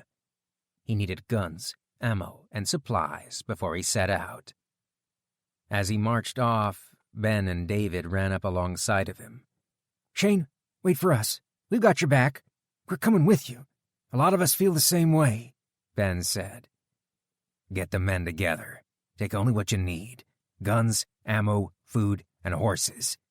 Be here in 15 minutes, or I'm going alone," Shane said. "Okay, what are you going to do?" Ben asked. Shane didn't respond, but he knew what he was going to do. His mind was bent on one task: find Jack Miller and kill him. Chapter 6. The homestead lay on a gentle grassy slope 100 yards ahead on the hillside. Amy was out in the backyard fetching firewood for the stove. He wasn't ready to face her yet. His heart was heavy with guilt, still torn about having to shoot the man earlier at the train. He'd killed a young man in the prime of his life over a backpack full of food meant for Danny. He knew he had to do it, but he couldn't stop the flood of emotions. He stopped his bike and pulled alongside Chief Howell. "Did I do the right thing? I tried to get him to put the gun down, but he wouldn't listen. He just stood there, scared out of his mind. Why would they send someone that young in? Why would they give him a gun and send him in after me? It's not right to shoot someone that young. I just couldn't—" Chief Howell held up his hand and interrupted. "Jack, in the heat of the moment, there are no gray areas. There is only black and white, right or wrong, kill or be killed. You did what you had to do. It was what anybody would have done in your situation. Think about this, Jack. What if you hadn't shot him? What then? He would have shot you, and then Danny wouldn't have his backpack of food. You would die, and then Danny would die. 2 dead instead of 1. Do you think Amy would prefer that over what happened? You have to look out for your own. You aren't responsible for that young man pointing the gun at you. You gave him a choice, and he made his," Chief Howell said. "I know, I understand all that. It's just that he was so young. He was only a few years older than Kenny. He had his whole life ahead of him, and it all went away with that one decision. He could have laid down his gun and let me walk away, but he did what he thought he had to do, what he thought was right. I keep thinking, what if he'd been my son? What if my son were in his spot? What if he was just doing what he was told to do? What if—" "Jack, you can't keep going over this asking yourself what if. That won't lead you to a good place. Listen to me when I tell you that I understand what you're feeling right now. I get it. I really do. It's a hard thing to kill a man. People don't understand the weight of it until they experience it. Not really. I've killed men who deserved it before. They were hardened criminals who left me for dead in Baltimore. I killed again when thugs tried to burn my wife and sons out of our home. I have a clear conscience about all of that. This boy was just in the wrong place at the wrong time. It shouldn't have happened, Jack said. Chief Howell bumped him on the shoulder and handed him a silver flask. Jack tilted the flask back, savoring the burn of alcohol in his throat as it went down, a small price to pay if it would help to ease the remorse he felt. "Have you ever had to kill someone that young?" Jack asked. Chief Howell went silent, as if the wind had been knocked out of him. He snatched the flask of whiskey out of Jack's hand and gulped the liquid down. He wiped his mouth on the back of his hand and passed the flask back. "I'm not exactly sure what Wyatt told you about his life in Wheeler before he left town and started long-haul trucking. He's been gone so long I don't feel like I know him any longer. I'm not sure if I should be the one to tell you this or if I should even speak about it at all." Chief Howell looked up at the sky, as if searching for an answer, and then shook his head sadly. "I know what it feels like to lose a son. My boy, Bud Jr., or Buddy, as everybody called him, was killed when he was 23 years old. I used to be the county sheriff and he was one of my deputies. It was the same day that I shot and killed Wyatt's son," he said. Jack did a double take, stunned beyond belief. How could this be true? Wyatt never even told him he had a son. Chief Howell went on to tell him about the raid on the drug house and how the two former best friends came to lose their sons on the same day. He also told Jack about Roy's son, Seth, who was sent away to prison for distribution of narcotics and had gone missing since the EMP, and how Roy blamed the chief for all of their family troubles. When he was done relating the story, he emptied what remained in the flask of whiskey. "I would ask that you never speak of this to Wyatt. If it still pains him to talk about it as much as it does me, then he doesn't need to go through that again." Jack nodded, still reeling from the revelations. Wyatt had a son. He had a brother that lived in town and a nephew somewhere out there, in prison or free, alive or not, nobody knew. It put his moral dilemma into perspective. To watch your own son get shot down right in front of you was a terrible thing. What must Howell feel inside after being forced to pull the trigger on the son of his best friend? Jack knew how awful he felt killing the young man today. He couldn't imagine what demons must haunt the chief. What would happen to him if Kenny were killed? The pain from losing a son? It would drive him mad. He knew it would. After the EMP, he had crossed half the continent to get home to his family, and he would have gone 100 times that distance if that's what had been required. How had Wyatt let go of what happened to his son? How was he still able to talk to the chief, the man who shot his son? What kind of hatred must he have felt and let go of? It was utterly terrifying to think about. Amy waved at him from the top of the hill, breaking his train of thought. She put down her armload of firewood and hurried down the hill. "I won't say a word to Wyatt. I appreciate you coming along with me today. We struck out on the train, but even this little bit of food we brought back is going to help Danny get better. You've given him a chance to live. I owe you one," Jack said. Amy jogged down the last part of the hill, looking concerned as she drew near. "What happened to your arm? Oh my God, were you shot? Jack, are you okay?" "I'm fine. The bullet grazed me. It looks a lot worse than it is. Here, look at what we brought back." Jack unslung the backpack and tossed a can of chicken noodle soup to her. "Where did you find these? Do you have more?" she asked. "We've got a whole backpack full of them. We found a train abandoned on the tracks and a few of its cars were still filled with supplies. There was one whole boxcar full of pallets of soup, but we lost them to another group of scavengers. There was so much food. If we just could have—" "Don't worry about the other food. This will give Danny the energy he needs to fight this illness and get back on his feet again. Are you sure your arm is all right?" "Yes, it's fine." "That's a relief. So, where's Kenny?" Amy asked. He isn't here? He should have been back an hour ago. I sent him back to fetch Wyatt in the cart, Jack said. Kenny never came home. Jack, where is our son? Amy asked. Chapter 7. Jack ran up the hill to the farmhouse, with Amy and the chief following close behind. A cold wind swept across the open field, kicking up frost-covered leaves and bits of dust. What happened? What aren't you telling me? Amy asked. We scouted out a section of railroad we haven't been to before and found a train. Like I said, some of the boxcars had food. A lot of food. It would have changed everything for us, made surviving this winter so much easier. I sent Kenny back here to get Wyatt, Britches, and the wagon so we could haul back more than what we could carry with just the bike and the chief's horse. Right after that, some men showed up and started shooting. Something happened. Something terrible, Jack said, his voice trembling. He couldn't face her. Guilt gnawed at him. Every time he closed his eyes, he saw that man's face. He was so young, a boy really, not much older than Kenny. And now Kenny was out there alone. What if he was hurt, had fallen? He could be held captive by the very same group they encountered at the train. Jack had shot one of them, and he was pretty sure the chief had killed another. What if they had shot him in cold blood in return for Jack and the chief shooting one of theirs? What if he was... No, he couldn't go there. It wouldn't help. The chief was right about that much at least. No more what-ifs. But what does that have to do with Kenny? Jack, what happened out there? Amy asked. What would she think of him? How could he live with himself? What is it, Jack? What aren't you telling me? Amy asked. I shot a man on the train.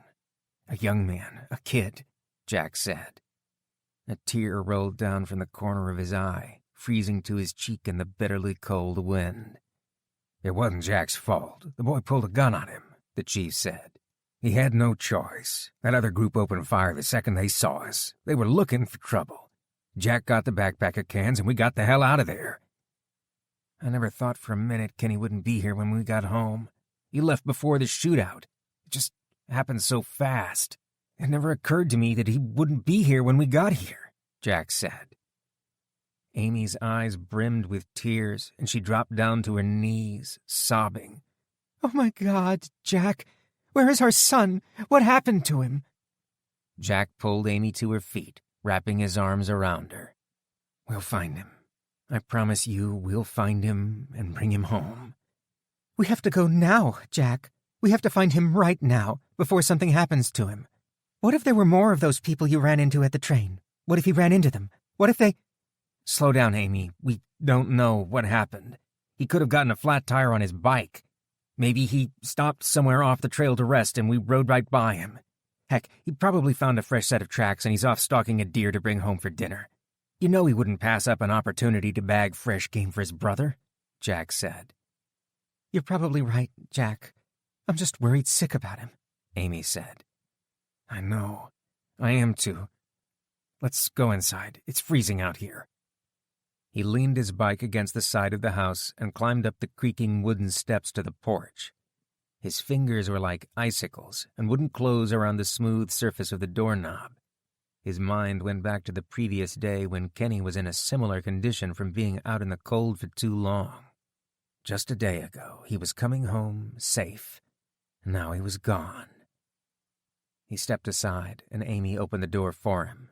He kept his boots and jacket on and sat down at the kitchen table, warming his hands in the heat radiating off of the stove.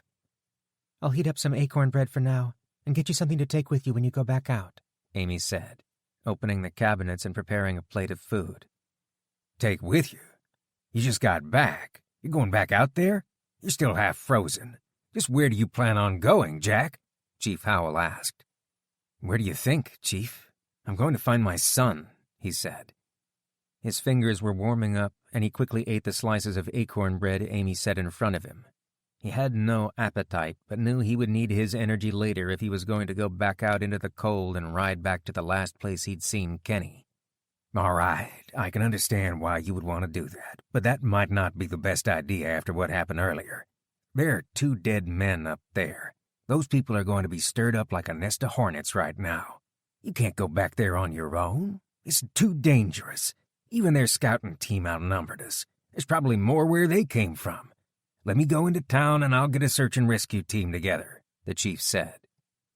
Amy put together a cloth sack with 3 loaves of acorn bread, a large plastic bottle of water, and 4 long sticks of cured venison, and handed it to Jack. She also gave him a dry pair of gloves and a warm wool scarf that had been sitting by the stove in the kitchen. "What else do you need to bring our boy back?" she asked. "The Savage 110 rifle with the scope, lots of ammo, and the pair of binoculars," he said. Amy nodded and went to retrieve the gun and other supplies. "Whoa, Jack, let's slow down here.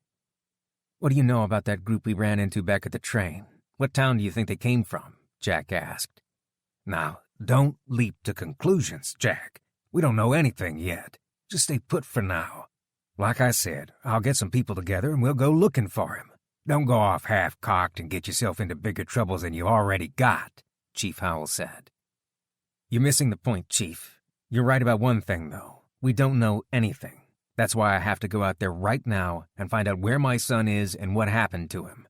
Some of those shortcut trails we took before we got to the railroad tracks are bare cliff faces, a couple feet wide with loose rock underfoot. Did his bike go over a cliff? Did he step in some carelessly set leg hold trap? Maybe he fell down and broke his leg and now he's lying there on the ground freezing to death. He could be out there injured and alone. Maybe those people from the other scavenger group took him. We don't know anything. I can't just sit here and wait," Jack said. "I understand how upset you must be right now, but you can't go running off by yourself. Just give me a few hours to get a search and rescue team together. Look, I don't mind if you want to go back along the trail or check somewhere else for him. Make sure he isn't stuck somewhere, hurt. But don't go back to that train. That's just asking for trouble," the chief said. "I'm going to start back along the trail. If I don't find him there, the next place I'm going to look is the train. Let me be blunt, Chief. If you know where that group came from and won't tell me, then I'll track them down myself. It's way too big of a coincidence that I shot one of their people and now Kenny has gone missing," Jack fumed. "Jack, I'm an officer of the law. If I told you where they came from and then you went and did something that... You're a father, too. You're a father that knows what it means to lose a son," Jack said. Chief Howell pulled the flask from his jacket, ready to take a drink, and then realized it was already empty. With a sigh, he put the flask back. "All right, damn it. I shouldn't be telling you this, but they were probably from Long Branch. That train sits about halfway in between Wheeler and Long Branch. If you follow the tracks for another 6 miles or so past the train, you'll come to the town. But listen to me, Jack. Long Branch is a much bigger town than Wheeler. If they did take Kenny, you're not going to be able to just waltz in there and get him back. They'll have him locked up and under close guard." "You're not going to talk me out of it. This is my son we're talking about. I'm going to double back on the trail and see if we missed anything on our way back from the train. If I don't find him along the way, they've got to have him. If I don't see anything, you'd better believe I'm going straight to Long Branch. I can't just leave him out there. Catch up to me after you put your team together," Jack said. "Be careful, Jack. If you get caught, then I'll have 2 people to rescue. With 1 shooting already today, we can't show up with our pants down and outgunned. It will be easier to negotiate from a position of strength with a large posse on our side. If you go into town alone looking for Kenny, you won't be able to press your case. They'll lynch you sooner than help you." "I don't give a—" "Look, I said what I needed to say. You won't be persuaded. I can see that. I'll meet you out there. Leave trail markers along the way," the chief said. He started to say something else, shook his head, and then left the house without another word. In the other room, Danny fought to suppress a cough, grunting and clearing his throat. After a moment, he no longer had the strength to contain it and began a drawn-out coughing fit, interrupted only by the sounds of his labored breathing. The bed creaked and knocked against the wall with each cough, and then, after what seemed like ages, the fit finally broke and Danny eased back against the wall, exhausted and still struggling to catch his breath. The staircase creaked under Amy's footsteps as she descended the stairwell, returning finally with the gun. Hearing Danny's labored breathing, she retrieved a cold, wet cloth, sitting down on the bed next to him to dab at his forehead. She comforted him until his breaths evened out. After he was resting again, she entered the kitchen with the rifle and ammunition pouch in hand. "How is he?" Jack asked. "The same. He needs food and rest," Amy said, handing Jack the rifle. "Here, take this. Don't worry about Danny. I'll take good care of him. I only wish I could go with you." "I'm sorry this happened, Amy. I'm sorry I failed our son." Amy gently rested her hand on his shoulder. "This isn't on you, Jack. It wasn't your fault. You did what you had to do. Don't beat yourself up over it. Just find our son and bring him home." What if the chief was right? Was he being hasty and leaving now and pursuing Kenny? Nothing seemed cut and dried after this morning. Maybe it would have been better if he'd stayed home and found some other way to get food for Danny rather than going out on that railroad track. But where? There wasn't anywhere else to go. Am I doing the right thing? I just can't tell anymore. Should I wait for the chief to put a group together to go look for Kenny? It doesn't matter what the chief thinks. Do what you know is right. Don't second-guess yourself, Jack. You're a good father and a good man. You do what you need to do for your family. That's all that matters now in this world. The EMP has taken everything else from us, from everyone. Don't make my mistakes, Jack. Don't hesitate to do what you have to do, even for a second. Be the man who pulled our family from the fire and brought us here," she said. She was right. He was wasting time second-guessing himself. The chief was right as well. There were no gray areas in a shootout when someone pointed a gun at you. It was kill or be killed. He had to live with this and deal with it. This morning, he had done what he had to do. What if he'd hesitated and the young man had shot him? Who would have been able to go after Kenny right now? Who could have searched for more food for Danny? Amy was wonderful, but neither one of them could do all this by themselves. He had their family to provide for, to protect. Jack pushed his chair out from the table and stood up, grabbing the Savage 110, the bag of food and ammo already in his hands. "You're right, Amy. You're seeing things more clearly than I am right now." "Jack, that canned soup you brought back could save Danny's life. That's no small thing. This wasn't all for nothing. You saved one of your son's lives today. Now get up and go do it again," she said. Amy squeezed his arm. The look in her eyes filled him with self-confidence again, driving away his doubts. He kissed Amy on the forehead and set out. At least he could let his fears for Danny's health abate for the time being. There was enough canned soup to last him more than a week, more food than he'd had in a long time. Food and hydration would help his body mend, help him gain more strength to fight this illness. Now he had to focus all of his efforts and concentration on one task. Kenny was out there somewhere. He had to find him and bring him home. It was dangerous out there, and he couldn't wait for the chief to assemble a posse. The situation with the young man on the train had shown him those dangers all too clearly. The boy had been in the wrong place at the wrong time, had done what he thought was the right thing to do, just like Jack had done. He had to go find his son before Kenny found himself in the same situation, where both parties felt they were doing the right thing, and somebody ended up dead. Chapter 8. Shane moved with a purpose down the sidewalk past abandoned brick buildings with boarded-up windows, making a beeline toward Wheeler's main street in Town Square. Just behind him, Ben, David, and 5 other men from the scavenging teams followed closely, struggling to keep up with his pace. Each one of the men was heavily armed and ready to deal with any resistance from the townspeople. This group was only a few of the men that volunteered to come with him. He had 15 more waiting in reserve a mile outside of town. So far, they hadn't seen so much as a single patrol or guard. Wheeler was pitifully unprepared to handle an armed group like his. It was sad, really. Those men were lucky they managed to flee so quickly after his son gave his life defending the train full of supplies.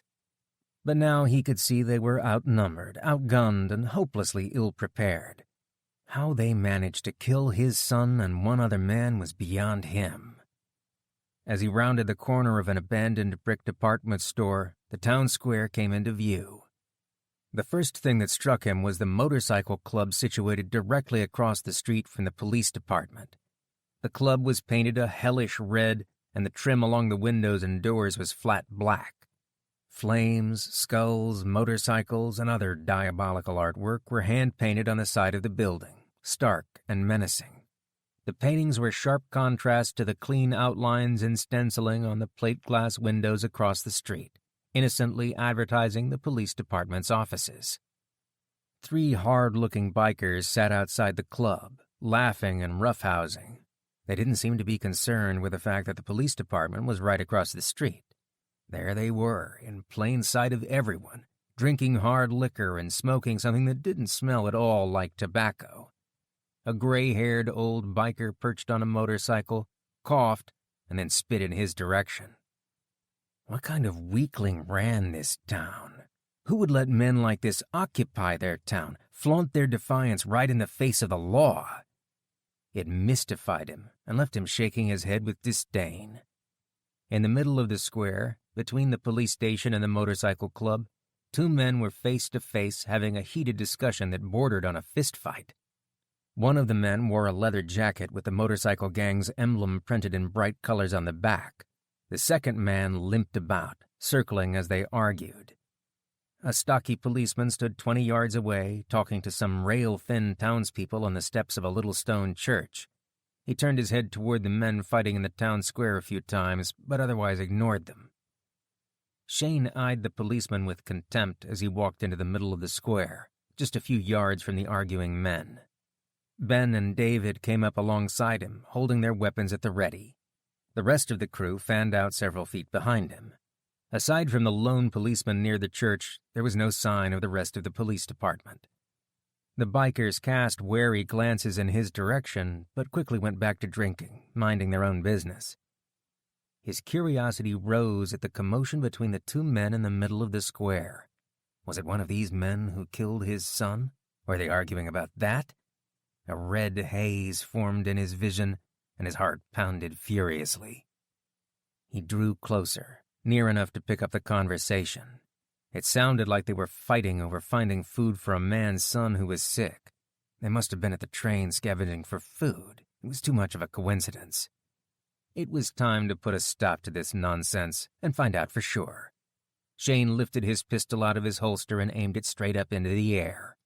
He fired a round into the air to get everyone's attention. The men froze, and frightened and confused faces turned to him from all corners of the town square. "Listen up! Which one of you is Jack Miller?" Shane asked, his voice carrying loudly through the space. The limping man who had been arguing with the biker stepped forward and got into his face, wearing a scowl on his face, apparently still heated from the argument. "Who the hell are you? Why do you want to know where Jack Miller is?" Shane pushed the man back roughly. Who did he think he was? What gave him the right to step up into his face after his son had been killed? Fury filled him. "Are you Jack Miller?" Shane asked, feeling the heat rise up his neck. The man wasn't intimidated easily. "So what if I am?" "Then you got this coming," Shane said. He pointed the pistol at the man's midsection and pulled the trigger. Blood spurted from his abdomen and he fell to the ground, his mouth hanging open in stunned silence. "What? Have something smart to say now, Jack?" Shane asked. He lowered the barrel down, aiming at Jack's heart.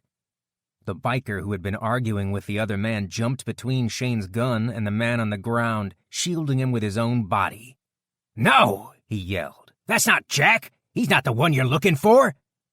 Shane laughed bitterly and then stepped around the biker, pointing his pistol at the man on the ground. "You mean this asshole just got himself shot for no reason? Who the hell is he then?" "Wyatt! He's my brother!" the biker said. "Your brother, huh? So where's Jack? Your brother would really like it if you were a bit more specific. Tell me where Jack is and I'll let your brother live." "Don't tell him anything, Roy," Wyatt said. Shane moved around Roy, bent, and stuck the barrel of the gun against Wyatt's head. "Last chance." The biker glared at him. "You took Jack's son. He went to get him back. From what I hear, he's not somebody to mess with. He's probably already got his boy back and shot half of your town dead. I hope so, anyway. Now get that gun out of my brother's face before I gut you like a pig," he said. "What was that? I don't think I heard you right," Shane said, moving his gun to aim it at the biker. Somebody needed to teach this town of murderous savages a lesson. The biker stepped back a few feet and crouched down to his brother's side. Hatred poured from his eyes, giving Shane some pause. "Dutch!" the biker yelled. In an instant, the gray-haired biker leaning on the motorcycle across the street was on his feet with a pump-action shotgun in his hands. He shucked the shotgun's pump, chambering a round into the weapon, and leveled it at him. 4 more bikers stepped out from the front of the motorcycle club, pistols in hand, pointed at Shane and the men with him. It quickly became clear to Shane that he had read them wrong. They weren't standing around casually having a cigarette as he'd thought, but had been prepared for action since the moment he'd come into town. "Don't even blink, assholes," the gray-haired biker said. "You all right, Prez?" he asked. The biker on the ground stared numbly at his brother. All of the anger had dissipated from the man. He shook his head, muttering to himself. "Wyatt, why did you give him attitude? Damn it, brother. Wasn't supposed to happen like this." Shane held his pistol leveled at the bikers and backed away a few feet. "Shane, there's a lot of bikers here. Look over there. Police, too," Ben said. He was right. More bikers had come out of the woodwork, and his group no longer had the advantage of numbers. For each gun his group had, there were just as many pointed in his direction. Further down the street, the police had finally come out of hiding. One of the cops who had emerged from the police station had a marksman's rifle in his hands and was busy setting himself on the trunk of a police car. "It's time to go. Let's back out of here before this blows up. I don't care about these fools. I want Jack Miller's head on a spike," Shane said. He backed away down the street, watching the bikers and police cautiously. Off to his left, there was an alleyway that cut across to his side street. He and his makeshift posse slipped down the alleyway just as a shot rang out. Red dust exploded as a round hit the brick facade of the building they just passed. Behind him, more shots rang out on both sides. He turned to look behind him and saw that 2 of his men lay at the entrance to the alley, clutching at their wounds. They were in a shooting gallery here. He had to act fast or none of them would make it out of here alive. "Come on, follow me," he yelled. Shane used his gun to shatter the plate glass window of the department store next to them and climbed through into the store. He ran past rows of empty shelves and entered the office space, and then kept going until he found a door into a warehouse area. At the back of the room, a ladder led up to the rooftop, exactly what he was looking for. "Ben and David, you 2 come with me," Shane instructed. Nodding at the others in his group, he said, "You 3 get up there on that roof and cover us. Here, take our extra ammunition. We'll go get help," Shane said. The 3 men took the ammo and quickly climbed the ladder, situating themselves on the roof. The men on the roof exchanged fire almost immediately, and then called down through the open access door in the roof. "We'll keep them pinned down. Go get help. Don't leave us hanging here," one of the men said. More shots rang out as he got back into position. "I'll come back. Just hold them off for a while," Shane said. He picked his way through the broken glass at the front of the store and made a break for it.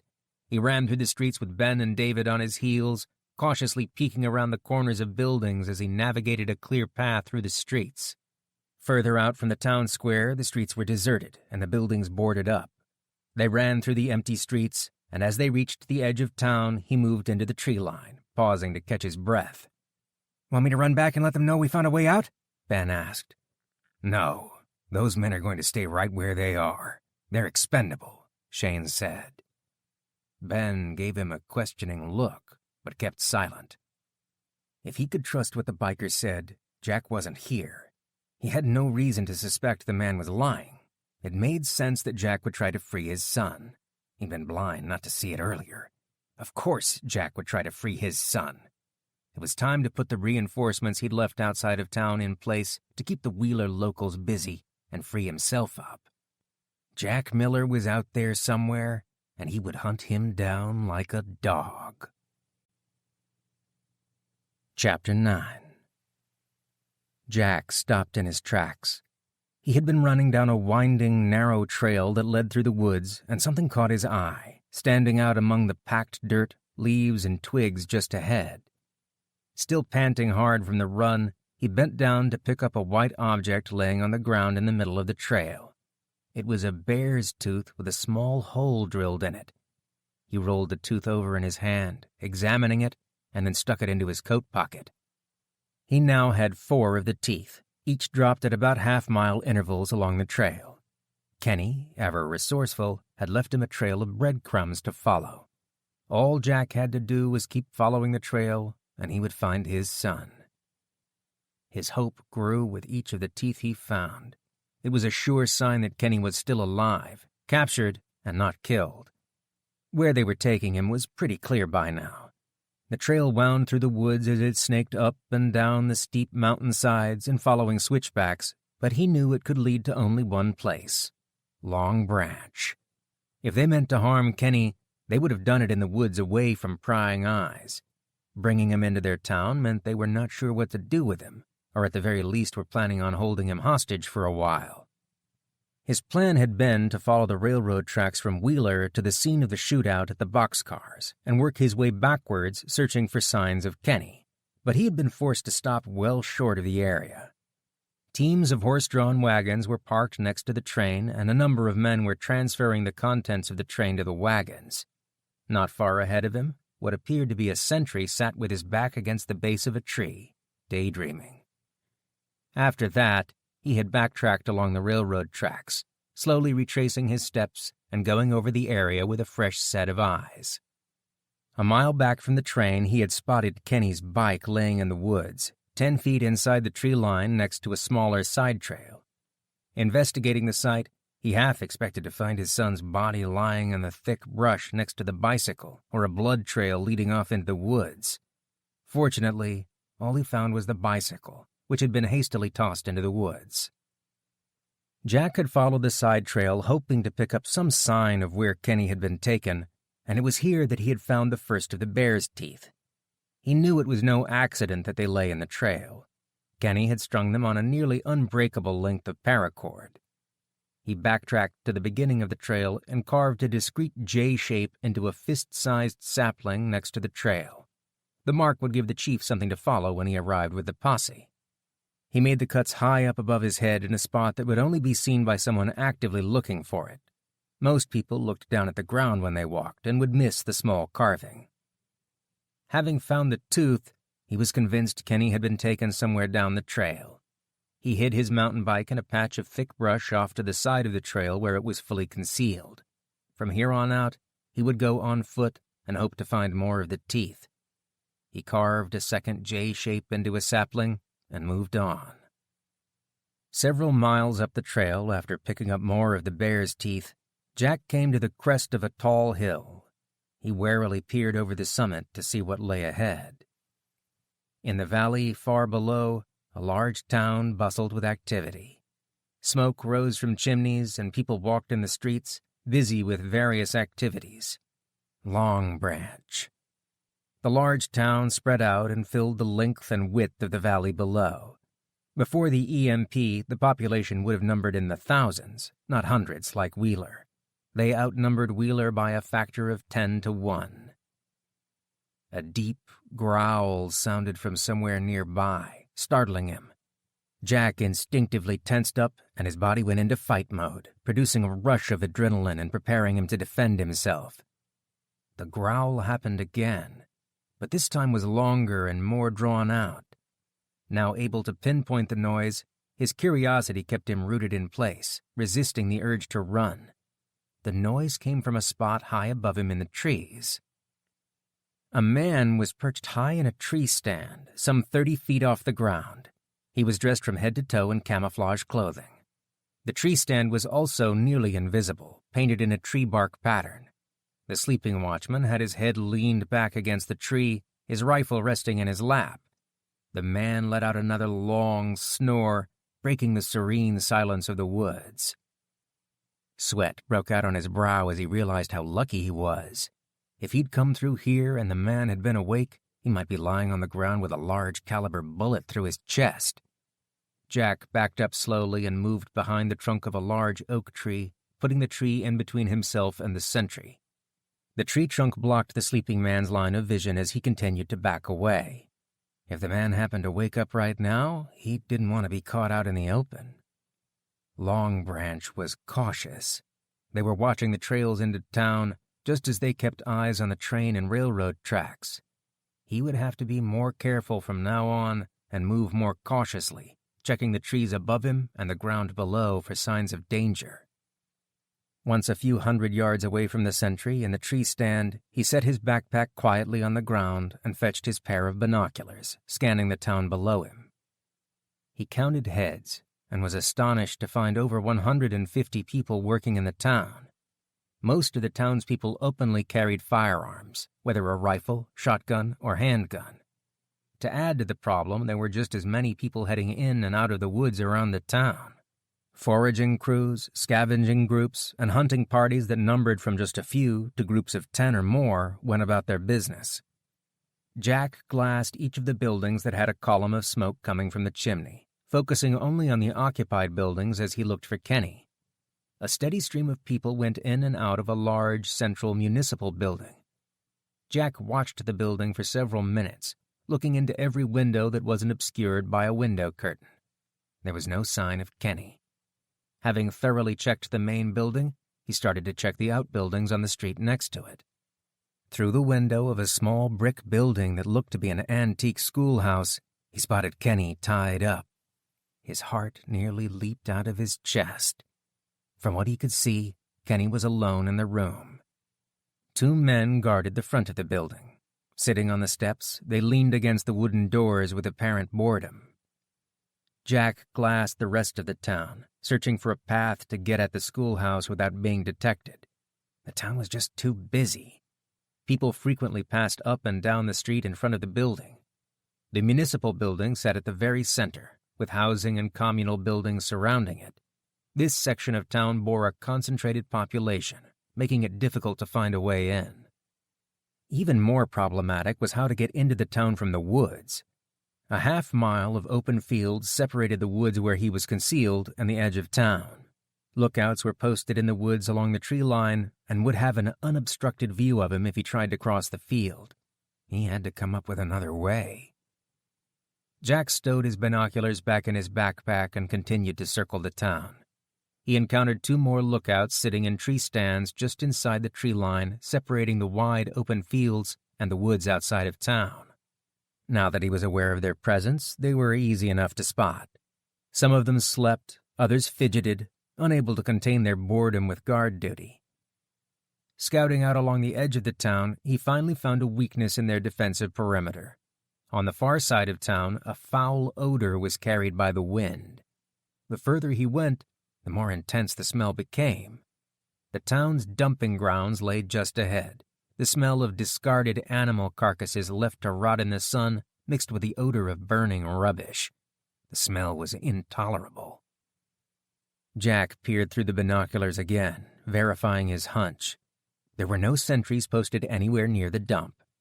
Some townspeople approached the dump, hastily dumping their wagon before they quickly departed the area.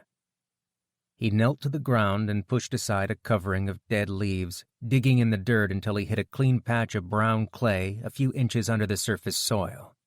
Jack took a handful of the material and rolled it into little balls between his palms and then stuffed them inside of his nose. The balls of clay were uncomfortable, but they made it so that he could stomach the stench. By now, he was entirely convinced that the chief wasn't going to show up. It had been hours, and there was no sign of the chief and his posse. He'd left a clear string of marks. Something must have happened to them. He couldn't wait any longer, and it wouldn't have mattered either way. Even if he gathered 20 men, a sizable party by Wheeler's standards, they were no match for the sheer number of people in Long Branch. Just 1 or 2 of their hunting parties would outnumber them. There was no point in waiting any longer. If he was going to get Kenny out of the town, he would have to do it himself. He would go in tonight under the cover of darkness. He would be quick and quiet, using stealth instead of brute force. That was the only way he could get Kenny out, hopefully without firing a shot. Jack walked over to the dump, looking for anything useful. He needed to create a diversion. He picked up a large lump of charcoal from the burn pile and found a spot underneath a large spruce tree to hide in until the sun went down and he had the advantage of darkness on his side. He broke apart the lump of charcoal, applying it to his face and the exposed parts of his skin with a staggered zebra-like pattern, making his skin less reflective and breaking up the pattern. He held his arm up and examined the result. Satisfied with the makeshift camouflage, he applied the charcoal to his clothes from head to toe, blacked the chrome barrel and stock of his rifle, and then blackened the blade of his knife. Tonight he would need to be invisible and pass completely unnoticed. He sat patiently, waiting for darkness to fall, his back to a pine tree as he tried to think up some sort of diversion. Sap from the sticky pine tree stuck to his hands and clothes, irritating him as he tried to wipe the sticky goo off on the forest floor without much success. Despite the aggravation, the sticky sap gave him an idea. Jack used his scope to scan the town, looking for resources he could use and ways he could escape detection. He toyed with an idea until it cemented into a plan. Once he had most of it worked out, he sat down underneath the spruce tree, reviewing his idea in his head.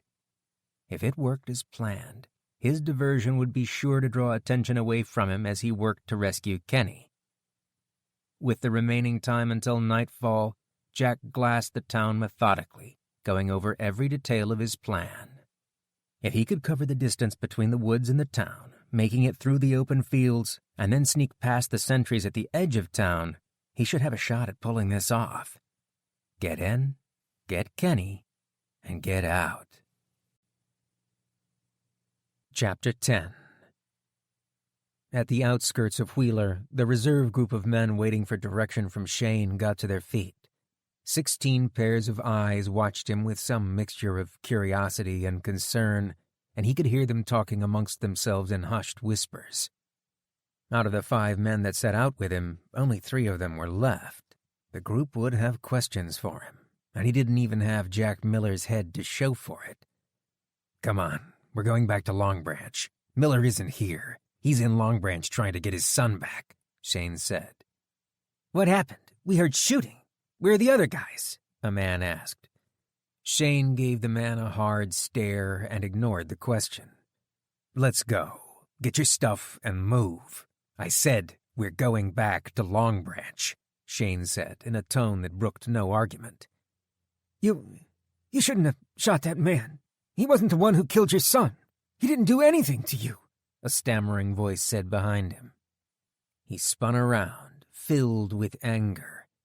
David. He was a weakling member of the scavenging team, one of the pathetic group that got his son killed in the first place. What place did he have to criticize him? "How can you call yourself a friend of my son? Where were you when Todd was shot? Did you do anything to help him, or did you tuck your tail and hide?" Shane asked. "Why'd you shoot him? He didn't deserve to be shot," David said, his body visibly shaking. "Did you really think they would just turn Jack over to us? Do you think they would have told us where he was?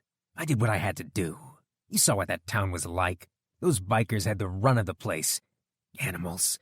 They wouldn't have told us anything if I hadn't done what needed to be done," Shane said.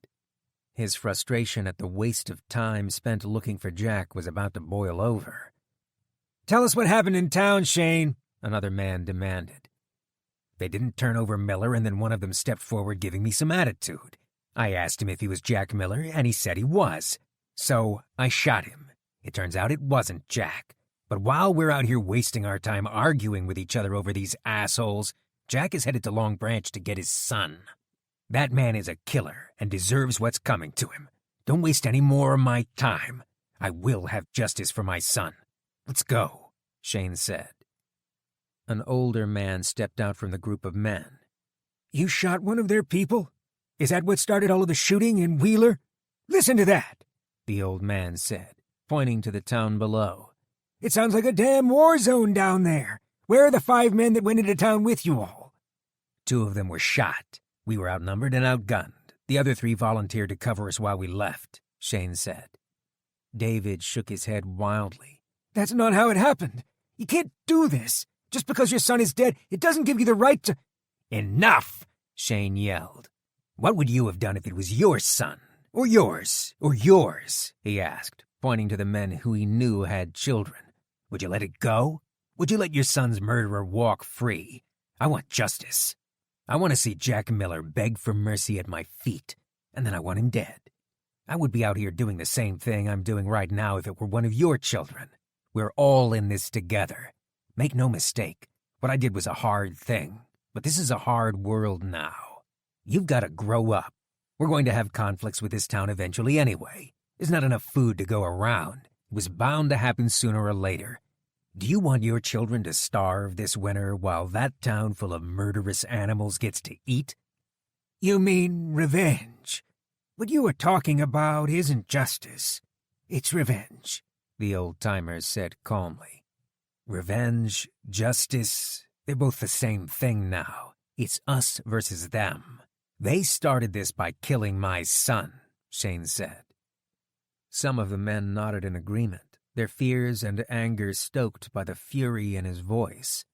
Others stood with furrowed brows, staring at the ground while they silently weighed their decision. The group was divided against him. If they weren't capable of making hard decisions, then the weaklings would just drag the rest of them down with their old ways of thinking. He didn't want or need them to come along with him. They would only serve to frustrate his purpose. We need to go back to Long Branch and ask Judge Ramsey what to do. We signed up to find Jack, not to start a war with Wheeler. She will want to know about this, a man in the group said. Fine. That's just fine. Some of you don't like the way I'm going about this. I can understand that. But understand something else. It doesn't matter now who started it. There's a town full of angry bikers down there that will be out for blood now. You think they're going to forgive and forget? Do you want them following you back to Long Branch? How would you like to unleash those savages on your family, on your neighbors? Besides, if we back down now, we'll look weak, and they'll think they can push us around. It will only lead to more killing in the future. We have to contain the problem until this is all over. If you have a problem with the way I do things, stay here and keep those people in town busy. Give me the chance to catch Miller and bring him to justice. You don't want me to kill him? Fine. I'll bring him to Judge Ramsey and let her pass sentence on him. I won't force anyone here to go with me. But if you aren't coming with me, you'd better be damned good and ready to keep these bikers in Wheeler until I can send back some reinforcements from Long Branch. Once Miller is caught, we can end all of this. Until then, we need to make a show of strength. If we don't catch Jack, then we'll negotiate some kind of agreement if that's what you want. But we'll do it from a position of strength, Shane said. The old-timer that had become the de facto spokesperson for those opposed to him nodded in agreement. That sounds fair and reasonable. I grant that you've got a right to justice. God only knows I sympathize with how you feel, but you stirred up one hell of a mess down there, Shane. Listen up. Those of you who are willing to help me find justice for my son, come with me. The rest of you split up into two groups. There aren't that many people in Wheeler, just a couple of cops and that biker gang. We need to send a message to these people. We are a force to be reckoned with. They aren't welcome in our territory anymore, and they can't kill our people and get away with it. Split up and go up the highway in the passes on each side of the valley. Keep them pinned down until we can finish this. Of the original reserve group, only 3 men stepped forward to come with him. Ben and 2 other men who he didn't know by name. Whoever they were, he would find out what they were made of shortly enough. These 3 looked like they had a hard edge to them, men who would do what needed to be done without whining about the niceties. We've got to move fast if we're going to get back to town first. Jack is heading toward Long Branch.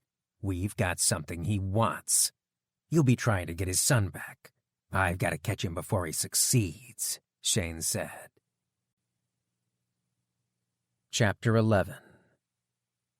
As soon as it was fully dark, Jack descended from the woods and into Long Branch like a black shadow slowly creeping along the ground. He moved quickly and quietly across the dark field without disturbing so much as a leaf. While he was confident there were no lookouts near the garbage dump, he was still a little worried that someone in town might have a night vision scope. He didn't know if night scopes were EMP-proof or not, But if somebody did happen to have one, his whole plan of sneaking into town was a bust. There could be a sentry out there right now with a night scope trained on him, ready to pull the trigger that would send a large-caliber rifle shell clean through his heart. The idea sent a shiver down his